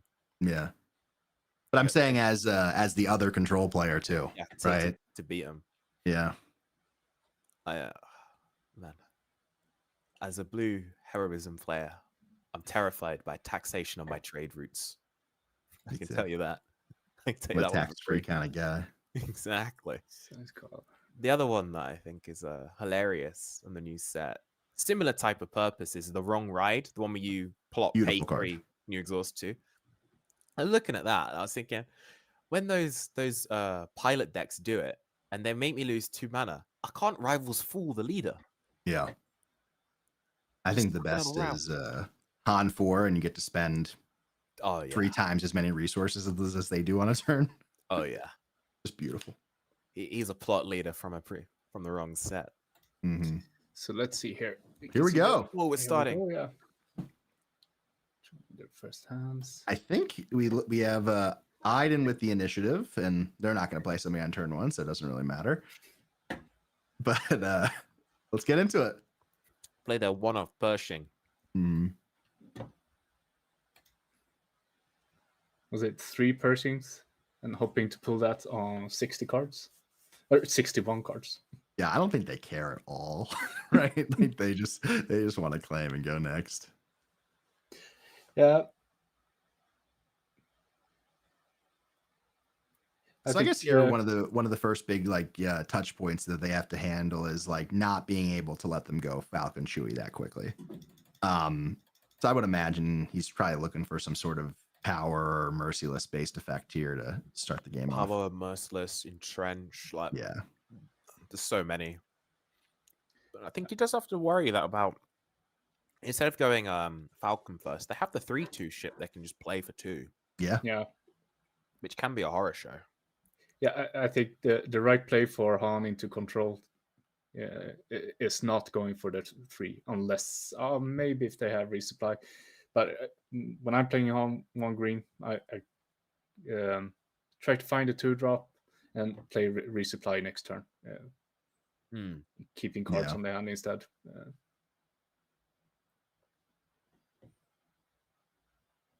We'll see if that's Philip's idea too here. Yeah.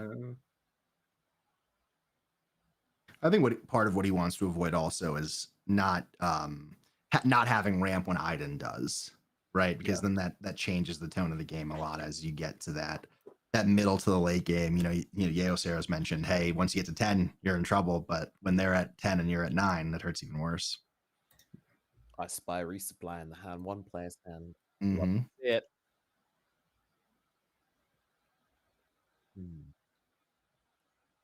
Let's see here.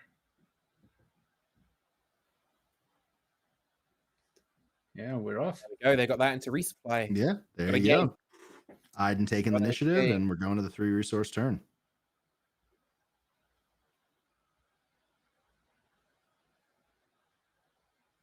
Right now, here I think it's important not to resupply.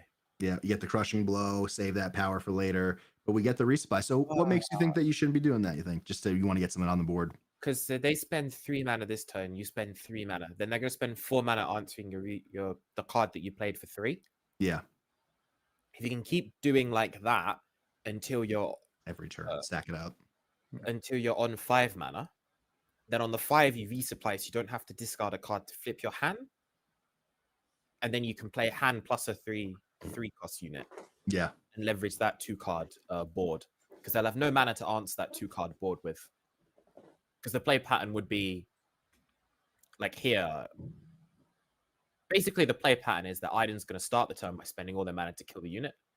So you want to surprise them on 5 with resupply into Han plus unit while they have no mana. And then you end the turn with at least 2 units in play. Exactly. Mm-hmm. That's true. So we'll see if Iden has an answer to this Han. The answer is this Falcon. The answer is likely yes. Yeah, it's just gonna be takedown. And we see takedown come down, clear the Falcon. And then now he has the Han effect. Yep. That's what I was saying, because you get out a little bit earlier. You get out So a little we're bit earlier, but you lose a card from hand. So And does he have a card to follow up here? If he doesn't, that would be pretty punishing. 3-3-7 or something. Just any Let's old see it. idiot will do. Doesn't actually Yep. matter what it is. And here it is. It's tech. It's a Power of the Dark Side blocker.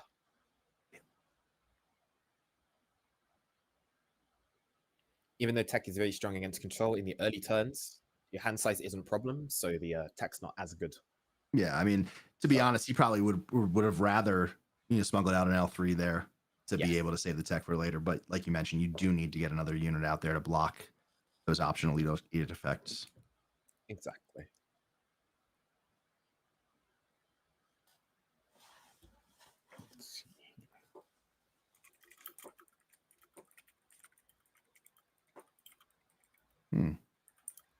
Thinking about what we want to defeat. Looks like it's one resupply.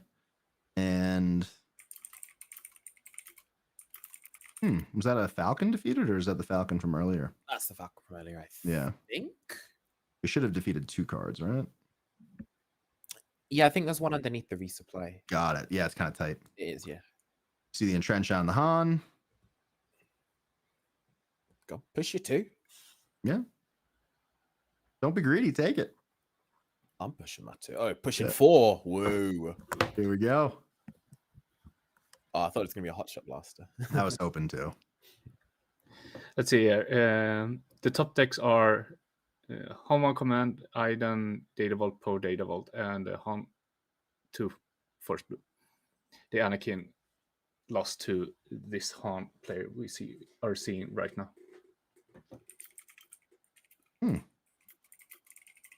There we have it. A lot of thought going on here. 82 players, people watching. Glad to have you all here. Hope you also press the like and subscribe button here. Just went for the 2. So let's see here. Yep. Trying to see his resource row as closely as I can. 6-drop Falcon goes huge here. It does. 6-drop Falcon demands forecast kill spell at start of turn. But the Han being entrenched is so sad here. If you had 7 mana, you'd be absolutely fried. Ooh, looks like it's Obi-Wan getting smuggled out for 5. Yeah, just casting a unit. Mm-hmm. Oh man, we're with such super laser blast fodder right now. Yeah. This might be the end. Kira would be kind of nice here as we're getting closer to that turn. Yeah. When you want to do Kira is on 7 once they claim. That's when you play Kira. If you play it before they have chance to kill it, but if you once they've claimed, then you play Kira, then they have to start turn with kill Kira, you get to push more damage. Yeah. I think I saw one in the row as I took that glance. It was a little challenging to see. Yeah, I saw a lot of cunning cards. Yeah. What is life for a confiscator? Out of smuggle. That'd be beautiful. Been amazing last turn. Ooh. Is it a hot shot? It is a hot shot. Let's go. Obi-Wan pushes in for 5, brings Iden to 10 damage. So deploy Iden. Deploy no. So we're gonna see Perilous on tech. Okay. Oh god, it's a horror show. Oh, it's a horror show. We've got 4 mana to work with. I wonder if there's any actions that you take here. Hopefully he has a unit to play. Play a Falcon, maybe? Mm-hmm. I don't know. Could have a 2-drop saved up. Yeah, the 3/2 ship could be good here. Yeah. Try not to be a negative Nancy, but I'm struggling to see how the Han's gonna push that 23 remaining health. It's gonna be challenging. And this is without Iden ramping as well. The entrench really did slow it down. Entrench was an absolute nightmare. So if you push the extra 8 with the Han, like say the tech died to whatever removal instead, and the Han pushed the extra like 8, then you're cooking. You could be sitting near 20. Exactly. You're getting ready.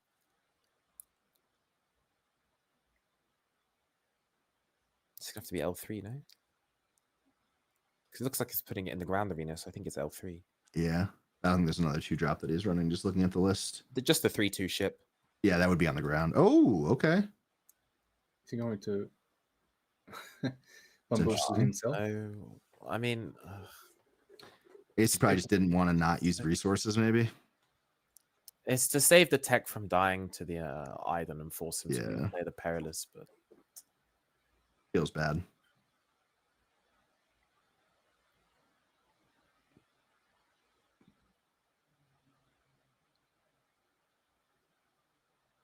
Looks like they did some past shenanigans there. yeah, saving the Iden. Mm-hmm. Because there's obviously no point flipping the Iden into the Han while the Han's active. It's just going to hit the Iden.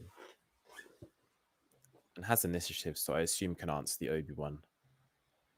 7 mana, like Maul here would be horror show. Vigilance. Vigilance, take out the tech. And That's kind we're of good. healing. That's good because now you can put the 5 back on. Okay, Yep. okay. All right. Can we defeat Super Laser Blast? That's the question.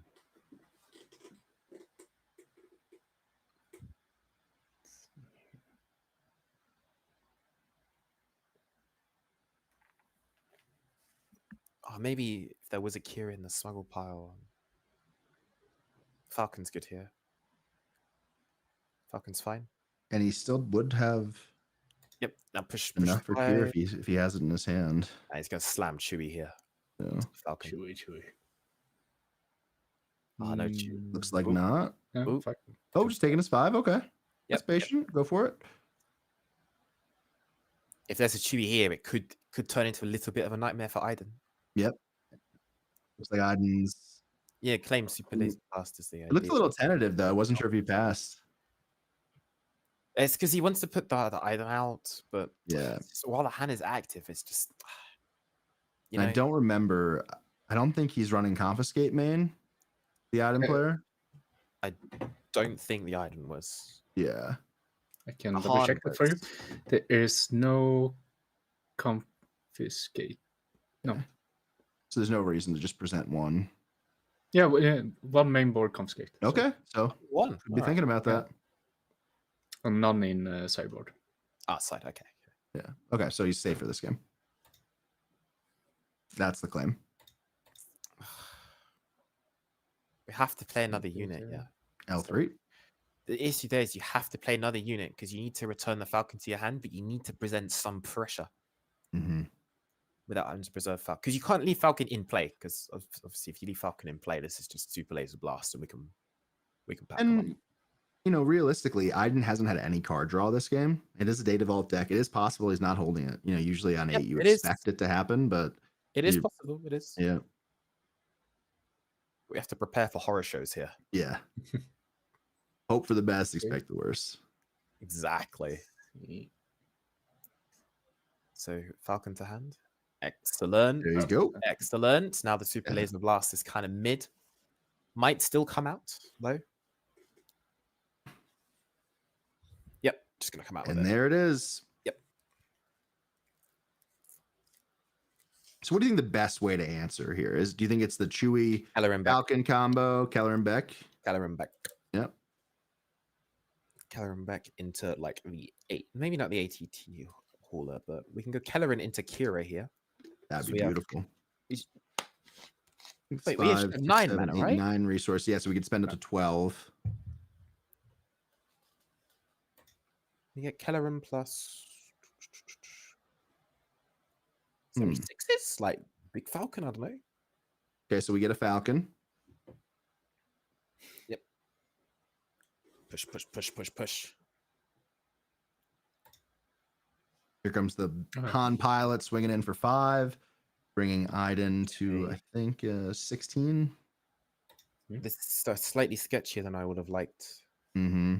It, Well, the When you say Chewie- slightly, I mean, you mean a lot. It's because the Chewy means that you don't have to ever return the Falcon. But Yeah. if you leave the Falcon and the Falcon gets kill spelled, Feels terrible. yeah, because you need that to be punishing them every turn.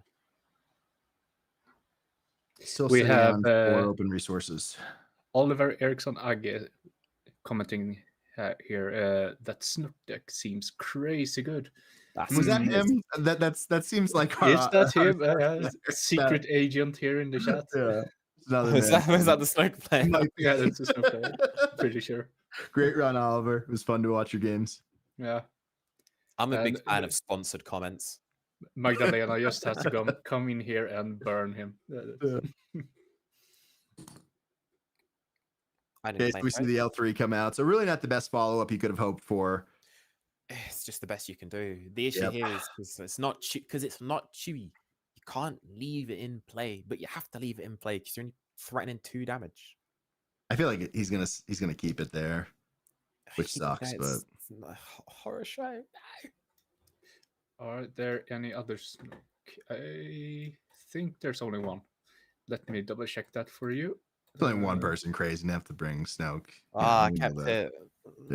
Yeah. But from now on, there's 100 Snooks in Munich in 2 weeks. Yeah, you heard it here first. You heard it here And first. there it is, just like you said. It's a horror You know, show. Fell coming down, and it feels terrible. Well, this is the stuff you have to think about all the time when you play against these decks. Just push Yeah. you to. Just push you to, by the way. Just push you to. Don't get greedy. Do it. Oh wait, yeah. He healed 1 down to 15 because Yeah. But that's like the concept of this control style deck, right? Is you have to make your opponent make a mistake by putting it in bad situations, and that might have been what happened. Yeah, it was the draws for the Han player put in bad situations when he Yeah. had to play the words elude me, the bamboozle. But Yeah. the item player is running out of cards. So we see 2 no glories, a maul, and a super laser So blast. you just call no glory, man. Yeah. There is no glory in it, but you can't just have your unit die immediately as soon as the turn starts. Well, not starts. He's got 5 left to play. Yeah, so you could do it right now. It's tough to So call. my guess is that that's what it would be. Maybe they'll give us a nice little point to let us know. Yeah. And there we go. I trade Trading shit. shields. Okay.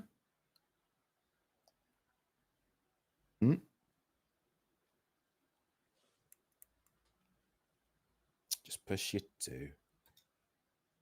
It ain't pretty. It's gonna be like a surprise strike or something, maybe. No, the surprise strike should be in the resource pile then. Yeah. Useless until later on. Oh, Would you Han play the ambush. island? Oh, was it- Got it. No, he's got super laser. Wait, is that not super laser? What's that card on the far left? That's super laser blast, yeah. It's a nice looking galactic one. Mm-hmm. Just doing this is 3 cards. It's 3 Might be the units. best start in the game so far. No, it's 3 units. No. Yeah, it's a tough series of events here for Philip on Han 1. All right, so that's all dead. So I'm assuming we gotta have Kellerin maybe, because then we put them on only having 2 super laser blasts. Maybe we can fight through the last super laser blast. Maybe it's bottom. of No the deck. U-wings used as well at this point. Yep, So yep. So we're going for the mass reload and Mhm. rage. I like it. we really need one of those 2 here. Show me Kellerin Beck into Chewbacca on the ground. Okay. We got the U-wing? U-wing. Ewing into Ewing. Chewbacca on the ground. Actually, We no, have enough there's two- resources for that. No, there's 2 no glories in them all. That Chewie ain't. He ain't. You're right. He ain't doing anything. We got too excited. Ooh, maybe Kellerin into Kira wouldn't be bad here. Kellerin into Q. Yes, I like it. At least you stop the super laser blast from happening in one action. Or we can go. Oh my god! Wait, the Ewing combinations are kind of awkward in this deck. There's not many 4s, and there's no Yeah. 1s. There's almost no 2s. And there's no 5s. It's like all 3s. Ewing's a bit awkward here, actually. So we need Ewing into Kellerin.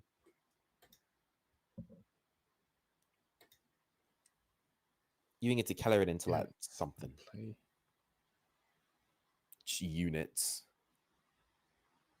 Let's see. Let's have some decisions to make because it's taking a little time to decide. It might actually be best to be into Chewie. Because it's the most damage you can push off the Kellerin when that Kellerin inevitably dies to Maul / Yeah. no glory. I guess that's an interesting concept as well. Like with that maul, do you use it to take out Chewie, or do you use it to take out Kelleran in that instance? I'd just kill the Kelleran. Yeah. It's most damage. So we see a Falcon, a Tech, and that's it, I think, right?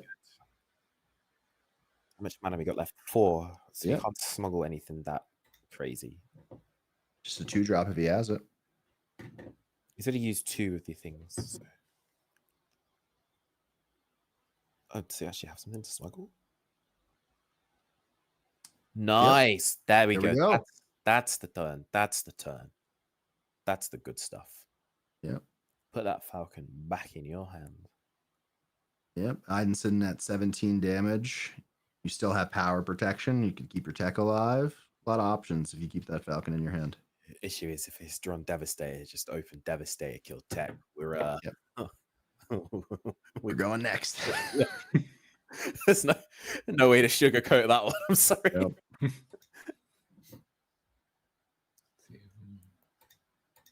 We'll see what they are.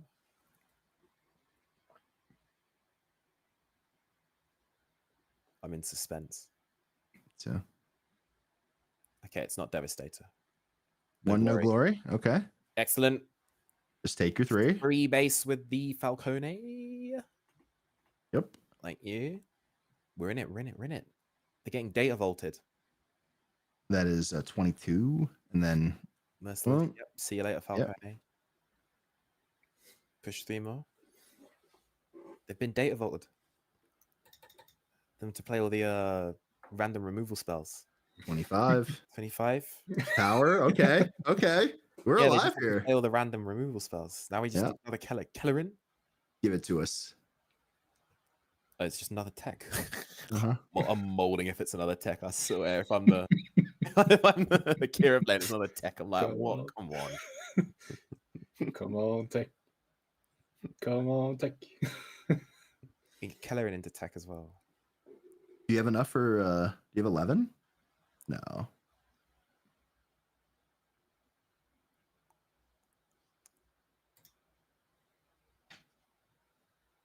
What do we spend that mana on? We're spending 5. What are we casting? I don't know. What are we casting? I'm in suspense. I want to know. This board state is killing me with the half-tapped resources. I'm unsure. Oh, you don't want to watch my stream games then. I've seen them. There he is. It's the tech I'm molding. There we go. It's the judge tech to top it off as well. Yeah. Insult to injury. The final boss of the resource pile, the judge tech.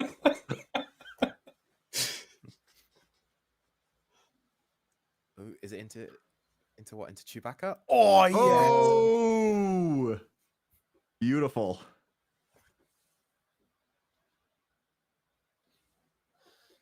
Right. So Iden's going to 29 this turn. They really need Devastator here. Oh, surprise strike. Come on, do it. Do it.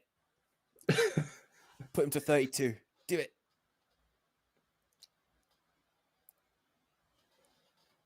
Can't be Dev have to clear that tech right now. That resource pile is looking mighty spooky. So that's 13 resources for Han 1. Yep. It's covering the whole map almost. I love it. Gotta kill tech. Why are you showing off your 12 resources? We're looking at 13 on the other side. Here comes Timely Vader. Timely. But Vader doesn't do it. Is it Reinforcement Walker? Vader's it's on the deck even. Yeah. Gotta be Walker. You have to clear the... Oh, Snoke. No, clear the tech. Yeah. Go pick up that beautiful resource pile. I hope he knows exactly which resource he is and just grabs it. Show me a Kelleran, man. Let's see. Magdalena says there should be a Halloween special Iden freak show item. Yeah, it's been a terror today. It really has. Great play. We joke around, but it's been very skilled played. I mean, I understand that clearing the Chewie saves you the most life, but are you not terrified of that resource? I mean, maybe there's a reason. I'm terrified of it, and I'm casting. Exactly, I was about to say I'm commentating, and I'm horrified by it. You know? Yeah. So we see the Han come down, clear the Snoke, And he still has exactly 1 trillion resources left. So Yep. Enough to place a price strike from the smuggle pile. Really sort him out. yeah. Up to 28. Got smuggle surprise strike. Go on, do it. So he has 7 resources available. So he really does have a lot of options. 6. Is it 6? Should be on 13 resources. Yep. Let's see here. He can hotshot and does he have enough to hotshot and surprise wait. strike? Maybe you do have Or 7. 8? Maybe I've miscounted. Yeah, it's hard to tell. Maybe the Iden missed a resource or something. Because I was going off for the Iden's resource and assumed that the ham was 1 up. Well, Han ramped, and I don't believe what I meant. that That's Iden what I- did here, right? So I assumed that the Han player just had 1 more, but it's Yeah. possible Iden missed a resource because their hand was pinched. Mm-hmm. So 1 off. Oh no, wait. Go on, surprise strike. Do it. Do it. No. Hotshot, then surprise strike. Yes. No. Hotshot, you have to attack, unfortunately. Yeah, so it's Chewy. Okay, so he did No, have they 7 did have 7. remaining. He did have 7. Mhm. You're correct. You're correct. So I think that's fi- better than the buff. Obviously, we want to push, but I think that is better. Just fire me now. I can't even count of her. Right, yeah. I ran out of fingers a long time ago. It's hard to keep track. I think. Oh, hotshot is in May. You Is it have May? to- No, it's not. Yeah, that's May. what I meant. Yeah, attack, that's what I meant. You have to. So we didn't have option to put hotshot on the unit, hand effect, and then surprise strike Uh, because it's mandatory. you hotshot it so many times, and I. And what's really cool is So that that you it's can put not that a on May an effect. opponent's unit also, right? And Yes, force you can them to put attack opponent's when unit. they don't want to. Hit my sentinel. Yeah.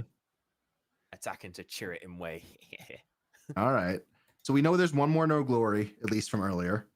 It's got to be Timely Walker just to get the health full to survive. Yeah. this. Like I said, I think they really had to clear the tech. I know you don't want to take the damage, but it's an actual horror show.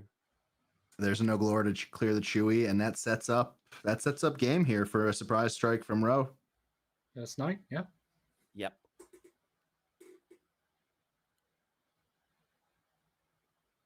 Yep.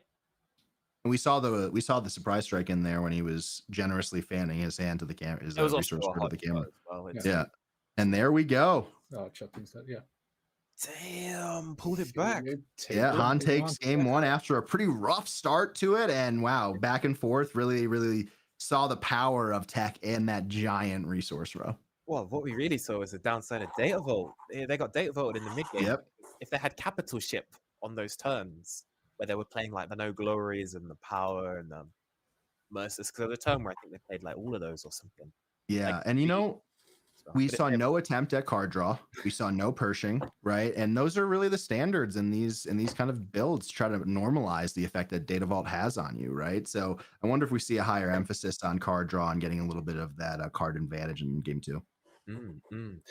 So what are we seeing getting in front sideboard for the Philip here? Spark. Spark. If you spark him, they've got no way to replace the card you just took with Spark. Yeah. I think I'm probably taking out the haulers and bringing in home 1. Maybe take out some of the 7 drops. Or the Bamboozle. Waylay can probably go like, if they're wailing me, like whatever. And you know what? Fennec is a really clean answer to Snoke.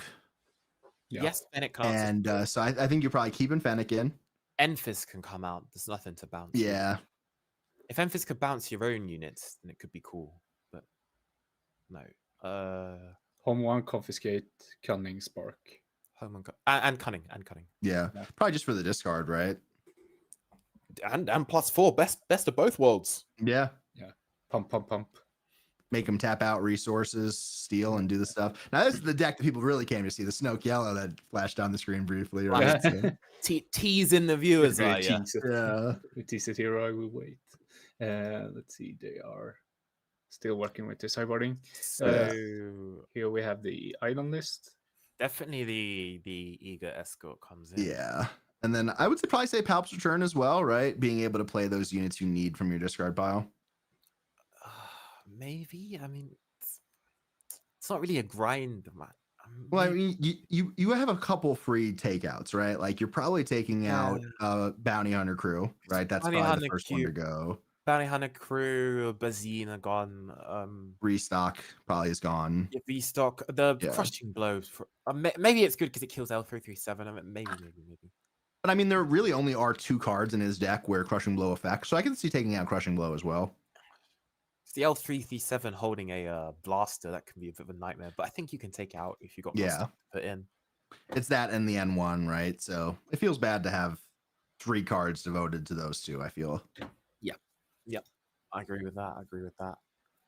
So Maybe bring in the Fel? Is that a Fel? That's bring in the third extra. Fel? Bring in the extra Fel for sure. Because Yeah. Kellerin goes unanswered. You are dead in like 2 actions. Mm-hmm. What was the card below the Fel? You told me before and I forgot. Me Nebula too. Ignition. Nebula, yeah. Bring it in. Yeah. Just bring it in. Try to solve the data vault problem a little bit with redundancy. Also, if you have deviation in your board wipes, Kira can't name both. That might come up. Yeah, that's true. Might come up. I don't know. I'm clutching at straws here. He's in trouble. Going into game 2. Really needed that game 1 win. Such a powerful start. It looked very doomed at the start, but again, just got data vaulted and lost. It feels horrible. Yeah. You really do need card draw, I feel like. I know I might be a greedy control player, but I really want to draw cards. Oh, I love drawing cards. I think there were 2 horror shows. So it started off with the horror show of the Bamboozle, where I thought, wow, this is that was a completely tough over. turn. But then the Vigilance, being the only card played on 7, was another horror show for the other side. I think And really just great play here by Philip, right? I mean, timely getting those cards in the row when needed, making sure to have a little patience, maybe a couple missteps here and there, but really strong stuff. Yeah. Very. As I said, that turn, if it was the 3rd tech, I was going to mold as the item player, and it was the 3rd tech into a Chewy. Yeah. Horror show. Maybe if the Snoke cleared the tech, maybe there was a chance. Maybe. Yeah.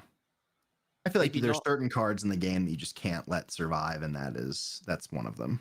Because you take three from the Chewy, then the hand comes down. You need barrage. If you don't have barrage to clear both, you're taking 4 or 3. You know what I mean? It's like I can see it going either way, but I feel like the tech led to a certain loss. Leaving tech led to a certain loss. So it looks like we have a tech and a resupply in Philip's hand here. I'm not seeing. Oh, there's a Chewy, but I'm not. There's a seeing Chewy. Okay. Oh, shit. Yep. Is that a Waylay as the card on his far right? I thought that was Surprise Strike, but surprise strike. Yes. So I was Yeah. gonna say I expected the Waylays to come out.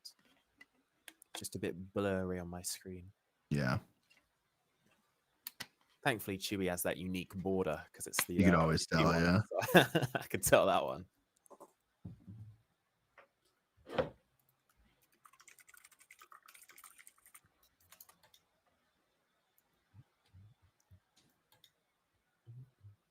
Right. Well, I know He's thinking deep in thought. doesn't want to mull, but because his opening play is to play a 3-drop, so he loses cards from hand. Yeah. But he has the resupply, not want to give away the resupply. And the Chewy, right? Yeah, So he and the knows he has tools that he's going to need. He's got tech. It's because he's got tech and Chewy, right? So you resource the surprise strike and the tech. Then you have to do Harn effect, play just the blue leader. The blue leader's going to get absolutely mullered. And then he resupply. It doesn't feel amazing. So he does decide to mull. Lines, but not the one he wants. It's got the cards too, but not in the right sequences, right? Like you're saying to yourself, am I going to get greedy and hope that I can get this a couple turns later in this situation, right? Yeah, exactly. It's a kind of like, you hate to mull it because that hand is essentially one card off of being the best hand he could have. But unfortunately, the one card it's missing is the turn 1 play that requires him not to have to discard a card. So yeah, that's the horror show. Because it's like, would you trade that whole hand to have a 3-2 on turn 1? Like, maybe. It's close. Yeah. Because you could trade that whole hand to have a 3-2 on turn 1 and a resupply. I'd take that. But okay, it looks like we have a Chewy. Looks like a U-Wing. Whoa. Turn 1 play. Wow. Pershing. No. That has to die now. That has to die now. The game could end. He could undata vault himself.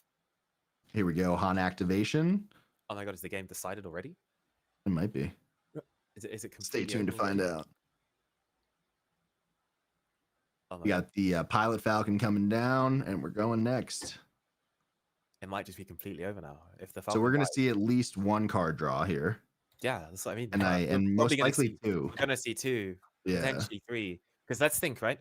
Assuming that every turn it's kill your unit, draw with Pershing, would have to be a ground unit. So we'd have to play Obi-Wan this turn to be able to clear Pershing on the following. Yeah, and that's still 2 card draws. Well, you'd clear the Pershing immediate. Oh no, of course it has to draw the second. Yep. It's got on your 3. Ooh, big Eager Escort Fire coming down, clearing that Falcon without having to waste a power. Really big. Well, as they kept the hand, you can like boldly. No, they mulled, didn't they? Yeah, they did mull. They did mull. Oh yeah. Oh my gosh, mulled into the nuts. Spark. What do you take here?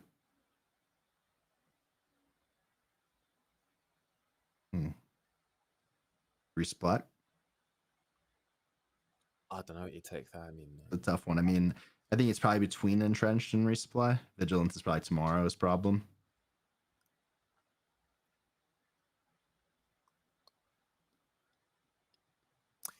if I was the hand player, I'd just be molding. But I think it's fair because he got the 3rd tech last game, so Yeah. it's allowed. And he got a little greedy on that turn on that mulligan, you know?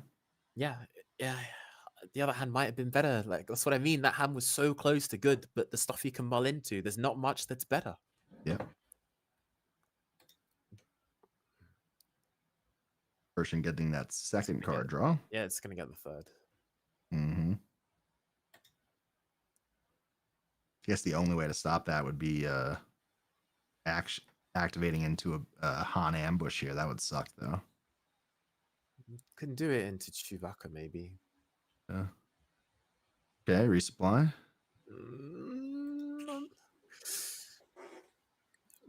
Can you really flip the hand here? Maybe you hope that they pass and then you claim. Yeah. Because they pass under the assumption that they're gonna kill Power. your hand or entrench your Mhm. hand or something. You claim, like maybe you got a window there. Yes, that's what happened. That's what happens. Okay. Oh wait, the initiative token didn't change sides. Well, let's see if it just was a lack of doing it.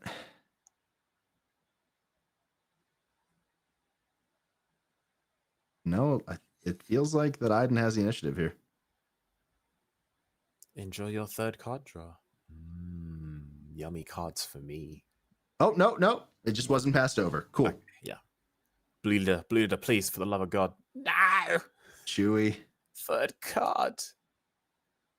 Chewie's not bad here, but no power. No glory, yeah. It's fine, though. Wait, raw flips? Well, there's no maybe resources maybe left, so No, I just mean maybe the hand isn't enough that he can play 3-drop as well. yeah. Option here is awkward because claim is kind of strong. Yeah, claim and get a power protection unit out isn't so bad. Because like you kill the Pershing, but you can't defend your Han. And maybe you want to play with the extra resource next round. So you can claim here and then play off of 7 on the following turn. Seems good to me. Mm-hmm. Just hit the base, man. The Pershing's terrorized you enough.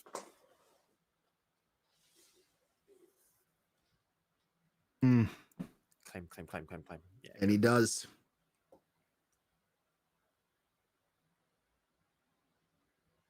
You can't Iden heal. Yeah, I was just gonna say, did you just get the Iden heal just for fun? An opponent's unit didn't die that round. Your unit died.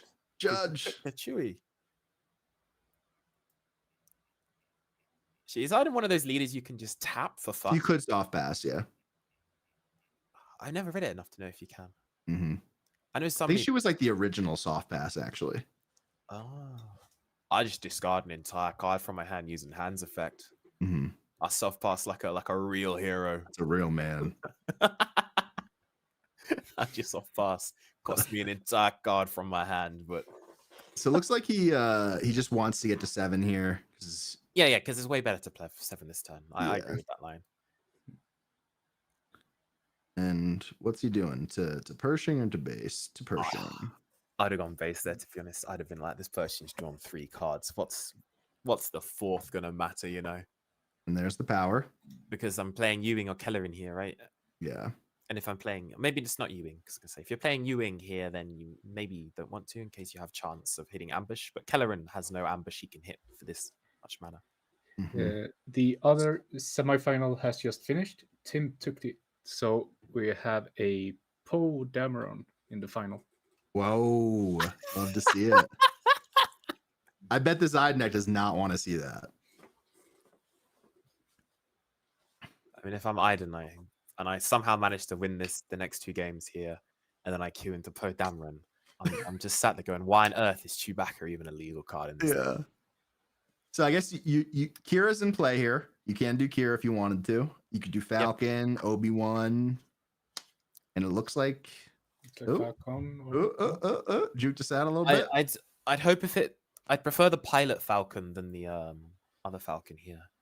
And it's the fast Falcon. It's all right. Yep.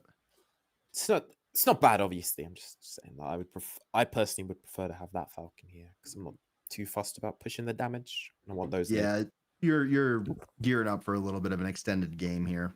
Yes, exactly. We're trying to take it late. Entrenched onto Iden and trades with Kelleran. Or doesn't trade, just pops the shield.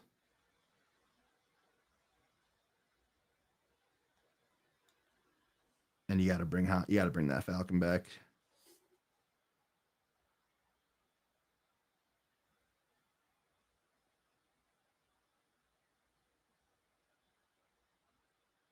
Got entrenched, killed. Brutal. I looked away for a second. I looked back, and the Kelleran was gone. And I was like, "How on earth did that die?" Entrenched. Yeah. Damn. Ugh. You better stay away from the ground arena, buddy. Ain't nothing down there for you. Yeah, and we're getting into what's he at? 5, 7 resources, I believe. Yes. 7 natural resources, yeah. And he's keeping Han's it on out. 8 natural resources. Is he? Yeah. Yeah, you're right. The resupply. Yep. This time, I'm correct. See, we're below 10. I can count on my fingers, so Yeah. I'm good. Second, we reach double digits. Ooh, it's anyone's guess. And then we see Iden do that resupply, matching him in resources now. Oh, and now it's going to throw me. I'm going to count the Iden and think the hand's one more. And Yeah. no. The casting death's about to be thrown into chaos by that resupply. So would you kept that Falcon out there? Or would you have... oh, he has to pay for the Falcon as well. No, he used the free one with Han. Oh, got it. So I keep it this turn. Yeah. It's freebie. That's why I'm saying I'd rather it's the other Falcon, because you need Yeah. these Falcons in your deck to close the game. Yeah, so I personally, I wouldn't want to leave it out there unprotected. Oh, But we got a Ewing here, so now it is protected. many beggars can't be choosers, isn't it? Mm-hmm. Oh, we just got to play our cards. That Iden is Can Fennec kill it? It depending on what's in his discard pile. I don't think he has any 9. ones. So he has a 1, a 3. He has a 3, a 2, a 5 for Chewy, a 7 for Kelleran. Just get 3/2/2. Yeah. Just get Blue Leader, the other flyer, and the idiot on the ground, and just pray. Yep. Because if Super Laser Blast happened next turn, that's actually kind of okay for you because, like, no, it's Nebula Ignition. This Nebula Ignition's going to end the game. Oh my God, yes it is. Because Iden will live. Iden won't die, yeah. Take the shield off of the L3/3, obviously. Yep. Oh my gosh. The Nebula smackdown taking place next turn.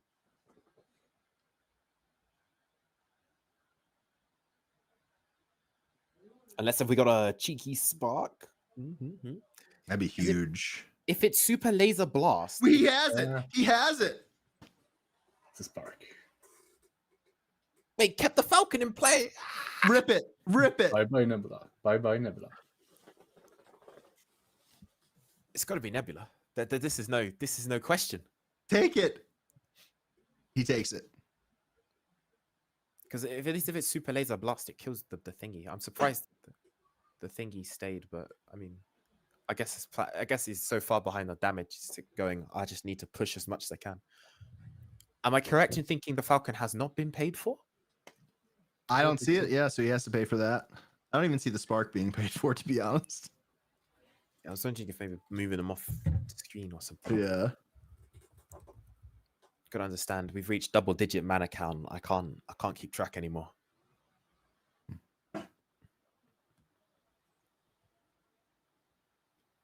No, you go the 3-2. There's an Avenger. Just play Avenger. Let's go. There you go. Is 8-8, sir. Huh. Yeah, I don't love that sequencing there. I agree with you. I would have wanted to stack the 3-2 in it. Because I don't mind Blue Leader dying to Vigilance either, because it's a named unit. So it frees up the name.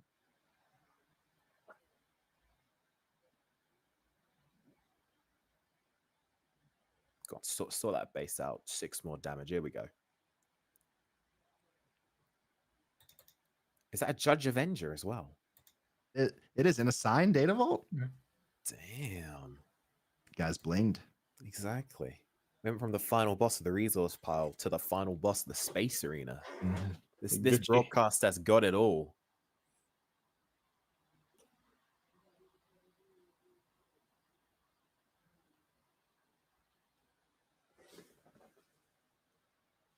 What we got? Oh, Fennec. Let's go, Fennec. So it does take the damage back, I believe. Or wait, no. Able to kill it 5 straight up. different. Yeah. Insane.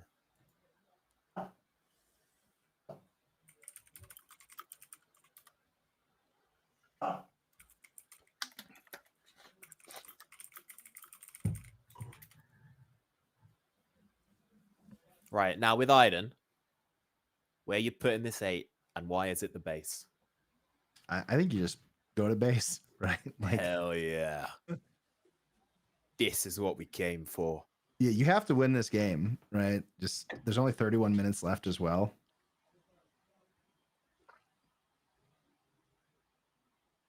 Go on, sack a unit. Get it out. Now, Fennec has to be the next attack here, I believe, because there's more in hand. We saw, I think, Yeah. last time more And he ready. knows about it. Get this while we can. Mm-hmm. Devastator. Or Reinforcement Walker. Oh. Just a little old takedown. I was hoping to at least see the fun cards in the Iden deck. The big. Just this No fun forces for you. Han 1 to play out a unit here, right? I'm not gonna lie. I think Han 1 was gonna play a unit anyway. Mm-hmm. Well, no, I mean on this next action, right? Like, there's no other options. He can't go out of his hand. I liked drawing different cards. That's what I liked here. Yeah. However,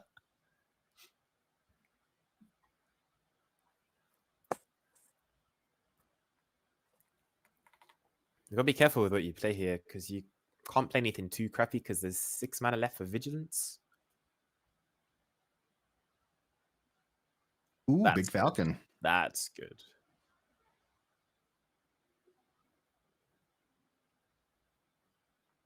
I just play Arbitrary Kill Spell. Fingers crossed. Just soft pass healing a little bit here, putting the onus back on Han. Ooh, soft pass. Interesting. I liked rushing out the kill spell so I can get in with initiative with that Avenger. Get him to 16. I wonder what he's playing around here. I mean, it might be he's got 4 open resources, 5 open resources. Did we end up paying for that spark in the end, by the way? That's a good question. It is possible that he's bringing it up out of our screen on the top. Yeah, that's what I think's gone on. Mm-hmm. Tech being smuggled out. Kill tech. 2 open resources. No glory, only results. Oh my gosh, is there glory? Some glory. It's just I didn't like that soft pass because now what are you going to do with Iden? Now you have to claim if you can't kill it because you have to hit it with a maul. Because I'm assuming we took notes after last game. Oh, he did claim. Yeah, that's what I mean. Because I've liked spending the mana, but Yeah, so do I. I mean, we're at 1, 2. maybe there was nothing to spend it on. Well, I think he only had 6, right? 6 Yeah. active. Yeah, so no Maul. Rivals Full could have spent on the Mhm. panic or something. You know, like I just like spending it because I Yeah. like claiming as quick as possible. But now we got to go with the Maul as our first action, right? Then the Maul's gonna die to the Fennec. Oh, Fennec. For free, yeah. 2 overwhelm. 2 overwhelm. Interesting that he takes care of the Maul right away there. Wait, what did you do? Yeah, Oh, we were attacking unit. Oh, okay. Now we can Yeah. attack unit here to set guaranteed save 5 health. yeah.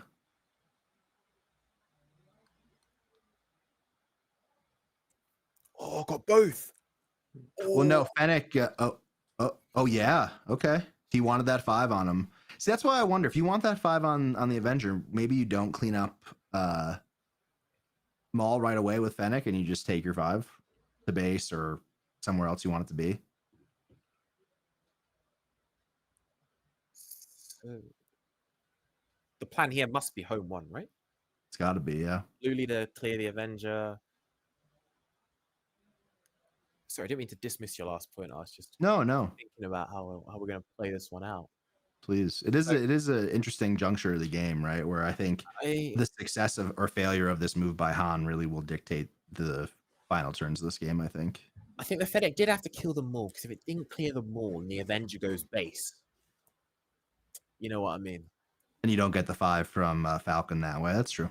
Yeah, it looks a little bit of a horror show.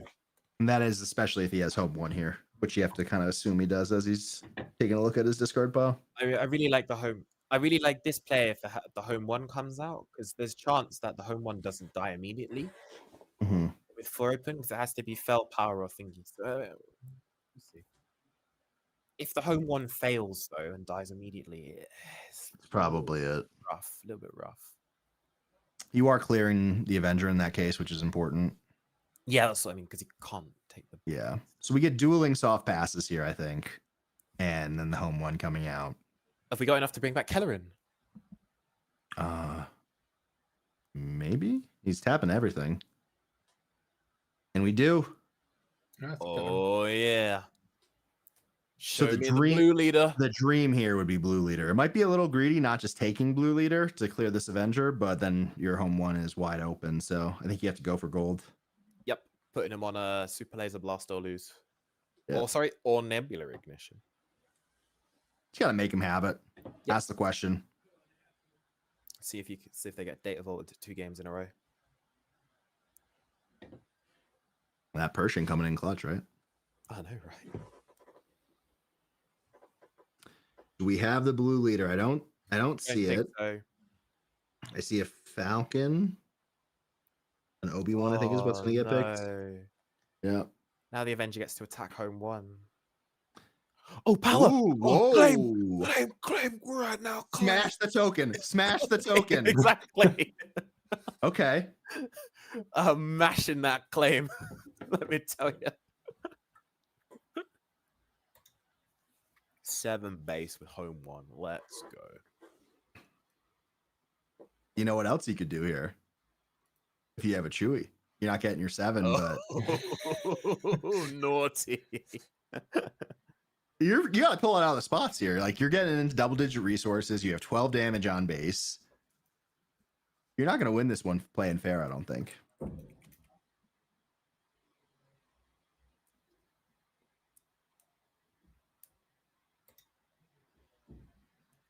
The fastest claim in the universe. Yeah. Yep. They're smashing that token as fast as everybody should be smashing the like button for this stream, you know? Damn, that was a good one. Thank you. And the subscribe button. Let's not get greedy, bud. It's home 1. Surprise strike. Oh! 10 to base. This is what we watch Star Wars for. He actually has a couple damage on his base from that Phantom Overwhelm, so we'll get to heal that really quick. At 10 on his base, so he's healed 2 of it. Yeah. He's got 8 left. Because took 8 from Avenger, 2 from the Overwhelm. Yeah. Oh, man. Rivals fall on the Kellerin. Right. Now we need, what do we need? Just another Kelleran or something? Another Kelleran. Yeah, right. Just like the next massive unit. Yep.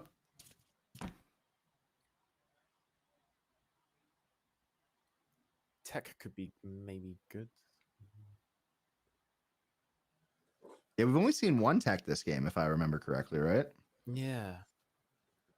Or Blue Leader would be amazing here, but obviously doesn't have it, otherwise the turn wouldn't be taken. Yeah. L3, okay. Okay, so that's a sacrifice.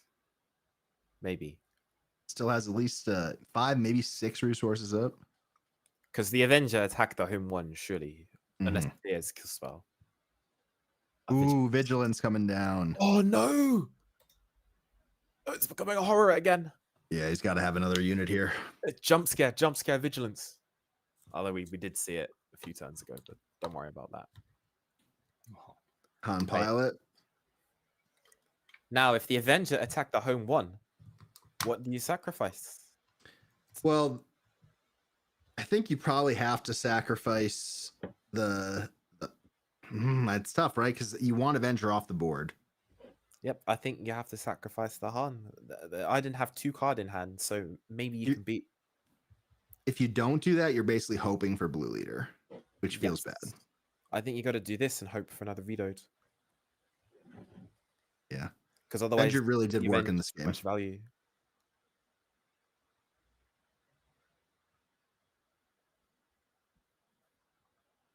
Iden heals back down to 16.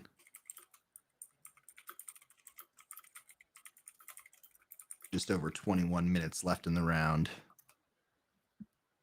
All right. I think Han can maneuver here. Mm-hmm. The issue that I see right now is that something like Reinforcement Walker can just come down because there's no pressure. You need to keep the pressure up because that's how you essentially remove the cards like Reinforcement Walkers. You can't play these, otherwise your base is like dead. Yeah. And Iden's feeling comfy. Yes, the pressure's gone for a little bit.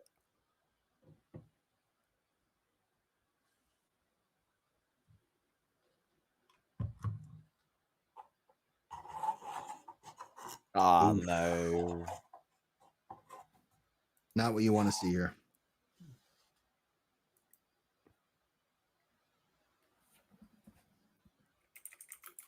Ooh, okay. Just Nebula Ignition. ignition. Efficient 1-for-1 removal. I mean, he can't pass. Yeah. Oh, give me back my Nebula Ignition. I didn't mean it. Yeah. Sorry. Is that new information? It was just a prank, bro. Yeah. 6. I was just saying, what if? So he's got to deal with this tech ASAP. We saw in game 1 the mistake of not Yep. dealing with tech and the punish that it brings.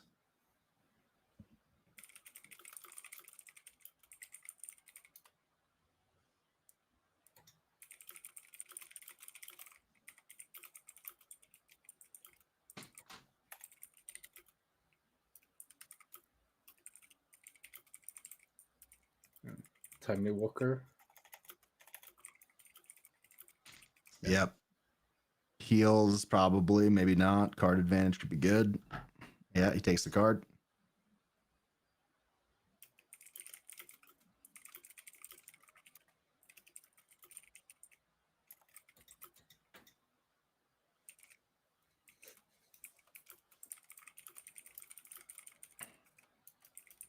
The second home one comes out while his discard piles in his opponent's hand. So, Get me that Kelleran. yep. And it looks like he'll have 7 resources to spend after Kelleran.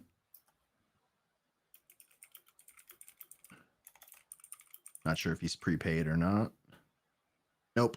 So he'll have 5 resources to pay.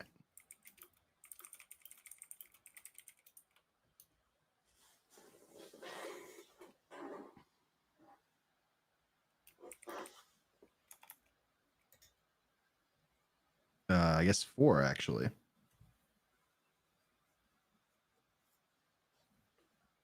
That does limit some options. That takes Chewie out of the pool.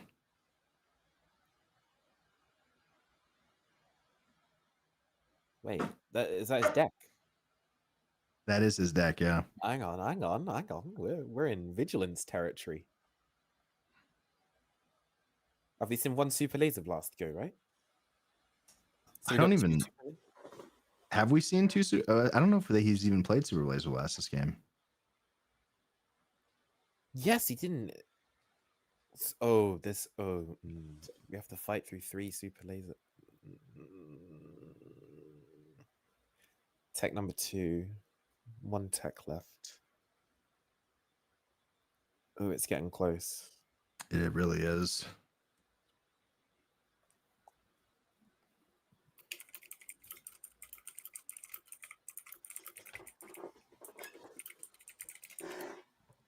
This is actually coming down to the wire. Yeah. Looks like that was a Super Laser Blast. Yeah, that's what I mean, because we're so low on deck size, I'm not sure if we can get there. And especially with that being the second tech, right? Yeah, there's like 1 tech left, but I mean, tech's not even that good because our deck size is like, it's not looking healthy. So the smuggles are like. It looks like there's about maybe 10 cards left in the deck. Oh, no glory. Oh, no. Ugh. All right, well, we get all the cards in our deck now. Yep. 2, 3, 4, 5, 6, 7, 8, 10. Yep, Exactly 10. Yep. You're gonna want to cut after this one. Yeah. Let's Pretty rough pull as well. 2 hot shots. Oh, that Kira, man. Just cut the Kira to the top, please. Give me some help.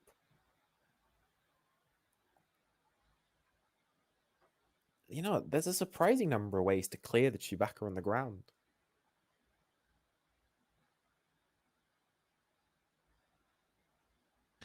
Timely Snoke would be brutal here. Yeah. I mean, I think even just another no glory is good enough. Yeah. Because then in what, pushing 2 damage, you can shrug that off. And there's them all. I think that might. Must be game right. Yeah, I don't know what resources are left to like close the game out with, you know. Like, let's just have to just mash out the next tech. One right. There's 1 left. Like maybe you just mash out the tech and go, just pray no answer.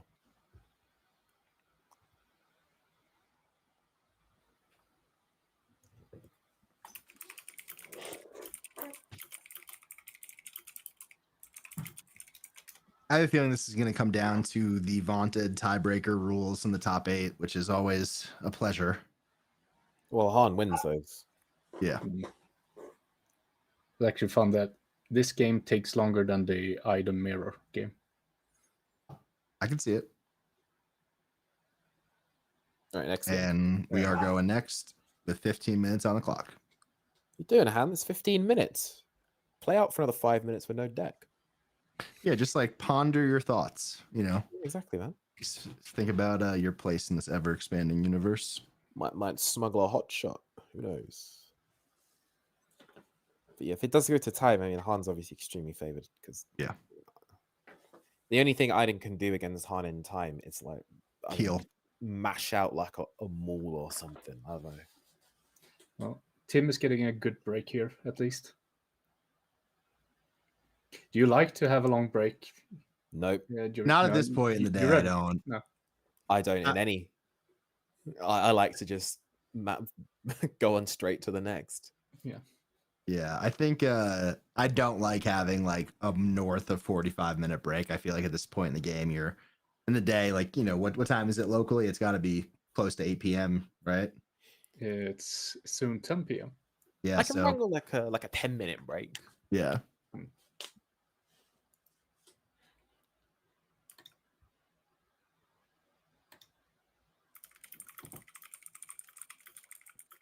It really depends on the day for me too, right? Like in Philly this past weekend, that was a really long day.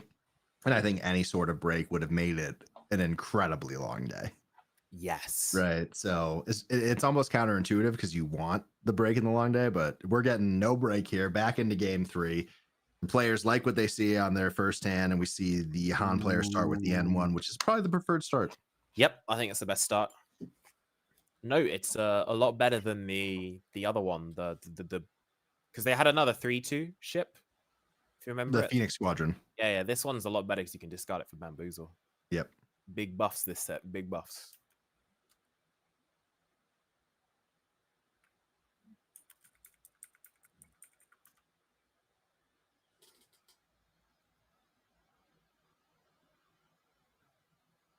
Okay. See a Childson come down with showing 3 Laser Blast, Vanquish, and Takedown.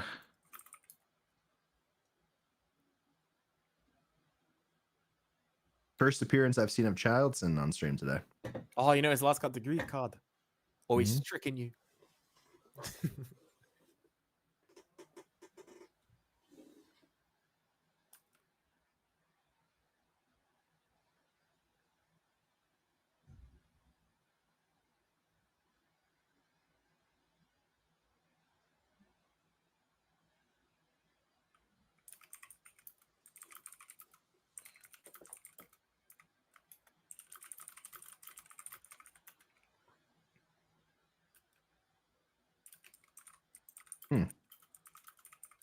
See a Chewie come down, which means you're not getting through Childson this turn, which probably is okay. And then we're going next.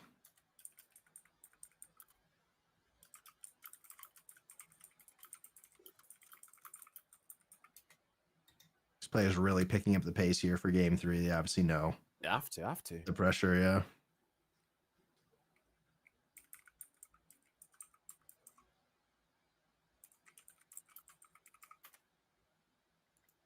Han has to defeat 1 here.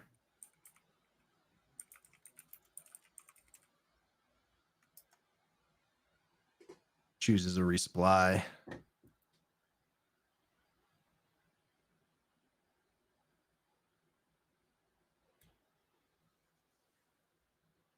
Charlton's pushing into base, trying to get that tiebreaker. 5 coming in.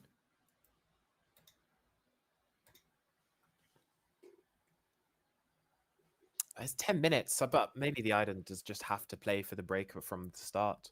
Yeah. Because it's not like the hand's really going to heal that much health. So like the damage you do is pretty much like permanent. Especially early in the game, I think their only healing is home 1, right? Mm.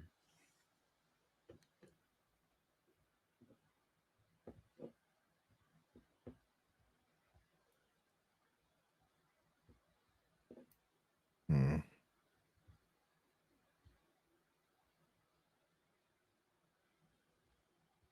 Vanquish coming down to clear the Obi-Wan. I mean, now they've sped up the pace. I've got less to say there. You know, Yeah. the action is non-stop.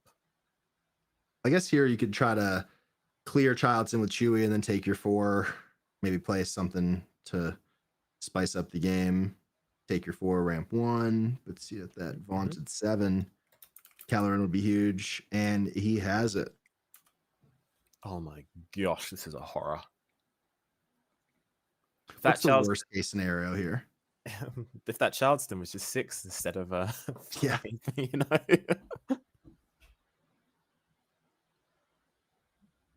We get the pilot Falcon. Oh my gosh, this is so much. Mm-hmm. You need like evacuate, but you're not even in that color. Oh, Chewie can't even be bounced a hand. Never mind. Can't even evacuate. Mm-hmm. Just trying to think what stuff we had on 6 that clears the board. At 6, it's pretty tough. I mean, he can't even maul. It's mostly 1-for-1 removal at this point in the game. You sure is there's 4 units? Yeah.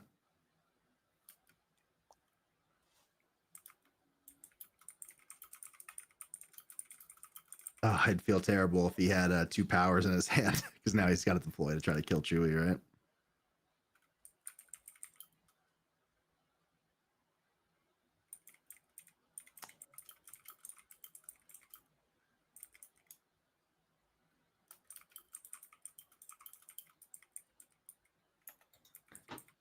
Iden goes to 11 on base. That is 22 health remaining. Yep.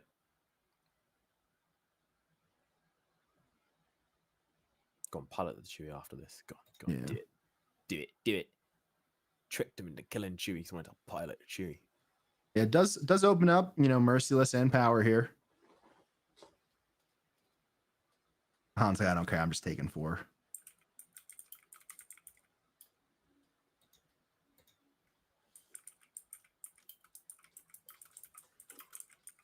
And here comes that Merciless. Yeah, it takes the Falcon out. Heals 1 from Iden. Oh, the U-wing. Brutal start to this game.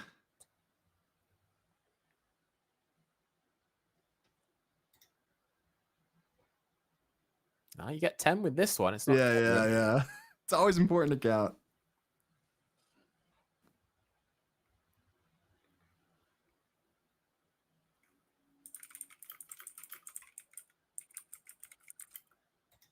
So we got a fast Falcon.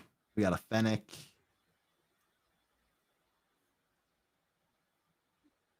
We have Blue Leader. Got some good options here. If Fennec kills, I would go with Fennec. You might at this point. You only need 4. Yeah. We got 7, 5, 2. 3. Did a 2 die? Wasn't it the N1? Yes, the N1. Yeah. So we should have 4. Yep.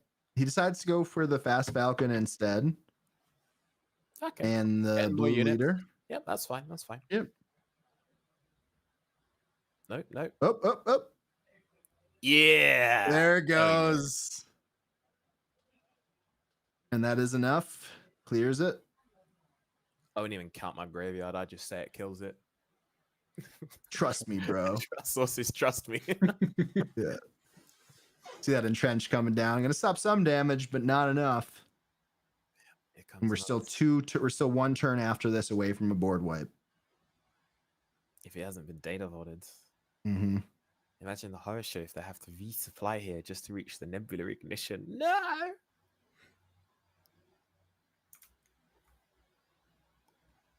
We do have 8 damage at least on the Han side. Just under 6 minutes left on the clock as well.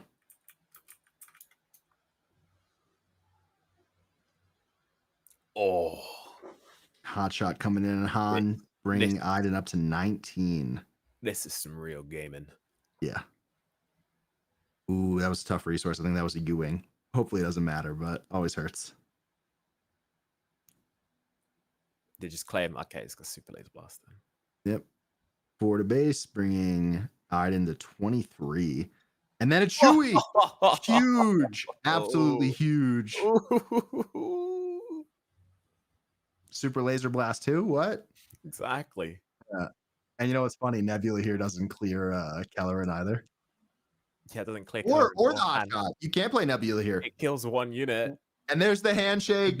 We have Philip going to the finals. Absolutely smoked in that last game. What the hell was that draw? That was crazy. 4 minutes and 53 seconds left on the clock when this game ended. That was an absolute sprint in game 3. And we were right about going to time. Yeah, totally. And one had another plan in mind. Yeah. Well, it goes to show, like, being able to play multiple units is good. Oh yeah. We were preparing for a marathon, Oh wow, this is going to be an interesting final. Poe versus Han 1 green. Yeah, let's see who draws the answers to Chewbacca. Yeah, May the best Chewie deck win. for real. I think that the Han's going to win because they're allowed to play Bamboozle. I think the Han has a lot more answers than the Poe has, and probably a couple questions less that they could pose. But also, every turn 1 ship that Poe plays dies to Han's turn 1 ships because they got Falcon and that is true.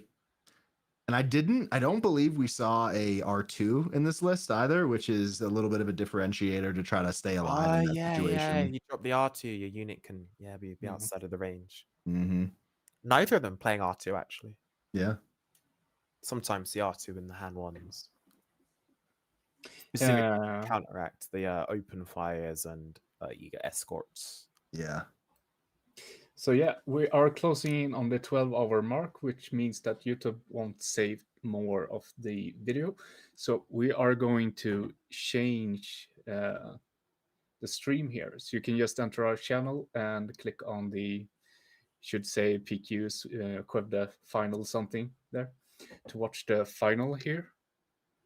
Damn, the final. Stream swap for the final. Ooh, that goes Yeah. hard. You know, that VOD's going to go great. You can place it out. Epic final. Poe versus On. Just put Chewbacca versus Chewbacca. Yeah.